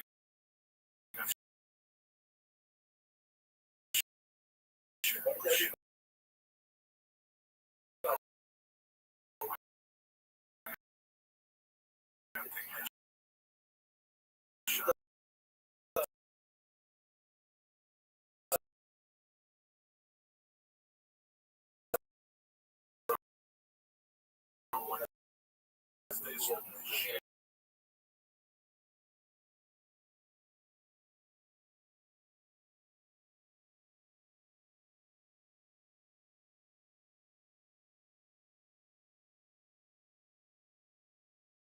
fucking be relevant.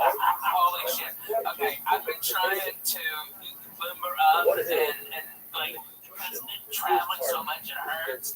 And so my doctor, as part of, I broke my wrist, just said, you know, as part of my physical therapy, go to yoga. Okay, so I'm having this one-on-one with this yoga stuff. Going down and I got legs spread as far as I can. And the fucking yoga mat split in the middle. And my mom hit the fucking floor. And I almost passed the fuck out.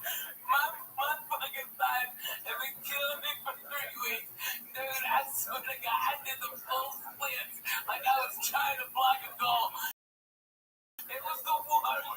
Oh my God, dude. I think I ripped my groin muscles. All this shit. I ripped that yoga mat. I got the fucking middle no down. You're the first person that has said that's something there. But those fuckers will rip if you get fucking 450 split. Oh, Jack, I busted my ass. It took me so long to be able to get up. I didn't know what to do. I just pushed me back on my back. And then these stuff. And oh my God. One of the worst things that happened was when I drank the wine at that time.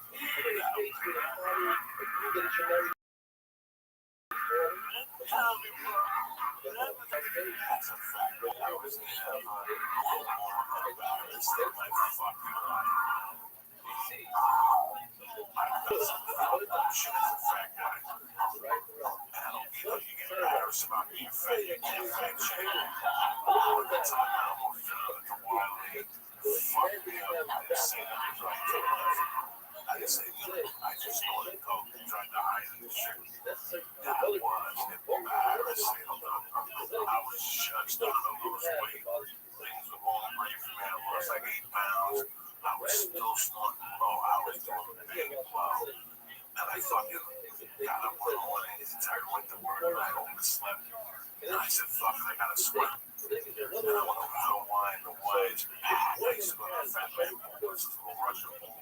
Right, it was like 96 degrees, so it was a good therapy. And I would walk around. There was no fan. There were no laps. And it's short laps. We would see a lot of buildings as kids. And people there's lifeguards. I was still doing that with the t-shirt. Damn, I'm a hot mess. You don't want to see me. I said, I'm not fucking. I'm going to go in without a t-shirt. That was fun. There was a fat everywhere, and I'd sing the song, and I'd make like I was losing weight in the song, and I'd go on the steam back, and I'd jump in. And I did this every morning at 5 a.m. I did this. Start off, and I was still smoking blow, so my mind had hit sushi. And I went to the steam room. I was sweating cocaine, and I was not feeling normal. So now it's 2 a.m. The little man go across the street to the water. I'm still a little hungover on the block, and the fucking steam was packed.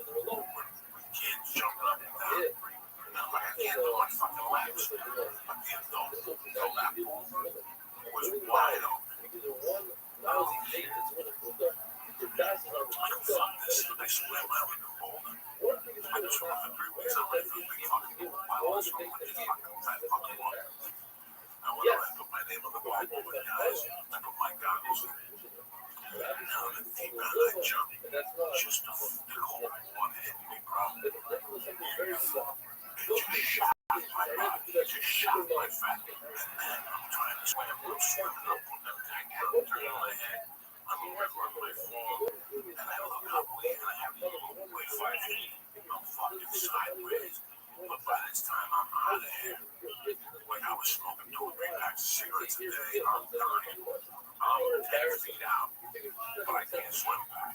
And my feet can't take it, so I'm just holding on to the rope. And people pushing on behind me, they go, come on. Like, oh, the rope, come on, swim. And I'm like, guys, I'm dying. I'm trying to get the shortest distance was this way. If I swim vertically to the fucking wall, I can never make it. So I had to swim this way. So I pulled myself like Spider-Man. And I get to the floor and I'm not flipping up. Guys, I'm fucked up. Seriously.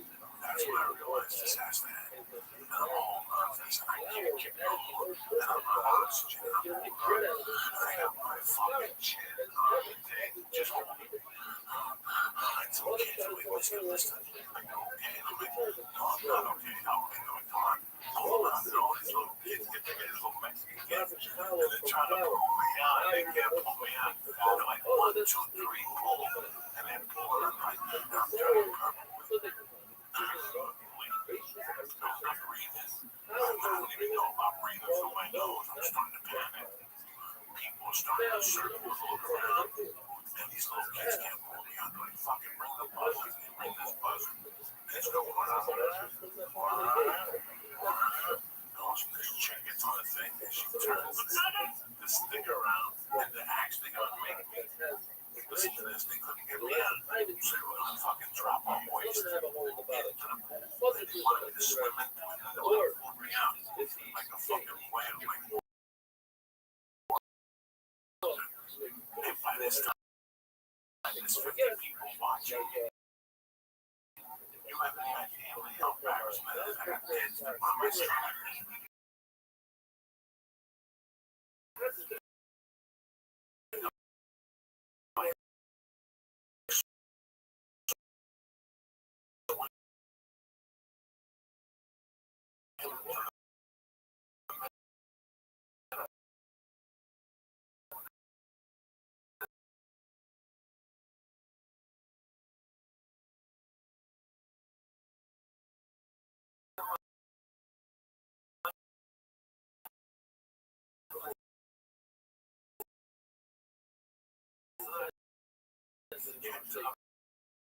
Get to the middle.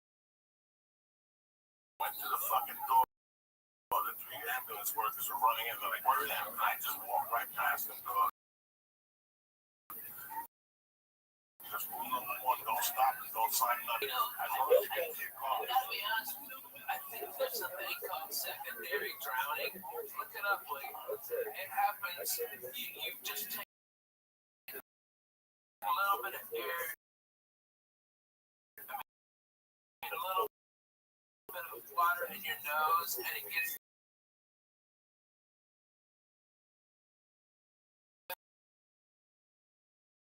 this deep, long thing. It's a secondary drowning. Look it up. Let me explain it. That's what it is. That's what I thought you had because goddamn party. Okay, you're pulling it out. Let's go. Okay. Yo, what up, Barry? No, stop. We got the holidays. Coming. Yo, what's up, homie? Trying. I'm telling you can see it me. Alright, that's me. I got problems. Okay? Yeah, I'm fucking Jay-Z over here, but I got a hunt. Alright? Word to that. But you know what? How you living, pimp? It's so great. It's so like freeing for both of us. And I still love her. I'm in love with her. I love my babies. And that's why this wasn't an acid trip. I mean, it could have been, but it just simply wasn't. I got real shit to do tomorrow. You know, I got daddy. Dude, why is this green ball so bad, dude? Because you haven't boosted the server. If you boost the server, the stream quality goes up. Don't you know how Discord works, dog? She was already speeding, and I fell on her like 10 days before. Okay, and so there was going to be this big jurisdictional battle that my lawyer in Tennessee goes, you're going to spend about $150,000 just fighting over what state we're going to divorce in. Okay, not counting my money. All right, I was supposed to write a retainer tomorrow if she wanted to go to war for like $50,000. Okay, it's retarded. Right, and we're just being cool. It's like, my babies, I always want them supported. My wife will never want for anything. She'll have the house that she decides. Okay?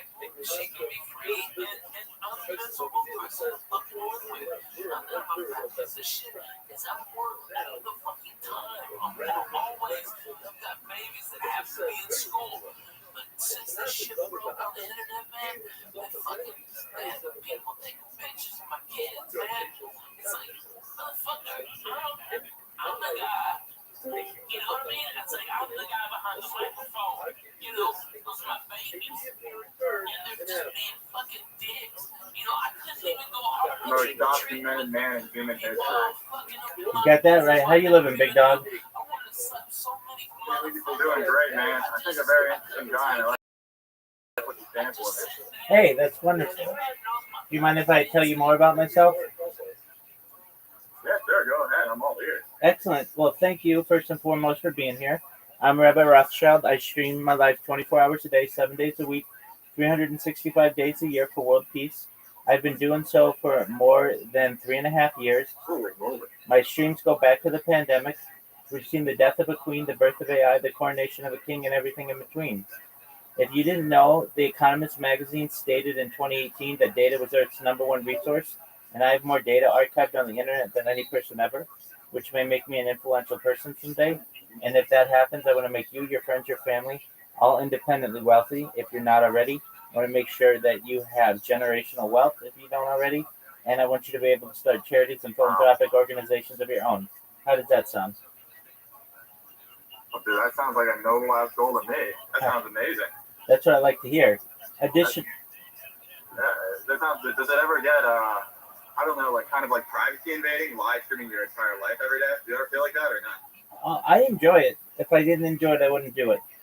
So I am someone who likens what they do to someone in the past who would be a journalist or writing a diary, except I just do it through a digital media video, like a vlogger. Yeah. All right. Well, yeah. That's pretty cool, man. It's interesting. I just came across you on Rumble. Oh, no way. Wow, somebody found out about me from Rumble. Okay, excellent. I talk about other things that I feel are important to the world, like ending world hunger through the use of technology such as agricultural drones, floating greenhouses, saltwater greenhouses, hydroponics, vertical farming, cloud seeding. I want to help end world thirst. I am sponsored by cryptocurrency that's worth about $100 million. Is we build wells in developing nations like Nigeria for the benefit of the world. Additionally, I'm an advocate for the LifeShare program, and most importantly, desalination technology, where we pump Earth's seawater onto land to make it drinkable. How did those ideas sound to you? Sorry. Pardon me? What? How did those ideas sound to you? That sounds great. Excellent. Yeah, that sounds like a lot. It's a lot, but yeah, it's a great noble goal. Excellent. I appreciate that. I talk about other things that I feel are going to have a major impact on the world. I'm a futurist, someone who enjoys futurology, the study of the future. Things like anti-gravity, antimatter, faster than light travel, faster than light communication.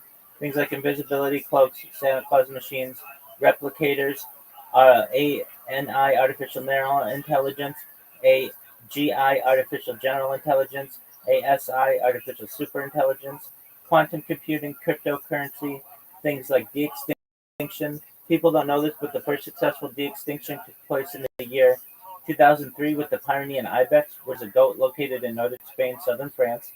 Fast forward to the year 2021, out of Dallas, Texas, is founded as Colossal Bioscientific. They've made it their goal that within the 3 years to reintroduce woolly mammoth into the Arctic, utilizing Asian elephant surrogates, which I just think is a mind-blowing goal. Additionally, they want to reintroduce the Tasmanian tiger, photo bird, which I think is relating. They recently made. I am someone who, if you live longer, when you guys were born, the average life expectancy for you was probably about age 80. I'm going to increase that to age 100, 120 through the use of technology with your consent if you want. Things like oxygen therapy, human growth hormones, stem cells, peptides, nootropics, things like cold shock therapy, ambrosia therapy, things like perhaps cold shock therapy, ambrosia therapy, testosterone replacement therapy, and perhaps cryogenics. But eventually, you may get to be 100 years old, and you may say, Rabbi, everything came true. You were able to make all of my dreams come true. We became wealthy. I'm able to live longer, but my body's starting to break down. What's the next plan? So, if you want, there may be another type of technology of which, in which you might be able to utilize, known as mind uploading technology. That's where we scan your brain into an MRI, knowing where every atom is in your central nervous system and your peripheral nervous system, for later download as an android, an avatar, a cyborg, a cybernetic being, a clone of yourself, a robot, an ethereal being, whatever you want.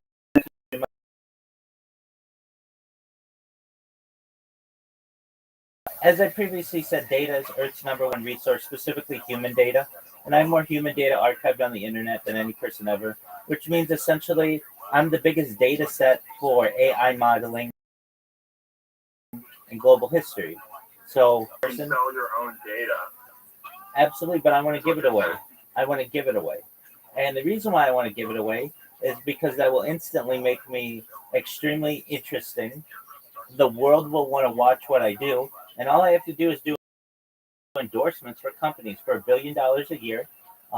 McDonald's, Coca-Cola, PepsiCo, Pfizer, whoever it may be, and wear just like I wear now for cryptocurrency merch, wear like a NASCAR driver's jacket with different companies on me, instead of them getting, one commercial everything. My entire life is just living with their brand on me. And if they want to renew the next year, that's great. That's another $1 billion. We essentially create a giant trust of all the money, and we'll also take donations for all these projects that I have, and ensure that you, at a certain point, don't need money anymore, and you just want power and influence, and we'll be able to give that. How does that sound? That sounds like a great and noble goal. Wait, so you're basically already rich, is what you're saying? Well, I'm at the point. I'm at the point where I don't need to currently work. Potentially in the future, of the wealthiest of people, perhaps the wealthiest person ever. As a career, I'm a certified project management professional. I've launched Google Play and had major contract Fortune 100 companies, which have allowed me to live a life where I no longer really need to work. I do some freelancing. People want assistance with their project. People pay me for that, but at this time, I don't necessarily need a full 9 to 5 job. That's great. You know something interesting I noticed when reading your description is like you are completely open with everything. Like your address is publicly listed on your live stream. Like everything is completely open to the world. That's correct.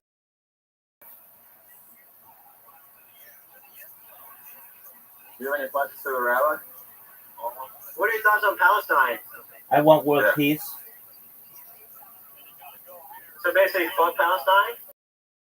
No, I won't. I want world peace. I don't want anybody diplomatic relations. That's cool. Do you have any opinions on the age of consent? Yeah, I mean, I do. It's important.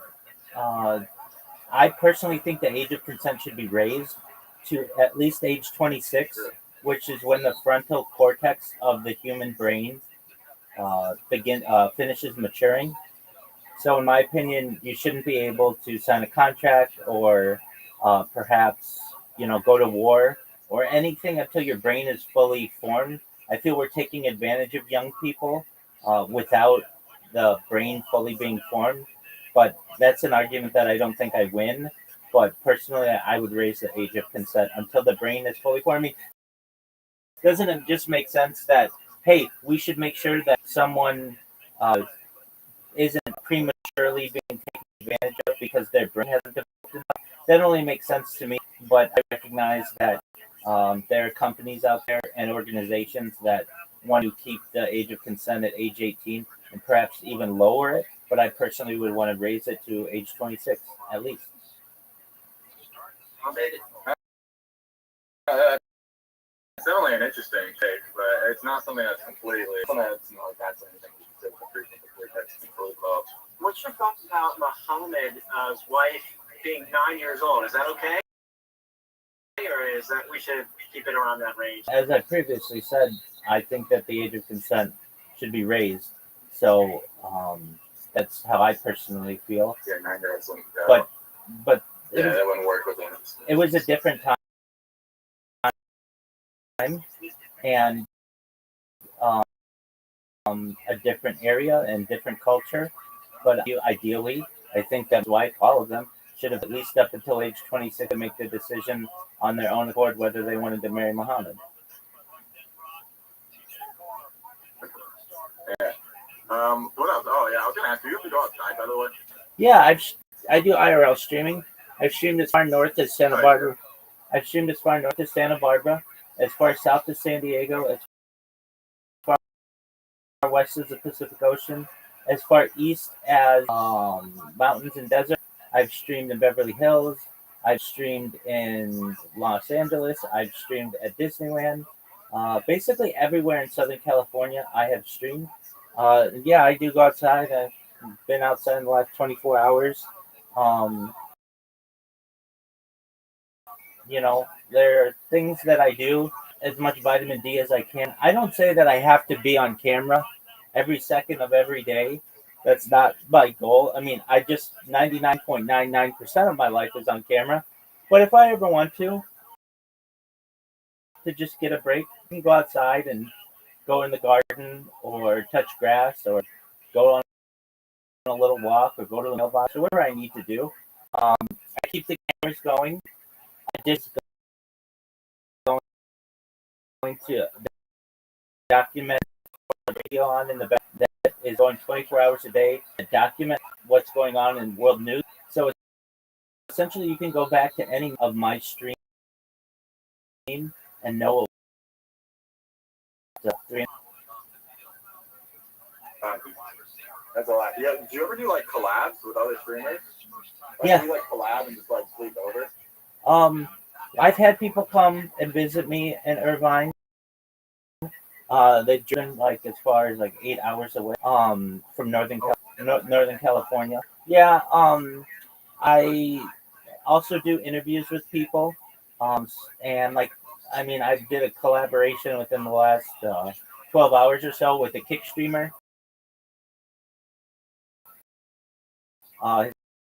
His name is Guido. He's from Australia. Well, we did an interview with that.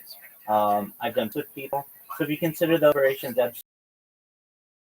on, and I asked them 73 questions in basic quick style, and you can find that on Spotify. It's Child Podcast. So I do collaborations, and I'm open to doing other collaborations as well. Pretty well known within the influencer circle. I'm the number one streamer all time in Aiden Ross's stream. I've done an interview with Aiden Ross. I am the number one streamer all time in Discord, Tweets Discord. Number one streamer all time in Amaranth's Discord. Yeah, so I've made connections with these influencers, and it's just a matter of time until I go viral. And then when I do, we're gonna change the world, God willing. Wow, that's crazy. That's crazy. So you're basically streaming all these other people's Discords at the same time. Wow. Yeah, absolutely. Right so now. Your name's Rabbi Rothschild. Why is it Rothschild exactly? That's my last name. Is that just your name? Yeah. Oh, really? Like like the Rothschild family, like Jacob Rothschild. He's dead.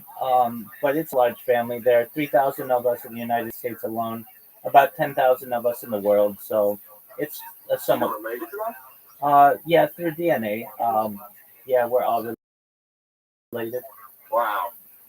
I have a question for the rabbi. Go ahead. You have a question for him? Yes, sir. Have you ever did I'm definitely going to mispronounce this. I don't have the proper.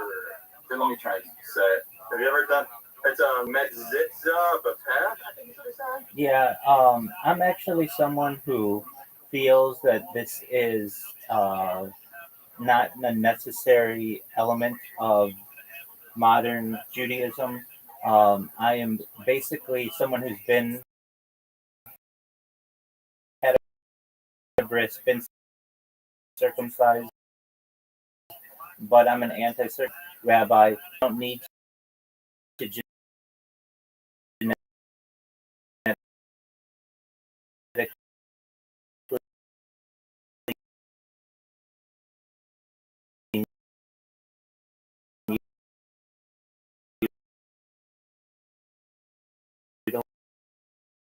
mutilate each other anymore. I have not done that in practice. If anything, within Judaism, it does have a ceremonial or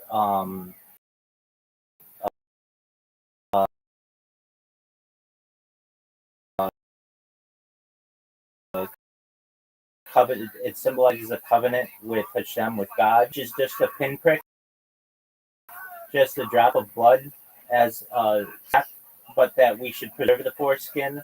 Uh, Generally, there are a lot of nerve endings that get destroyed due to circumcision. I think it causes undue influence on the baby. Circumcision, that's absolutely their own prerogative, but they should do it after the age of consent. And I'm someone who feels as if, just from simplistic terms, that sex could be better, that sex could be longer, and why are we cutting their dicks off? Yeah, no, I 100% agree with you. Dude, wait, here's another question. How many devices do you have in your room? Because, like, on the Rumble stream, the quality's just really bad. I'm not going to lie. Like, it's really hard to understand kind of what's going on. Yeah, I mean, I've got 33 different devices going right now. I'm live on more than 20 different YouTube streams. Rumble, frankly, is a secondary or tertiary platform of mine. My primary one is on YouTube.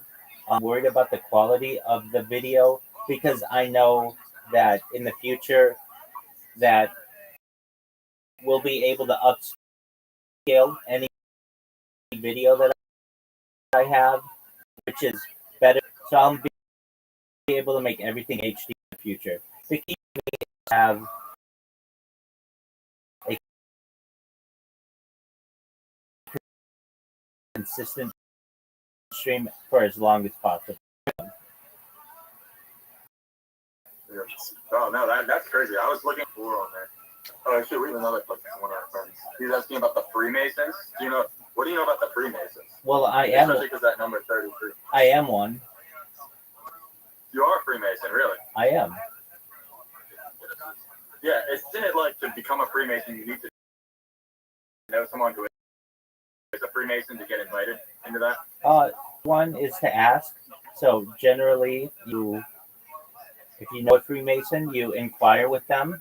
If you don't know a Freemason, you can always write a letter and an email.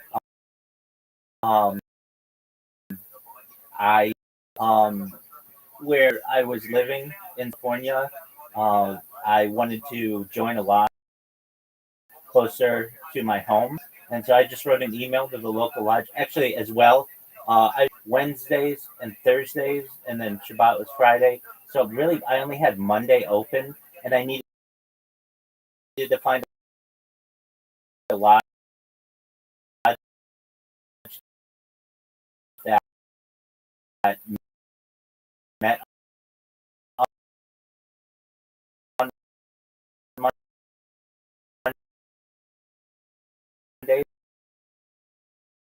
So I was able to find Los Cerritos Lodge 674.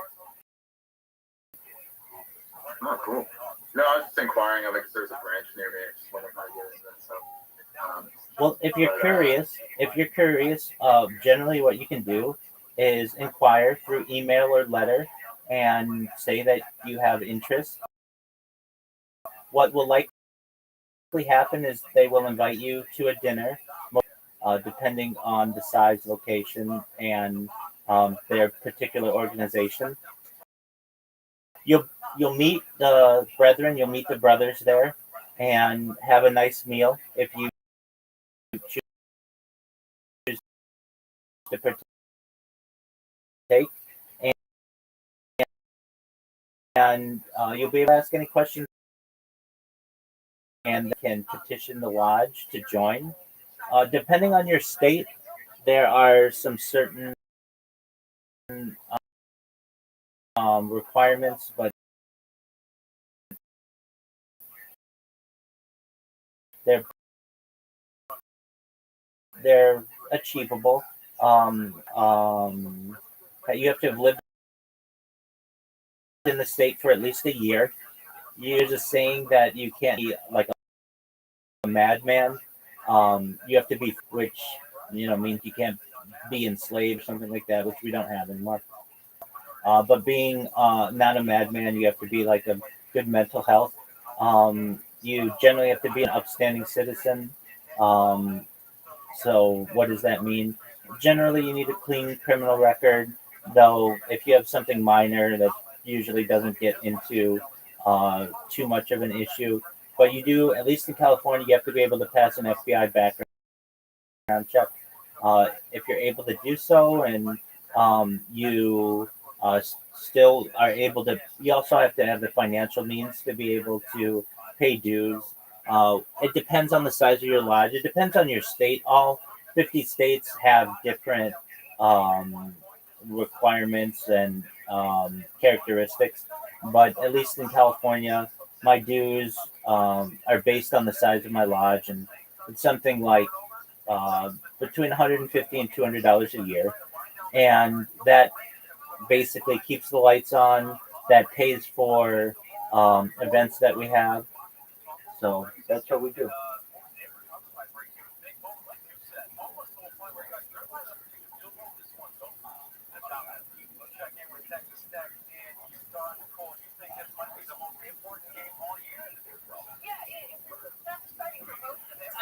But they also know my babies, and they go, yeah, their parents, and everybody up there is either swinging, fucking divorced, fucking somebody else, or doing coke. There ain't no innocent ones over there, but they're throwing stones. But man, they're coming in. Yeah. You told me a story that was fucking hysterical. I didn't understand it. Because you're a funny fucking dude. Whatever's going on in your life right now, Ralphie, with your children, the people in the church, we love you. I know. Got your back. I want you to know one thing. Divorce ain't easy. There's two ways to do this. You want to do this with shotguns and Jews, or you want to do this with, and that's the way you got to do it. You have a career, and you want peace of mind. You want peace of mind. Listen, man, sometimes people try out thinking about this Rothschild, but I didn't know. I don't know anything. Guys, I don't know anything. I just found out that she's broke up. She's dating a new dude. When does this happen? How does this happen? The singer from No Doubt. Stefani, yeah, she dated a judge from fucking the show or something. He broke up with his wife, and she broke up with her husband for 14 fucking years. Like the thing today, like, these two children guy. Yeah. Listen, man, people in life sometimes don't get, I pray every day that Larry stays in love with me. And I keep it together with her. I pray every day because I know how quick it can go. And the longer you're with a person, the harder it fucking is. And when you have children, it's even fucking harder. So there's two ways to do a divorce. You could either A, go to war, or B, take the fucking few lumps in the head, which you're gonna take anyway. Okay, that's all You're gonna take anyway. I've taken that my whole life, and it ain't no big Listen, deal. either 10 people gonna hold you down and put a big black dick in your ass, or you can just take a fucking white flag, get naked, put it on your back, turn around, loop your own asshole, and let him do what the fuck you gotta do, okay? You know what? A dick in the ass hurts both ways. I'll tell you what, it hurts more if you clench it up. She didn't do anything wrong. She didn't do nothing wrong. And you know what? She did help me in my career. The truth is, when I got Last Comic Standing, okay, Jay Moore, dickhead, called me on Thursday, go, hey, I need you for an audition. I was in Hawaii, and he said, come back. I need you here on Saturday. And I looked online, the cheapest ticket for round trip, because I still had to finish in Hawaii. Nobody on that fucking island who could have done it, right? And so I had to come back, and the ticket was like $1,100, and that was 2 months rent, man. That's real fucking shit. Like for a baby, for a big fucking made it. And I rolled the dice, and I couldn't afford it. Mom had a credit card that her mama gave her for insurance, and she put it all on there. And that's what launched my whole career. So does she get half? Yes, motherfucker, she gets half. Okay? She should get more than half. She's gonna be drawing a salary from my place. She's gonna be getting out on it like regular white people, because we're Jews, you gotta respect. Alright? My babies already have big things set up for them. They'll never want for anything. They'll never have what I went through. You know? And it's like, that's what you want. But now they're coming. It's just so irritating. It's like, you know, they're just dumb. These motherfuckers. You know, it's like, It's a good thing or a bad thing. yeah, right? The internet is a good thing or a bad thing. You know, I use the internet for certain things. I see people use it for other things. And that's fine. That's what the internet is. It's your expression. But sometimes if you open up your mind on the internet, the result isn't going to be good. It's happened to me. It's backfired. Yeah. But in this situation like divorce and stuff, who knows? You know, And nothing's happened yet. keep doing what you're doing. Yeah. Try to put the pieces together. Trying. Be a father. Listen. The divorce in my life had to be tough in a business sense. I lost a child in a divorce. I lost dignity in a divorce. And to this day, I have animosity. I know that I'm like Michael Douglas in the snap on the 405. Walking tall, standing tall, when he started shooting me. Yeah. Last straw. When I saw that movie really scared me. Why? You ever see a movie when he goes nuts on the 405? Yeah, he's lost his job. Drug dealer goes to mug him and also he shoots him. He's pretty funny. And now the Val's looking at him. It's a cliche type movie. I always saw that happen to me with my ex-wife. That's how it was. I forgave my stepfather. To this day, I talk to old school Cubans, and I always say, fuck him, he never gave you what was. I gotta go get what was coming to me. That was my frame of thought back then. He didn't give me my mother's money. What are you going to do? I shoot.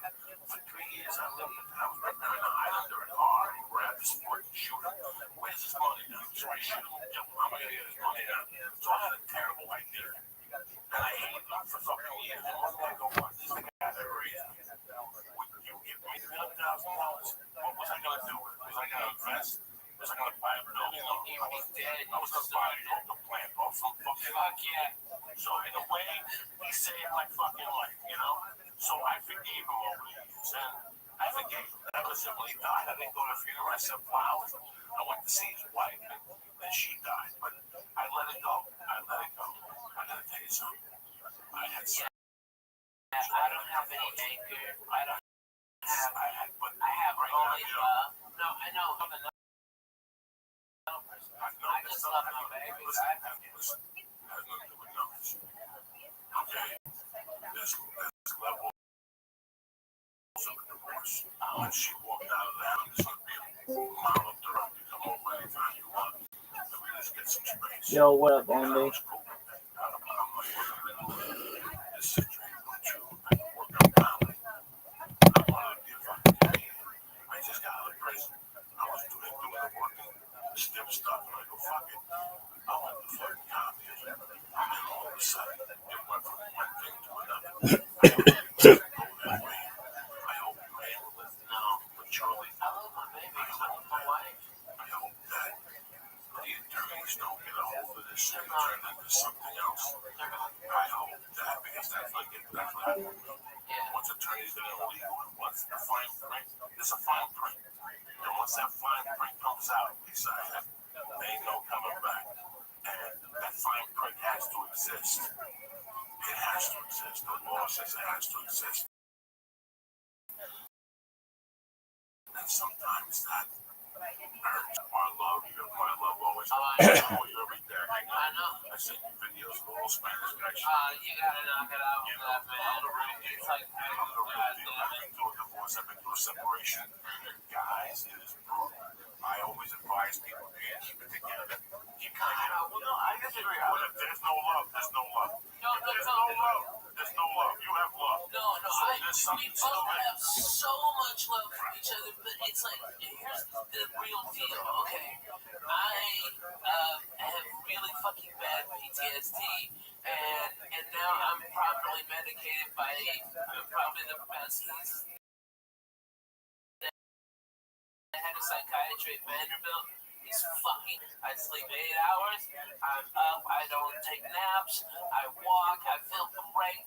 He's done it all. He's fucking amazing. All right.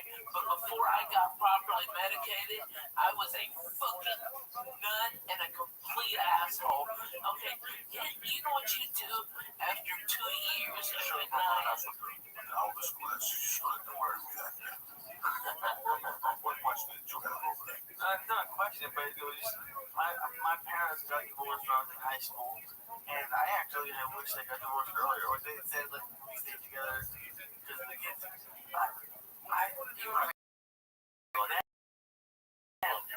back then, I thought I was like just a tough dude. This is listen, man. I don't know, but I feel great now. Let's get something. Let's get something out of here. Last Comics Ending is a great show, and it shows a lot of comics to the country and a lot of vice versa. I don't know what the fuck I'm saying. Well, Ralphie was the last Comics Ending. He was already a brilliant headline. Ralphie was already had a lot of people paying tickets to go see him. This just accelerated the program, where now these kids become somebody. Ralphie May was already somebody. You follow me? Ralphie May was already somebody.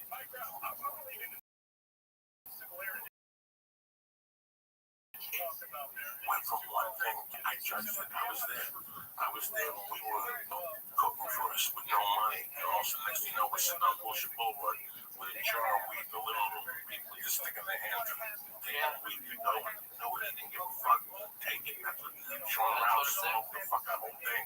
Yeah. I mean, every time you'd see me, give me $200 to do what you do. It's hard on a person, never mind on a marriage. This has been a journey for you. You've learned me now. I hope that you keep together.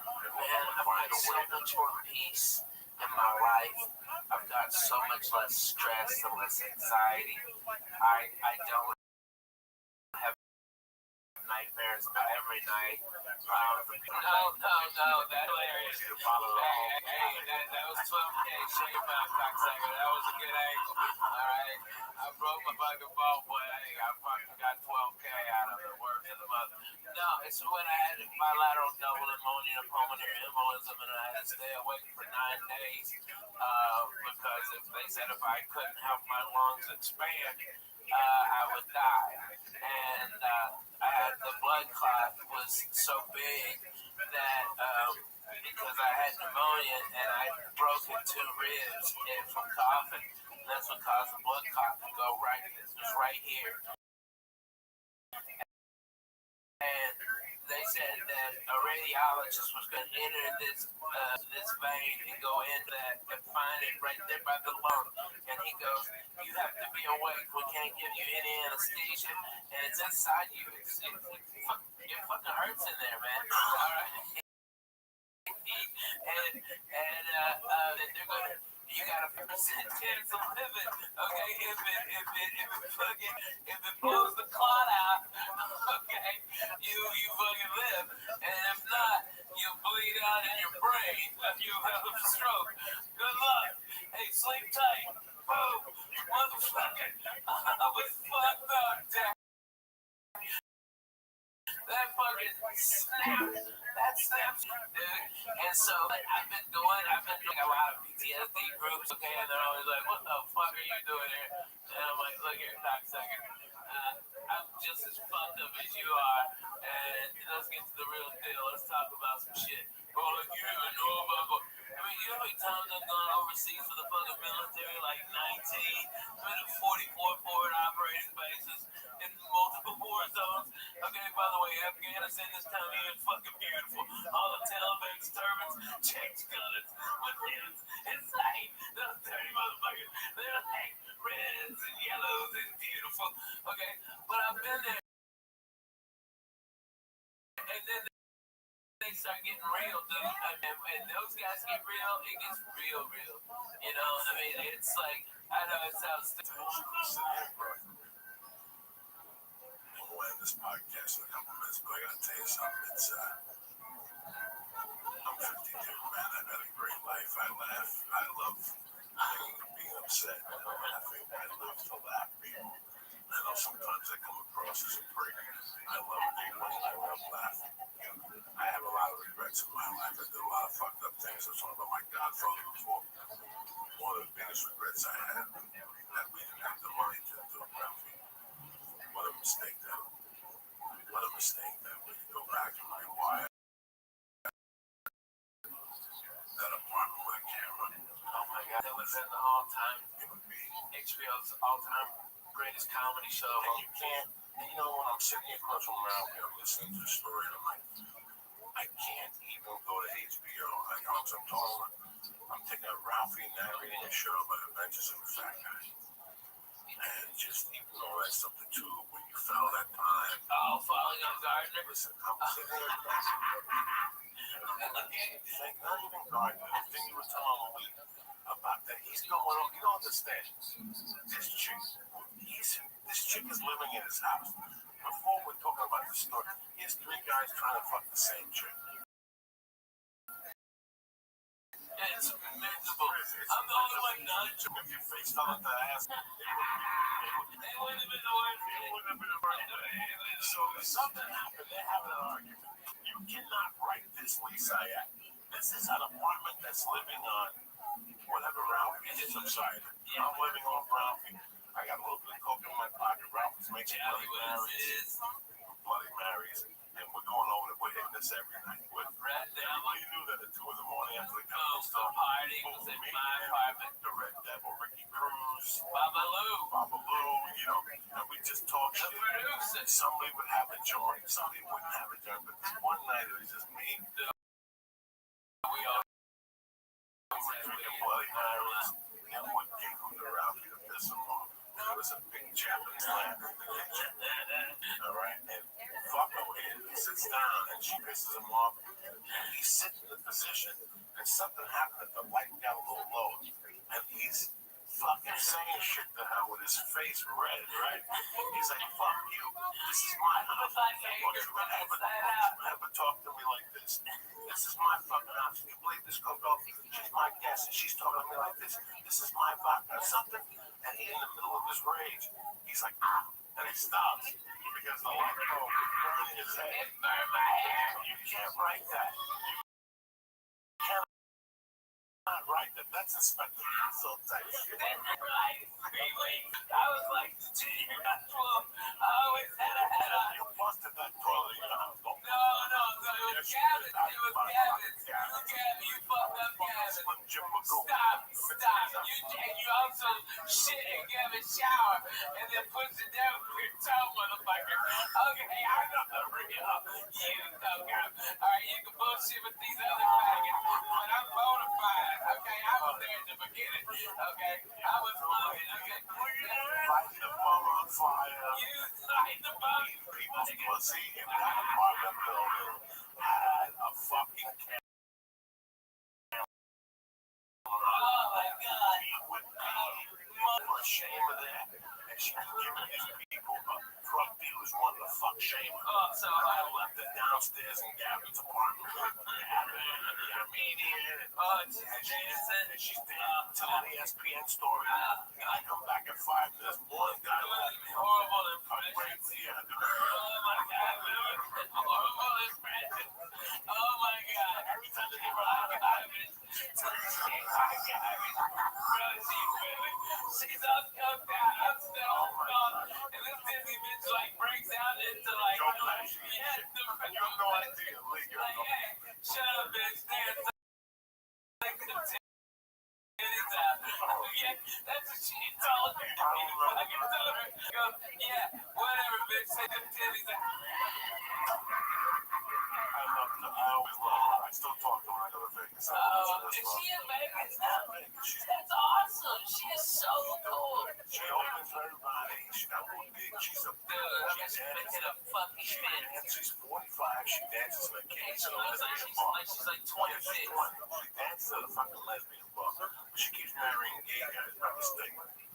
She hooked up with that dude in Alaska. I had to do this. Listen to me, about 15 years ago, I got to do this. Now listen to me. I had to do this gig in Alaska one time. And one of those people took a TV show, some very PC, and I had to cancel. And she went up there and met a dance, like a male dancer. They fucked me. She went up there and she put his name on a little pussy. And then they moved back to LA and they were in love. Man, that's fucking He was like unemployed, but he always came up with a little bit of money. And she was dating him for like 2 years. They were in love. And then one day, she wanted his email. She saw an email from old dudes. He would go to their house in the afternoon, put like a bikini and they would dance for old dudes and shit. They would get like $50 to do meth.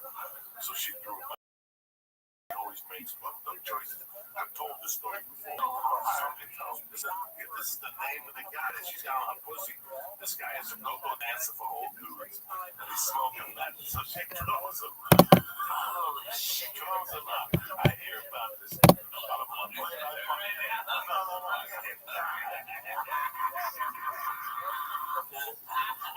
I bump into her, and she says to me, "How you doing?" Blah, blah, blah. We're going back and forth. And I go, "Hey." I don't know what the guy's name was, but you know, I go, "So how's my doing?" And she gets kind of sad. She goes, "I'm not with my grandma." That's a shame. I go, "Listen, I know this old dude."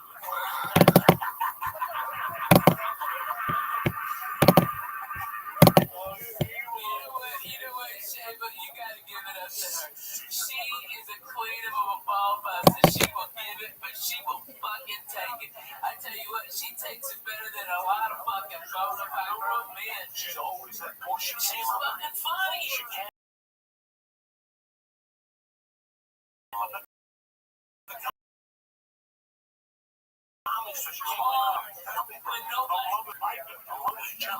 was telling me stories, showing me.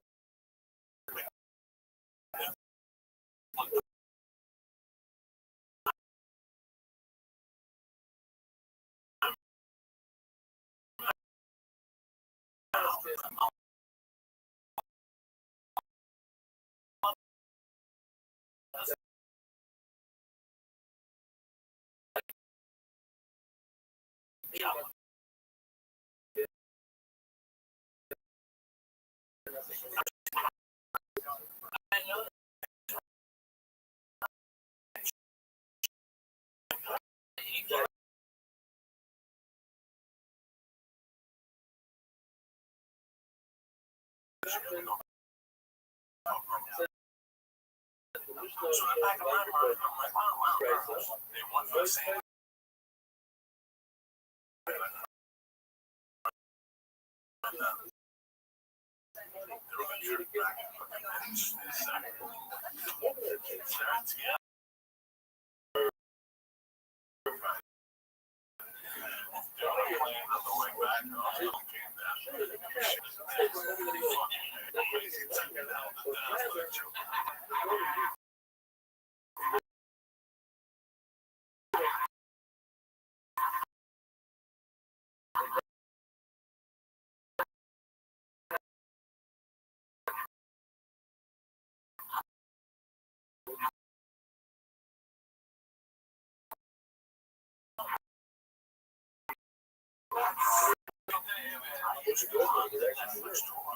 Yes, unruly.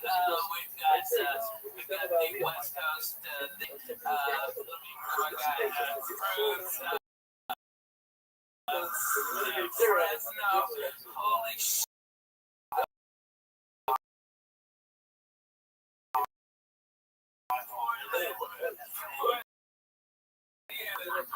Right, look at you. telling you, please, man, get that mustache. Like that feeling. Get that mustache. I'm trying to do that. Look like the fucking circus strongman. You should have seen your face. Okay, all the church members up in Canada. First time I'm coming to Vancouver, man. Come out and pull me out, man. That's a town, Jack. I've heard a lot of great things about Vancouver. Oh my God. Oh my God. No.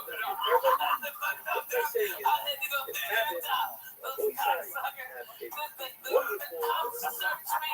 Those motherfuckers asked me if I did cocaine. I'm like, the fact that I'm this fat and can talk to you proves I cannot do cocaine. I've never done it. Okay? And then the guy asked me if I want some Quaaludes. Do I have my own Quaaludes? And I'm like, what the fuck year is this? 77? Yeah, I'm like, yeah. Can I buy Quaaludes from you? Well, give me 20 fucking grams of Triceratops horn, you dumb fuck. There's nothing there. You know what the official quote was? The one I gave him? Because I was fucking, you know what I was fucking on? Cold medicine. I had a sinus infection because I had just come from a goddamn Disney cruise with my kids. Okay, we flew to the fucking, we were in the Bahamas and I was on that fucking pool, I mean that boat of germs, okay? And then I flew to Denver, so I went from 82 to 12, okay? Fuck me, alright? And I had all this shit in my head, and it was horrible. So I started off with like all the Dayquil stuff, okay? Like fucking, just like Dayquil, Theraflu day, okay? Like every Mucinex day, every day shit they had. And I dried it up a little bit. I wouldn't have boogers coming out of my head. Alright, this is the real deal, okay? Alright, so but I started shaking, dude. So I shake it. I take it because I'm all fucked up on all that cold medicine. So, okay, I'm not gonna bullshit you. I got the NyQuil out, you know, I'm trying to smooth this ride out, you know? I'm trying to fucking mellow this drink.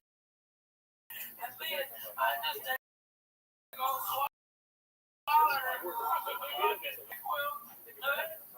it wasn't really and lost, okay? And you know what my wife does? She goes, why didn't you use the measuring cup? And I'm like, what the fuck are you talking about? Measuring cup. That's that cap on the top of the fucking NyQuil. It's a measuring cup. I've never fucking used that in my goddamn life. I had no idea. Okay, I just drink it up. You know, I go like 2 shots.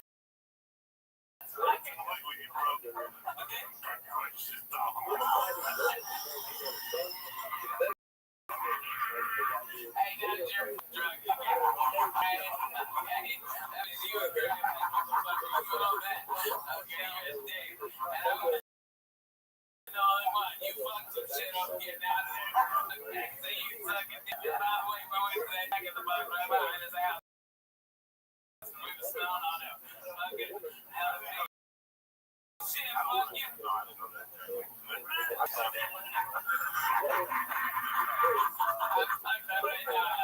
what happened? Okay,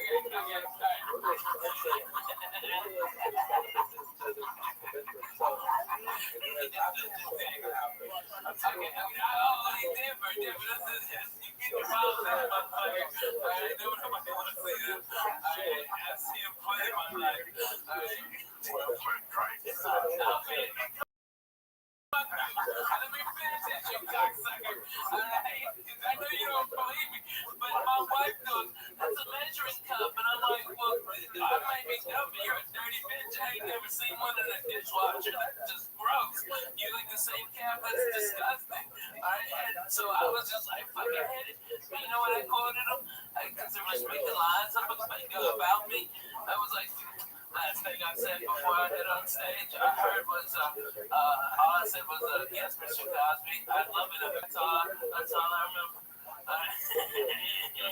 And then just go fuck yourself. Dude, I was so fucked up on that. We're gonna follow like we restart that. Smoke and join us all over. In 92, hip-hop comedy stopped. Steve Harvey, Sean McDonald's, all black, and comedy club at our hotel. Okay? And I I was sitting back there with these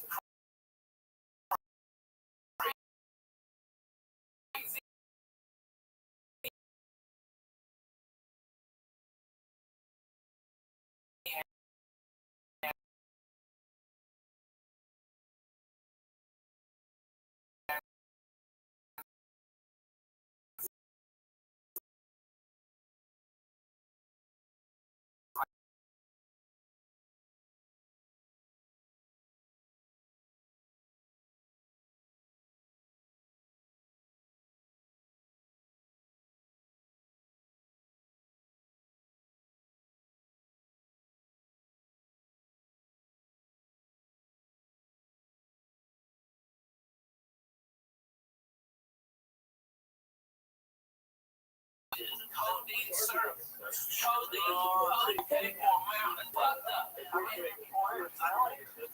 Shamble and syrup.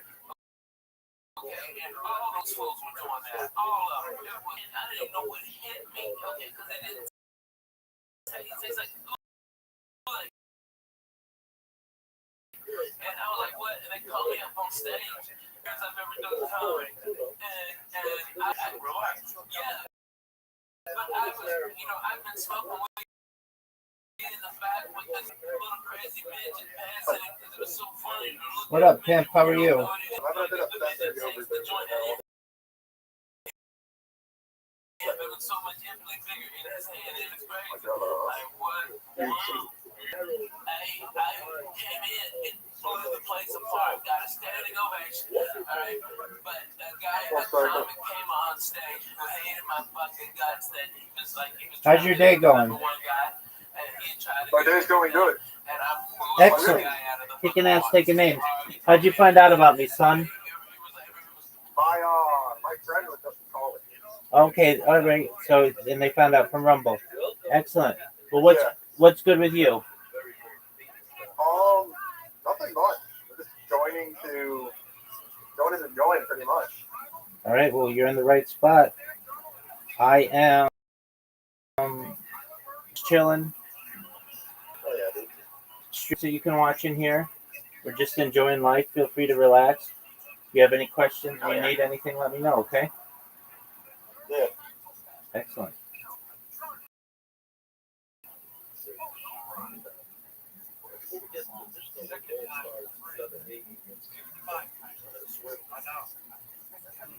Fucking unanimous. And he starts talking shit about me being fat. Like, making all these fat shit jokes. And the audience turns on the guy. And then, out of nowhere, you see this nickel 45, 1911, 45 caliber come up and go. And it is Bushwick Bill. And he goes, bring the fat white boy back. Shut the fuck up, nigga. Alright, and he was about to shoot that man. Okay. That's how gangster and fucked up this guy was.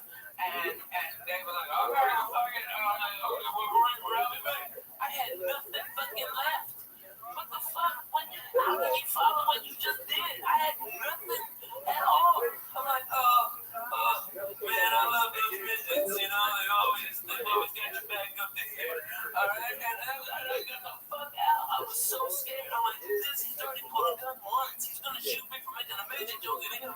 But he loved it. Because he was all fucked up, falling over and shit. It was crazy, man. Midgets, when they pass out, they just kind of like, weeble wobbles, and then they go, okay, exactly, okay, you never hung out with no midgets like that? No, me, I like them, shit happens. Word to that, great church, by the way, thank you for having me, Just getting fucked up on water. I want to drink what white people are drinking now. I saw it on drugs. What's the way it is? That shit they drink the breakfast and the What stuff. it is? Like a liquid codeine and they mix it with Oh, Kool-Aid. yeah, that's the exact same thing they were doing.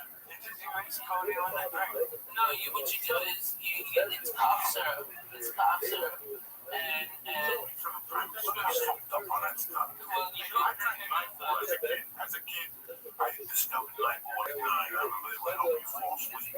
So I didn't like the feeling in the morning. I've never chugged codeine, but It's like a joint. It's like a joint. Dude, I get so fucking, I can't eat this shit.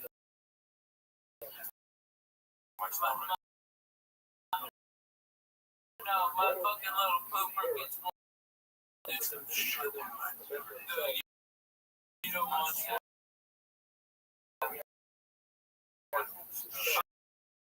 Oh man, that's what we used to do. Play slow.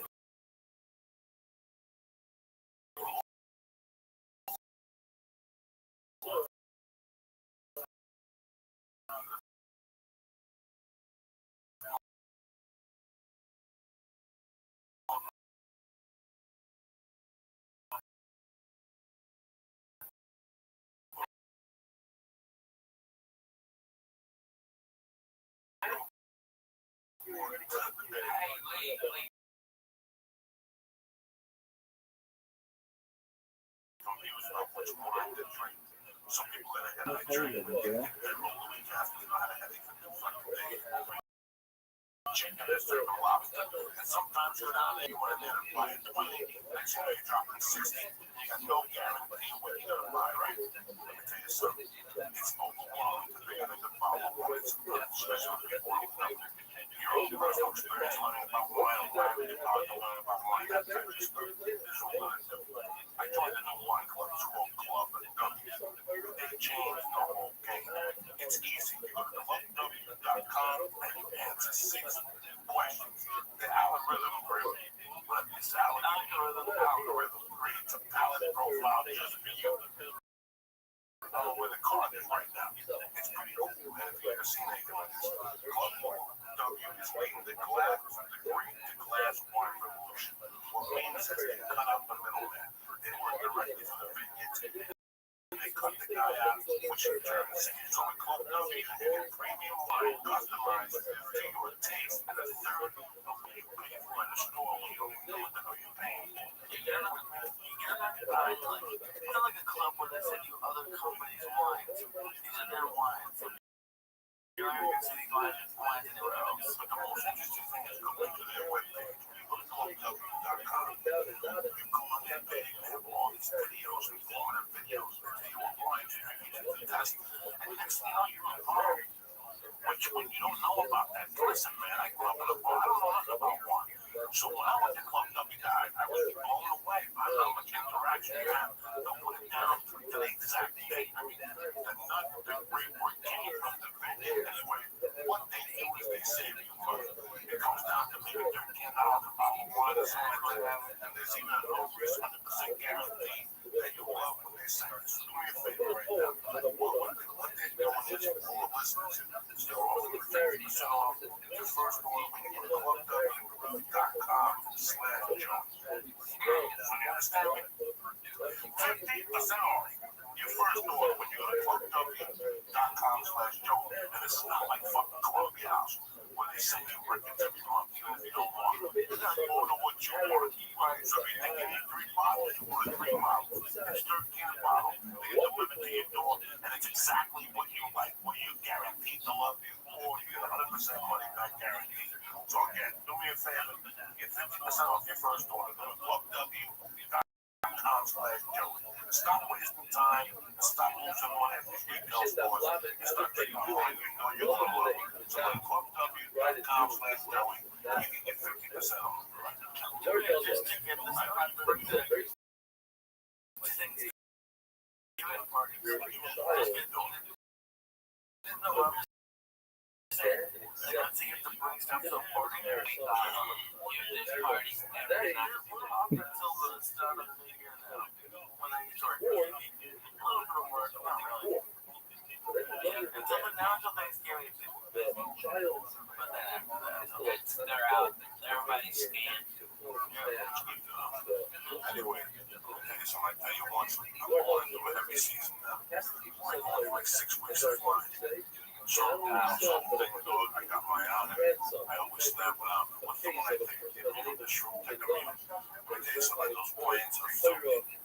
Those planes are filthy. I mean, if you get off a plane, they chemicals, they wipe down nothing. My bag is a fucking deodorizer, a hand sanitizer, a wipe everything. That's the first thing I do when I sit down there. I don't want somebody else's ass on my ass, and I'm sticking my dead fucking ass.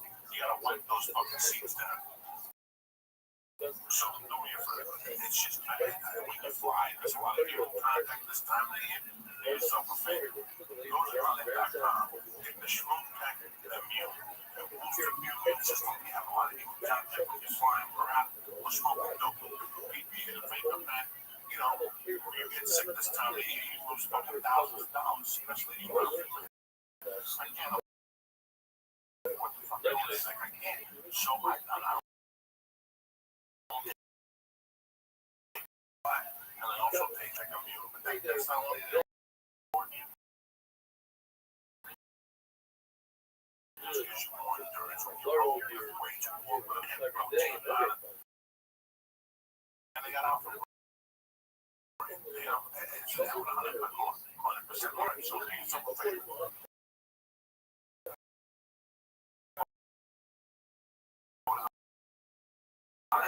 Right now, press it. You fucking know you're a police contract. This.com, what did that say? He says, we said it's 5 it's half of it. It's 20 part of that 20 piece right now. And he says it's around this 1,200 guaranteed bucks right here. I'm smoking the reader right here. My little fucking cigar. I'm living like a doctor. I'm like Pacino, got all the duties. Just don't even fucking know. You broke my life, man. 86.com right now. They got the tobacco. They got the cigar. All right. And they have the tobacco or a cigarette line. It's 24, 16, 8, and 0 milligrams of nicotine. You put smoke on whatever the fuck you want. My dad likes the flavor of the And the flavors, you can switch it up. Go to 86.com and press in. They already charged me. Get 5 to 50, which is 50% off. Nailthewipe.com. It's a vapor kings. If you want to vapor, right? You like smoke, you like doing this, you must do this. Go to nailthewipe.com right now. Go to go.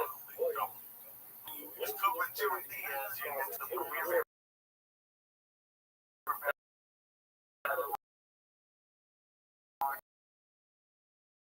All the oils, wax. There you go. Supporting the 6 weeks of the holiday season. It's beautiful. I'm not trying to fucking say you don't jump on everything. Don't forget my man is where you need it. Yes, for tickets. Go to Rothschild.com and go see if he's coming to your fucking name. I'll be there, so I don't want to miss this fucking I go everywhere. I'm in Portland Thursday through Sunday. I'm in New Jersey next week at the Stress Factory, right, guys? Hey, Thank you for coming on. hey, Church, you know what? You know, there's cameras and microphones here, but in the base of it, it's back 16, 17 years, 14, 40. Me and you, my little glass table sitting by the window, you know, Crack a fucking joke. crack a fucking joke. We always see You know, that. Tony Pittsburgh. That's what Coco brought up in church. What's happening now? Make me a deacon. Okay, you've been there. You've been right there with me. Close up. We thank you, Rob. Coco, I love you. Friday night. Anything. I love you, country. Thank you, sir. Thank y'all for having me on. I really appreciate it. You stuck around. And I know I get long-winded and I'll be going when I laugh, so I apologize if I do. But I love it. It makes me cry laughing. So,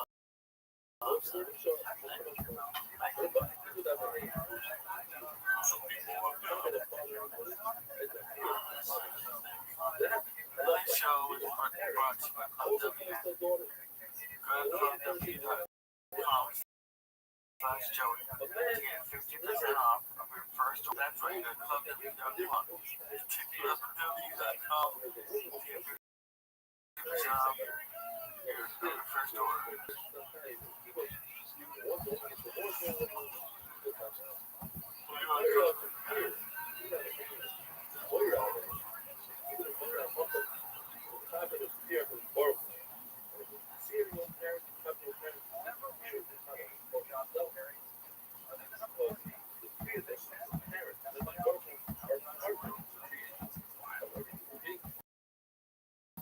This show,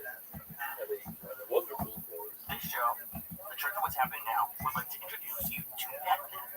Stop worrying about feeding your pets the wrong amount of food every day. The PetNet Smart Feeder will feed the healthiest portions at the right time every time on a pet food. Go to PetNet, get your PetNet Smart Feeder today, plus free shipping with the petnet.com/Joey. That's petnet.com/Joey. Petnet.com/Joey. The show is also brought to you by Money.com. Go to Money.com and use the church to save 10% on all of their optimization products like Alpha Brain, Strong Bone, New Moon, Super Moon, and Sugar Discovery.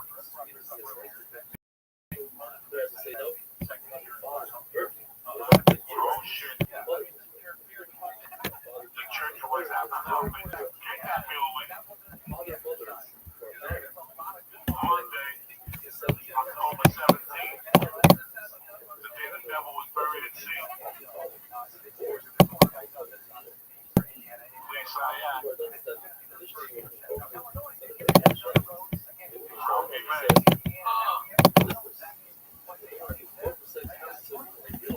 Uncle Joey. Michael Shank.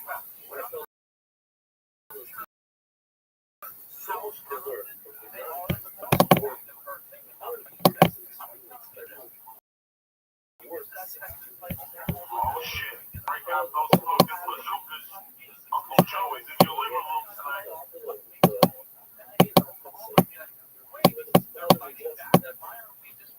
What's happening, beautiful people? I missed you, cocksucker. Rocky man here. Hey, everybody. How are you?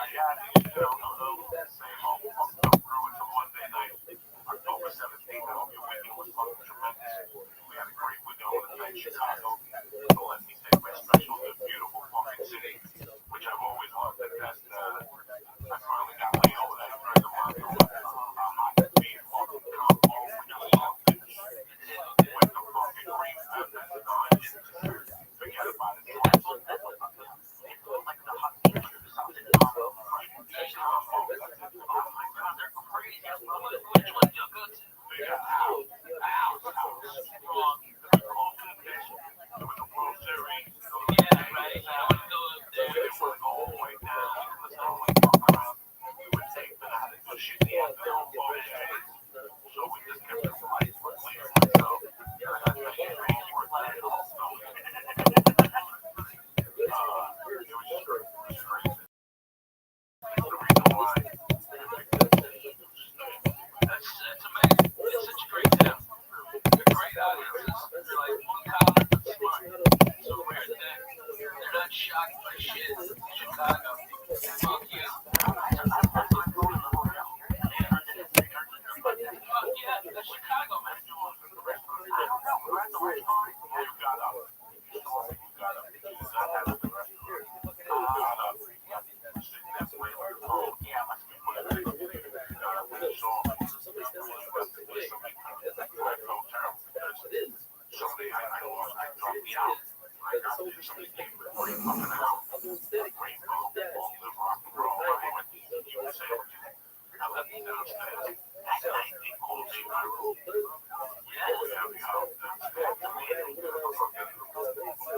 That's great. Rainbow said Chicago. You know, I mean, listen, man.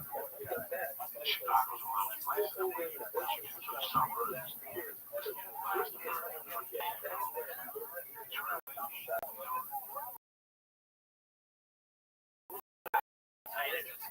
Like the whole West, you know, everybody's dying, getting shot and shit like that. There's only certain parts that you gotta go. There's nobody gets it. Yeah, right. this part of Chicago is fucking bad. Oh my god, so bad, yeah.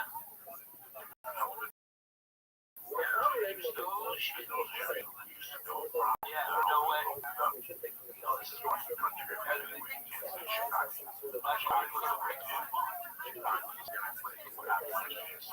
Oh my god, yeah. You know, it's so crazy because I used to go to St. Louis as a kid. Man, I remember like they had this whole 4th of July down there. Okay, I mean, for every white guy, there was 2 black guys. Okay, we're all just in the cool of the gang, eating fucking hot dogs like Americans. All right, fireworks. Everybody was having a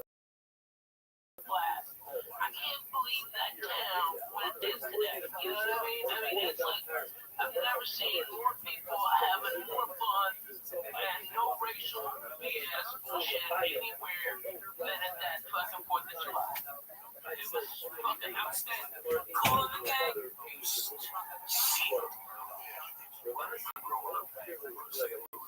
Clarksville, Arkansas.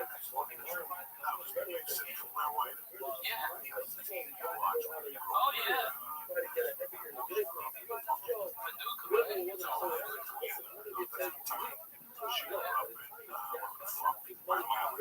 Oh, my God. Jackson. Yes. We go to St. Louis to watch the games, and then we go to Memphis to watch wrestling. Then we go to Hot Springs to go to the horse races. My grandfather would get a place. Oh, shit. Fuck no. When we saw him on local TV, I mean, that's where I first met Spit and Dick Murdoch, the Funk Brothers, man, Jerry Lawler. I saw Jerry Lawler and Kaufman fucking wrestle. And then, like, 2 weeks later, I saw Kaufman get beat by a woman. One of these big bitches from Tennessee. I mean, she's big in Mississippi, North Mississippi. Okay, this big bitch whipped his ass. Okay, I'd say here, but it's legendary. You know what I mean? It was South, and I forget the name of that, but I mean, dude, I went to so much rather win the heavy metal belt from Harley Race, and it was a second world championship. And then I saw Dusty Rhodes beat him, and then he beat Dusty Rhodes again for his third championship. It was tremendous. Blood was everywhere. It was fantastic. And wrestling was so fucking good, dude. I remember as a kid spitting on fucking Doodle the Butcher. I spit on it too. You dirty motherfucker. Okay? Yeah. Oh, yeah, man. That's what you ever have a suicide? I don't think so. Okay, it's where you take a coke, all right? You tell them just a little ice. Just a little ice. And then you hit every type of coke. Motherfucking thing. Yeah, that's the suicide. Getting all fucking hopped up on that suicide. Like coke, Dr. Pepper, okay, fucking orange. Orange.